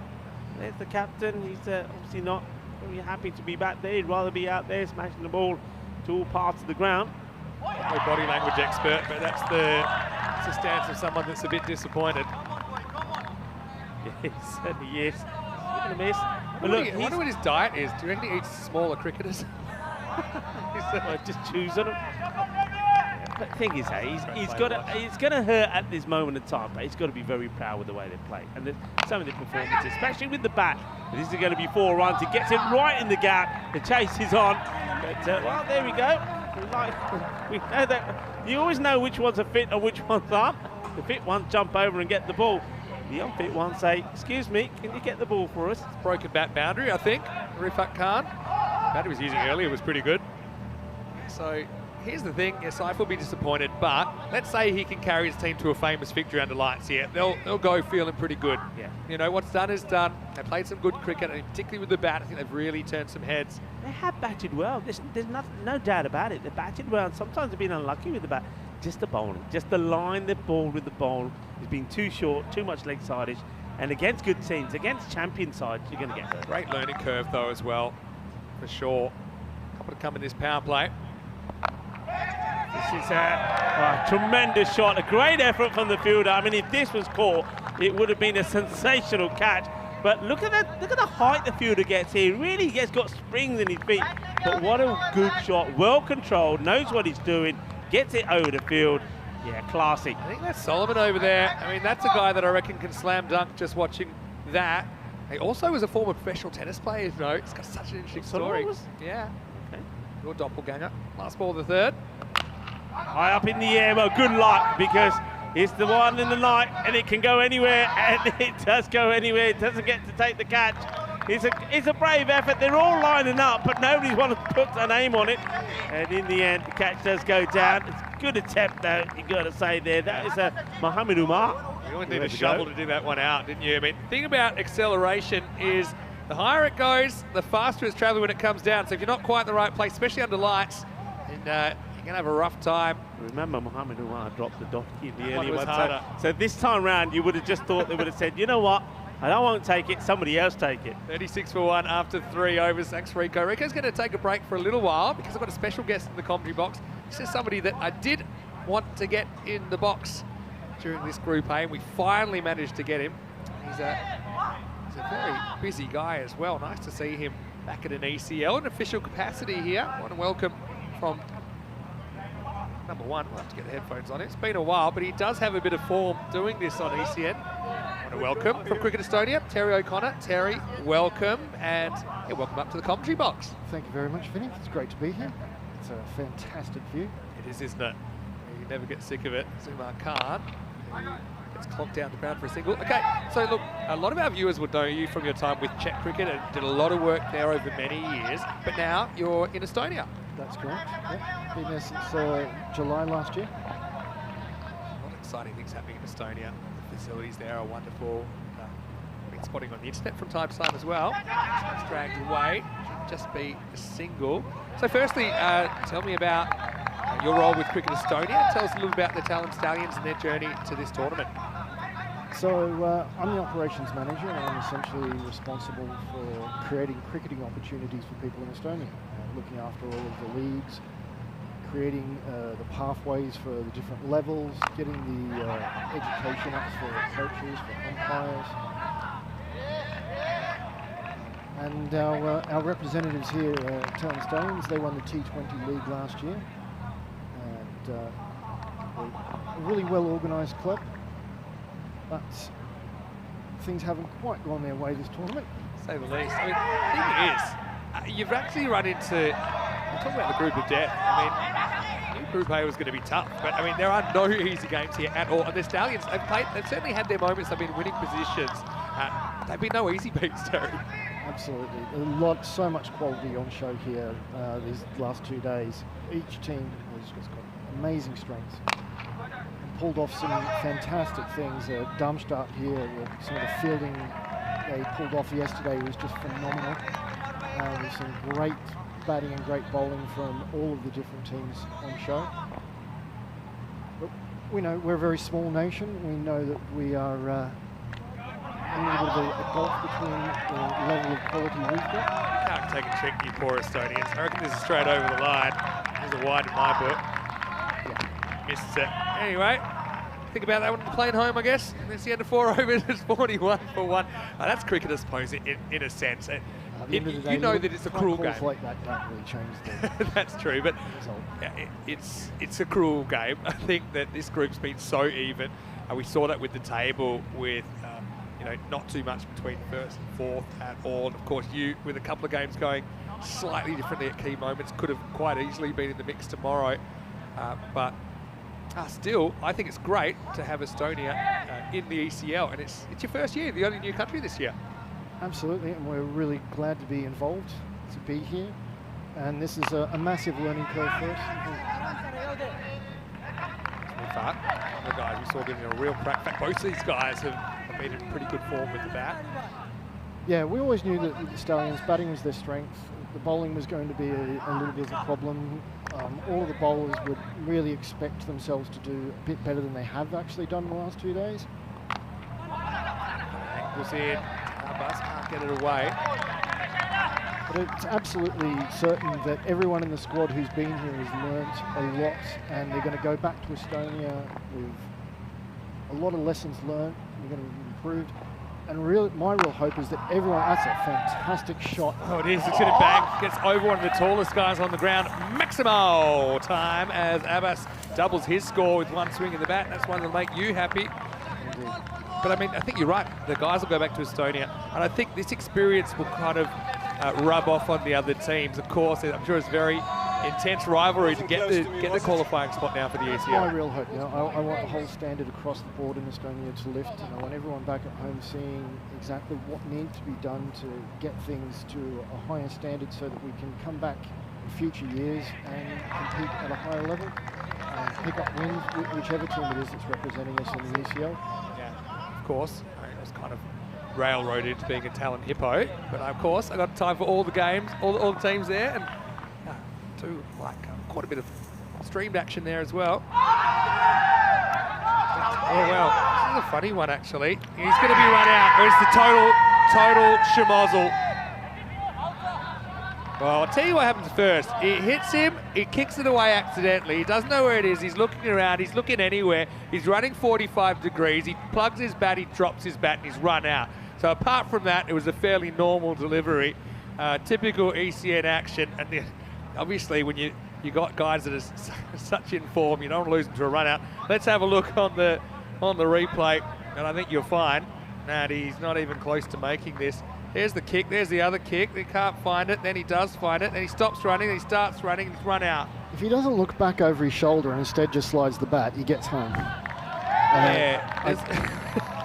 Well, I hate to say it. When you're 3 yards out from the crease, you can't be looking back over your shoulder to see what's going on behind you. My coach used to say coasters belong on coffee tables, and Abbas is too good to get out that way.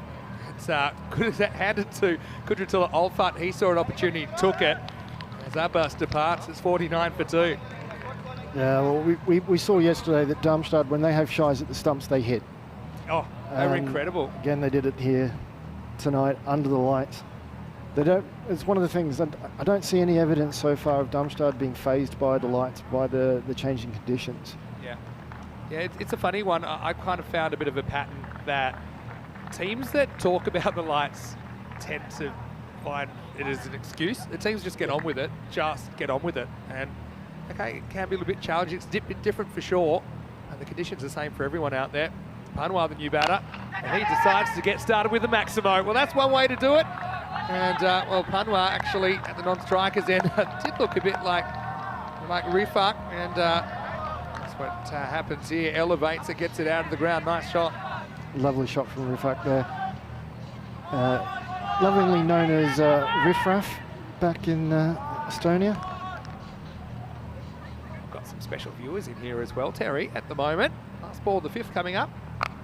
This is off the hip. This is going to be another boundary. So, well, he loses his partner, but he doesn't spend any time grieving. Riff-raff turns around the corner.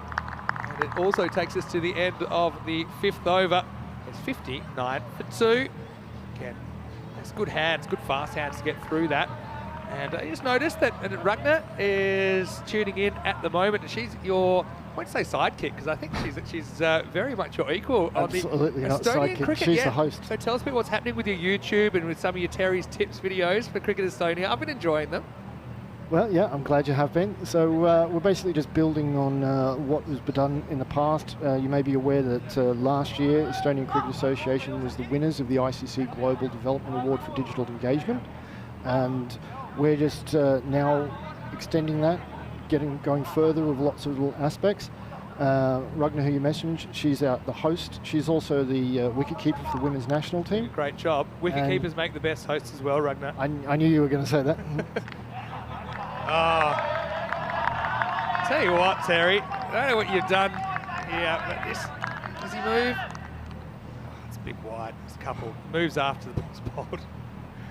Anyway. I've got my Estonian hat on, but I don't think we're getting the calls here, really. Really? Anyway, you'll get something here. They might get 2 on the fumble.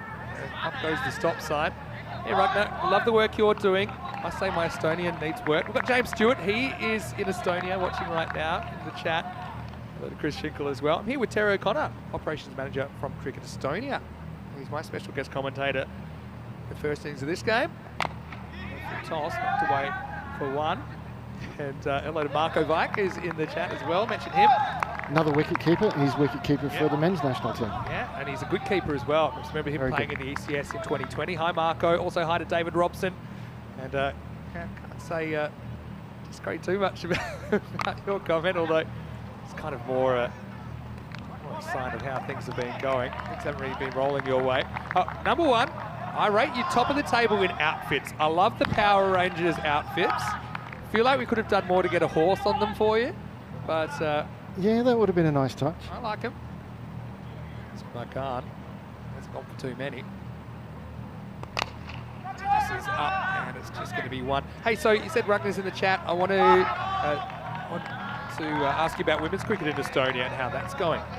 Women's cricket in Estonia is very, very good. It was actually extremely strong about 10 years ago. The women's team used to travel around Europe, play against the Netherlands, against Germany, Belgium, Jersey, Gibraltar. There you go. Oh, it's called. So you've done well. It's gone down the leg side and it kind of nutmegs the keeper. So Umar said he's been good, but he loses the handle on this one. Is that the infamous Minimo?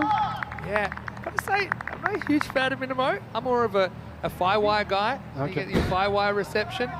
But yeah, we'll leave the Minimos to Rico then. Yeah, Minimo. I used to call it, the reason is, sometimes I'd call it Minimo Maximo, like if he hits the rope on the full. Yeah. I'm open-minded. So. Yeah, the women's team, a little bit of a pause for a couple of years. COVID put the brakes on things, but up again, going really, really well.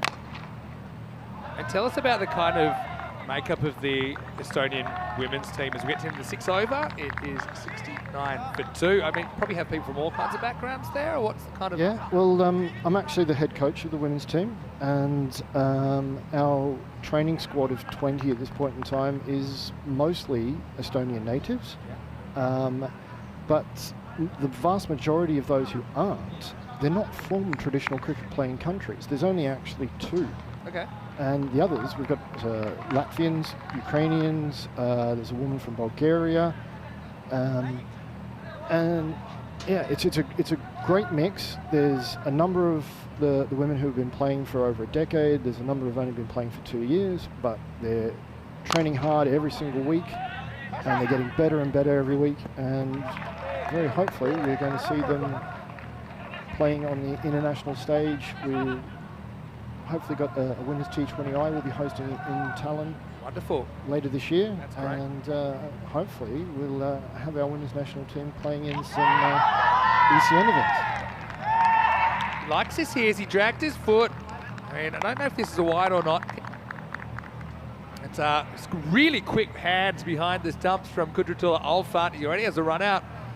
It's just a matter of it. He looks like he's ready to go, doesn't he? He must have dragged his foot. Didn't really see it in the air, but the replay will tell the story. They've gone upstairs on this one. Again, I don't know if you got the call. I feel like this is a big wide. Let's have a look. Oh, I think he could be in trouble. Let's have a look at this. Again, it's really close. Let's try and get the exact moment. I think it's just gone. Oh, yeah, for me, and it's tough. A bit pixelated being Given it on the field. And it's out. So it's going to be a wicket. Tell you what, smart keeping. I mean, Ragnano, you're probably not happy with the dismissal, but you've got to admire the keeping there of Kudratullah Olphar. It's a big wide. Don't know if it got called. So put that with the rest. That's 3 wides we haven't gotten so far this But who's counting, Terry, at this stage? Smart keeping it. You can see it's just a fraction up. Didn't land. Bails were off. So a disappointment for Rifat Khan. But he has to go in at 70 for 3. It's a shame. Rifat was doing really, really well. But there's still some more batters in the lineup. New man to the crease is another one who can hit the boundaries. Yeah, well, he might need to. Don't think I'm tracking that badly. At 11s at the moment. Borderline. Probably do one of these. Zishan wanted another wide there. Yeah, I mean, again, it's got to be completely inside the line. Don't think that is.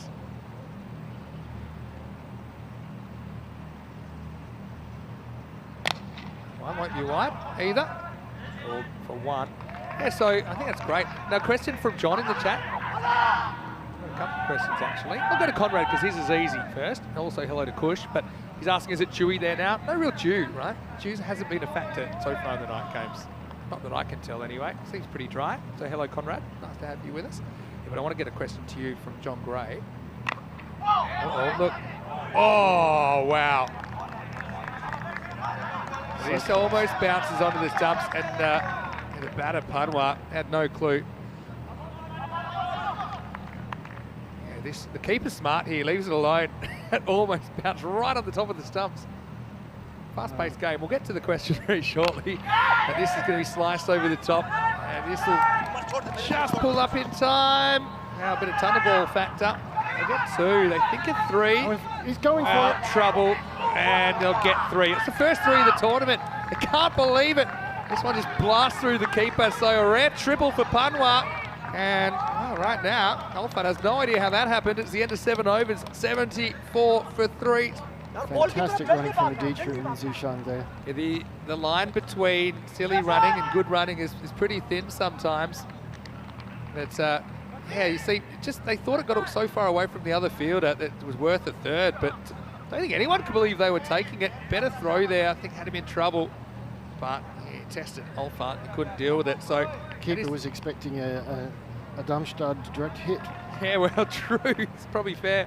Unfortunately, you're not going to make the top 4 at this stage, but we do have finals day in Group A tomorrow. Hopefully the guys can come down and catch the final. It's always great. I know you've seen a few finals down here. So we start with the eliminated 3rd versus 4th. First versus 2nd, we only know that Byron's in there. We can't really confirm the other team in that qualifier yet. And then, of course, we have the afternoon games. So Stephen Solomon, who got called a bit of a Rico look-alike earlier. I think that's good for Rico. That's what he's called a wide.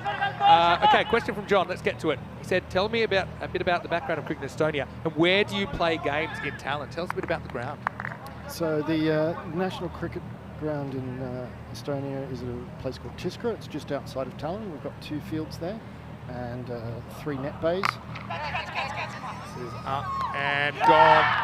I'll come back to that. Panwa holds out. Well, no good deed goes unpunished. He hustled through to get the 3, but now Solomon breaks through.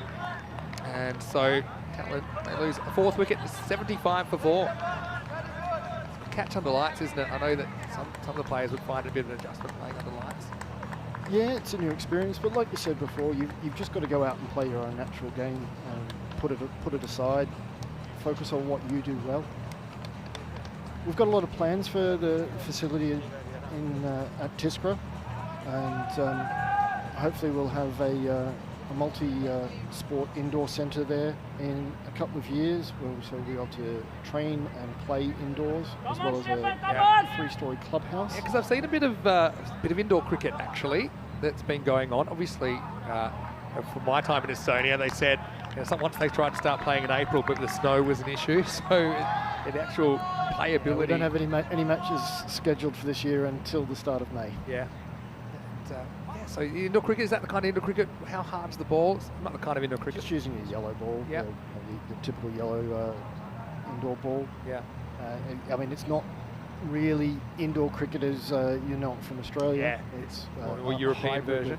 Playing inside a hall. Yeah. But it's something to keep active, to keep the skills going over the winter months. Quite legitimately, we've basically got 7 months of the year where we can't play outside. So it makes life really difficult. This one almost carries to the field, who knocks it down. So it says Krishan, he's off the mark immediately. Okay, tell us a little bit about the qualification criteria for ECL then. So the domestic season will come up. You said it starts in May, runs through to August or? Well, the T20 league happens first, and so that's May, June, and first week of July. Okay. So we'll know who is our T20 champions for 2023, and who will be the ECL representatives next year, first week of July. Wow. Okay. Cool. Then we, in the rest of July, we have a bit of international cricket being played, and then August, September, down, does not get anywhere near that. 10, not so wide, probably owed a couple, I won't get it for that one. And yeah, so in August and September, we'll have both a men's 40 over competition and a men's T10 competition running through those 2 months. Get a contact this time, it'll get a boundary. Nice shot. As they need some runs, Ishan Ali certainly very capable of finding the boundary, gets a bit of width and puts it away. Nice batting, picks the gap. Okay, so you're saying that the domestic T20 winner gets the ECL spot, is that right? Yeah. Cool, so we know that. The T20 competition is our premier competition, that's the pinnacle. That's kind of the way it's going as well, of course, with T20 internationals all being recognised. That's kind of format that's been...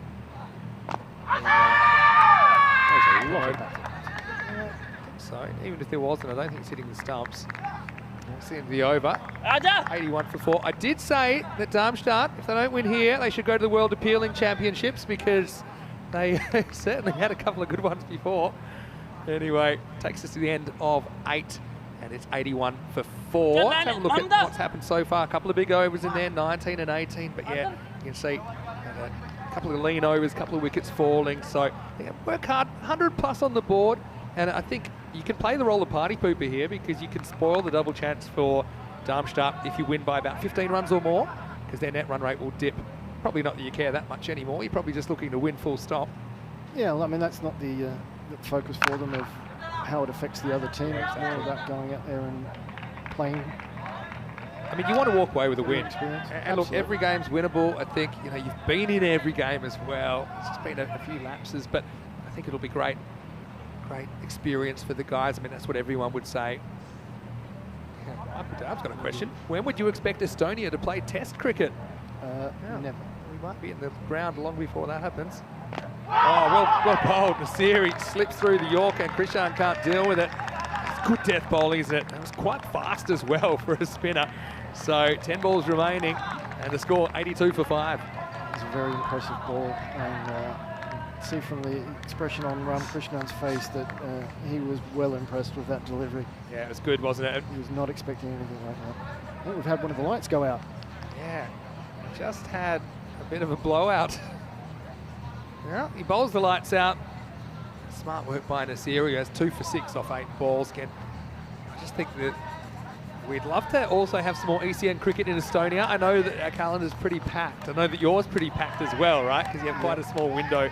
But yeah, I really hope that we can get there for some ECS cricket before too long, because we had a great time there. Just had the weekend series. No Stu Hook will probably retire because he's got an ECN average of 228, and he probably doesn't want to risk that. But yeah, Mr. Muscles, hello if you're watching.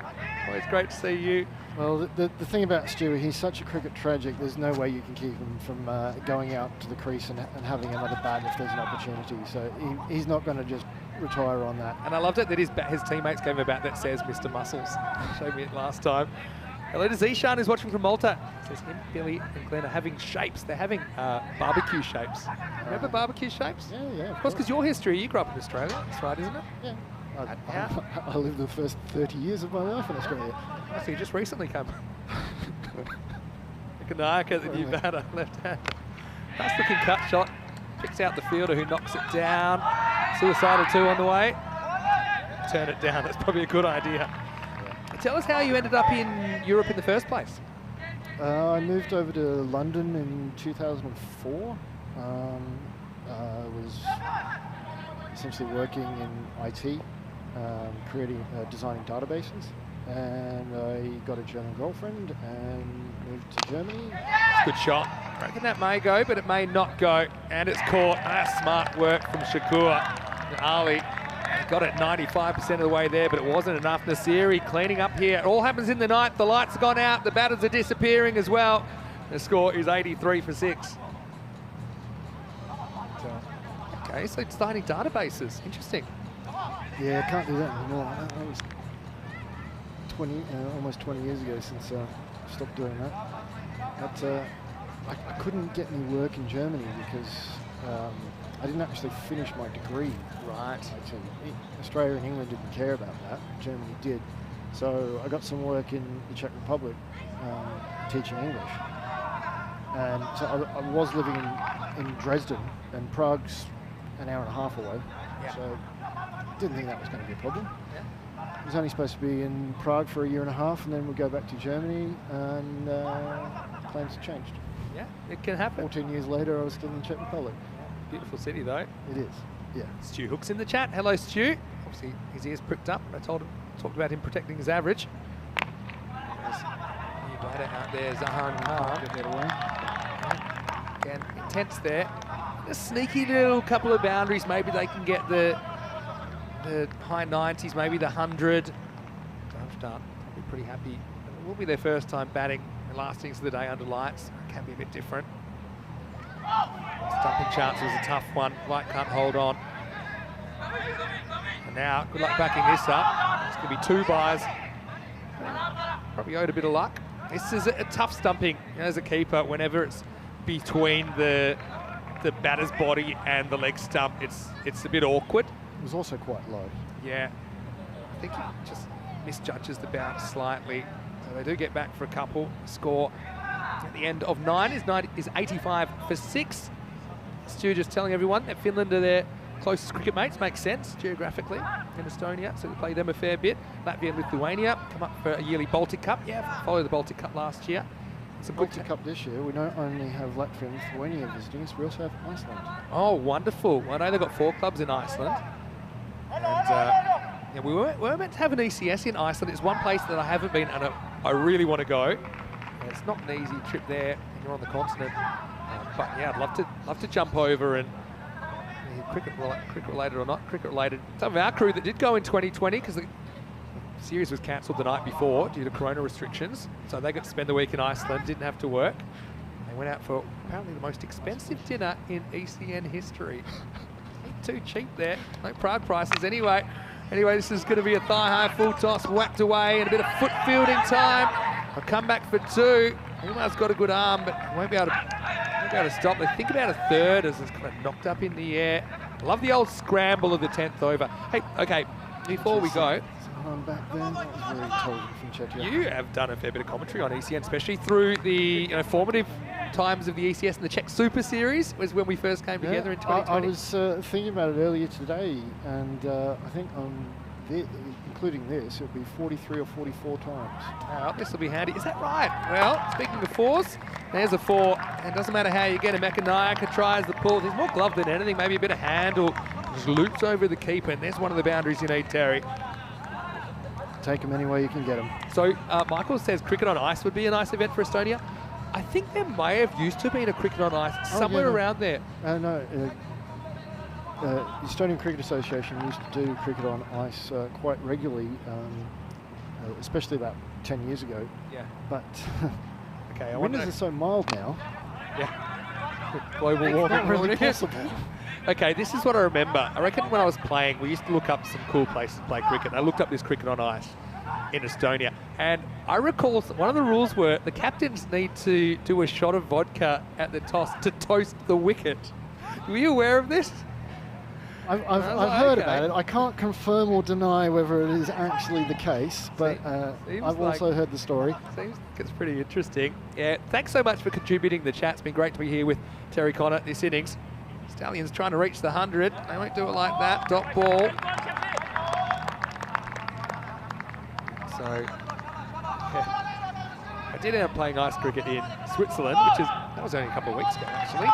That's a very famous one. It's been going back for 35 years now. It's a special place in ECN's history. It's the kind of test tournament for the ECN. We did that back in 2019.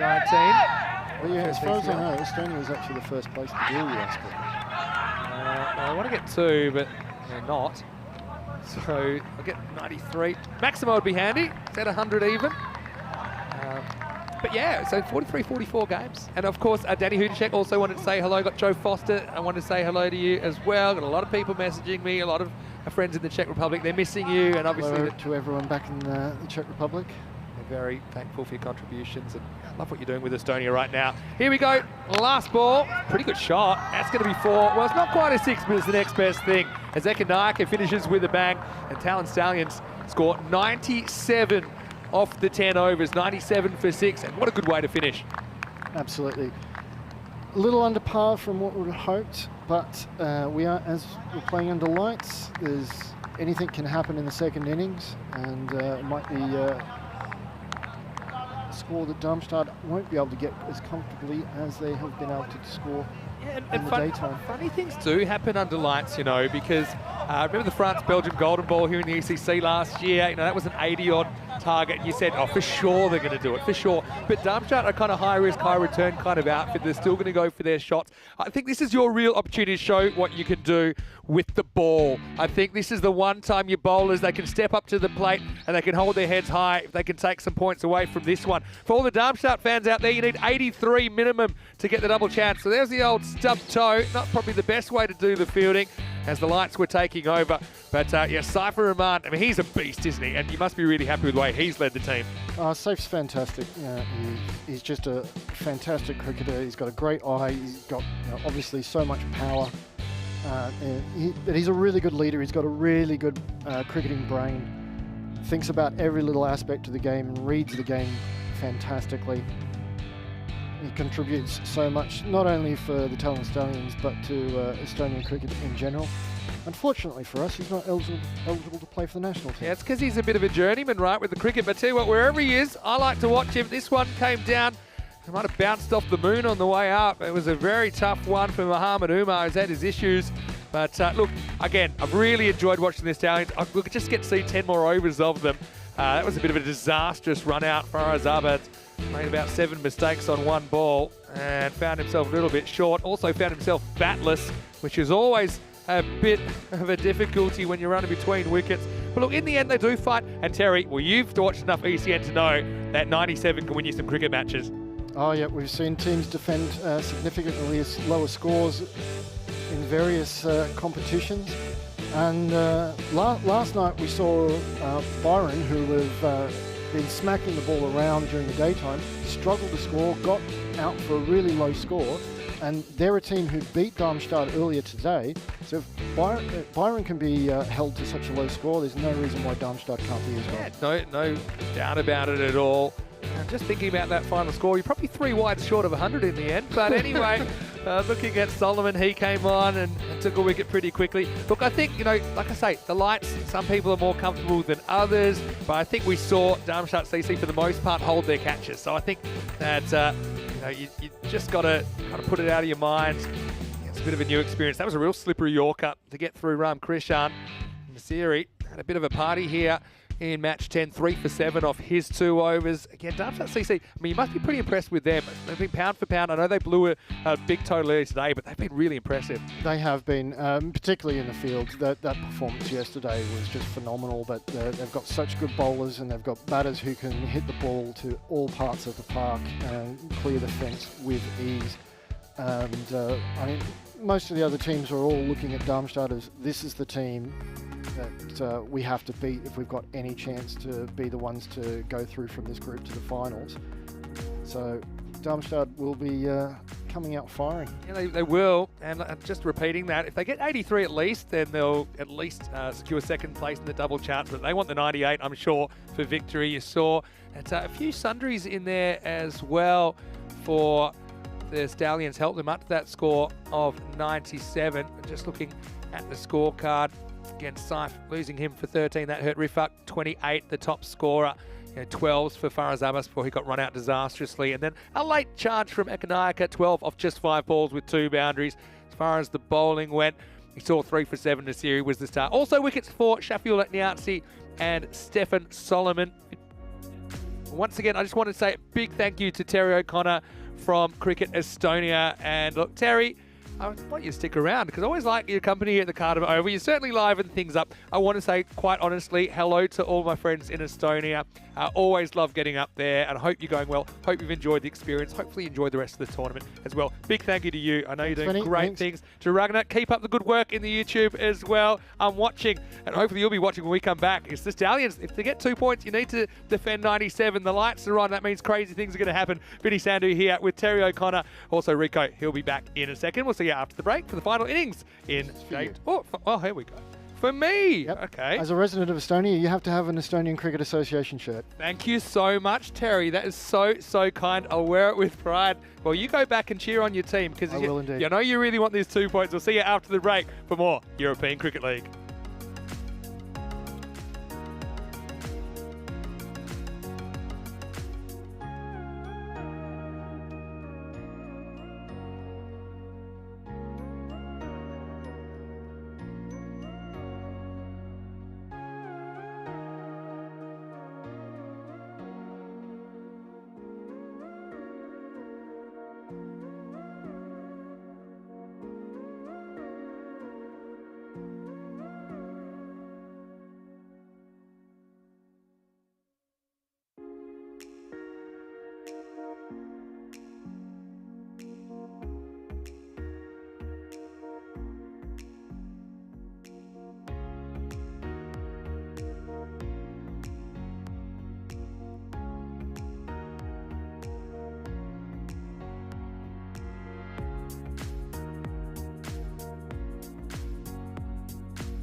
The European Cricket League is brought to you by HCL Software, Dream 11, and Andalusia European Region for Sport.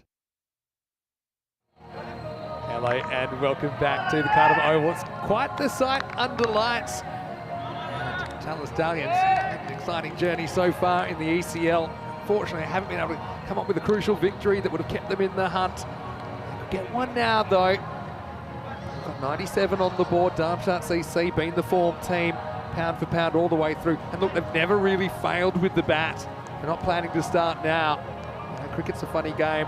98's the target after the Stallions scored 97 for 6 off their 10 overs. To get the double chance though, Germany could lose as long as they score at least 83.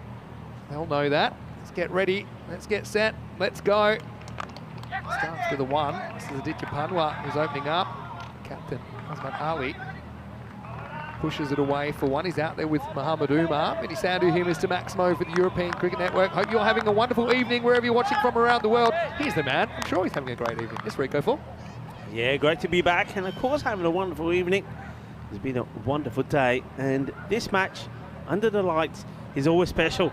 Always delivers us something, doesn't it? Well, yesterday, the first one in the night delivered us a hat-trick. Well, what are we going to see here today? That hat-trick, of course, belonged to William Peatfield, who had a smashing day yesterday. Took 8 wickets in total. Be some happy Estonians if they get a hat-trick in this innings. Here's Panwa. That's not a bad delivery, but the keeper, he's standing up, just not able to take that cleanly. It does a bit, right? I think it actually comes back off the pitch, and so when you're up to the stumps, you don't have that much time to react. As far as Abbas had a bit of a calamity in the first innings where he got hit with the ball, kicked the ball away, stopped running, started running, stopped running, dropped his bat, got run out of a direct hit. I'll be hoping that he can do something with the gloves. He needs something quite special, I think, to defend this total. James Stewart, it's good to be back, and this is a nice shot. And that's why it's good to be back, because we've seen plenty of that. But Vinny, I don't know if our stats machines have got back to us about the number of 60 today, but I reckon it's been a mammoth day for sixes. I'll give you an update of sixes today. Give me a second. All right, I'll let you work on it. Last games of the group stage, I'm always swimming in numbers. Yeah. That's what I'm working on at the moment. But that's a glorious shot. Just gets into position, and the captain, and I think he wants to perform here. It certainly does, and he would have been disappointed, Azman Ali. You can see the frustration in him in the field in the last match when they lost to Byron. I mean, it's a fantastic run chase, but Damstard, they didn't bowl well, they didn't field well, so he's looking to make amends. That was a cracking shot. Panwa once more. Oh, this is a good delivery. This is a good seed. Gets this one to move away late. They're asking a question here. I wonder if they probably will go upstairs to have a look. But, first of all, keep an eye on the keeper's glove. See if he takes this without going forward. He's all right. Didn't seem like he snatched to me. It's okay. He's waiting. I think there was like a microsecond, but he missed the window. He missed the window. I like where he's going with it, but yeah, just didn't work out. Absolutely, but not out. Good delivery there from Panwa. Oh, this is out. This is out, and he knows it. He knows it. This is out with Mohamed Umar. Well, look at this. You know when you know you're having a bad day, and when you know what's going to happen. You know it, you don't want it, but you know it, and you're thinking, how can I survive this? Well, you can't. Panwa, well, I told you, special things happen in the night, and they happen Panwa. Well, he doesn't field it clean. He gets some fingers on it. The ball goes back and hits the stumps, and, well, the big, hard-hitting Mohamed Umar will be run out for 0. Mohamed Umar just needs to go back to the Sunset Beach Club, put his head on the pillow, go to sleep, and forget today ever happened. You can see it's basically a misfield. He tries to field it, not even trying anything like that. And Umar, he knows he's a goner. But it's been that kind of a day. Stallions need a bit of luck. They get it. It's a big man that has to go. He goes for a duck. It's 8 for 1. Yeah, I mean, goes for a duck, just faced the one ball. And it's a horrible feeling, and I know a lot of people have probably experienced that once or twice in your career. There's nothing you can do about it. It's just one of those, and you can see he was holding his heads and all sorts before he walked back. Good delivery for Panwa. It's been much better. Look, one of the things we've been saying about the Stallions is they've done a lot of things right. They've done a lot of things right. They've batted really well in the field. They make some good stops. They fight. They throw themselves around. The passion is there, but they haven't bowled well. That's the sort of line they haven't been bowling, and you can see the success and the reward straight away.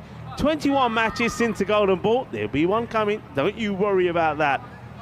Maximo count today. Yeah.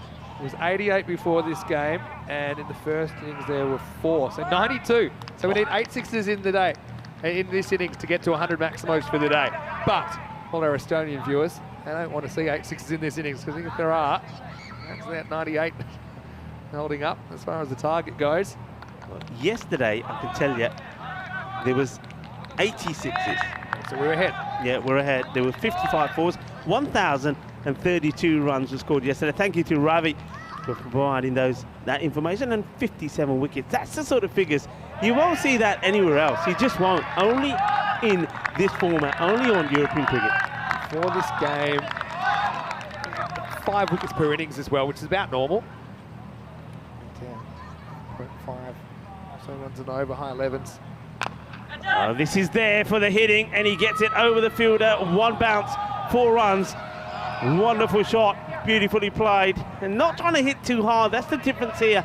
And Abdul Shakur, now this guy certainly did explode when we saw them against Byron. I mean, once again, it was Mohamed Umar who wasn't able to get going in that match after having a sensational day yesterday. But Abdul Shakur, 50, he scored of 19 deliveries. He was, as they say here in Spain, una máquina in that last match. Can he do the same here? Starts with a good shot. Short, and up in the air, chance, and it goes down. That's a big moment, a huge moment, and more disappointment for the captain. Gets the opportunity, puts the catch down. Shakur is not a guy you want to drop. Difference between the two teams at the moment. I mean, Darmstadt CC caught pretty much everything that came away. I think there's one real kind of ball that came from the clouds that Umar, of all people, couldn't quite manage, but it's a big moment, isn't it? Can't afford to give too many chances to these German top order batters. Yeah, it was an opportunity. And he's going to go through now in between the umpire and the stumps, coming round the wicket. Change of an approach. Oh, well, get the throw in, he's in trouble. In comes the throw. Very confident he's going to make his ground back. There's the batter there. Abdul Shakur already survived once. Big hello as well to Kitty, who's there. Hello to Kush as well. He's watching from Estonia. Dave Robson, likewise. Andrew Hogan, hello to you. And goodbye to ball, because that one's disappearing. And I think it might be time for a new one. That's in the jungle, in the deep, dark pits of the jungle as well. Maximo time. Well, with hitting like that, maybe we will still see 100 Maximos here on day 2. Azman Ali is not in the mood to throw this match away. He wants it. That's a big hit. And it's that time of night as well. Not only do the lights come out, well, you know, when it gets dark, all the creepy crawlies and the animals come out. Hey, you know what the news is here? Wild boars, the last couple of days, 2 have been... Really? Yeah, around this area. And you know why? Because they keep coming and digging up the pitch. Oh, really? So... someone will have a feast. So you know what you're having for lunch and dinner tomorrow. And, yeah. So there's a few of them around. Sunset Beach Hotel. I have that update from the Dave buffet Cooper, going. the groundsman. Wide ball, goes chasing for it. So he's going to be filthy with this. Most of the country of Estonia, because these are the kind of ones we saw missed in the first innings. Anyway, it's a good call. 2 wrongs don't make a right. Good to see them get that one right. Question is here. Well bowled, that's a better delivery. I'm liking this. He's changing the angle, but he's getting the ball in the right places. I don't mind getting the odd one too wide. That's better than the full tosses they've been bowling. Let's hope they don't go down that route. Let's see if they can stop bowling what we're calling it. Well, that's a cracking shot. Beautiful shot. He gets a couple of chances at it, misses out on a couple, but this time round he rocks back, gets on top of it, cuts it away. Good shot. And the captain looking good. End of the over. And the score moves to 25. So it's a good shot being played. Yeah, let's see if they can avoid the 7-up, as we're calling them. Yeah, the 7-up, I know what you mean. No balls that go for 7. So basically, if Darmstadt CC win this, they're top of the table. If they lose but they get at least 83, they'll be second. If they lose, they get less than 83, then actually Independent CC from Guernsey will overtake them in second. So all the Guernsey people at home, all the supporters, they'll be hoping there can be a dramatic collapse. It would have to be pretty dramatic. We certainly haven't seen anything so far to suggest the Germans wouldn't continue just bashing their way to the target. Anyway, Panwa bowled a pretty good first over, comes back to bowl out here in the third. Well bowled, Panwa. I've liked the ways he seems to have changed his approach slightly. He's not trying to bowl too fast, not trying to bang it in. He's learned, and this is what we said. Playing better, good standard of cricket, good players will learn and adapt, and Panwa seems to have done that. Not trying to bowl as fast, just getting the ball up in the block. Location, location, location. Goes for this one. I don't think it was quite there. I don't think we're short enough. Misses out when it does the captain. Yeah, it wasn't really short enough to pull. Sometimes they're good at that. So no one back on the leg side, square of the wicket. So that's why I think he looks for it. But a deep point they've got along on at the moment. Last over the power play as well.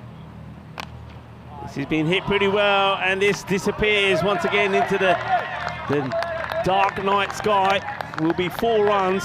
Just bounces short of the boundary, I think. But unlike in the way he plays this, gets his feet into good position, hits it up and over. A good shot to play in the power play when you know that the fielders are inside a 30-yard circle. Exactly right. So Panwa gets a little bit of width, I suppose. Not terrible work. See these Germans got all the tricks, don't they? Oh, well, this is a classy little shot.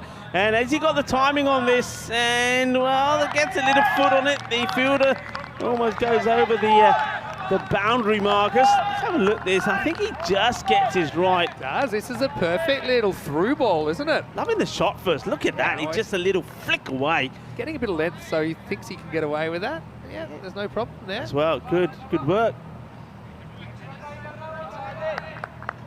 Ooh, he says, ooh, that was a big chase. Long way to go to not save the boundary, I suppose.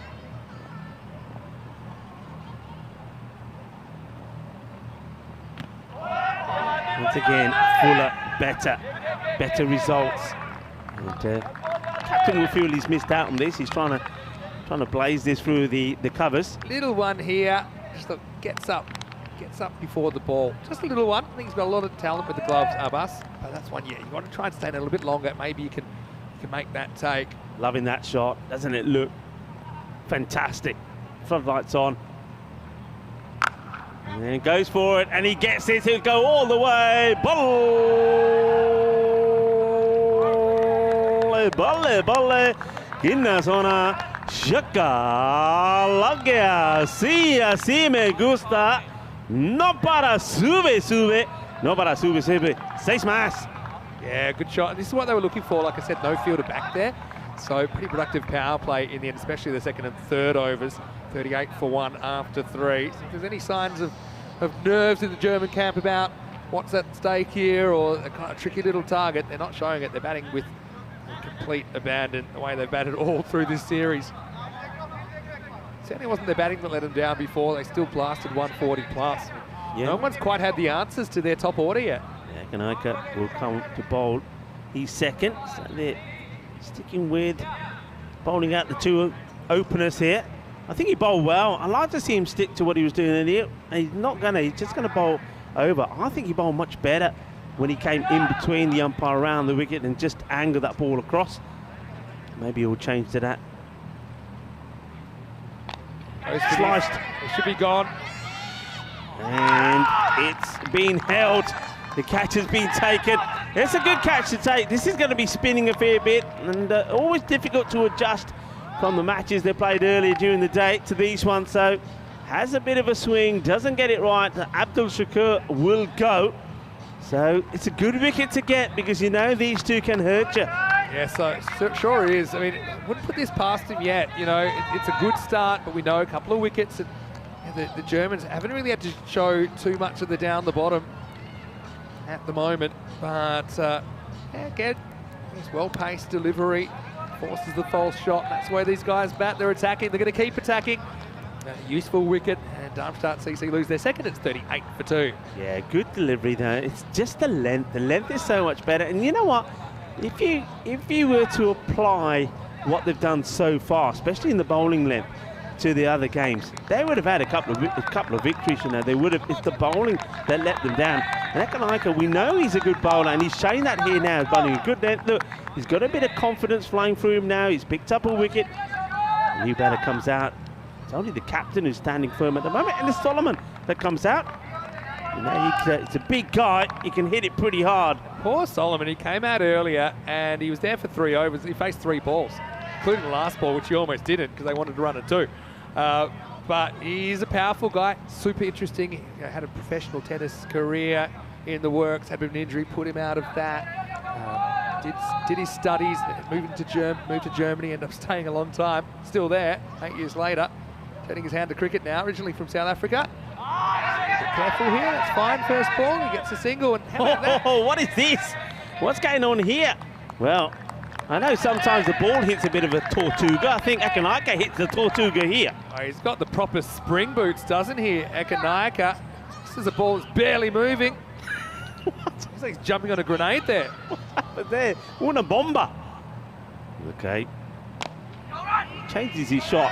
Looks like he was going to flick this on the onside, and then pushes it through into the covers, takes a single. Once again, hello to Andrew Hogan, of course. Be remiss of me not to say hello to Mrs. Hogan. Hopefully you're well. And he's saying good morning. You know why?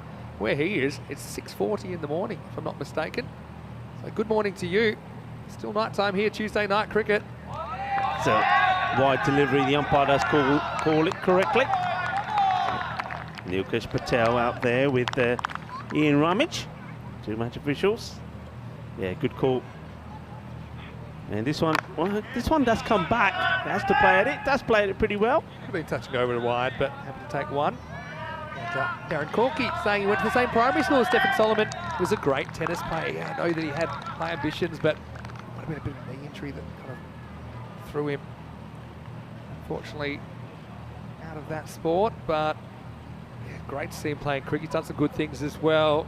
He was pretty good with the ball earlier. He's a bit of a triple threat, to be honest. He's a good kind of bit part player. He can excel in all 3 disciplines for the Germans. Oh, missed stumping. Missed opportunity here behind the stump from Abbas. And, well, that's a big let off. That's the wicket you want at the moment. And the captain, Ali, gets lucky. Yeah, I mean, it's the bounce that does him. And also, didn't really turn back. Does everybody. Sliced away, and this is what I like. You see, there's no shortage of passion, no shortage of desire. Can they pick up their first victory? Yeah, well, they play really well. 42 for 2 after 4. Yeah, it was a tough one. Whether the batter was out of his crease or not, you see, I think he is. It's a long way up, Vin. Watch, he's going for a walk in the park. Yeah, see, it's a rough one, really. The bounce made it tough for Abbas. But yeah, again, you want to win this game. Yeah, the kind of ones you want to hold on to. End of 42 for 2, but pretty entertaining. I mean, Azman Ali 30, but not a lot else at the moment for Darmstadt CC. Middle over is super important. They stick with spin. Zishan Ali going to bowl the next over. Yeah, Ali bowled really well. Oh, he doesn't start well. Well, this one is being blasted away. Boom. Shaka, lagya, arriba, manos arriba, arbitro, porque eso es 6 carreras. Now, I don't know if he was a good volleyer or not, Stephen Solomon. I'd say probably. And I don't know how long the cricket pitches are in Estonia, but we've seen so many full tosses from them in these 2 days, and a lot of them have ended up here. Yeah, I think that one he may just get away with. I mean, it's a good job he's a tall man, I suppose. It might be waist high to someone else. It was about knee high or lower to Solomon. He knew exactly what to do with it. Yeah, you can't bowl there. It's not a good start from Zishan. When we first saw him bowl, he only just got the 1 over in the very first match, and he bowled really well. Since then, he's been one of the key bowlers. But that's not where you want to be. Don't let the team down now. Everybody's bowled pretty well. This is another full toss, but it gets punched down the ground. A bit of power in it, well fielded by the captain. Rahman, no mistakes. Good batting. I tell you what, being a ball retriever in the last game of the day is a bit bit risky, especially if you are afraid of the dark, because they're still trying to find that ball at the top of that hill. I haven't found it. Come on. It's pretty brisk, 10 degrees currently. Telling you that it's a bit cold out there as well. Just drops the bat onto it. Shadow 2, will they go for it? Well, Suleiman starts to come and decides no. That's the right call. I think this partnership's pretty important. And, Ali has been losing partners at the other end. He's hoping that Stefan Suleiman can stay there with him. Well, David Robson, watching from Estonia, said he was hoping for 10 overs without a full toss. Well, hopefully you don't have too many more. This is out. So I think the rate that they need to be at about just under 9. So if they can pick up a boundary, an innings and a few singles, that keeps them where they want to be. So you can see that's why they're not turning down any singles. Quite happy really to stroke the ball around. Would you be a bit more attacking with the field here? It's hard. They're bashing it. It's down to the bowlers. I mean, setting the field can only do so much. If they execute, then they can hopefully restrict the boundaries, maybe create some chances.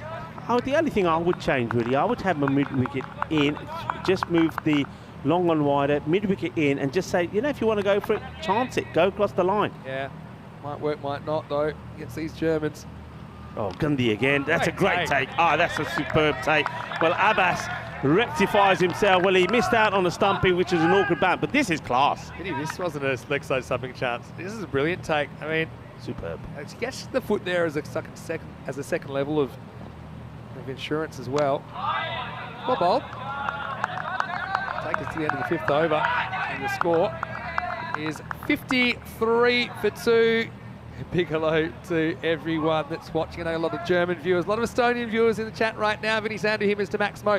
Tuesday night cricket live, or Wednesday early morning cricket, depending on where you are in the world. If you're in the kind of Eastern Hemisphere, if you're in the US, still pretty reasonable time of the day, but great to have us with you. And of course, tomorrow's really exciting. It's our first finals day of ECL 23. That's just what I love about this concept. Every week, 2 finals day. It's crazy. It is such a quick turnaround, and it actually makes the group matches even more exciting, doesn't it? Because yeah, we can't like kind of have people in their spots and drifting. It seems like every match people are changing positions. Yeah, and what it does show is that no matter how good you are, you can't afford to have a bad day. You have a bad day, it could be the curtains. Hornchurch looks like they're going to finish 4th, the English team. I know. Finished 4th out of 5.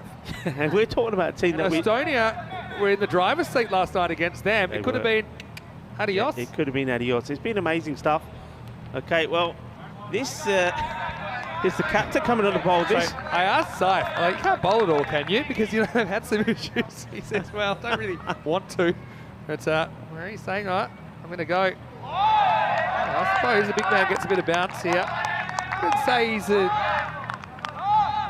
natural bowler, Saifur Rahman, but he's stepping up at a time where his team needs someone. And he's having a go. He wants a bit of a highlight, maybe. It could be a highlight, but not if he bowls it there, because the only thing that's going to happen is the ball is going to disappear into the overgrowth, the grizzly jungle.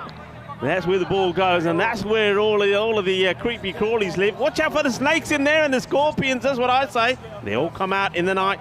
I know it's a while since they cloned Dolly the sheep. If they could clone Saifur Rahman and he could bowl to himself, it could be some carnage as well, but you know, credit to him, just gets a little bit short on that occasion. Yeah, and I think David making a good point in the chat saying they haven't really been able to prepare with real cricket balls because they've been training indoors, so maybe that's something to do with the fact they can't quite get their length right. That's an interesting observation. Battle of the captains here. Credit to Saif. Got a couple past the bat. He gets one through there. He's got a smile, he's liking that one. He's got a smile on his face. All right, he's an all-rounder, I've decided. Ali, he's got no patience. He wants to bang this. Oh, he misses out. He's trying to hit too hard here. I mean, there's a big gap there. Get it past point.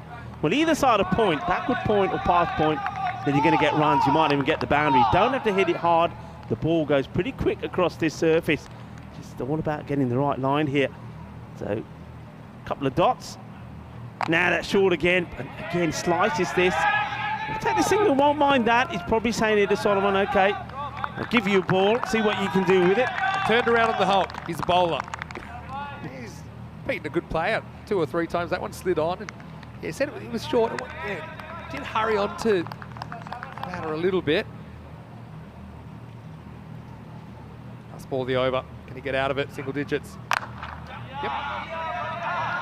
So I'm quite happy just to sort of punch this out into the covers. Slight misfield, but backing each other up. It's a single, end of the over. Score moves to 62 for 2.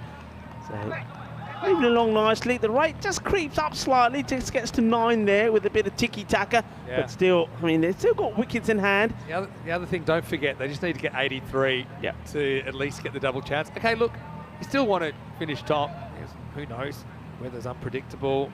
That can help you a lot as well.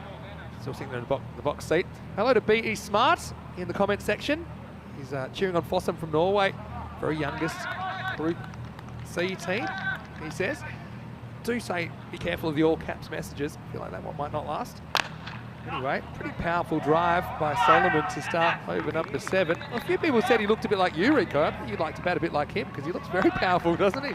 He's a powerful unit. I think that's a very good comparison, him looking like me. I think, yeah, people, good job. Hello to Brian Damage in the chat as well. He's asking, is it cold? It is. It's about 10 degrees, if you call that cold. A little nippy now.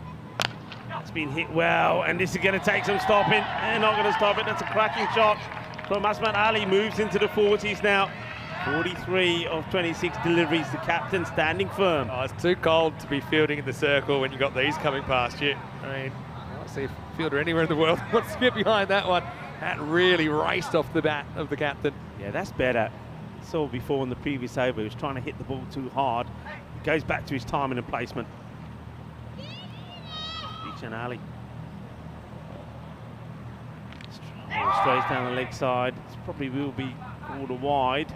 Will be. Two wides there, and that one's caught the finger, so the keeper, Abbas, in a bit of discomfort. Got a bit of the pad on the way through, according to the umpire. So that's why it's a deflection actually deflects off the end of the finger of the keeper, Abbas. So you've got to be tough to be a keeper. They sting on the end of the fingers. Brian Damage saying that never told you that we found a snake in the commentary box last summer. I didn't know about this. Yeah, thanks for keeping that quiet. Where is it now? Okay, is this going to drop in safe zone? Yes, it is. Could have gone anywhere. Had the luck earlier, didn't they, with that early run out, but that one went straight up and no one could get near it. But that's the thing I'm talking about. If you want the win, you've got to have people a little bit more attacking. There's so many open spaces here. And look, when you're needing less than 9 and over, they're going to take the singles and look for the one boundary and over. So I think there could be just a little bit more attacking here. Have players in positions where you can get wickets. Nice batters at the crease, hey? Firmly struck. Should stop it. And they do. And I'm liking the backing up there as well. One fielder does the fielding, the other does the backing up. Nice work. Look, the other way you could look at it is that ones are kind of fine for the fielding side because it pushes the rate up. So if they over-attack and bring too many infielders in, they leak a boundary, then really there's no hope. Hanging in there. Again, the Stallions, they have been competitive in this series, haven't they? But cannot string the whole game together. Last ball, the over.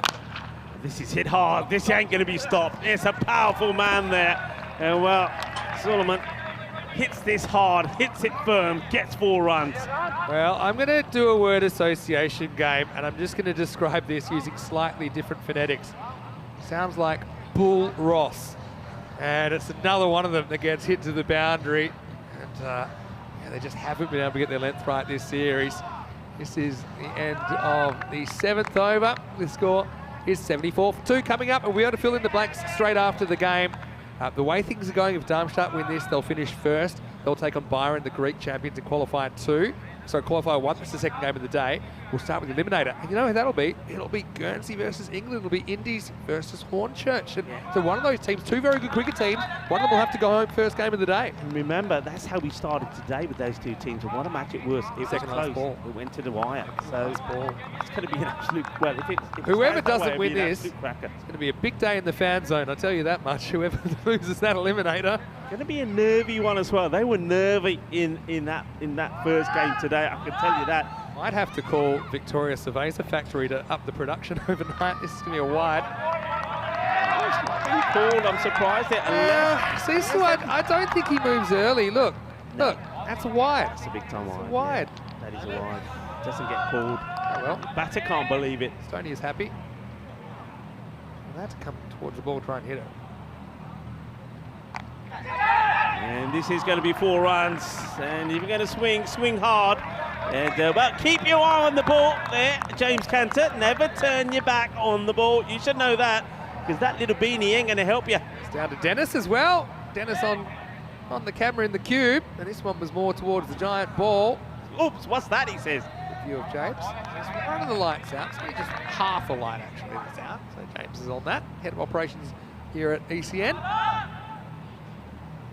4 runs, that's what you need. And this one will be called. Once again, good take. Oh, my best behind there. Liked his work behind the stumps. Yeah, no, I think he's got a lot of good things going for him as a keeper. I love the confidence to stand up. Again, look at maybe if you're missing the occasional stumping up to the stumps to a medium pacer, but you're also creating that opportunity. Full toss in the air, chance, and it goes down. Well, unfortunate. And that's Panois. Looks like he's getting himself set for it. Maybe taking it a little bit lower than he would have liked. Could have come in a bit more, but he's got it. He's got in position, but the ball just misses hands. So opportunity goes down. And that was a good one to try and get rid of Azman Ali. And this is going to take some stopping, and he lunges the foot at it. Look, when you're that close to it, you've got to get the dive, you've got to get dirty for your side. And, well, Zahan Khan sticks out the foot, can't stop it. It's another boundary, and this is the over, really, that the wanted. Solomon gets enough on it. There you go. See, he goes for the... And the other thing about that is you get your foot on that ball and it goes wrong. You got a nasty injury. And really... I think lets himself down there, the feeler. Zahan's got to get the dive in. Those of you that are out there, see that Darmstadt have now qualified at least second. It looks like it'll be first, as long as they don't mess this up. They need to run a ball at the moment. This is also good, I think, for someone. You mentioned it, someone doesn't and hadn't had a good opportunity to get a good knock in. Looks good. This will do him good. He looks solid. Getting a knock in here. You know that the top order for Damstard is pretty good. I think it's clever to bat him at 4 as well. That makes sense. Get the practice in. It's a wide. Yeah, not with the umpires. Okay, there's maybe been a couple that I've given him a bit of a rough time, but it is under lights. It's not as easy, so we're told, to make those calls. But I think they've been brilliant over the first 2 days. The umpire has been outstanding. Of course, we know a lot of these umpires. We've seen them before. Azman Ali looking to bring his 50 up, and he's going to do so. So that's really well batted. Very, very good knock. He needed a captain's innings here to steady the ship because wickets were falling around him. Only Solomon really has given him some support. Well batted. Board Badaya. Apne captain nu Azman Ali nu apni half century puri kar li. 50 of 32 deliveries. That's a good knock. Yeah, brilliant. And he has been such a great leader in the field with the bat of everything he's done in this series. Just the steady hand they needed, I think, in this chase. Yeah, had a bit of explosivity in there as well. So 2 overs to go. You see shots all around the ground. He's been particularly good with those hands, working balls off for length, square on the leg side, and then also kind of those back cuts as well. Looks like Saifur Rahman's going to bowl again, 9th over. They need a minor miracle here, the Stallions. And that one's off the pitch, so that's no good. Ooh, I reckon corner wide here. I think they're on review. They might have to change it. I think they're going to have a look at this. Yeah, this doesn't hit the pitch at all. Yeah. This is right off the pitch. Watch this. Yeah, that's got to be called. It's off the surface. Well, I don't know if there's a free hit or not. Doesn't matter because he misses it. So, where was I going with this? Nice to see. Yeah, Brian asking about the format tomorrow. It's not first versus fourth. It's a double chance format. So first place second for the right to be in the final, and then the winner of the third and fourth plays the loser of the first and second match for the other spot in the final. Goes right across, and he just gets this over that fielder. It's a good shot. Again, he's aware of the fact that the fielder's come in from the boundary, and gets himself into position early and whips it away. So the 2 captains continue their battle. Really good shot. He moves early, gets enough to get it just over that fielder that's come inside. So it's 4 more. They're looking pretty comfortable here now. And, well, 1 big hit would finish it off. Yeah, could be any moment now. Cuts hard, and this is going to be 4 runs. Really good shot. Yeah, had a little moment, didn't he, when he was in his 30s, late 30s, when he was swinging and missing, trying to hit too hard, but it didn't take him long to get back into his rhythm. Lovely shot this is. Once again, good footwork. Gets right on top of it. I love the way he executes this. 4 more runs. It's not unusual to get a bit lost in your late 30s, but Ali, he's come good, hasn't he? And now, looks like they're going to do this with some time to spare. Yeah, just a couple needed. And a happier captain with bat in hand, Azmat Ali. And he just leaves this wide is called. It's a good leave. Doesn't get tempted. Just goes to show that doesn't want to give things away. Doesn't want to give his wicket away. And that'll be, no, it won't be. They don't run. It will field it. Fake win. Fake win. He just wants to play this away. He's being patient. I don't mind this. He's not thinking about doing it in a glory way. Just thinking about the win. And it'll be fitting if Azmat Ali gets the winning runs here for his side. And this time they will take the run, and that will be that. So a fine knock from the captain. He does play. Sometimes you know you need to play a captain's innings. It wasn't going to be easy. Nice shot that of the 2 captains shaking hands.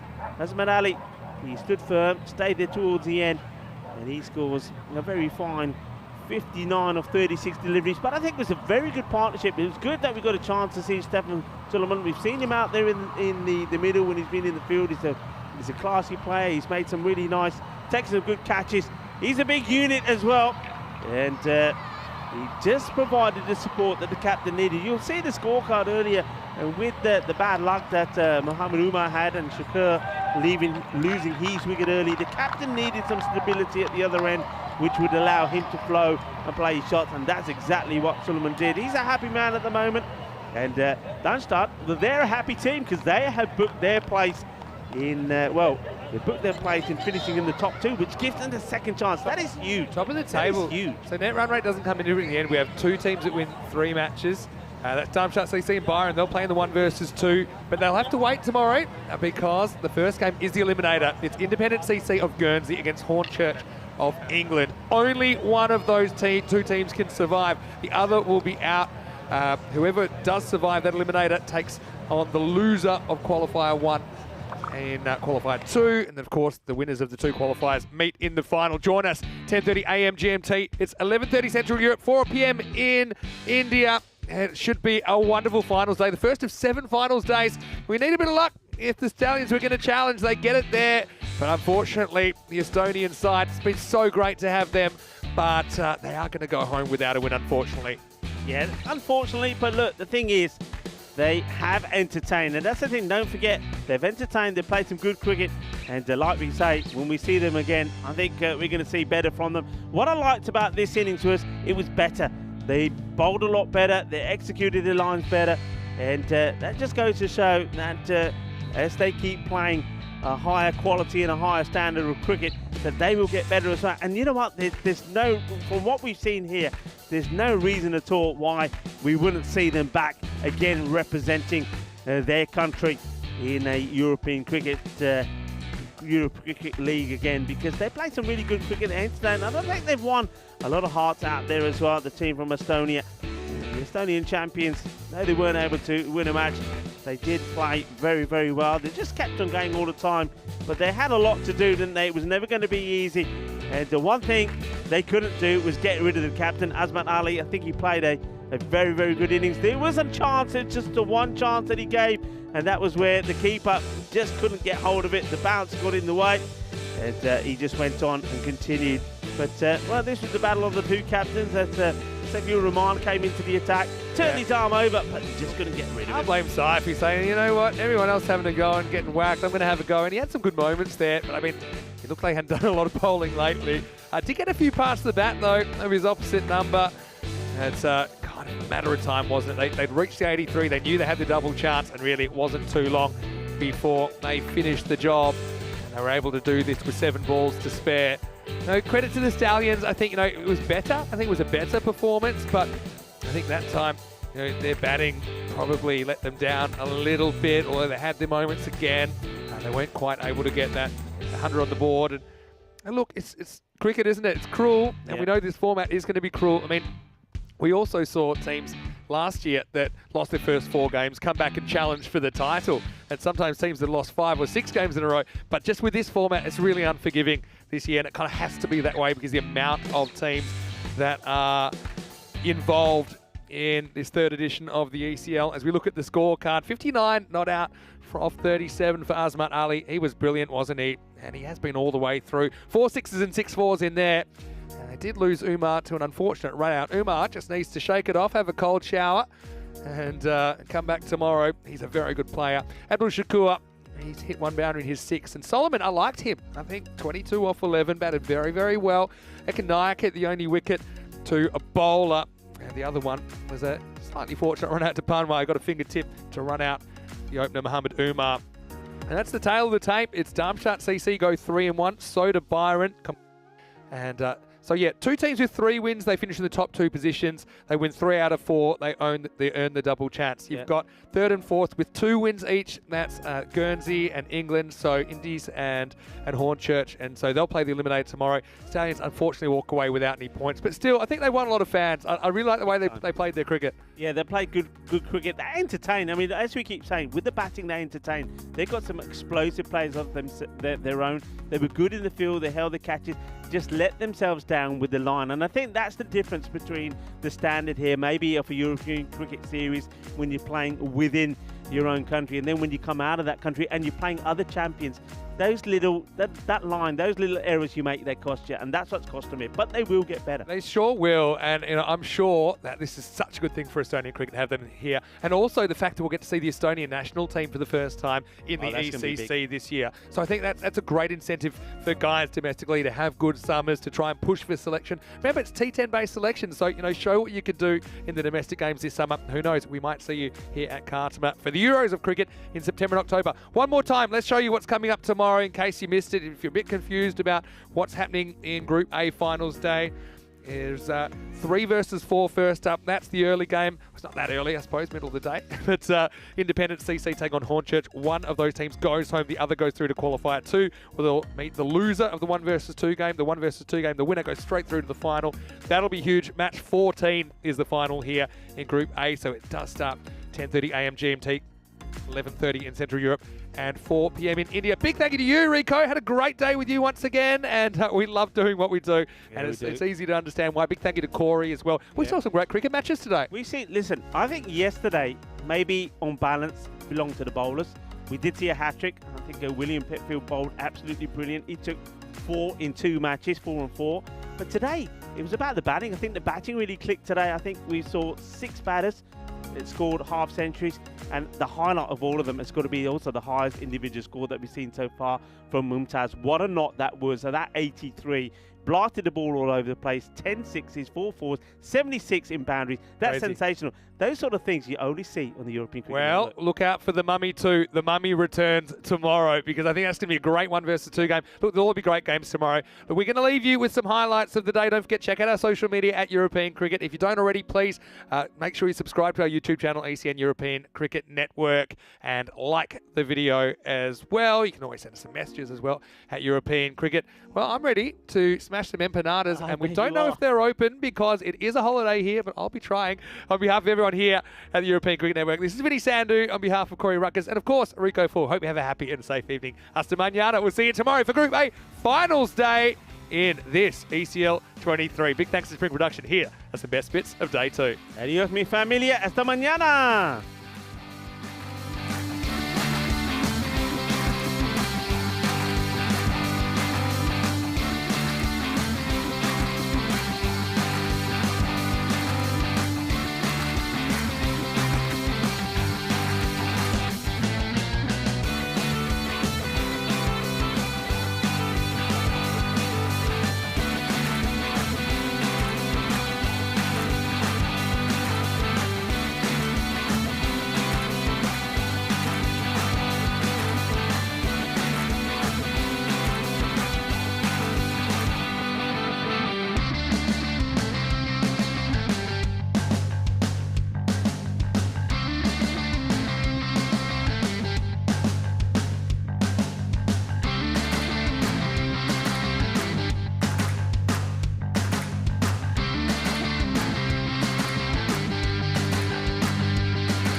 cricket. On the cost of our soul.